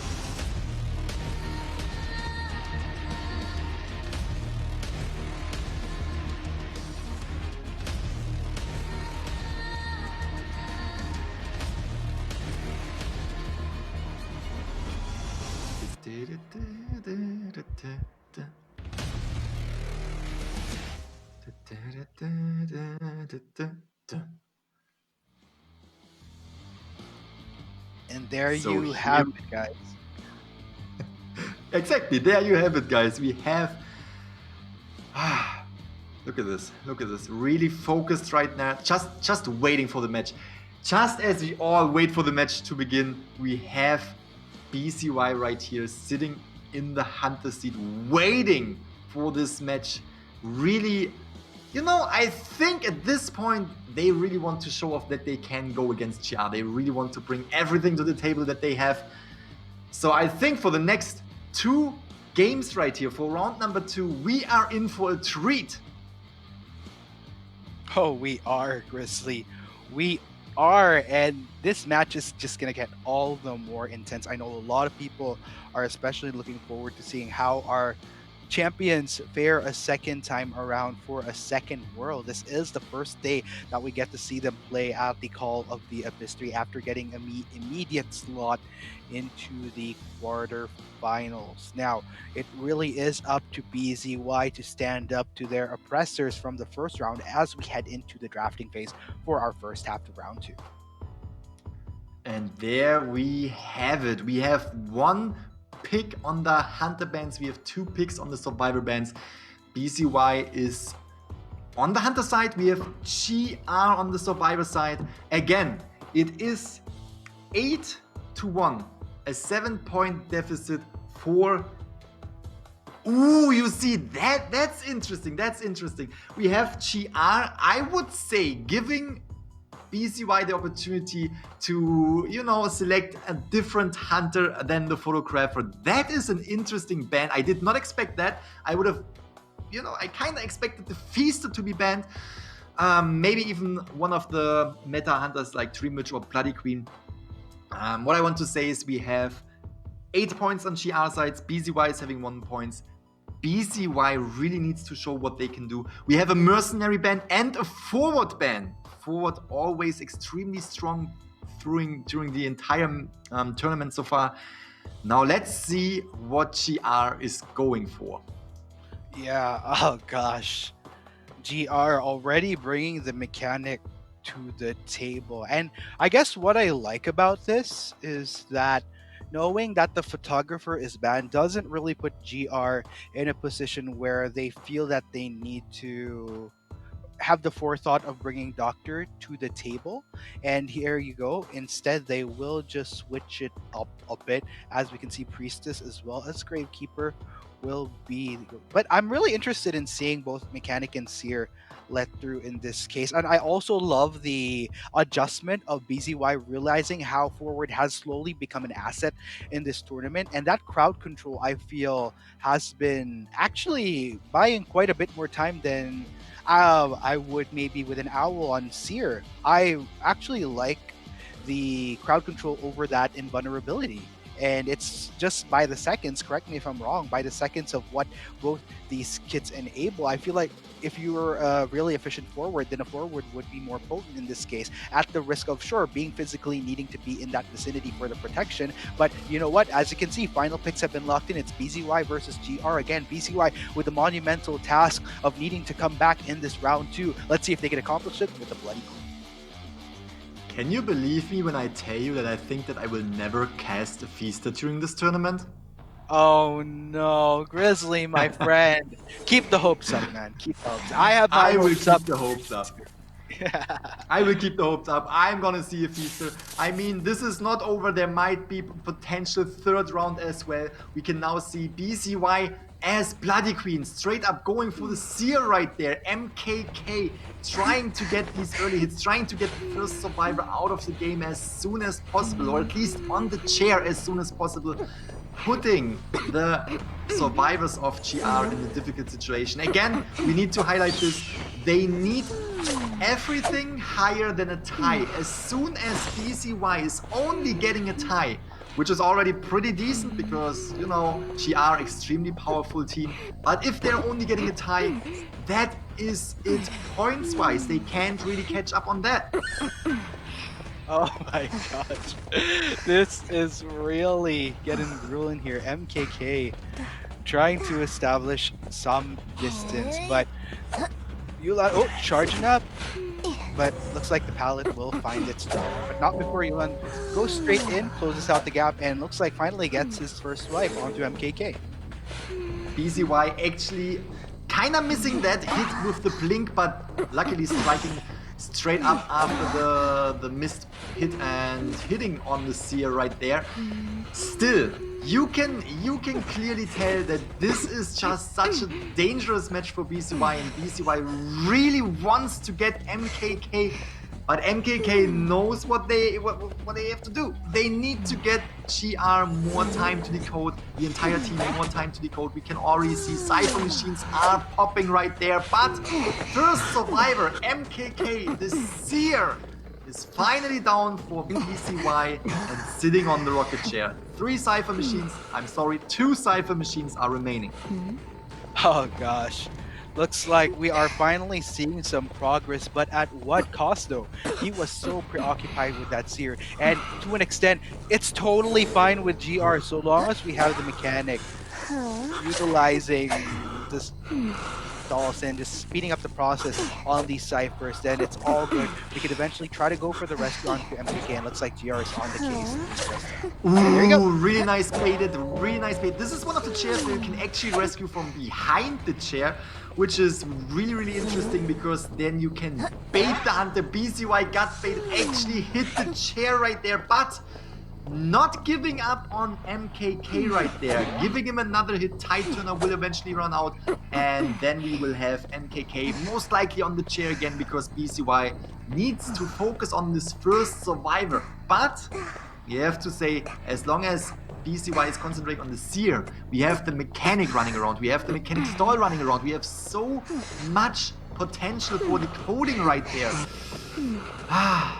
It's already a difficult situation right here. We have the mechanic now coming in for the rescue.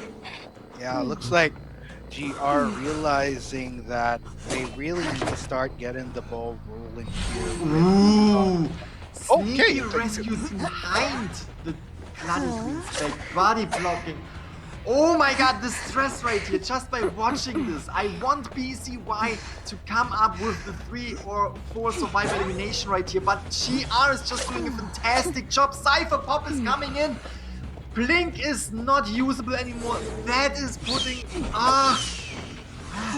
GR really, really defending their title right here.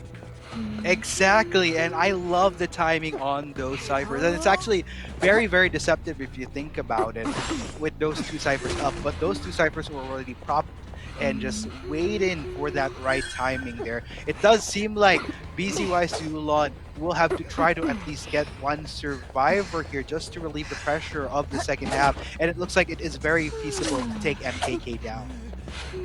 There we go, there comes our MKK, actually really close to the dungeon, but getting sent back to the manor.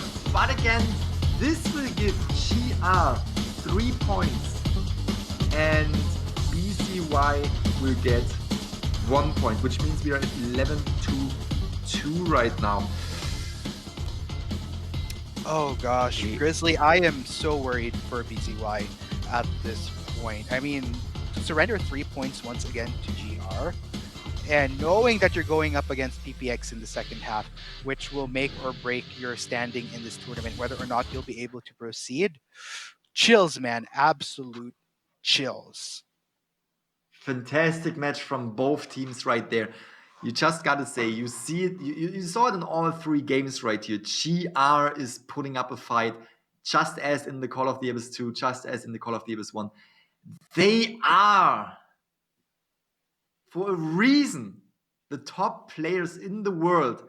And they are just showing yet again how dangerous they can be as hunter, and also how coordinated they can be as survivor. They know exactly what to do. Did you see how the seer was kiting around the Bloody Queen? Bloody Queen, one of the hunters that is really difficult to kite around thanks to her mirror image. But still, the seer knew what was going to happen. That was so interesting to see. Except of the blinks that are kind of unpredictable, Seer was doing a fantastic job, giving the entire team so much time right there to bring down the Cypher machines. Again, we had the mechanic in the team just upping the Cypher decoding speed. Whew. GR. What do you think? What do you think? Will we see them in the finals? God. In the final fight? For the finals, honestly, I'm not 100% sure yet. I don't want to discount whom they might be facing in the semifinals. But for this quarterfinals, Grizzly, results don't lie so far for the first three halves that we got to see them play. GR is on fire, is coming into this tournament hell-bent and intent on defending their title. And oh god, I feel for, if there's anybody I feel for right now, really it's BCY, because It I am really scared is. for their chances right now. It really is BCY. Right here we can see it again. We can see that the Seer was not even touching a Cypher machine once, but kiting around yet again 130 seconds. We saw that we had earlier the Doctor kiting around for 140 seconds. These times right there, you need to consider this is not a casual quick match that you are playing on your couch. This is an tournament, top of the top tier players competing against each other, and that time is not that is not a usual time that you see on the kiting side right there. Whew, that is intense. That is giving me shivers.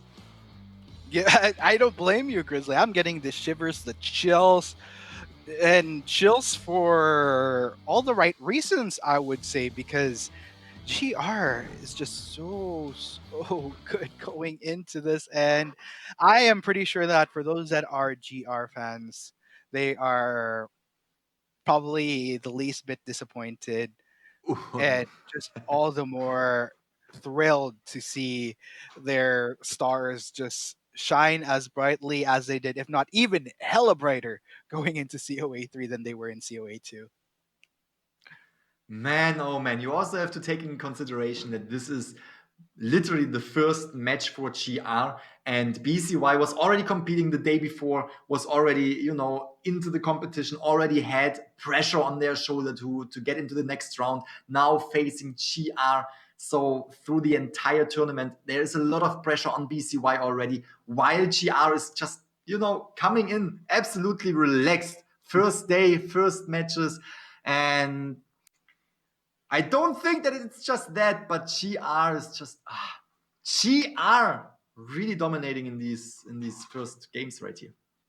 Absolutely. And just moving forward, it's scary to think of how this is going to progress. But, I don't want to think too far into the future just yet. We still have a second half. But, I mean, we just have to state the facts here. GR is clearly on a whole different divine terrain of their own in comparison to who they're up against. But for BCY's sake, I really hope they prove us wrong. I really hope that we get a round 3 off of this. I really hope that if not a draw, then hopefully maybe they can go the full 5 points. But I'm not gonna lie, perhaps it's also wishful thinking at this point with what we've seen. Yeah, it might be wishful thinking, but it might also be the expectations that we have to BCY, because again, you can't underestimate BCY. The expectations were high, they were proving themselves in the round before, and I think they can still come in with a clutch right there, but you have to get into the mindset. What is going on in the head of BCY's player right now? A lot of pressure. They know that every move that they make has to be a perfect move, and that is just wow. If you are not allowed to make one little step aside, it's just GR is really getting into the head of BCY as well. Yeah. Gosh. Yeah. That's all I can really say at this point. To quote one of my favorite childhood Quotes. characters. Yeah, Go Power Rangers, Alpha. Yeah. Oh. Anyway, so far off. Just really shows how old I am. But anyway, That's okay. That's okay. You are not old. But I have a question for you right now. We saw GR on the Survivor side, which means we will see GR on the Hunter side right now. Do you think we will see a different Hunter pick? We know GR was coming in with strong geishas. We said it before. Geisha Right. might not be the strongest character in the game at the moment, not the strongest Hunter. But since GR is already performing so well, do you think they will pick something else, or do you think they will stick to their guns? They will just use the characters that they know will dominate and, make it even more difficult for BCY to have any chances? I mean, if I were GR, I would definitely probably still stick to more meta picks. It's not really at a point where they have to show their full deck of cards just yet. They could probably, if they're confident enough, they could probably play it a little bit more safer in the earlier phases of this tournament, just so that they don't reveal too much with what they could bring to the table as far as Hunter's pick, especially PPX here, who you have to take note. He already as is proven and tested to know how to play meta picks. But also, if you recall the award ceremony that we had, and one of the reasons why PPX is granted all this praise, all the rewards that he did, what thing I recall in the description is he's one of the best, if not the best geisha in the world, maybe, and he's known for those geisha plays. So that also proves to show that he has a wide repertoire of picks that he could bring to the table. I, for strategic purposes, definitely would rather see those picks put into play if needed in the latter parts of the tournament. But for now, given the fantastic standing that they have, you know what?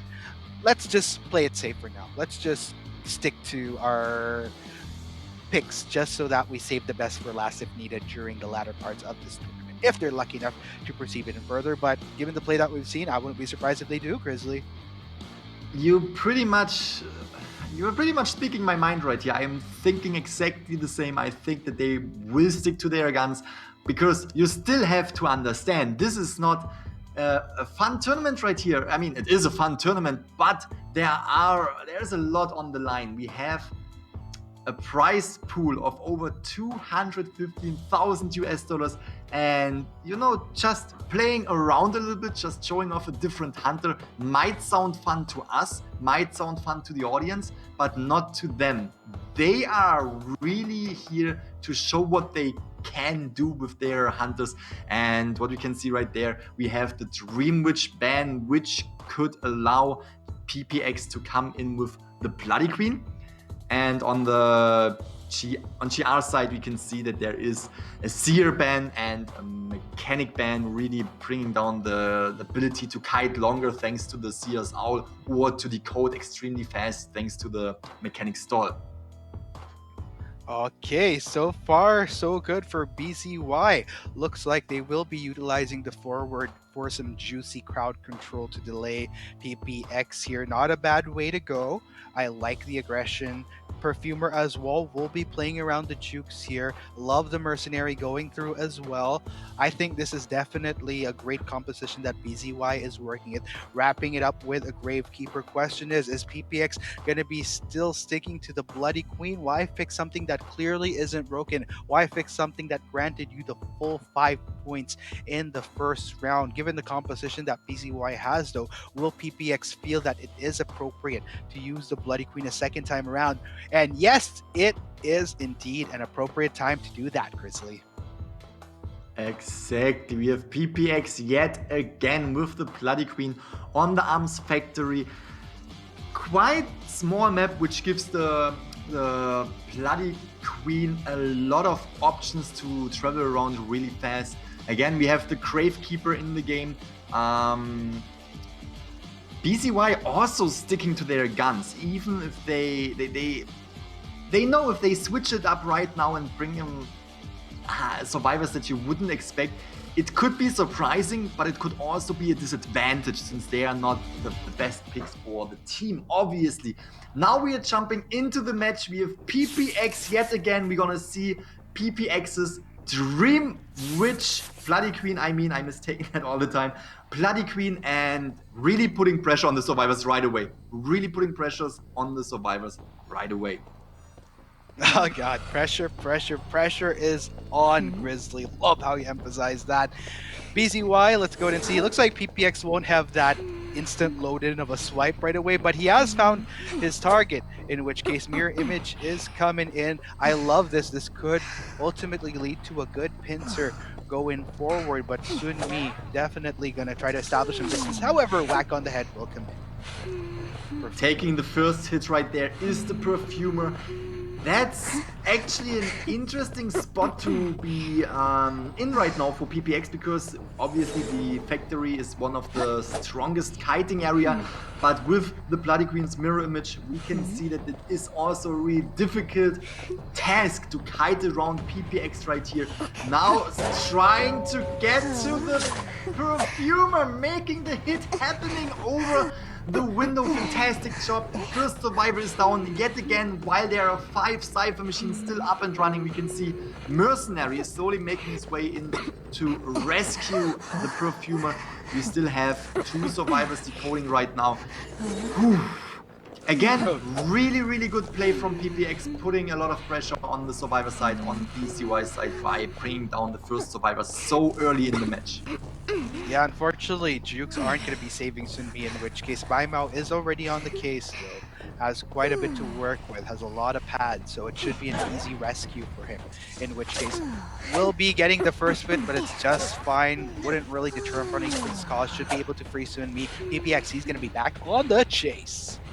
What a fantastic rescue! Mercenary was really coming in, tried to rescue, but then just switched around a little bit, made PPX hit the chair, giving more time for the rescue, but we have a double down right here. Both survivors are still up and running with Titona, but now going down, really concentrating on the...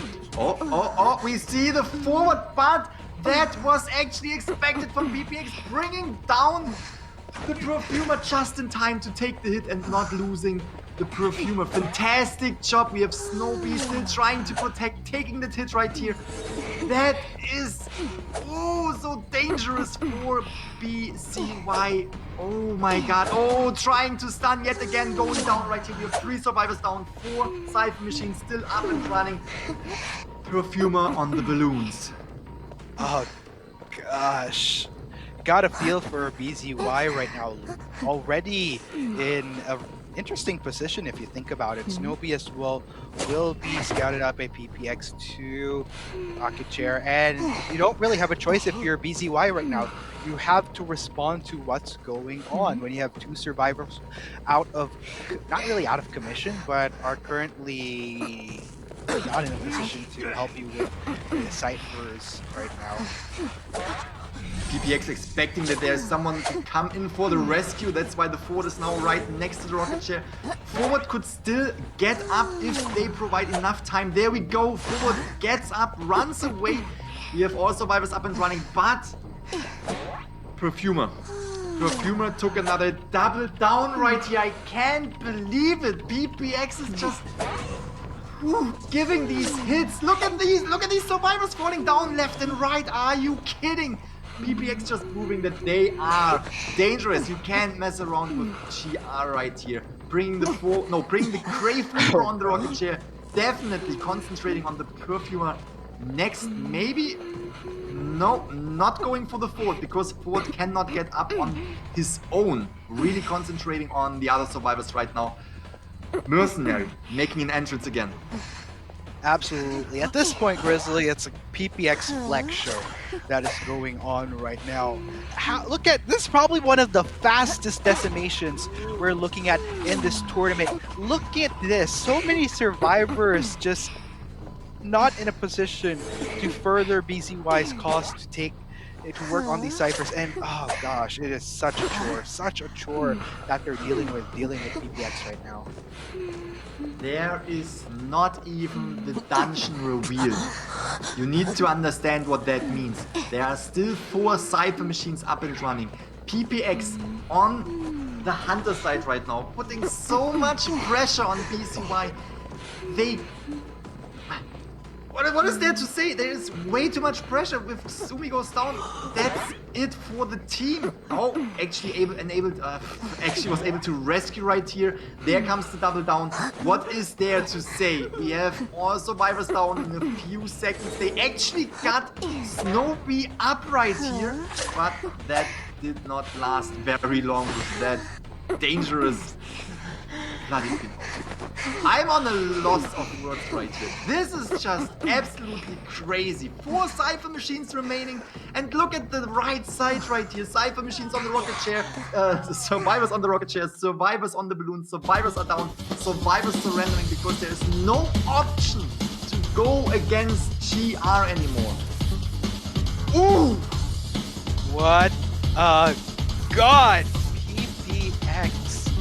Just, if you thought round 1 first half was good, round 2 second half was phenomenal for PPX, and I am shocked right now because GR, first match they're playing in this tournament, already making a statement that we didn't come to play for a third time around. We came to slay the competition, and it looks like that is exactly what they are capable of accomplishing as they go further on in this tournament. In which case, congratulations to GR, a clean entry into the semi-finals, and that, on the flip side, will unfortunately end the journey for BZY, in which case, but still kudos to them for making it all the way up until the quarterfinals. Still something to be very proud of, to be competing against the best of the best in the world.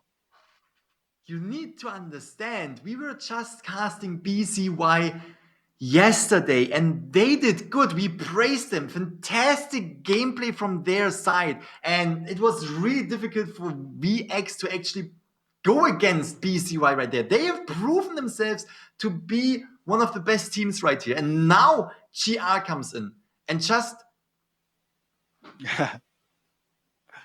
What? What was this? What was this right there? We had 4 survivor eliminations in both rounds right here from PPX.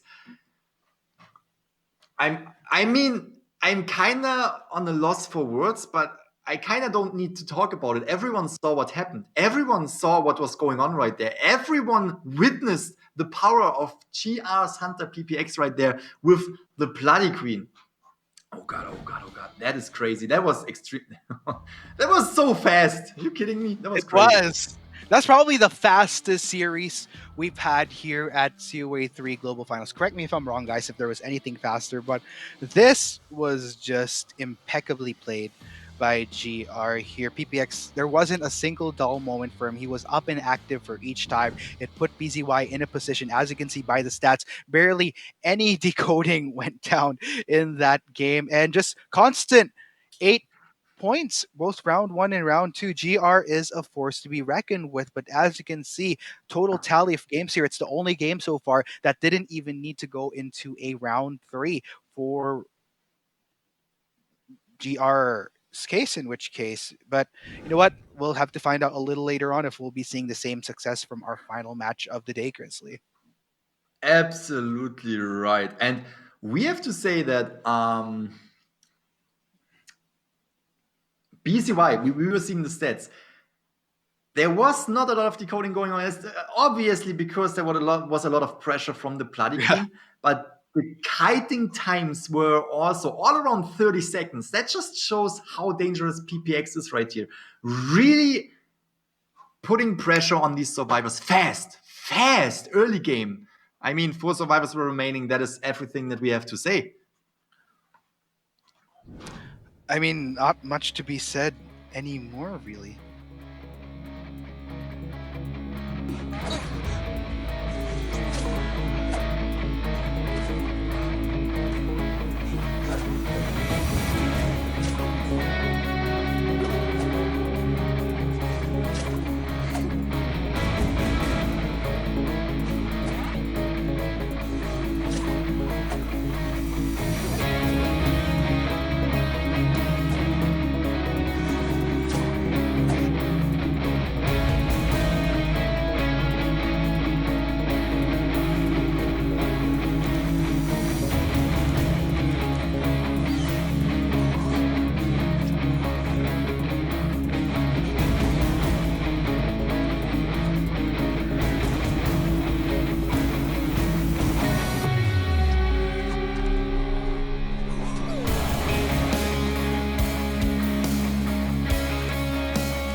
stuck here under this cursed forever, searching the mystery when I was gone. Show me the faintest clue to see this new worldview.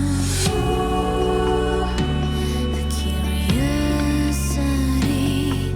can discover something deeper out there. The unrevealed's been hidden, it's calling for me to see. I will find all the answers here, been locked away. Oh, there are secrets here in this madness. I'm trapped in darkness, been locked away. Oh, there are secrets here.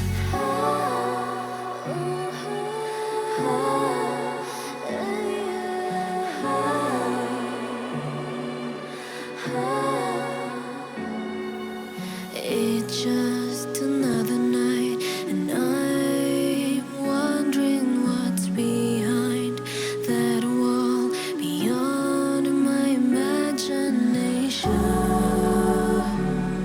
Curiosity can discover something deeper out there. The unrevealed's been hidden, it's calling for me to see. I will find all the answers here, been locked away. Oh, there are secrets here in this madness.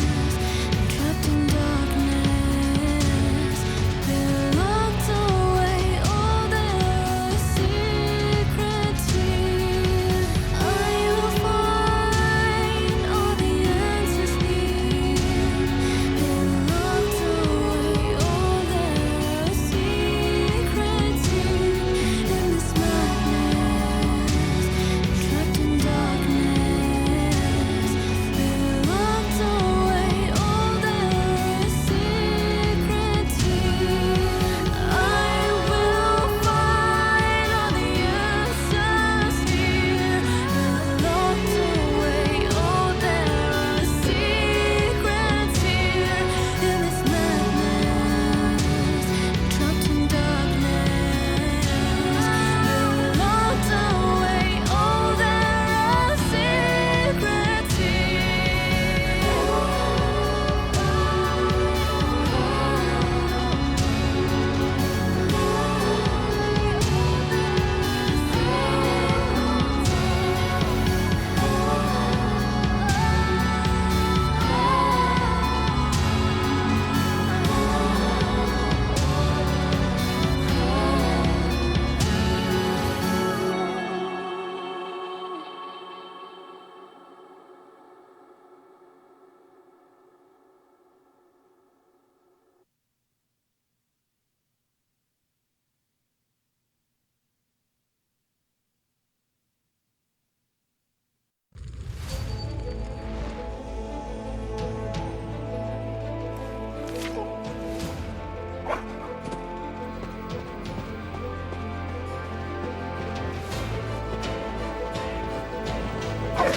我是一名邮差，像千百个奔走在街道上的邮差一样，传递着不同的故事与秘密。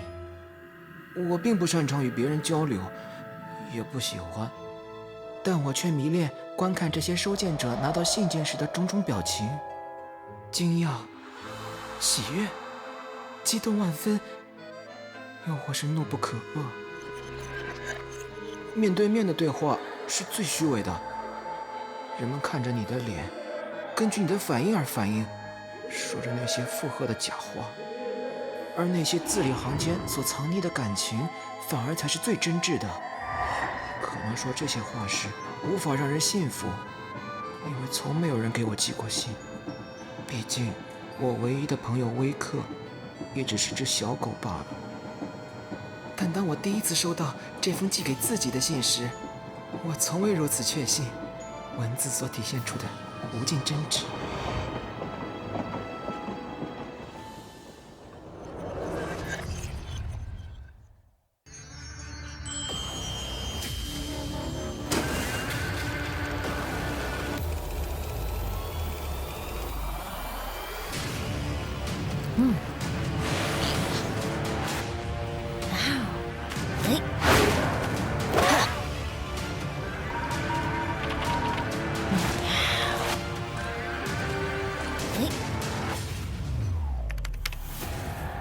从我成为守墓人的那一天起，便知道，拉兹这座圣殿，我没有资格在此长眠。善者葬于圣殿，恶魔葬于殿外。谎言，但这是个让人兴奋的谎言。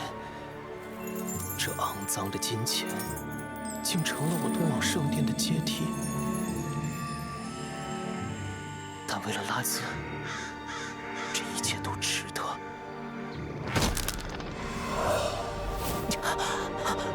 这该死的光，我察觉到了这些肮脏灵魂的恐惧。怪物，是我，还是他们？可笑！我只知道，我的信仰在那里召唤我。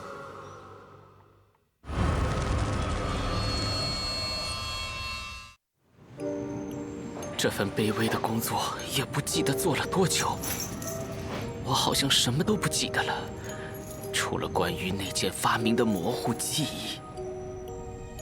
初次相见就已经确定，除了它，我再也不会喜欢别的事物了。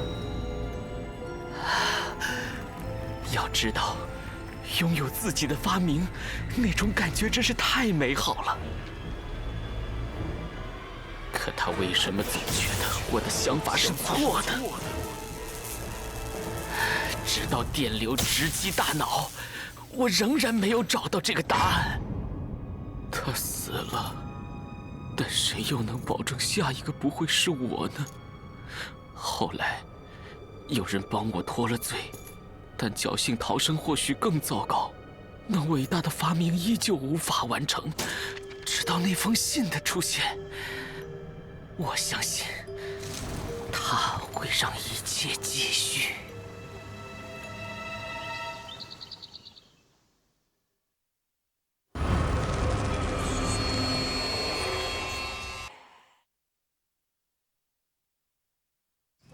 信仰之于部落，就如同灵魂之于人，而巫女理应是这份信仰的守护者。但再虔诚的守护者也会感到迷茫，尤其是当那位探险家出现在丛林之后。对于葵来说，比起密林的宝藏，更令他着迷的是这里掩藏着的真相。而另一边，新任巫女在成年之夜选择了与前任相同的命运，艰险疑问接踵而至，探寻的道路仿佛是命运的一场玩笑。不知是巧合还是早已注定，真相远比想象的要离奇。毕竟，背弃神明的人，总是要付出代价的。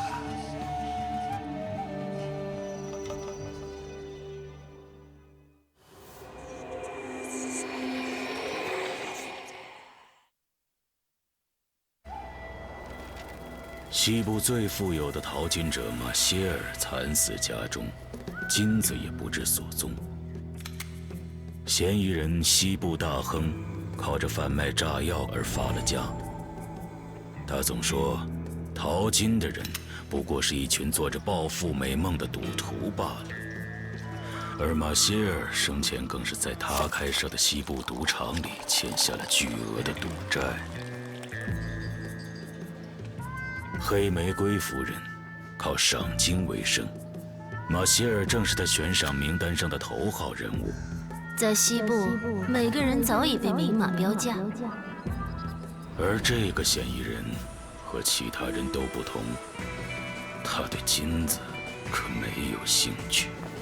当牧师们脱下圣袍，人们便开始信仰金币了。但我想说，抱歉，牛仔们，贪婪是必须要得到应有的惩罚的。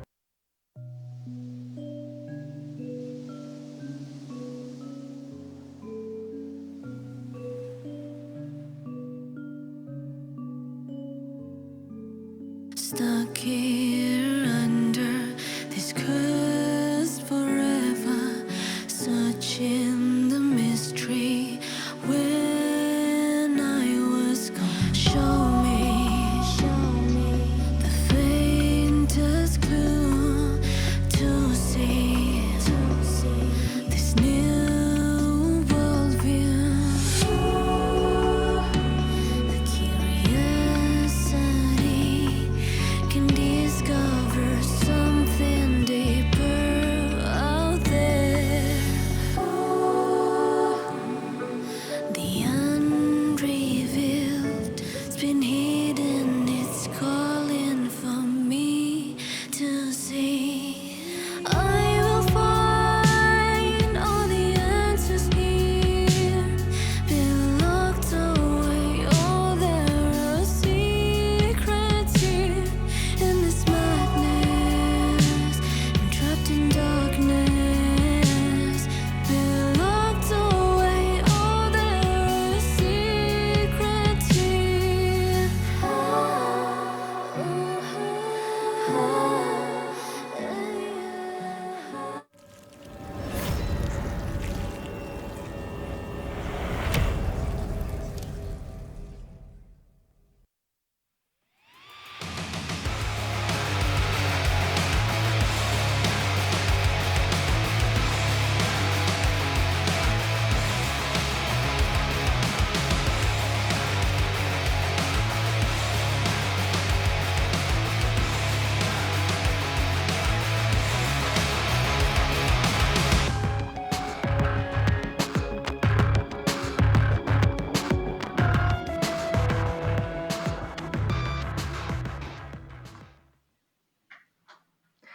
Hey Bears! I am the Gaming Grizzly, and today on my side right here we have the most valuable caster, Arcticuno. You're getting the title from me right now.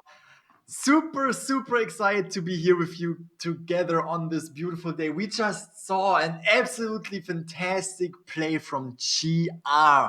On the survivor sides, perfect coordination. They really knew what to do during these matches. On the hunter side, even more destroying. PPX coming in with the bloody clean. We will jump to the MVP quite soon. I mean, I want to see your guesses in the chat right now. Who was the MVP? I don't know. Articuno, what do you think? It's definitely Shay.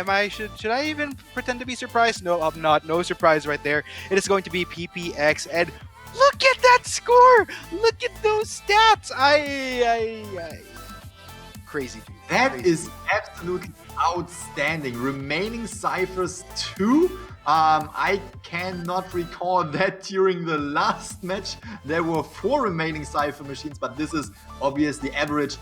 Fantastic job, almost bringing up the average score to 12,000 points right there. Knockdowns 10, a solid 0.5 when it comes to Terror Shocks, and 17 strikes. That is just absolutely outstanding. Oh, truly, Grizzly. Truly, and just amazing things ahead for PPX and the rest of GR as they go along in this tournament for sure. But let's go ahead and talk about our next game, which is going to be China's Ace versus Japan's ALC. Okay. The only thing that I really want to talk about is okay. I think I know where this. ALC. Yeah, Okay. you know where this is going. Everyone knows where this is going. ALC. We saw ALC coming in first round. Feaster. Do me the favor, just for once, on day 3, let me cast one Feaster match, please. ALC, hear me out. I'm gonna root for you just because you're using the Feaster. All right? That's simple. I'm a simple man. I see Feaster. I love. That's how it is. Oh man, question is, are you gonna find some love as well for Ace as we see their team profile come up on your screens, ladies and gents? Ace has had a great time.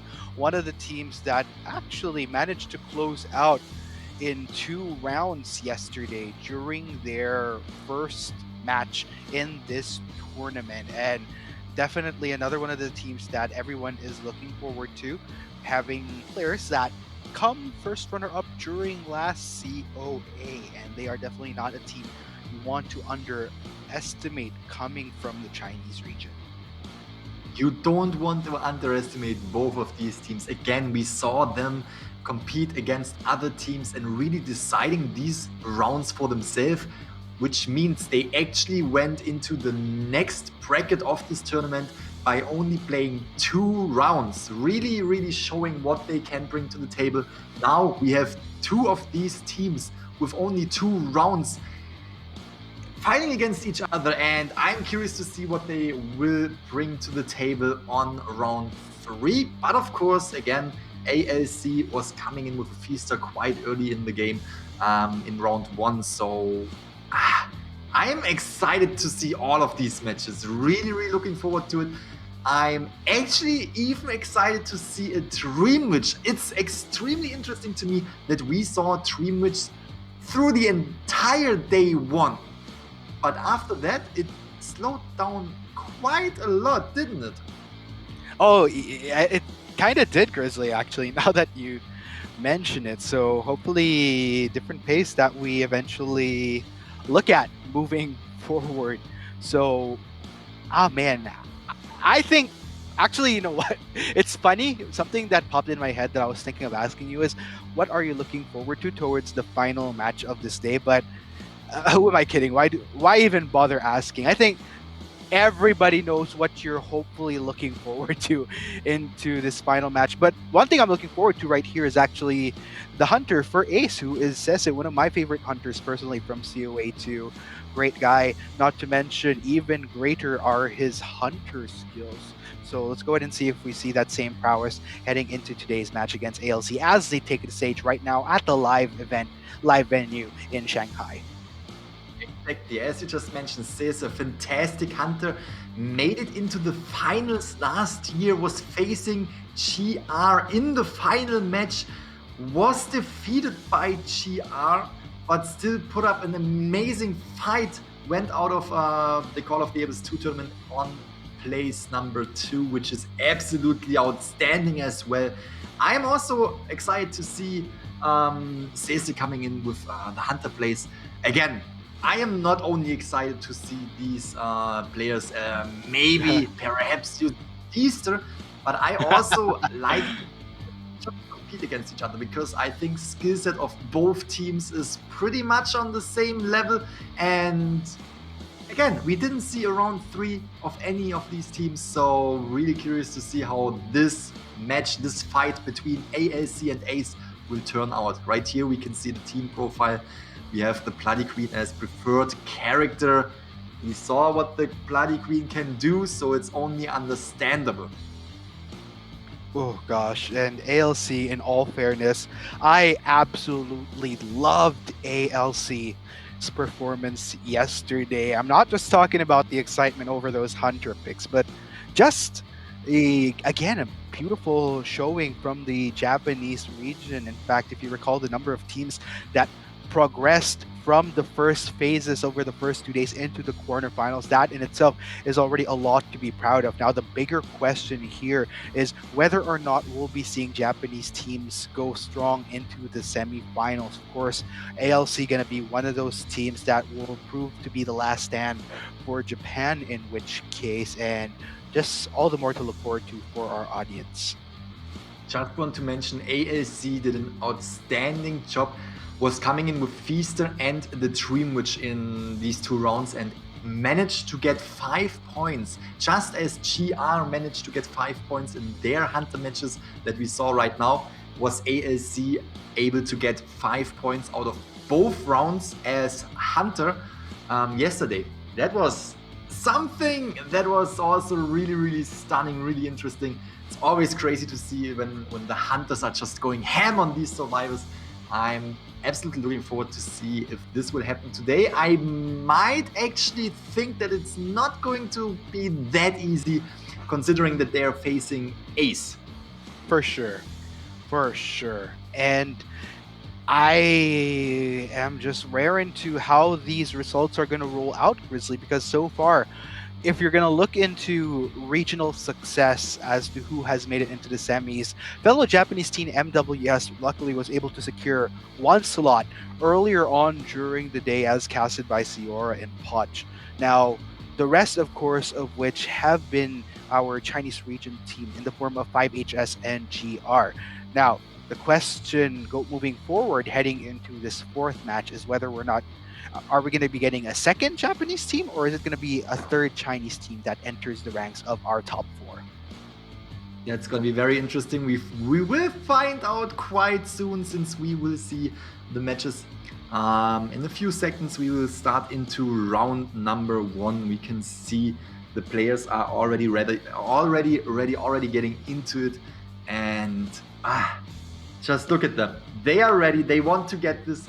They want to get the title. Ace right here is just absolutely calm because they know what they have to do right here. They practiced for over a year right now, and I tried to speculate how long they would practice every day. I can't come up with a number, but it's definitely just how they play, just how they showed us how they can play. Perfect coordination on the team, on the Survivor team side. Perfect Hunter pressure when it comes to the Hunter gameplay from Sese. And you can't say anything else about ALC as well. Perfect team coordination, perfect pressure from the Hunter side.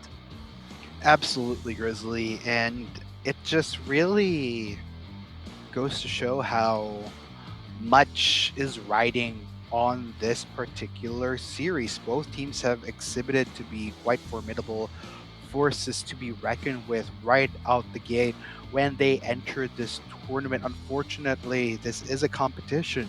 Only one of these teams can move forward, and 2 of which I have been looking forward to seeing. It's so heartbreaking to know that one of them at least is going to end their journey right here. But you know what? We'll have to let Destiny chart its course as we head into the drafting phase between Ace on the Survivor side with ALC on the Hunter. Silly, my boy, I can't wait to see what he brings to the table. He was phenomenal yesterday. Looking forward to see what he brings to the table. I mentioned this before the end of the stream. I have high expectations of him. Let's see if those expectations will be met in this first half.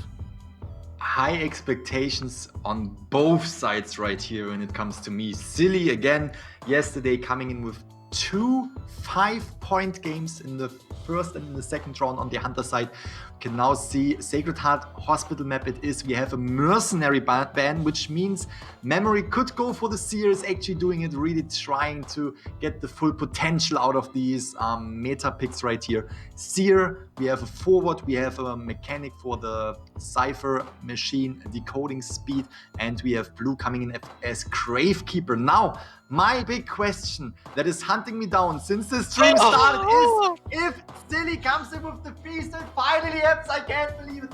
Oh my god.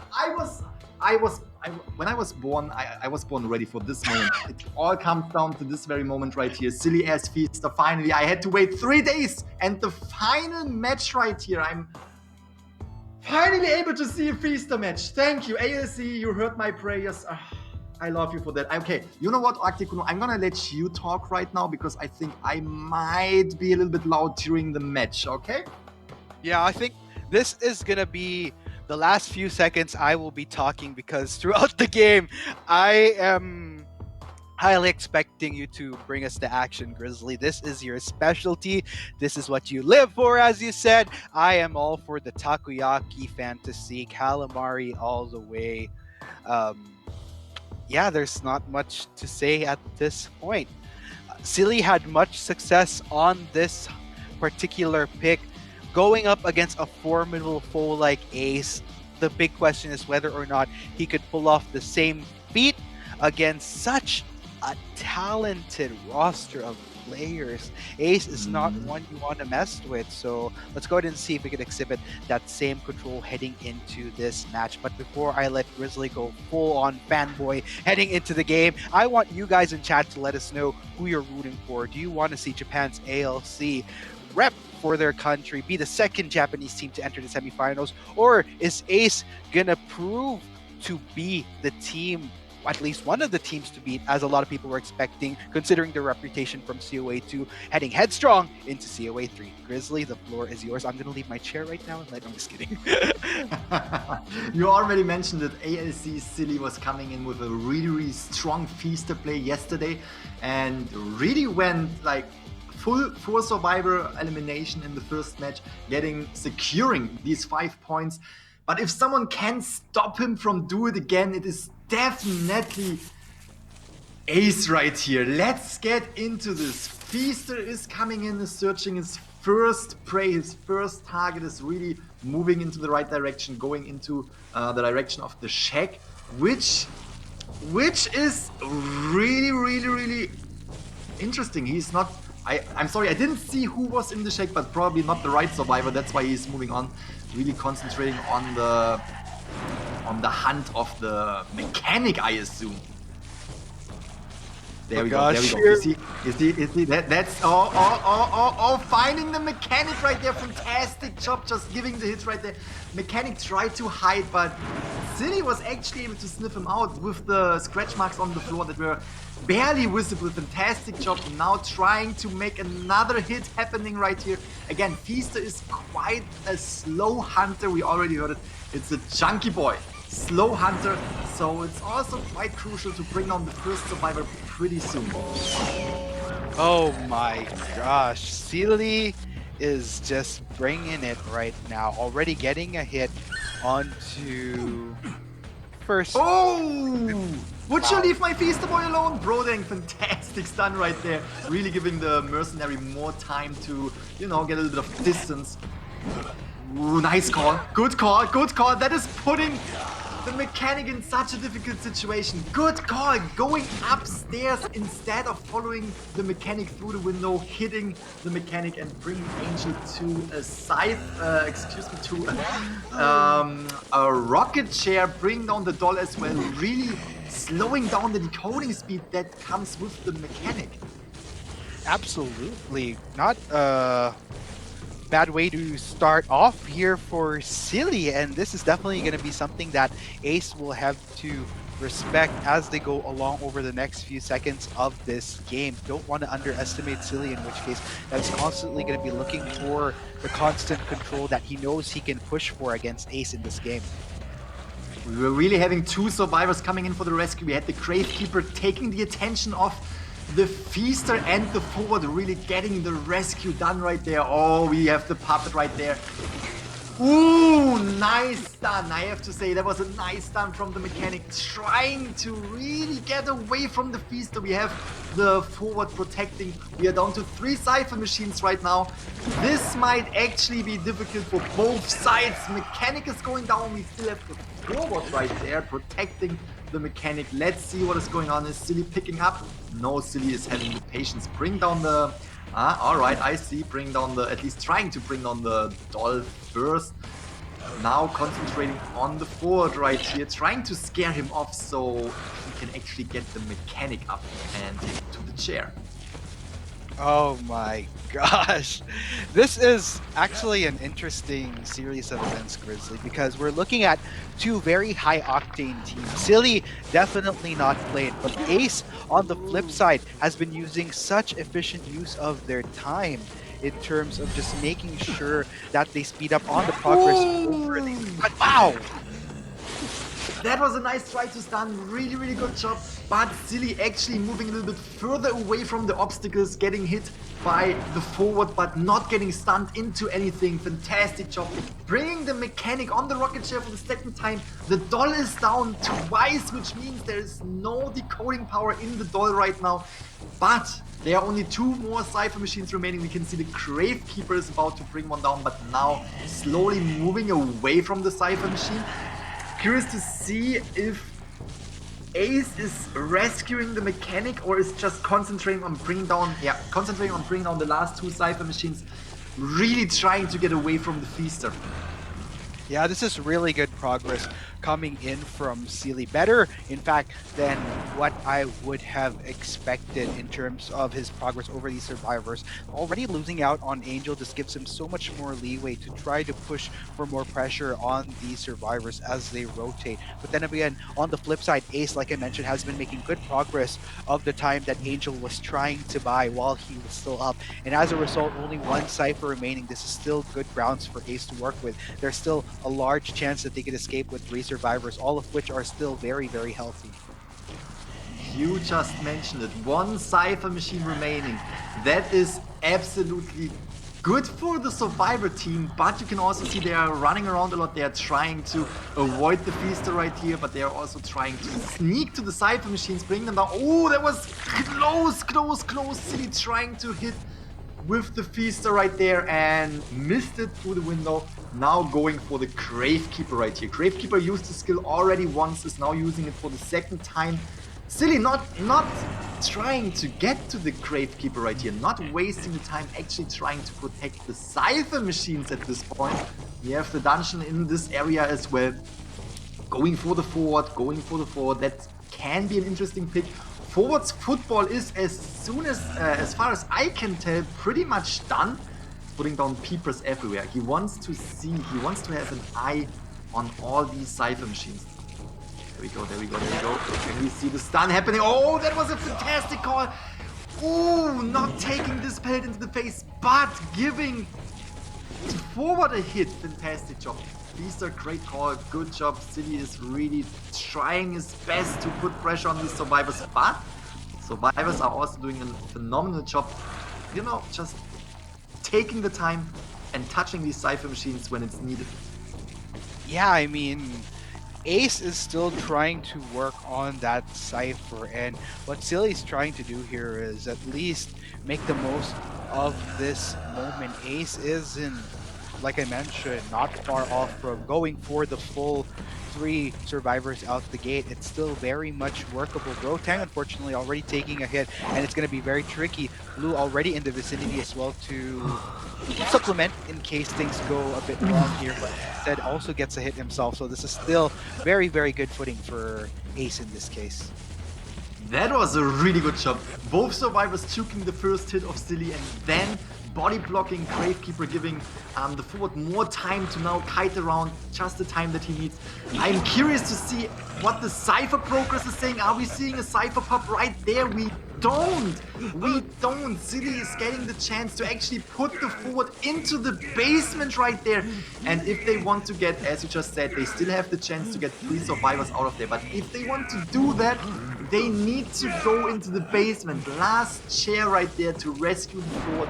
And that's gonna be really difficult. I'm curious. Oh, okay. I'm curious to see if someone is going for it. And there we have it. All right. The Cypher machine is primed. Let's see. Basement Feaster is an extremely dangerous Feaster. We have one hit right there. If the Cypher pop is coming in, it might be dangerous. There comes another hit. There should be a Cypher pop quite soon. He was using these chairs to fall down, to have no recovery speed. Knows the Cypher is ready, but misses his hit on the forward. Fantastic gameplay from Ace right here, rescuing the fort out of the basement. Such a difficult situation. But here we have Silly bring down the fort yet again. Bring him to the rocket chair. Maybe even having enough time to get to one of these other survivors. But I actually doubt it. It seems like this is going to be a tie. I'm jumping to conclusions though. It can change. Yeah, big question is whether or not Ace is going to be content with a tie. Whether they'll try to risk a save take. Oh, this is round 2 though. A lot of teams like to play towards safety in these cases, knowing that they still have a bit more room to work with as the later halves progress. But still, this is good on Ace here, and even better for Silly to at least aim to endeavor for this tie. And looks like that will indeed be the case, Grizzly. Great job from both sides. I am really happy that I was finally able to see my Feaster in action, or at least to cast the Feaster, and I'm very proud of Ace. Really keeping up with that Feaster, really, taking their time. That was definitely not a Cypher rush, but they were utilizing their survivors that were still in the game. We have to say Mechanic was out of the game as first survivor. The doll was down quite fast, didn't really have the time to touch Cypher machines at all. And just seeing that Ace was still able to get 2 survivors out of there just speaks for them. That they were actually, going against Silly's Feaster.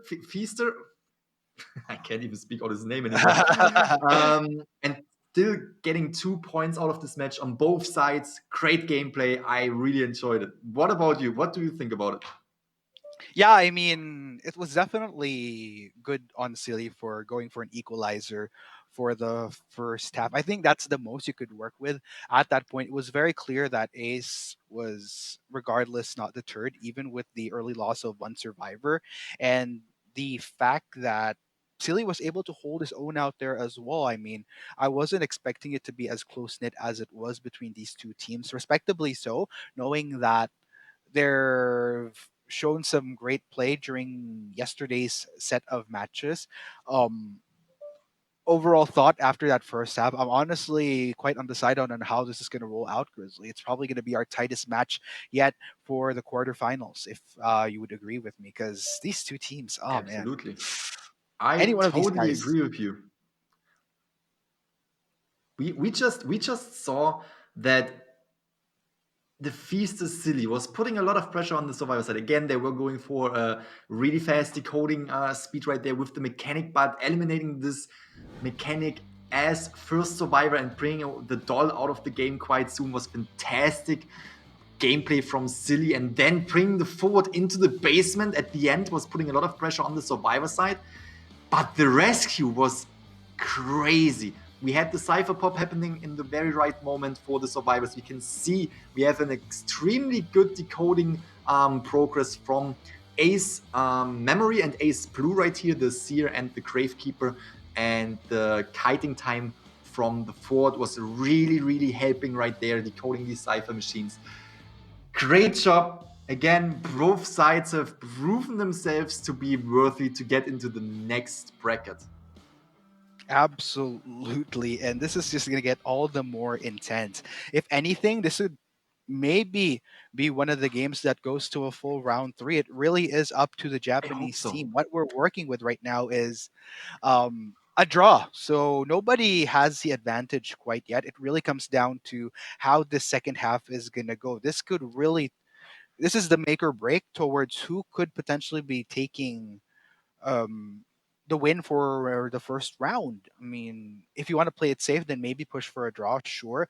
But I think at this point in time, you want to try to give yourself a bit of allowance, and that really means making sure that you want to tilt things in your favor going into the second half.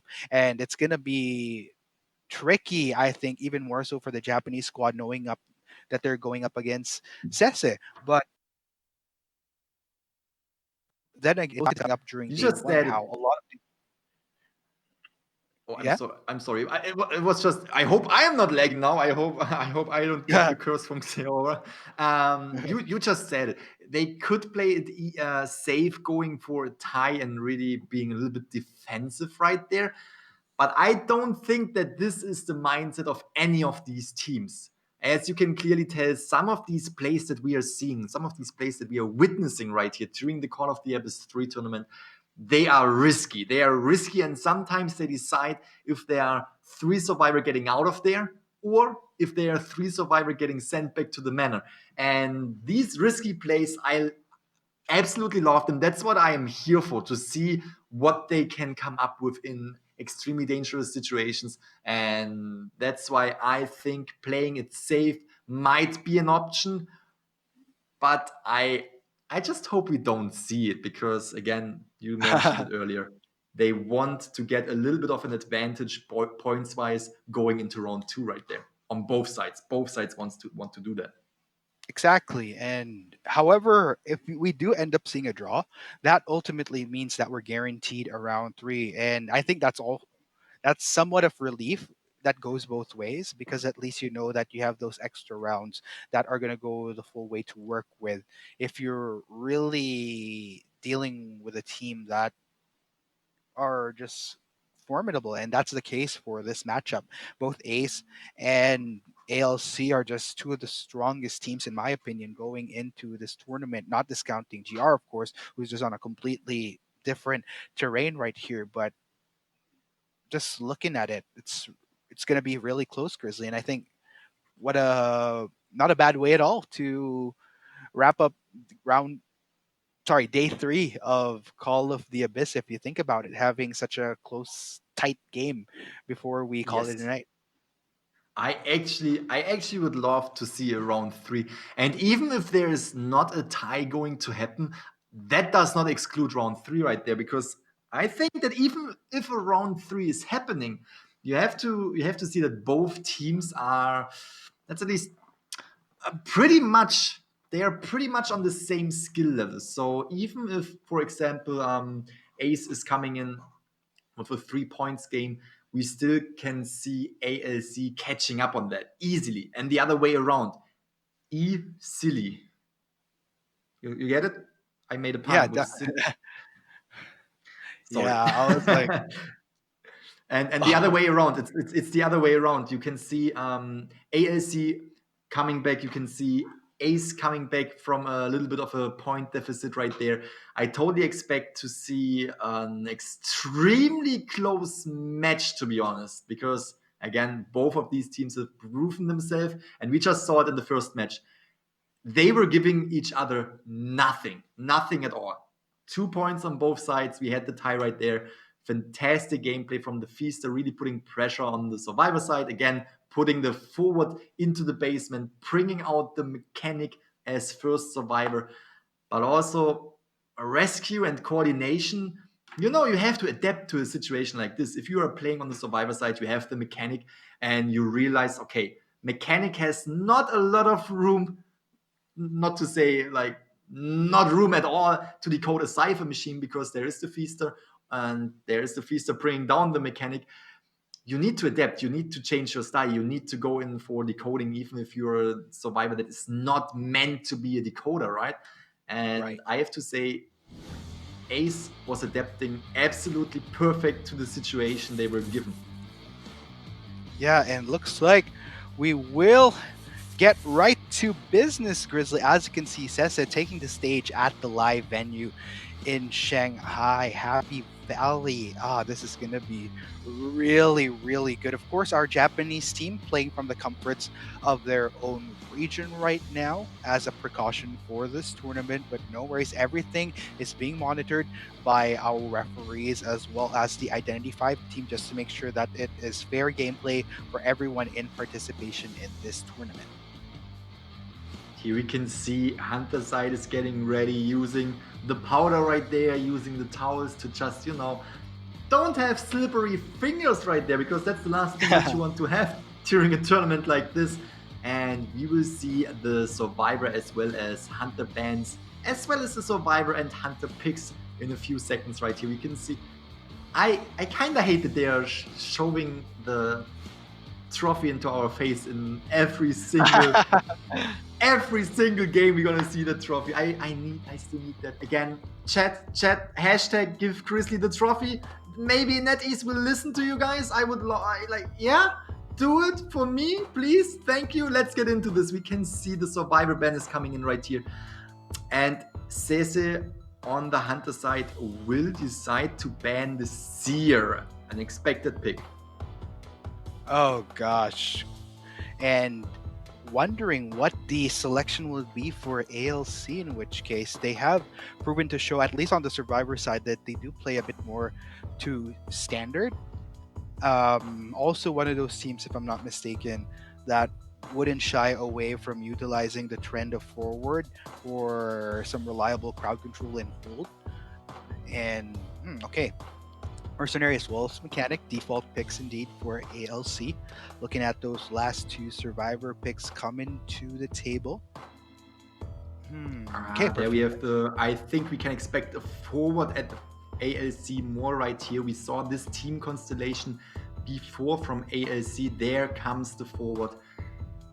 Pretty solid team, yes. Pretty meta pick at the moment. Expecting Sese to come up with a meta pick for the Hunter as well. As you predicted, right, Grizzly? It will be the Bloody Queen coming out for Sese. We'll stick to our dynamic duo of preferred hunters for our first round.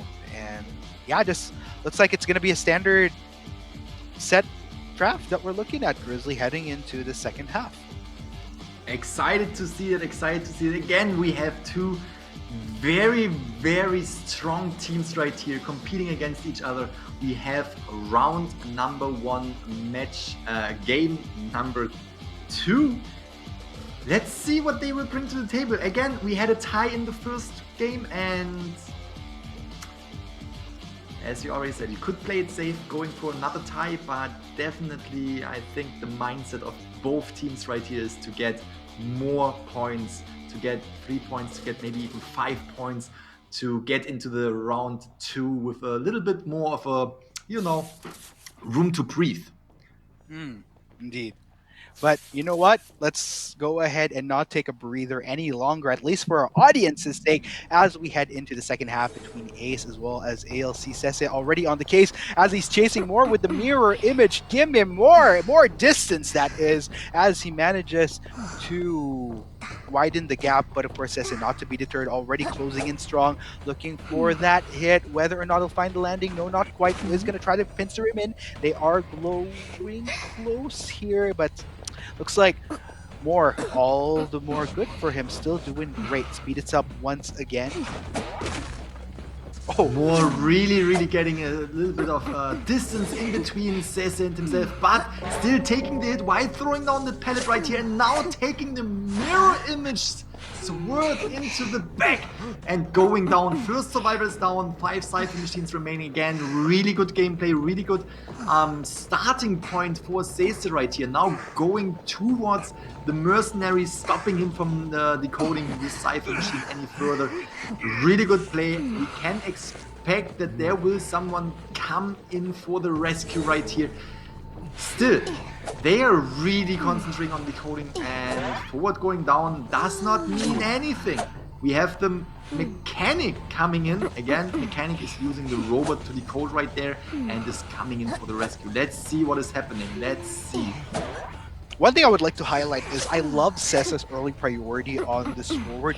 Normally, what we've seen during the previous matches is when a hunter would prioritize a different survivor, he would normally use the forward to buy time to help that survivor. But by prioritizing the forward early, forward pretty much is left to defend himself. But look at these hits, so on point coming in from Sese. Fantastic rescue from the Mechanic right there.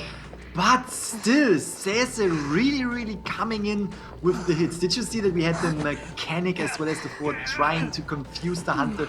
There was a lot of patience on Sese's side, and it paid off. It paid off, bringing down both survivors right here. Now going for the mechanic, fantastic job.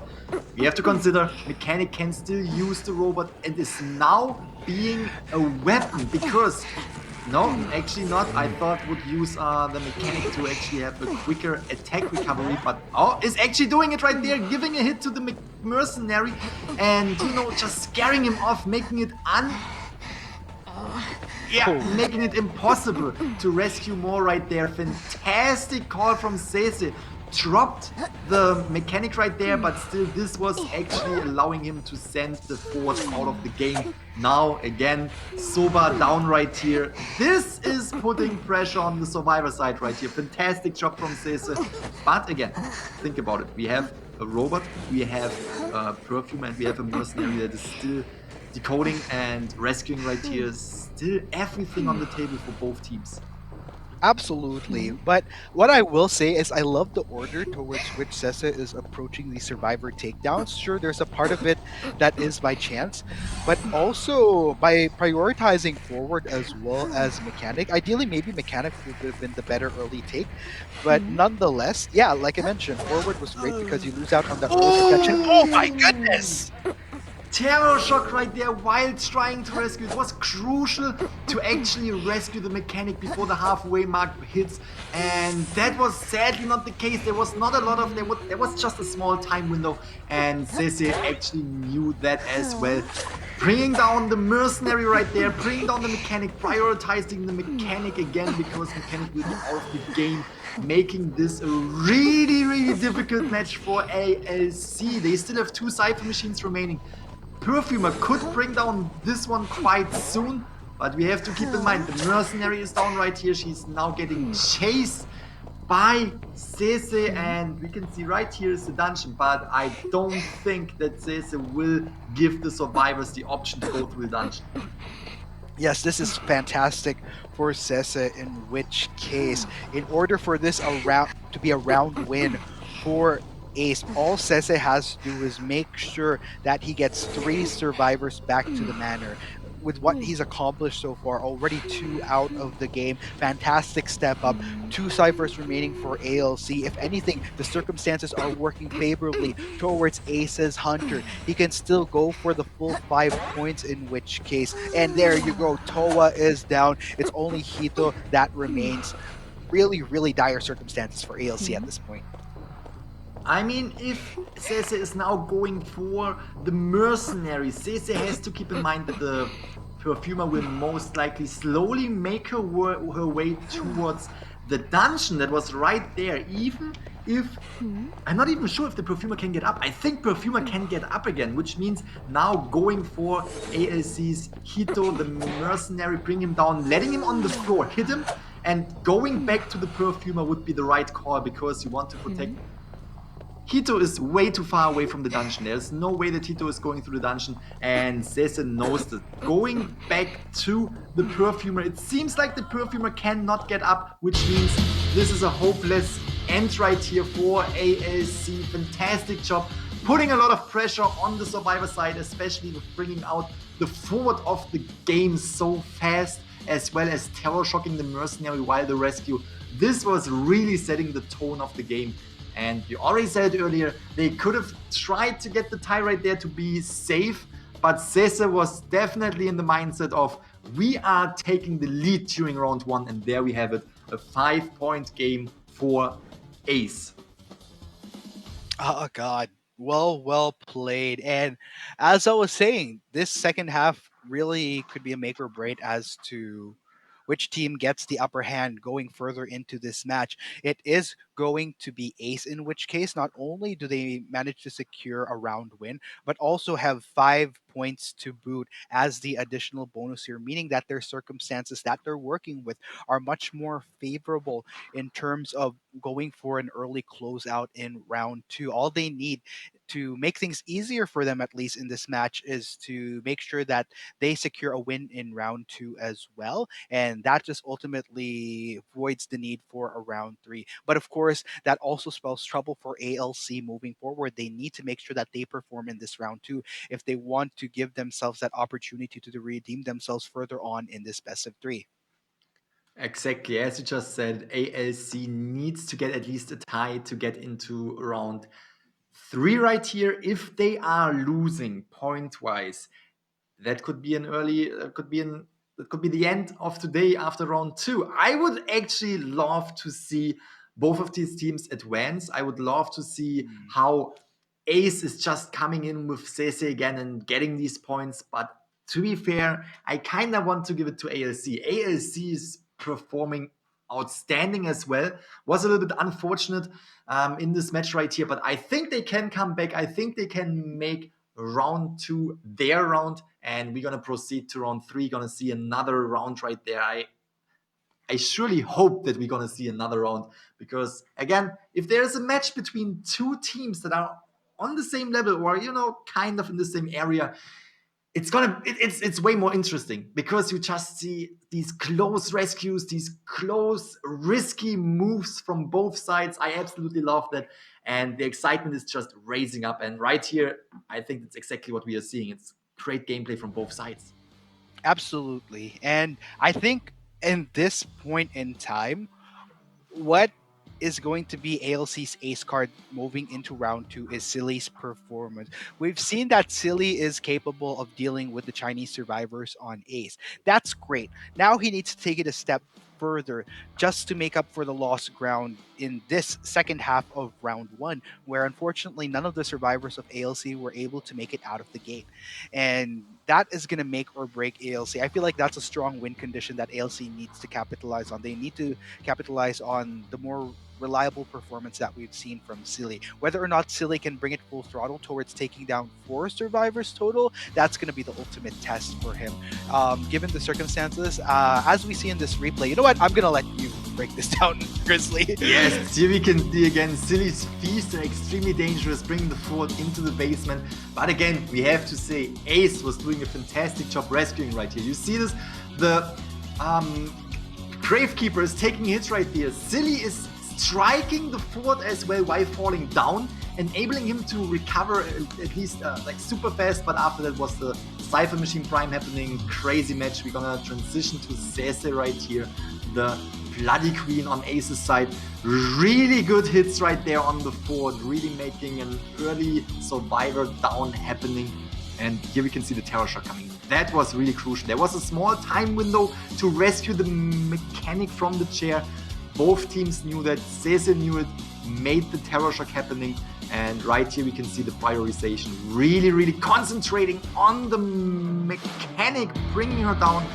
And again, there were a few things that the Dream Witch was doing absolutely right, and that was allowing Ace to get the 5 points in that match. Exactly, and there you have it, guys. That was one heck of a game, but things are only going to get all the more intense as we proceed further into this match. Of course, the circumstances are favorably leaning towards Ace right now, but there's one team that I think can maybe defy the odds. It could very well be ALC. They do draw their inspiration, after all, from Japanese caster Alice. Let's go ahead and see if that divine inspiration will rejuvenate them heading into the second round. That's very right. I am curious to see that as well, and I think they can definitely do it. They can definitely pull something off that will surprise us, that will surprise the audience, and I think they might be able to come back in round 2. I really hope so. Okay, wait. Okay. My prediction time. I'm gonna predict that round 3 will be in the favor of ALC. I see the chat right there. I see a lot of you guys are saying Ace is doing absolutely fantastic. I see a lot of you guys wanting Ace to just get into the next round, get into the next bracket. But I am saying right now, I'm I'm rooting for ALC. I'm rooting for ALC. Just, you know, coming in with that Feaster. You got my vote right there, kind sir. You used the Feaster. You are blessed by Grizzly. That's basically what happened right there. Fair enough. Fair enough. If you're rooting for ALC, I'm not gonna lie, I am a huge Sese fan, and as a fan, my vote automatically almost goes to Ace. I am very happy with the performance that, I mean, even with the bias aside, over one of my favorite hunters in the game, which I wish I could play like, but obviously there's a reason why I'm here again on the caster list and not playing at COA, not even in the qualifiers. But yeah, just overall great performance coming in from the hunter side. There's still questions as to whether or not Aces survivors can pull through with better results going into the second round, though, and that could be an window of opportunity for ALC, in which case to try to push it into a round three. Like I said, it's really going to come down to how well Silly is going to perform going into this next match. I'm also wondering whether or not we'll be seeing a Feaster ban, seeing that the survivors coming in from Ace have proven to show that they can deal with a Feaster. But also, we have to recall, if you're going to ban the Feaster, we've seen that it was Silly's natural inclination to transition into a Dream Witch yet. And I loved the Dream Witch performance that we saw from him. So, right, whether or not we'll but see on that the other again. side, they already saw the Feaster. They already, you know, have proven themselves against the Feaster, making a tie happening, and maybe they might want to see the Feaster again, just because they know they can pull off a tie, and they know that the Hunter play is just from Ace is just extremely strong, and might actually trust the skill of the Hunter right there. So, you know, not banning. I think they will not ban the Feaster, because again, if this was a 5-point game, a 4 survivor elimination from the Feaster, I would understand the Feaster ban. But since they were able to tie it, I actually lean towards a ban of one of the meta picks. For example, Dream Witch. Again, we saw these Dream Witch absolutely strong right there. And I just want to make it very clear, I am rooting for ALC, and I want to see what they can achieve in round 2. But on the other side, I'm also rooting for Ace. They have proven that they're a fantastic team as well. They got more points in the first round right there. I just want to see a round 3. That's the main reason. I want to see these two teams compete against each other for a little bit longer. I don't want to end this after round 2. And of course, I have to agree with you. Yeah, that's my main reason. I know a lot of people. I know a lot of you guys think that I'm biased towards the Feaster. I actually am, but that is not the reason. I actually don't think that we will see the Feaster, even if it comes to a round 3, because, you know, after getting the tie, they know that they have to be more aggressive. They know that they might have to change up the Hunters. And again, I am just hoping to see a round 3, but we just have to wait. We really just have to wait. Exactly, and as you can see, Ace not going down without a fight either. And speaking of fight, they don't really have the as much pressure on them right now because of Sese's 5-point secured during the first round, which ultimately also granted them the first round win. So like I said, that's definitely leeway that they will be glad to take, and just gives them even the better chances of wrapping up a round 2 should they be able to find the same success or even better success heading into the second round. Right, and to be fair, I would actually enjoy to see a Dream Witch. That's just something that I want to throw in here, because day one we had a lot of Dream Witch. That was giving me kind of a headache, to be fair. But after day one, it's fairly rare compared to day one, of course, to see the Dream Witch. So I would love to have a Dream Witch match. But I want to ask the chat, the audience right now, what do you guys think? Do you think Ace can actually clutch it and, you know, get ahead on the brackets, get into the next round? Or do you think ALC will have a comeback? Leave comments right now. I want to see who you are rooting for. And here we are. Dream Witch is banned because, as I already said, they knew that Feaster was able to be tied, so they are not going to ban the Feaster. They are going to ban the Dream Witch, which is the meta pick, and we can see the same thing, the same pick on Ace's side right here. Meta picks, which means Seer and Mechanic. Exactly. And with these bans coming into play, I would not be surprised if Sese will naturally lean towards going for a Bloody Queen again. I mean, it just really goes back to the saying that I love to bring up: why fix something that isn't broken? And I messed it up. I messed up the teams. Of course, they wouldn't ban the Feaster. It's all good. But wait a minute. Are my eyes deceiving me, or is that a Gardener coming to play for Soba? We are seeing a Gardener. That's gonna be interesting. I like to see that again. I like to see these little shake-ups when it comes to the Survivor side as well as to the Hunter side. This time, as you already said, we are going to see the Bloody Queen yet again. But ALC coming in with a Gardener. Interesting pick. I'm excited. I'm curious to see what they will come up. I just want to see the Gardener in one of these matches just doing really well. I want to see the potential of the Gardener right now. Ooh, Emma! I'm gonna be seeing some Emma this series. I am psyched, but there still goes the question as to whether or not a Gardener switch up is gonna impact ALC's cost to a better result, hopefully for this round, because again, it's already been proven and tested that Sese is a threat on this Bloody Queen, and it proved to spell problems for ALC in the midst of hoping to prepare ciphers, but because of how much they needed to respond to Sese's control over the game, the aggression that he was constantly pushing onto ALC, it just did them good. But hopefully it's a different trend that we look at as we head into round 2 of the first half between ALC and Sese once again on the Hunter side, with ALC, Soba, Mori, Towa, and Ito standing their ground strong heading into this game. Sese's Bloody Queen, definitely a huge threat to the team of ALC right here. Already trying to find the first survivor, this time not really being able to find the first survivor right away, which gives the survivor side a little bit of a head start when it comes to decoding. Now finding more yet again, the forward more yet again. Just like this reminds me a little bit of the first match that Sese was coming into the game as Hunter. Just, you know, like going for the forward first. But I think actually saw the Gardener.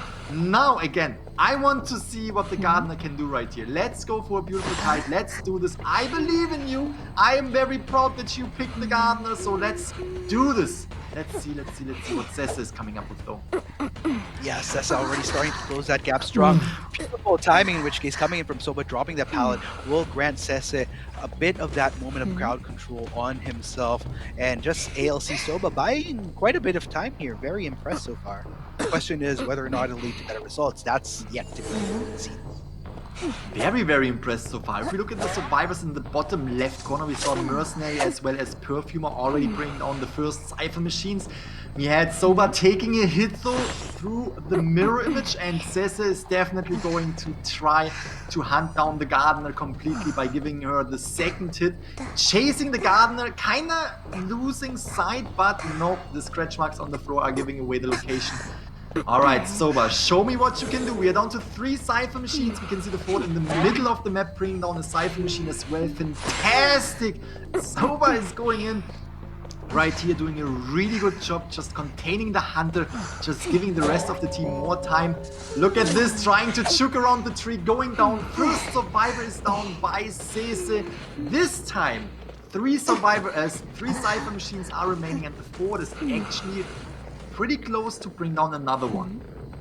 Oh my gosh, that was unfortunate. But in all fairness, great job to Soba. That was quite a number of seconds bought for ALC. So I would say that this is so far better than the second half that we saw from them during round 1. Of course, the bigger question is whether or not the end will justify the means of ALC's movement thus far. And of course, not just that, but the means of which case is bringing this Gardener forward in this trap. Soba is up once again, the chase ensues. Sese is on the prowl.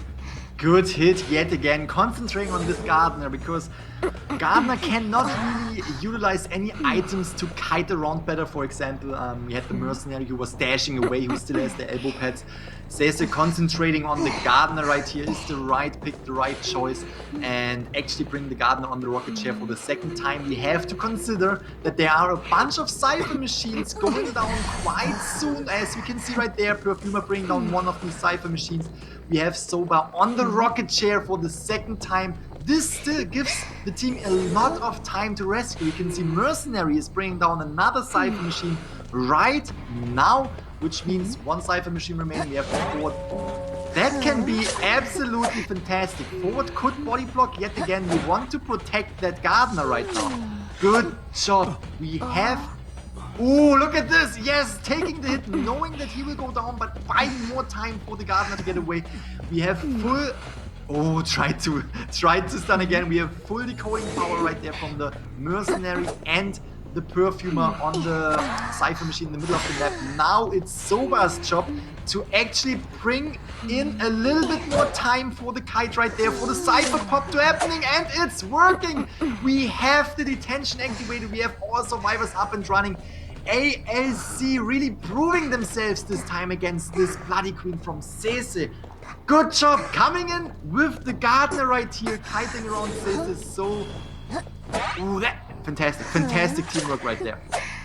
Yeah, Emma proven to be quite the asset for ALC's composition, and it isn't going to be the same Sessa show where he got the full 5 points. ALC stood their ground. Question is, how many survivors can they get out of this? In Sessa's case, the most he can hope for, I think, at this point is to hopefully go for a tie of points, but no, that is not going to be the case. It is going to be a victory for this first half in favor of ALC.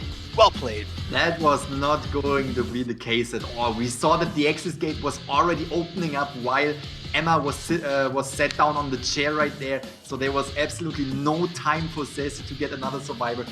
Again, maybe a little bit underrated right here. The Gardner actually buying the team a lot of time with the help of the forward, who was actually stunning and protecting the Gardner at one point when she was not able to sit on the chair again. Then buying a lot of time for the team, just going into a kiting area where she could buy enough time for the other survivors to open up the gate. I think she knew that she couldn't get out of there, but making a 3-survivor escape possible, that is absolutely fantastic. I told you that this round might be the round for ALC, and in my opinion, it's going to work for ALC. It's working out. Yep. Looks like the inspiration from Caster Alice is working for them. I am really proud of ALC showing right there, to be honest. Just looking at what happened during round 1, you would have expected the worst, considering how well Sese performed on that Bloody Queen, but they just completely flipped the switch. The Gardener coming to the table really worked wonders for them, and not a bad way to go. 3 points into their bank, not to mention securing a first half means all Silly needs to do going into the second half is at least secure a tie at best, which will force a round 3. Even better if he could get more than just that tie. 5 points would mean even more, all the more leeway, ultimately canceling out Ace's efforts during round 1. So that said, you do not want to underestimate this Japanese team. Absolutely, and here we can see the stats. We can see Soba, the Gardener, coming in with almost 100 seconds of a kite. You can also see that every other survivor was really concentrating on decoding. The forward was almost bringing down 100%, but also concentrating on protecting and saving the Gardener right there from the Bloody Queen's plate. And the teamwork on ALC's side this time was absolutely phenomenal. Great job right there. And you said it. All they have to do is they have to come in with a tie on the Hunter side, and that will secure the third round for them and for us, of course.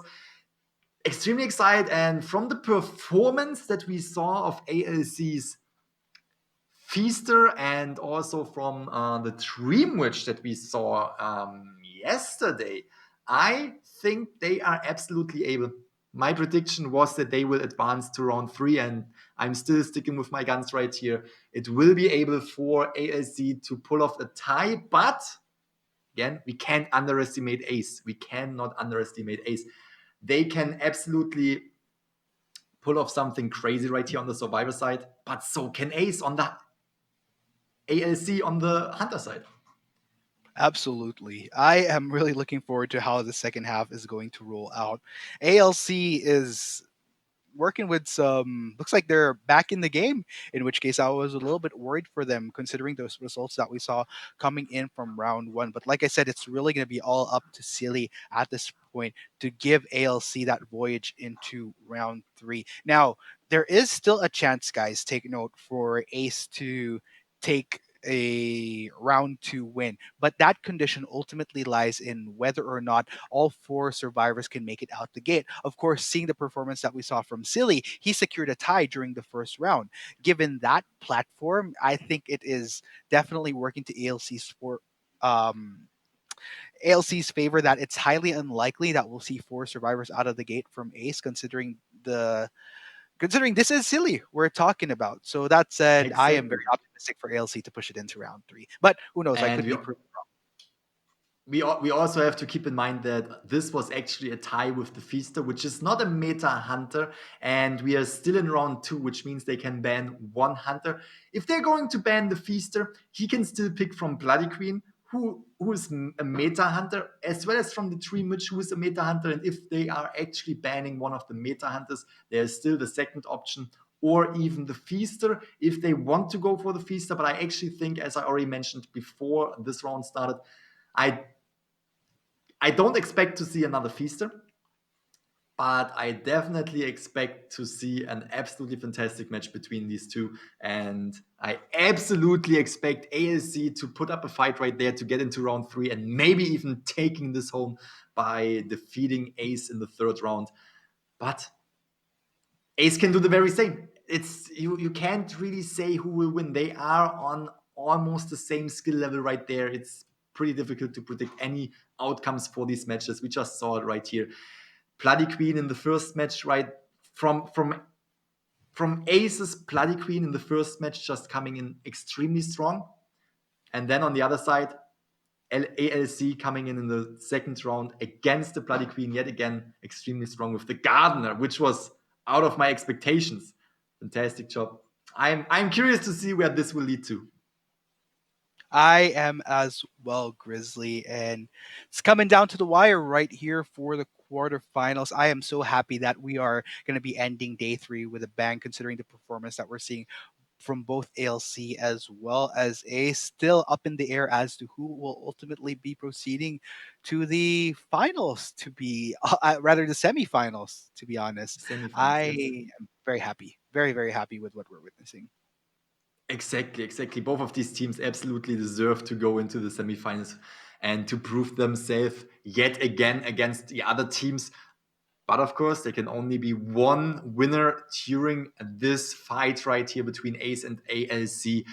Super excited to see how day four will start and how day four will turn out, especially how it will turn out. Again, tomorrow we will have the semifinals, the top four teams fighting against each other, fighting for the champion spot, and also fighting for the second, third. I mean, no one is really fighting for the last place, I guess, but they are fighting to get not on the last, on the fourth place right there tomorrow. Extremely excited for tomorrow, not gonna lie. I would have to agree with you, Grizzly. As these numbers dwindle down, take note, we started off with 16, technically 15 teams coming in from across the different regions that we have for Identity 5. And we're really starting to cut it down to the best of the best. I'm not really surprised seeing the teams that managed to progress thus far. They've proven themselves to be worthy adversaries in their respective masters right off the bat from day one. And I am glad to see that the level of competition has really stepped up over the year that we've casted Call of the Abyss 2 heading into Call of the Abyss 3. I couldn't agree anymore. And as you already said, the teams that have advanced totally deserve it. You said it's MWS. We have 5HSGR, and the upcoming team that will succeed during these matches will be in the semifinals.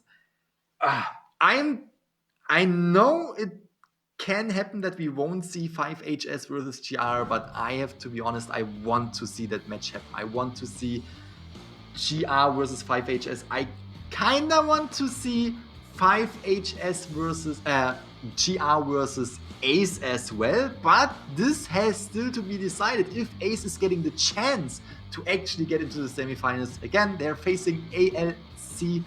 They just have proven that they are still putting up the fight right here, that they also want to get into the semifinals. Both teams are getting ready right now. Let's see what they are bringing to the table in round 2, second half, Arms Factory. Ooh, this is gonna be great. And starting off with these bands, really curious. The big question that we both had, Grizzly, is it going to be... Okay, no, it's a Dream Witch band. Feaster is on the table, but again, I don't really expect to be surprised by another Feaster gameplay. Right. I mean, there's pros and cons to this. Whether or not Silly has learned what he might need to shake up in terms of how he plays Feaster from round 1 is something that is yet to be seen. If he feels that he could adjust what needs to be adjusted on Feaster, then sure, let's go for the Feaster. But if he feels that Ace has already nailed what they need to do when playing against the Feaster, then Silly might want to consider a shake-up here aside from Feaster. And looking at the picks here so far, it does seem that Ace is naturally going to incline towards some of the top picks that we're seeing in this tournament. They are one of the teams that also favors this forward as a means of some pretty stable crowd control to slow down the progress of a Hunter. They will wrap it up with a Perfumer. Let's see what Silly picks as a response. Let's see what Silly picks as a response. Feaster! Feaster! Yeah. Okay, I have to be honest, I did not expect this to happen, but I'm very happy that we are having another Feaster. Ooh! I feel like Grizzly was putting some reverse psychology on himself. Yeah, he's not going to use the Feaster, but it's fine. Feaster. And Feaster! We have the Feaster again! Oh! My god! Sorry, I had to get away a little bit from the microphone right there. Ooh! I did not expect to see this. That's actually a surprise on my end. It might even be a surprise on Ace's side right here. Really trying to show their skill as Feaster Hunter. Oh yes, please show me, Silly. Show it to me again. I want to see that again. And I believe in you. I believe in you. All you have to do is you have to get a tie right here to actually get into round 3. You actually only need one survivor out of there, am I right? Yes, they only need one survivor to tie it. Round 2 and to get into round 3. Yeah. Of course, ALC's case, they want to try to scrape up the points that they want as much as possible so that they have a better chance heading into round 3. But it's all going to come down to Silly, really. It really is going to be very crucially on him. Let's go ahead and see how Ace is going to play this out as well. You know what, Grizzly? I'm going to let you take reign on this. Let's go for it. No, don't worry, I like to hear you talk. I enjoy when you're casting, but yes, you're right, thank you very much. Silly is going for the Gravekeeper right there, really trying to utilize the huge hit range of the Feaster, but you know, just missing it by a bit can happen with the Feaster.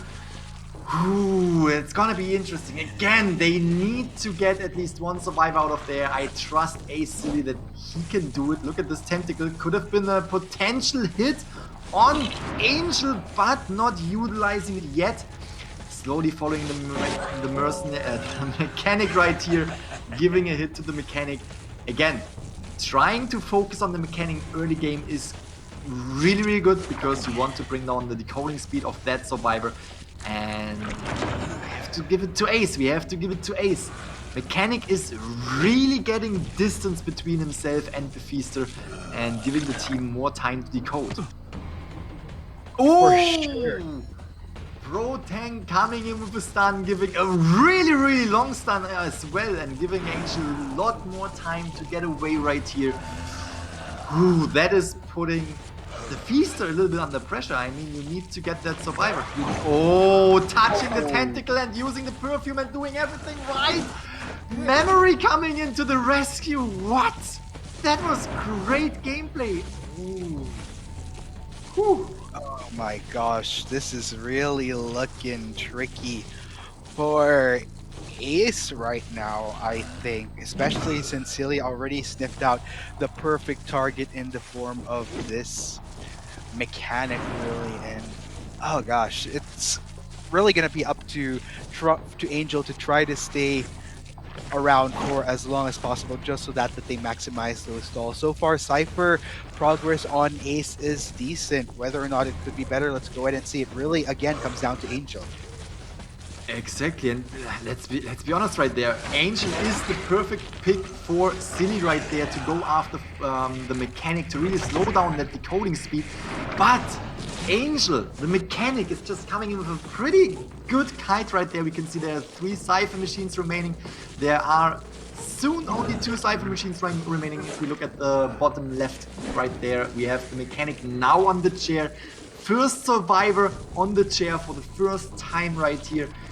This, you know, Silly needs to catch up right there. Silly needs to bring down a few more survivor, but also needs to secure the first survivor elimination. So that's gonna be a tricky spot. There comes the hit on the mechanic again, scaring off Blue, the Gravekeeper, by giving him a hit as well, and now concentrating on the mechanic.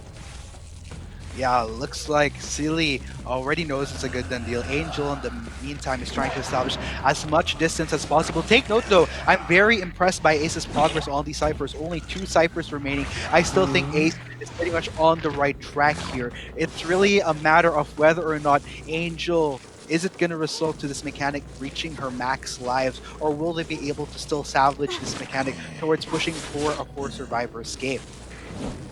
Exactly, that's exactly my thought right there. If they can actually get the mechanic out of there as well, it's gonna be a little bit difficult because mechanic was already sitting on the chair twice. We can see that Protang is trying to rescue. The tentacles are up, the tentacles are ready. You can see first hit is taken, the rescue did not happen. We have the forward down, Cypher Pop is happening. Angel is getting rescued. We have 2 survivors up and running. Forward is avoiding the hit by dashing away, but Silly is concentrating on Angel, of course. Is concentrating on Angel because Silly needs 1 survivor out of there. He knows it. And he's gonna exactly. Go. But Ace is on the right track here. Oh, Angel, though. That's going to be unfortunate. You can see 3 survivors are pretty much at the other side of the map, opening up the gate. It's going to happen in a few seconds. And there opens up the exit gate. I predict we will see... Oh, all right. We have the Ford actually going for the dungeon. Could easily get through the gate as well, but confusing the hunter a little bit with the crows right here, going through the dungeon, making this a 3 survivor escape in favor of Ace. But in round 2 they tied, which means we will have a round 3. Yes, round 3 will be the determining factor as to who will ultimately proceed to our semifinals, in which case still anyone's game, I would say. Then again, just looking at the numbers here, since it did end a draw, this will nonetheless grant Ace an advantage of having a total of 5 points up their sleeve that pretty much ALC is going to need to conquer. Doing some quick maths here, if it's 5 points, what this means is that the ideal scenario for ALC to ultimately push it for a win for them is they want to try to win both halves. And if they can get one of those halves to 5 points, that would make their chances all the more better. Like I mentioned, you want to take into account how these points are rolling out. It's still going to be Ace working with the better mileage here in comparison to ALC heading into round 3. But yeah, let's go ahead and talk about what happened in this second round first. Yeah, of course. I was absolutely excited to see the Feaster again. We saw that Silly is an extremely dangerous Feaster, but we also saw that Ace Angel was coming in with a fantastic kite right there on the mechanic side. Again, it was the ideal survivor to find as Hunter. You want to bring down the mechanic early because the decoding speed as mechanic is just extremely fast since you have the doll. So you want to get this survivor out of the game. So there was nothing wrong with pursuing the mechanic early game. There was nothing wrong with just trying to get the mechanic out of the game, trying to bring her on the chair again. But we gotta give kudos to Angel right there. Utilizing that mechanic to kite around, we can see it right here for 77 seconds, and still using the doll to bring down an entire cipher machine, to bring down 100%, over 100% of decoding. That was phenomenal. That was really good. Yeah, and as you can see, final stats right here. In all fairness, kudos to Angel DD for buying the time that he did, just so that they could make sure that they have better chances of getting those 3 survivors out of the gate. Of course, would have been better if they got the 4 survivors out, so that they would have automatically gotten the round win. But that's how the cookie crumbles. You work with the circumstances that you have, and in this case, the circumstance is Ace having a much more comfortable position of heading into round 3, given the point advantage that they have, 5 points to be exact. And here we can see Silly again, the highlights coming in with the Feaster really trying to get the mechanic, but you can also see Ace right here, perfect perfumer, perfect teamwork, first getting a stun done with the forward, then really avoiding a hit with the tentacle, avoiding a hit with the Feaster himself by using the perfumer to block everything. And here comes a really, really great move from Silly, but the Cypher Pop was able to get up both survivors after forward went down. Nice gameplay from both sides again. The patience of Silly really, really showed off right there, was really sticking to the mechanic, and at the end, they needed at least 1 survivor out of the game, and that is what they achieved, 1 survivor out of the game to get into round 3. Now, they have to step it up a little bit. Just yeah. to get As I was talking round. about, exactly. As I was talking about with the points, Ace is working with a 5-point advantage here, and 5 points is something you do not want to take lightly because you only have 2 halves to really make it count. I don't believe there are certain scenarios when it could be feasible for ALC to force it into overtime if needed. It's just that at the end of the day, it really means that ALC has the best. Yeah, I mentioned this earlier. ALC basically has the best ace in both halves here. Whether or not it's doable, I mean, for the survivor side, sure. They have proven that they are more than capable of dealing with Sessa, even with giving a Bloody Queen a second time around during the first half of round 2. It shows that they can adjust. Now, the bigger question here is whether or not can Silly pull through as well, because it's, like I mentioned, Silly that really needs to step up to the plate in order to grant Ace better chance, or rather ALC rather, better chances of proceeding further. Take note, round 1, he only got 2 survivors. Round 2 became even more trouble as 3 survivors got out of the gate with only 1 survivor for the takedown.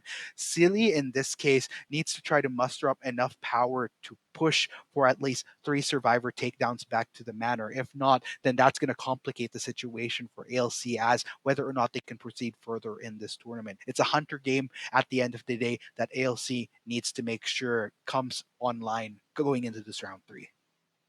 Exactly, and ALC, as you already mentioned, has a 5 points deficit, which means if they are pulling off a tie, they would need a 5-point game to get into overtime, to get into the 4th round.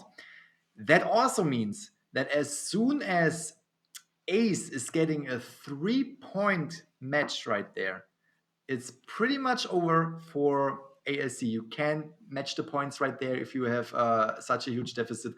It's putting them on the spot. It's putting them really on the spot. They can't allow Ace to get a 3-point match right away. Absolutely. Gosh, I am feeling the nerves right now. I'm not even playing this tournament, Grizzly, but I'm feeling the nerves.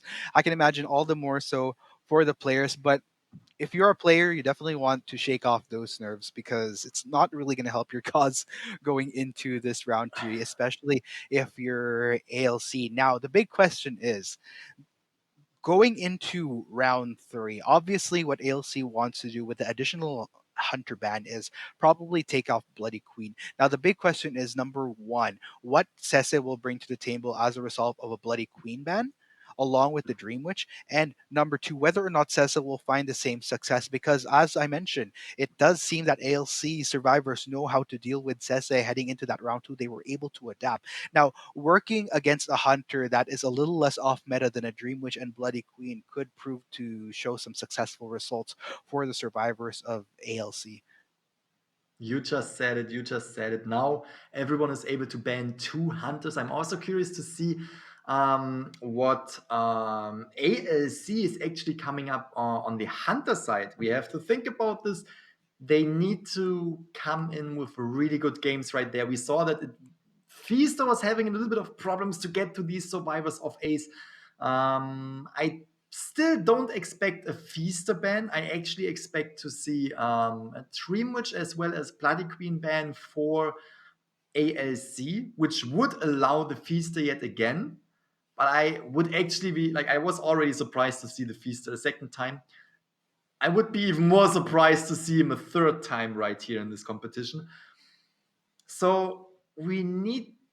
I'm curious to see what they will bring to the table in the third round. Again, I think it will be meta bans for the hunter. I think they will not go for Feaster. So what are they going to bring to the table? Will it be a Soul Weaver? Will it be a Ripper maybe? Will it be a Wu Cheng? We have to wait. Yeah, I'm really looking forward to seeing what these hunter picks are going to be. Actually, now that you mentioned it, even for Silly, since he may very well be losing out on both a Feaster as well as a Dream Witch. So it's going to be something that our audience should look forward to as far as what picks will come forward. Are we going to be seeing. Well, for Silly's case, there is a comfort that Bloody Queen will be made available to him since we did see much more Feaster on his side. Whether or not he actually could muster enough success on a Bloody Queen pick, we'll just have to see. For Sese, sure, Dream Witch Bloody Queen gonna be off the board. You still have other alternatives like the Ripper as well as the Spider, which are still very decent picks in this tournament, I would say. Or Yes, oh god, can we absolutely. please get some Bon Bon maybe too as well? I mean, that's probably hopeful thinking. We haven't seen Bon Bon, but I would love to see some Bon Bon. Yes, absolutely. I would love to see some Guard 26 as well. Guard 26 is just a character that we haven't seen yet during the tournament finals right here. And we already talked about this earlier. He can be really dangerous, but he's just not on the meta side right now. And just seeing a Guard 26, that would make my day better because just seeing things getting shaked up a little bit. It's beautiful. It's beautiful to see something that is unexpected. Just as we saw the Feaster again. Sadly, Feaster was only able to get 1 point out of this match. It's always surprising and refreshing to see a little bit of a different hunter, and not only Dream Witch and Bloody Queen, but on the other side, haven't seen Dream Witch that often lately. So I kinda would also enjoy to see a Dream Witch, but I totally expect the Dream Witch to be banned on both sides, though. But here's the thing, though, Grizzly. Now that I think about it, I was talking about Sese most likely not finding himself with Dream Witch as well as Bloody Queen as an option. What if he goes Feaster? Hmm. Hmm. It's a Just to possibility. show I'm his just skill. saying. Just saying. That would be like, hey, you played the Feaster. We are getting 2 points. We are getting 3 points about your Feaster. Just like a little bit, coming in like, hey, I show you how to play. That would be oh, dude, that would be a little bit of a provocation in my opinion, but would be interesting to see. Of course, that would be really interesting to see. I'm not going against your like. Yeah, go ahead, do that. I want to see that. It's Feaster. Of course, Grizzlies is It- gonna say that it's a good way to go. Schießt du. Yeah, man. I am really just banking in on Silly here. Silly is going to be the make or break for ALC at this point. No pressure, but it's something that our audience definitely has to tune into. It's basically Silly needing to draw divine grace from the caster Alice to bless him with all the strength that he can muster and just be enlightened enough to push hard for ALC, I guess. Yeah, and we are talking a lot about the hunter picks, but to be honest, we saw that ALC was coming in with a little bit of a change up right there with the gardener. So I'm also very interested in see what they're coming up with in the next round. Again, we didn't really saw the cowboy during this tournament. We saw him during a match that was pretty much already decided by points. And Explorer as well. Who was there? I think it was a Doctor. Doctor. We actually saw Doctor in real matches. I mean, all of these matches are real, obviously. But I just want to give my appreciation for the cowboy. I would love to see a cowboy in this team. Again, they showed us the gardener. Why not a cowboy? Man, cowboy. Sure, actually, I mean, why not? I think we've seen some cowboy in. I mean, not as many, but a speck of cowboy in the qualifiers, if I recall Yeah. correctly. Yeah, we did. Southeast Asian qualifiers, if I'm not mistaken. So a cowboy would be a nice shakeup. Like I said, I'm probably, you agree as well, Grizzly, you as well. I'm all for the surprise picks. And we, as is, we're already happy with the Gardner pick earlier. Let's see some other shakeups before we reach the conclusion of Call of the Abyss 3 tomorrow. Exactly. Again, we love these shakeups, but we can also understand that it's not always the case that we are getting extremely surprised because you want to go with the meta, you want to go with the hunters that are just extremely powerful. Same with the survivors. So wouldn't be surprised to see the casual hunters and survivors that we are seeing through the entire tournament. But again, this might be the last round for today. This might be the deciding round for Ace versus ALC. And this will be the round that might decide who will get into the semifinals tomorrow. Oof. That's a lot of weight, a lot at stake. Oh man, steak. I would love some steak. But anyway, it's dinner time here in the Philippines, a little after dinner time, actually. But yeah, steak. I mean, for me, it's time to eat some lunch. It's also after lunchtime, but steak would always be an appreciated. I don't care what time it is. I could always eat a steak. Not really sure why we are talking about steak right now, but yeah. Yeah. Of course. Seems like we have to cover a lot of talking points right now, and we are circling back and forth with our talking points. We are. It's just because the teams are still in preparation right here. We are still waiting for everything. The Identify team needs to prepare everything in the background. So we are here to fill in the gap. Stay a little bit more patient. I promise you it will not take a lot longer until we finally see the third round of Ace versus ALC. Indeed, Grizzly, indeed. Just a little bit more patience, guys. I mean, round 3 is going to be the make or break. So we want to make sure that everything is fairly ready so that the players can give it their all going into this round 3. And yeah, third day of Call of the Abyss, guys. Make sure to tune in as well tomorrow for the epic conclusion as we determine who will ultimately be our champion. Is it going to be GR once again, or will it be one of our newer, not really newer, but rather, will it be one of the other teams that are looking to finally dethrone our reigning champions, our 2-time reigning champion, in fact, here at the Call of the Abyss? And of course, it'll always be Grizzly, myself, Poch, and CR that will bring you all that action all the way until the glories end tomorrow. Super excited. Tomorrow is actually the most important day. Let's be real. It's the finals. We will decide who will be the champion of Call of the Abyss 3. You already mentioned it. Either it will be GR or it will be MWS 5HS or one of the teams that are fighting for a spot in the semifinals right now, Ace or ALC.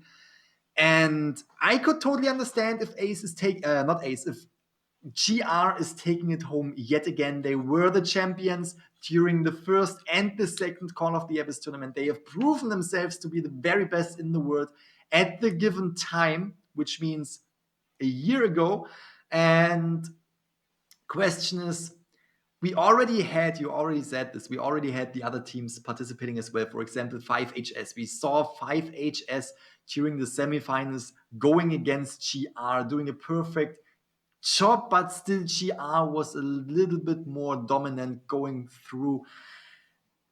So I would understand if GR is just performing as outstanding as always, but I would also love to see other team coming in with the clutch right there and taking the throne.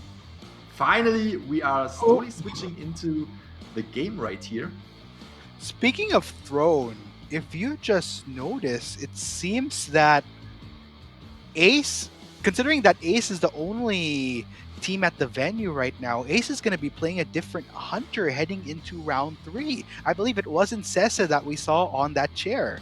So interesting turn of events, in which case it is going to be Ace D that will showcase what he can bring to the table for Ace. Wow, I am pleasantly surprised. Okay, that is actually extremely interesting to see. We're gonna see the predicted ban right here of Dream Witch. Most likely not the Feaster, since they even switched out the Hunter. They're unlikely going for another Feaster, so they won't see. ALC was the team that was using Feaster. Why am I messing up this twice? All right, we are seeing the we are seeing the Dream Witch as well as the Soul Weaver ban. On the Survivor side, we can expect Seer. Oh, we see a Forward right there. Forward always putting a lot of pressure on the Hunters as well. So not that surprising, but still we have room for the mechanic now.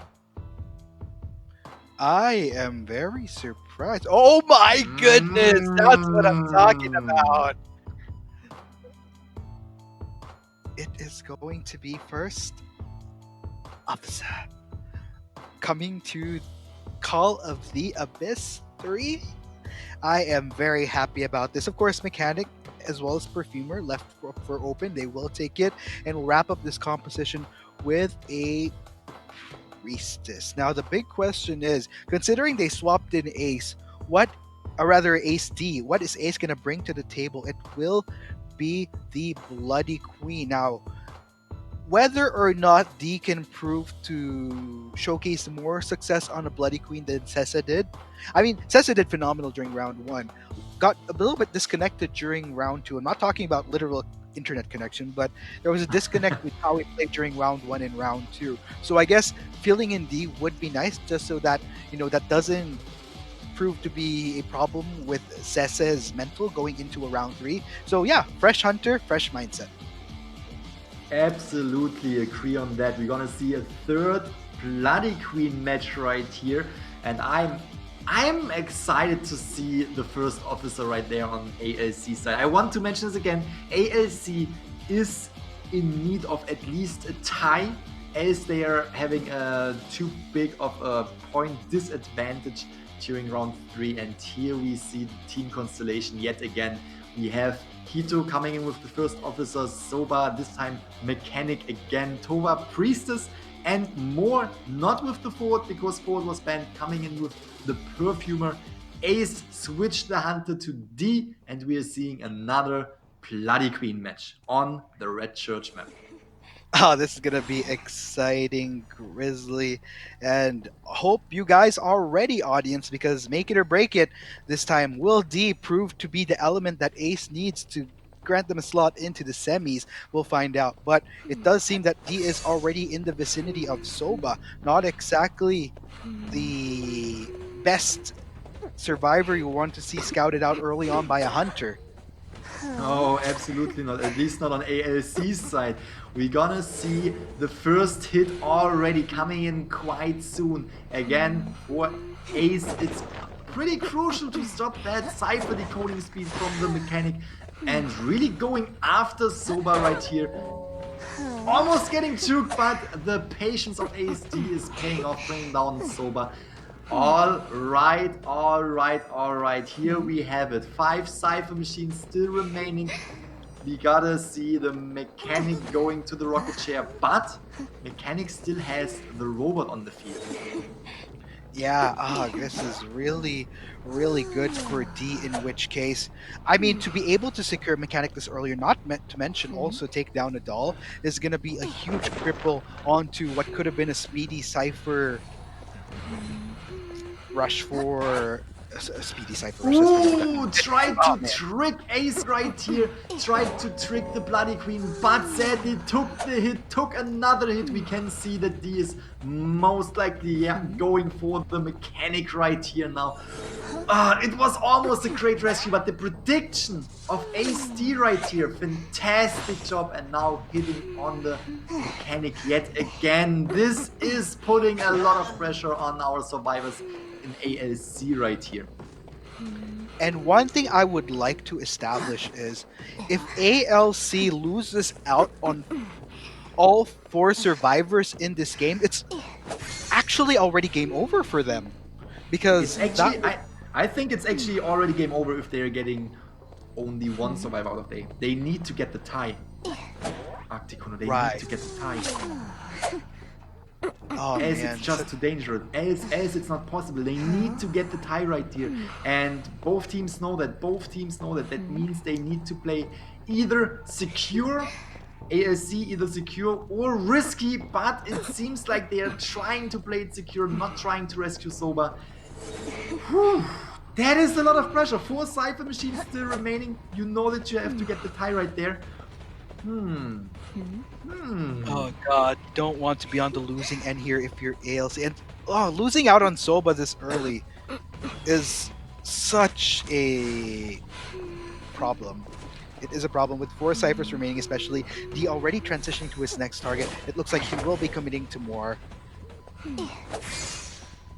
Here we can see we have more trying to kite around again. We now want to see an absolutely fantastic kite. Tried to juke right there. There was not really a lot to work with in this area after the pallet was destroyed. 3 Cypher machines are still up. We're gonna get the second survivor on the rocket chair if she's not able to struggle free, which I think could be in the possibility, but you know, these hunters know exactly how long they can carry around the survivor. Putting the priestess on the rocket chair, we now have Toba trying to make a rescue, but getting cut off by the mirror image. We still have Hito on the standby over there. That's gonna be interesting to see if Hito can make the rescue in time. But again, 3 Cypher machines remaining. They need to get the decoding done. They need to get into the game right here. Fantastic rescue, great portal. But they need to decode. They do, Grizzly, and oh man, so unfortunate. More will be falling. And oh gosh, you gotta feel for ALC right now. They're working under such dire circumstances. Priestess is on the balloons yet again for the second time. She was rescued in time though, which means she can sit on a chair for another time, for a last time. Now they really need to see, they really need to get down and really need to understand the situation right here. They want to get 2 survivors out of it. That is the mission that they are on to right now. Getting at least 2 survivors out of the game, getting the tie against Ace D right here. And they're actually bringing down the Cypher machines slowly, 1 by 1. We are down to 2 Cypher machines. We have more trying to get more time for the team. That makes... Oh, look at this. We have the Perfume actually bringing down a Cypher machine, which means 1 Cypher machine remaining. I just saw that there was another Cypher machine halfway primed. More going down right now is putting the survivors in a tough situation. Ace D is going to bring more to the chip. It's going to be super dangerous now, Grizzly. With more pretty much guaranteed to be out of there, all D has to do is just get 1 more member from ALC, and with one cipher that still needs to be popped, this could be a much more feasible task for him. Ace, they're feeling the victory, they're tasting it. It is so near for them, and it's all comes down to how D plays out these next few seconds. Just one more hit, and Hito goes down. That is gonna be crazy. Toa, he has no choice. He needs to respond to try to go for the save. Otherwise, it's ultimately gonna be game over for ALC. Exactly, and that is what this means. It means that we are going to see a really risky play from Tova, but a needed risky play from Tova. Most likely going to... Oh, that's so dangerous. I actually thought the Cypher machine is going to pop, and then we're gonna see, a risky rescue, maybe trying to get to the survivor, trying to get to Hito in time, but... Even if they are making the rescue happen, they need to go back to the Cypher that is primed. They need to be on standby, so they need to bring in a little bit more kiting time. But that all... Okay, let's see. We have the perfume. It's going down right in front of the Cypher rocket chair right here. Ace coming in with another clutch right here. 4 survivor elimination means 5 points for Ace. Means they are right now at 16 to 6 points. It is impossible for ALC to advance into the semifinals. It's impossible to catch up points-wise. GG's on both sides, but we have to say that Ace's Bloody Queens were just, putting a lot of pressure on ALC's side. Fantastic job from both teams. Congratulations to Ace for advancing into the semifinals in day 4 tomorrow. Yeah, good call for Ace, in which case to swap out Sessa for D, like I mentioned. Considering that Sessa didn't have the best round 2 as a hunter, sure, you could have still played with Sessa, but whether or not the mental from round 2 was going to carry over into round 3 wasn't a risk that Ace was willing to take. Instead, they did opt to go for D instead. There could be 2 reasons, basically. Number 1, of course, was that with regards to the theory I had on Sessa. Number 2 is if ever it did lead to a Dream Witch Bloody Queen ban, perhaps they were much more confident with bringing D to the table. We did see the spider being banned out, meaning that ALC must have done their homework in knowing that D could have brought that to the table, but instead left Bloody Queen out in the open once again. Didn't really matter. D, being a proficient Bloody Queen himself, did the job for Ace and ultimately secured Ace's spot in the semifinals. Especially seeing the map right there, we had the red church. Spider can be extremely powerful on the red church, so eliminating the spider by banning her was a good call. But as you already said, D coming in with an extremely powerful, extremely strong performance on the Dream Witch Bloody Queens and still securing the 4 survivor elimination. That was crazy. We're still gonna see another game. We're still gonna see game 2 of round 3 right here. Again, we have to take in consideration that this doesn't really affect the outcome of the game right here, of the entire matches between Ace versus ALC. Yeah. And without a doubt, at the end of the day, all the teams that are in participation at Call of the Abyss 3 are fantastic teams. But there will always be a team that's just a little bit more better. And without a doubt, ALC, one of the teams that I was so happy to see in yesterday's game, and I am glad to have them here at COA 3. They're definitely one of Japan's best, and I will say they definitely did not disappoint. They may not be proceeding further into COA 3, but still one of the best of the best. I mean, so many players of Identity 5 globally, but they've made the top 16. That in itself is a feat that some people only wish could happen in their Identity 5 career. So they should still be very proud. I'm pretty sure the Japanese fans are still proud of their representatives. Yeah, absolutely. They actually made the top 8. So, you still can say you are in the top 8 teams in the entire world. Even, as soon as you're entering the stage, as soon as you're able to get into the Call of the Abyss event, you are one of the 16 most dangerous, most powerful teams in the entire world. Again, ALC did a fantastic job, made it to day 3 right here. Kudos out to them. Fantastic gameplay were provided, but after all, Ace was just, stepping it up a little bit more and getting getting more points. That's ultimately it. That's ultimately it. We have Ace advancing into the semifinals. Extremely exciting to see the performance on all teams that are in the semifinals. But I just want to say congratulations to all the teams that are participating in the first place, because again, only 60 teams are here, and you can't say that any of these teams is doing bad. You can't just say that some of these teams are doing better. Mm-hmm.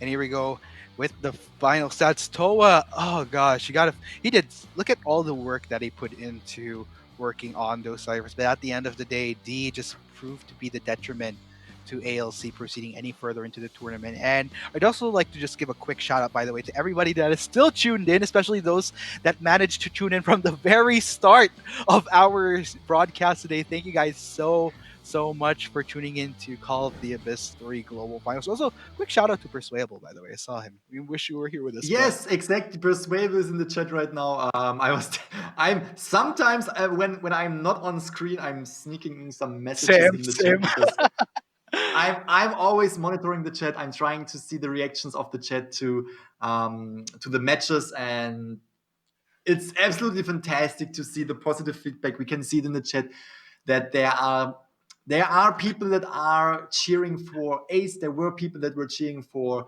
ALC, and even after Ace was winning right here, a lot of respect towards the opponent's team, towards ALC. I absolutely love to see that.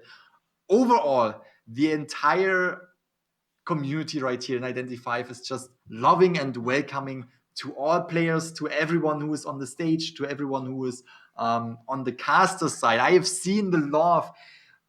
There is so much love for Xeora. There is so much love for Poch. Also for the two of us. It's incredible. I want to say thank you to everyone out there for being here, for coming out to watch the top teams compete against each other, and also to, watch us filling the time that is needed in between the matches as well. Absolutely. And I think it's just great. We have some fantastic talent this year once again. A huge step up from the talent that we've seen during COA 2. And take note, we're seeing a lot of the players from COA 2 come back for COA 3. So it's so refreshing to see that everybody has managed to step up their game in the 1 year that we weren't able to see them on the global stage. And I'm glad that we get those front row seats to all that action once again, Grizzly. I'd like to thank, of course, the Identity Vive team for having us once again and for setting such a beautiful stage in Shanghai. It's such a shame that we're not there to experience it for ourselves. They did such a beautiful job last year. This year, holy cow. Outdid themselves. This again. year, you have to imagine, like, last year was already the entire stage was crazy. We were seeing this, and I was never ever expecting that you could actually step it up by not only a notch, but so much that it's just overwhelming to look at it yet again. And this is just crazy to see. This is crazy to see how much they put into the entire venue right there. Again, at some point they knew that they couldn't invite an audience, but they still did not, have a lack of anything. It looks fantastic. It looks great. Yeah. And you said it. I would love to be there as well. Sadly, we couldn't this year. Hopefully, we're able to go there next year. Oh man, but don't worry guys, if I'm not mistaken, this isn't the end of the stream yet. We will still be playing the second half regardless of the results that Ace will be proceeding into the semifinals. I, in which case, love that we're doing this because this is a moment where the players can kind of let loose. And when you see these pans on the stage, you know that it's gonna be time for us to finally enter the drafting phase. If I'm not mistaken, or not. Maybe I guess not. Soon. Stay tuned. Soon. I was building up for that second half and just damn it. You got baited. You got baited right there. But you're very right. The pressure is pretty much off their shoulder right now, off their shoulders. They don't really have to, take in consideration which survivors the opponent's team is taking or which hunter the opponent's team is taking. They can actually, I'm not sure if these competitive players can play just for fun. I'm sure they can. I'm sure they can. and they can actually just pick whichever survivor they want, whichever hunter they want. The entire match between ACL and Ace, ALC and Ace, I'm sorry, is already decided. So this match could bring a few surprises when it comes to the hunter and survivor picks. Yeah, so here we will be heading into the second half of round 3, which will be a fun round, in which case, of course, Blue Angel, DD Brotang, as well as Memory will be taking the stage for survivors, with Silly still leading the fray for ALC on the hunter side. Take note, there is no bearing to this second half, regardless of the outcount. Ace has enough of a distance to allow their team to proceed into the semi-final. So hopefully, I know on one side you still want to flex some muscles, but on the other side, why not flex some muscles with picks we don't normally see at the Call of the Abyss 3 Global Finals? Come on, guys, give it to us. I want to see some Bonbon. I want to see some of the people in the chat have been saying Hell Ember. Why not give it to the fans? Why not? First of all, I want to say I'm heartbroken to see my Feaster ban, but I'm also checking the chat right now. I see a lot of people want to see a lawyer team, want to see the thief in the match, which would be absolutely fantastic to see. I would totally agree on that. I would love to see a match that is just built up on lawyers. That would be yeah, I would appreciate it. But actually, we're gonna see the Gravekeeper, so it seems like they still want to take up a fight right there. We have Angel coming in with the Priestess. All right. And they were banning the Feaster as well, as I already said, which could be Magician. We're gonna see a Magician. I mean, we saw a bit of Magician during COA 2 Global Finals, so it's not really that out there to bring a Magician to the table in this game. Question is, how are they going to be wrapping up? Just give me a moment. Just keep talking, my friend. Sure, no problem. So we're going to let Grizzly iron out his audio while I speculate what the last pick is going to be. Tricky. All right. I hope I am back. Yep, you are. Am I? You can hear me perfectly fine, right? A little bit. You're a bit Seora right now, just a teeny bit Seora-ish right now. I am actually looking into what the wrap-up for the composition will be. It will be the Bloody Queen, in which case. So, yeah. All right.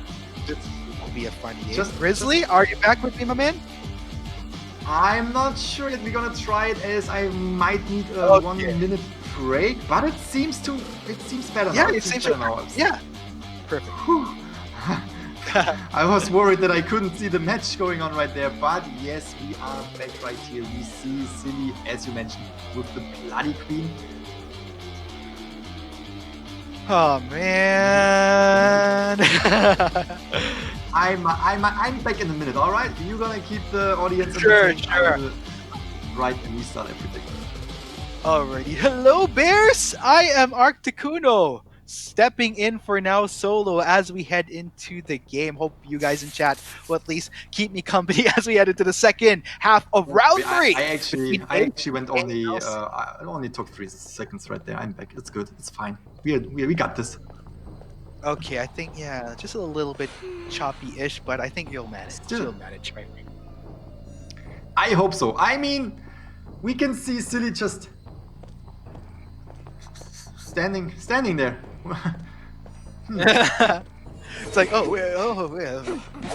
okay, we're in. It's going to happen. We have the Magician taking the first hit right there from the mirror image. Fantastic hit right here. Still managed to get a little bit of distance between himself and Silly, but there comes the hit, strikes down the Magician. Oh my gosh. Early hit here onto Brotang will mean Silly just getting easy time well spent, time efficiently spent, in fact, to have gotten this takedown super early on. You know what's funny, Grizzly? A lot of people not happy to see another Bloody Queen. It brings me back to COA 2 where everybody was complaining, oh god, it's another spider. Oh god, it's another Ripper. So Yeah, but you have to understand, or everyone else has to understand, of course, another Bloody Queen, another Bloody Queen, another Dream Witch, another Spider. It was last year, it was another Ripper last year. But this is not just for fun right here. We have a huge prize pool and every player wants to get their share of the prize pool right here. And the better you compete in this tournament, the bigger your share is. And you obviously want to take the best hunters. And of course, if Dream Witch and if Bloody Queen is meta, of course you're gonna see a lot of these hunters. But I have to say, I am pretty satisfied so far. We saw a lot of other hunters as well. We saw a lot of feasters, we saw rippers, we saw soul weavers. So I think I can deal with another Bloody Queen right here.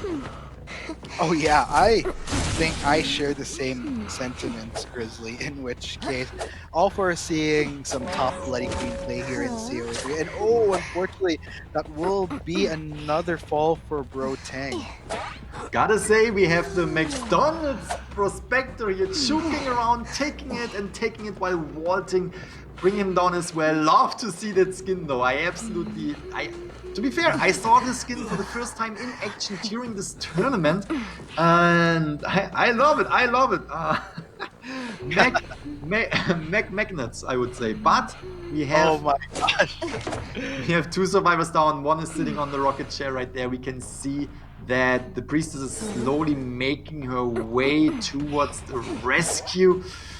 Taking a hit though, is she able to rescue in a good way? No, teleportation is coming in, this makes it very dangerous. Whew, still managed to get away right there, but it's too close, it's too close. Oh my god, look at this. Bro Tang is ready for round 3. You know what? Just take me already. I'm yours, Master Silly. Take me back to the manor.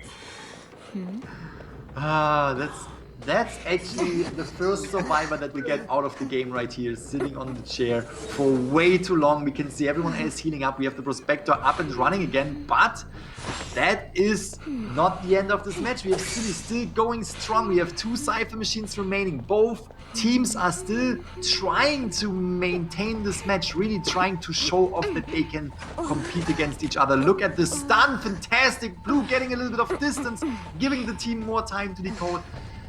They are giving each other nothing right here, even if this match is not really that important, not really that deciding when it comes to the semifinals and who will proceed to the semifinals. They are still showing what they can bring to the table right here.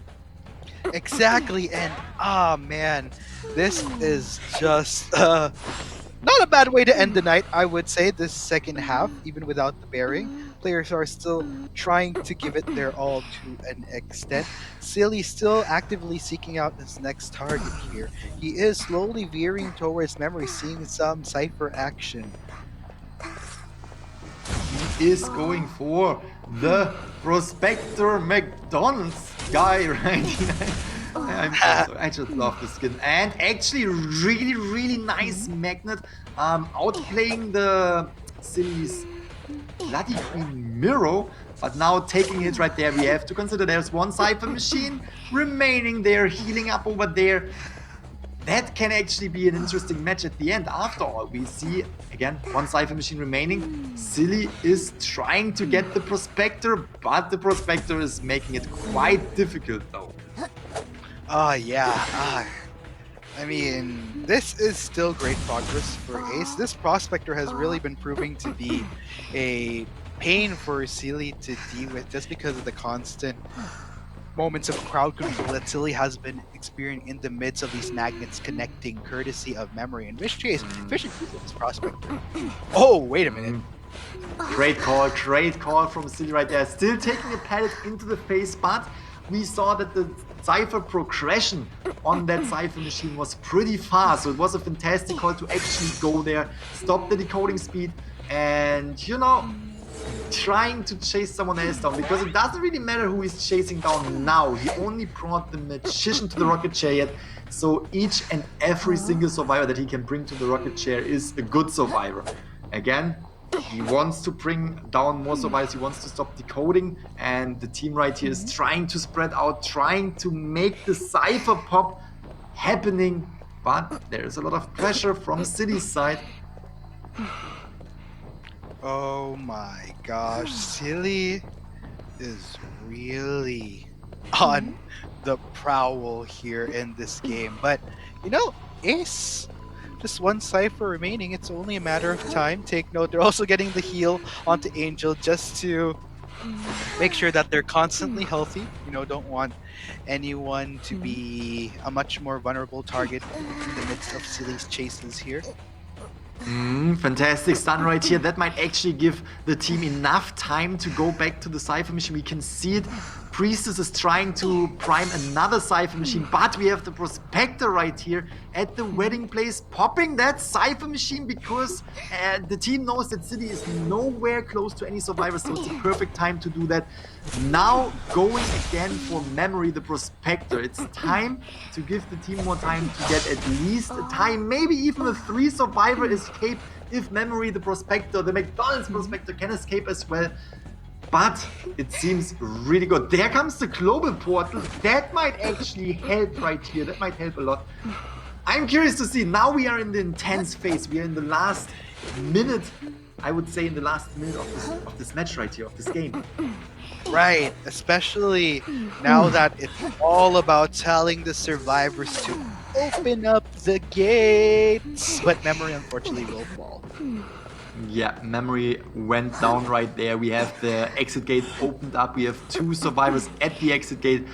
There will most likely not be a rescue because the portal is pretty much too far away to make anything happen right there. We have a tie.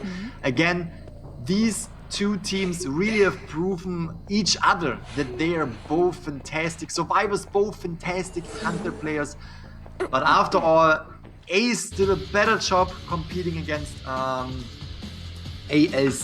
and advancing into the semifinals. And this is actually concluding day number 3, and we are having MWS, 5HS, GR, and Ace transferring into the same semifinals to day 4 of the Call of the Abyss 3 tournament. Yes, man, it is finally coming down to the wire, Grizz. We have our top 4 teams that will have their shot of achieving glory, of proving to be the best of the best on the global stage here at the Call of the Abyss 3 Global Finals. And of course, joining them last but not least, as you mentioned, Grizzly, having secured that last slot, it is going to be the Chinese region's ace. 1 from Japan, 3 from China. I think so far, in terms of predictions, it is leading up to expect. Oh, look at this. Even the players saying hi to all the fans watching online. Of course, since there is no live audience, there are over thousands and thousands of detectives tuning in to witness history once again happen in Identity 5 esports. And what a better way, what a better stage than what we're witnessing right here. So much respect between these players as well. Not being angry, pity, or mad that they have lost against Ace right here, but rather being extremely happy to be there, extremely happy to show off their skill. And even if they lost, again, a lot of respect from both sides right here, showing the fans that they enjoyed it right there and that there's no reason to be, angry or anything that they are out of the game. Fantastic gameplay from all of the teams today. We have to say we saw phenomenal matches. We got to give it to GR right there. First day of GR, and they're just coming in with a clutch right here, deciding this within 2 rounds, really making this an extremely powerful 16-2 points victory. Extremely excited, though, how they will perform tomorrow. Again, there's a lot of pressure on them. They are the champions for the last 2 Call of the Abyss tournaments. So, yeah, will someone else take the crown? Will someone else take the spot on the throne? Or will they defend their spot right there on the champion side? That is a huge question that everybody across the globe, Grizzly, is looking to find out. That epic conclusion that we're about to witness tomorrow. I'm not even sure if I'm going to be able to fall asleep early later in excitement for what is about to unfold in the final day of COA 3. I know a lot of our detectives watching right now have something to look forward to for them as well. Oh, everyone, like, this is the day that everyone was waiting for. This is the day in like tomorrow. I mean, obviously, I mean tomorrow. Tomorrow, day 4 is the day that everyone is looking forward to, because now we are not only seeing the top 16 teams, we are actually seeing the top 4. We will see several matches, even if. So they will also fight for the third place, which means if 2 teams are eliminated, there will be a fight for the third spot and for the fourth spot. And of course, there will be a fight for the finals for the champion place. It's going to be very interesting. We will see a lot of matches. We will have best out of 5, which enables the teams to ban more survivors and hunters, which allows us to just see more off-meta picks on the hunter side as well as on the survivor side. Yeah, maybe I'll finally get my wish for Bomba. But you know what? Let's go ahead and find out the final match stats for our second half. Even though it wasn't really a game that counted, both sides still playing their hearts out. And, like I said, it's a great way to end the evening here. All the more better for Ace. Got to be very happy. But of course, a bigger task on the flip side, as they will be facing, I believe it's GR they're facing tomorrow, if I'm not mistaken. I actually don't have any intel on that. I think that's the truth right there, considering how today turned out. It might be GR. I mean, they have to prove themselves yet again. It's never over until it's over. Here we can see the entire day. We can see MWS, 5HS, GR, and Ace yet again. The winners of today's quarterfinal will proceed into tomorrow's semifinals. Exactly, and it's really interesting to see how GR, being our defending champion, was the only team that managed to close out into a round 2, whilst everyone else felt the struggle and needed to push their games into a round 3. Is that a telltale sign of GR's dominance? Of course, time will tell only once they start facing some even tougher teams up their alley. In this case, it might very well be Ace if we are following the trend of what match 1 facing match 2.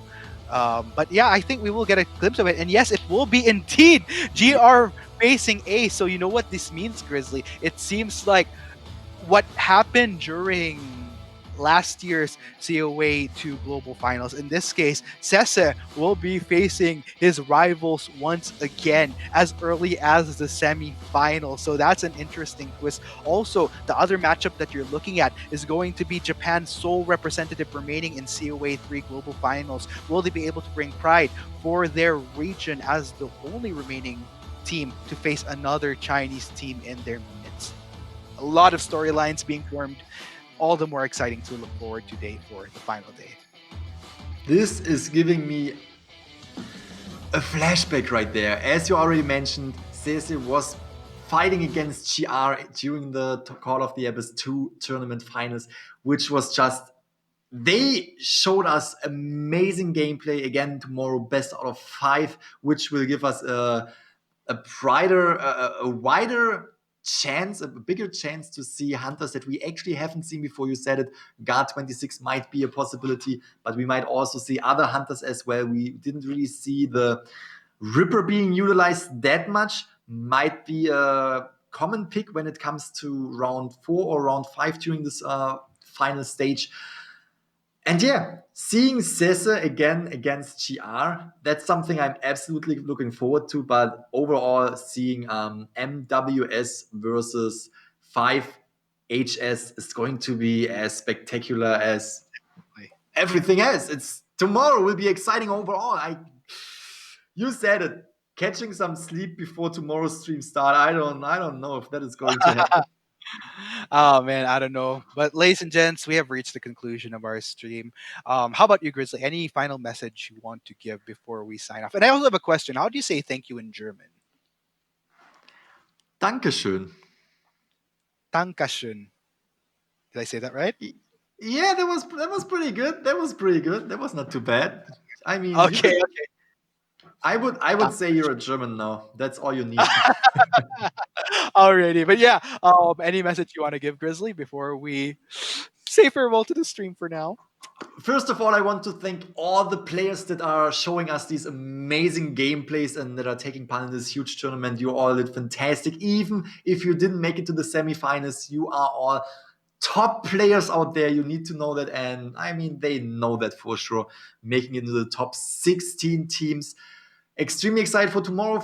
The 4 teams that are participating in the semifinals, and of course, I want to say thank you to the entire audience in the streams. Again, no one is really in the audience on stage in Shanghai Happy Valley, but all of you guys, thank you for watching. Thank you for keeping us company during these fantastic matches. I had a lot of fun casting with you. I had a lot of fun casting with Xer, Aura, and Posh. Can't wait for tomorrow's day. I love you all. Tune in. It will be extremely exciting. I will leave the last words to Arcticuno. See you all tomorrow. Yes, thank you guys so much for tuning in. If you want to catch more updates on Identity 5, be sure to check out all their official social media outlets. And for more updates on some of your favorite casters as well, we are constantly uploading stories, making tweets, making posts about what we're doing behind the scenes throughout the duration of Call of the Abyss 3. So might want to check us out as well, guys, if you want some of the more juicy aspects of what's actually going on between the fun banter and fun times we're having doing the broadcast as well. So I guess that's it. I forgot how to say thank you in German. I was about to use it towards the end. I'll just perfect it tomorrow. We have been your casters. I'm Mark Takuno. With me is the Gaming Grizzly. On behalf of Porch and Ciora as well, this has been the Identity 5 Call of the Abyss 3 Global Finals. We'll catch you guys again tomorrow. This has been brought to you by Happy Valley. But for the meantime, have a safe night, detectives. Have a safe night.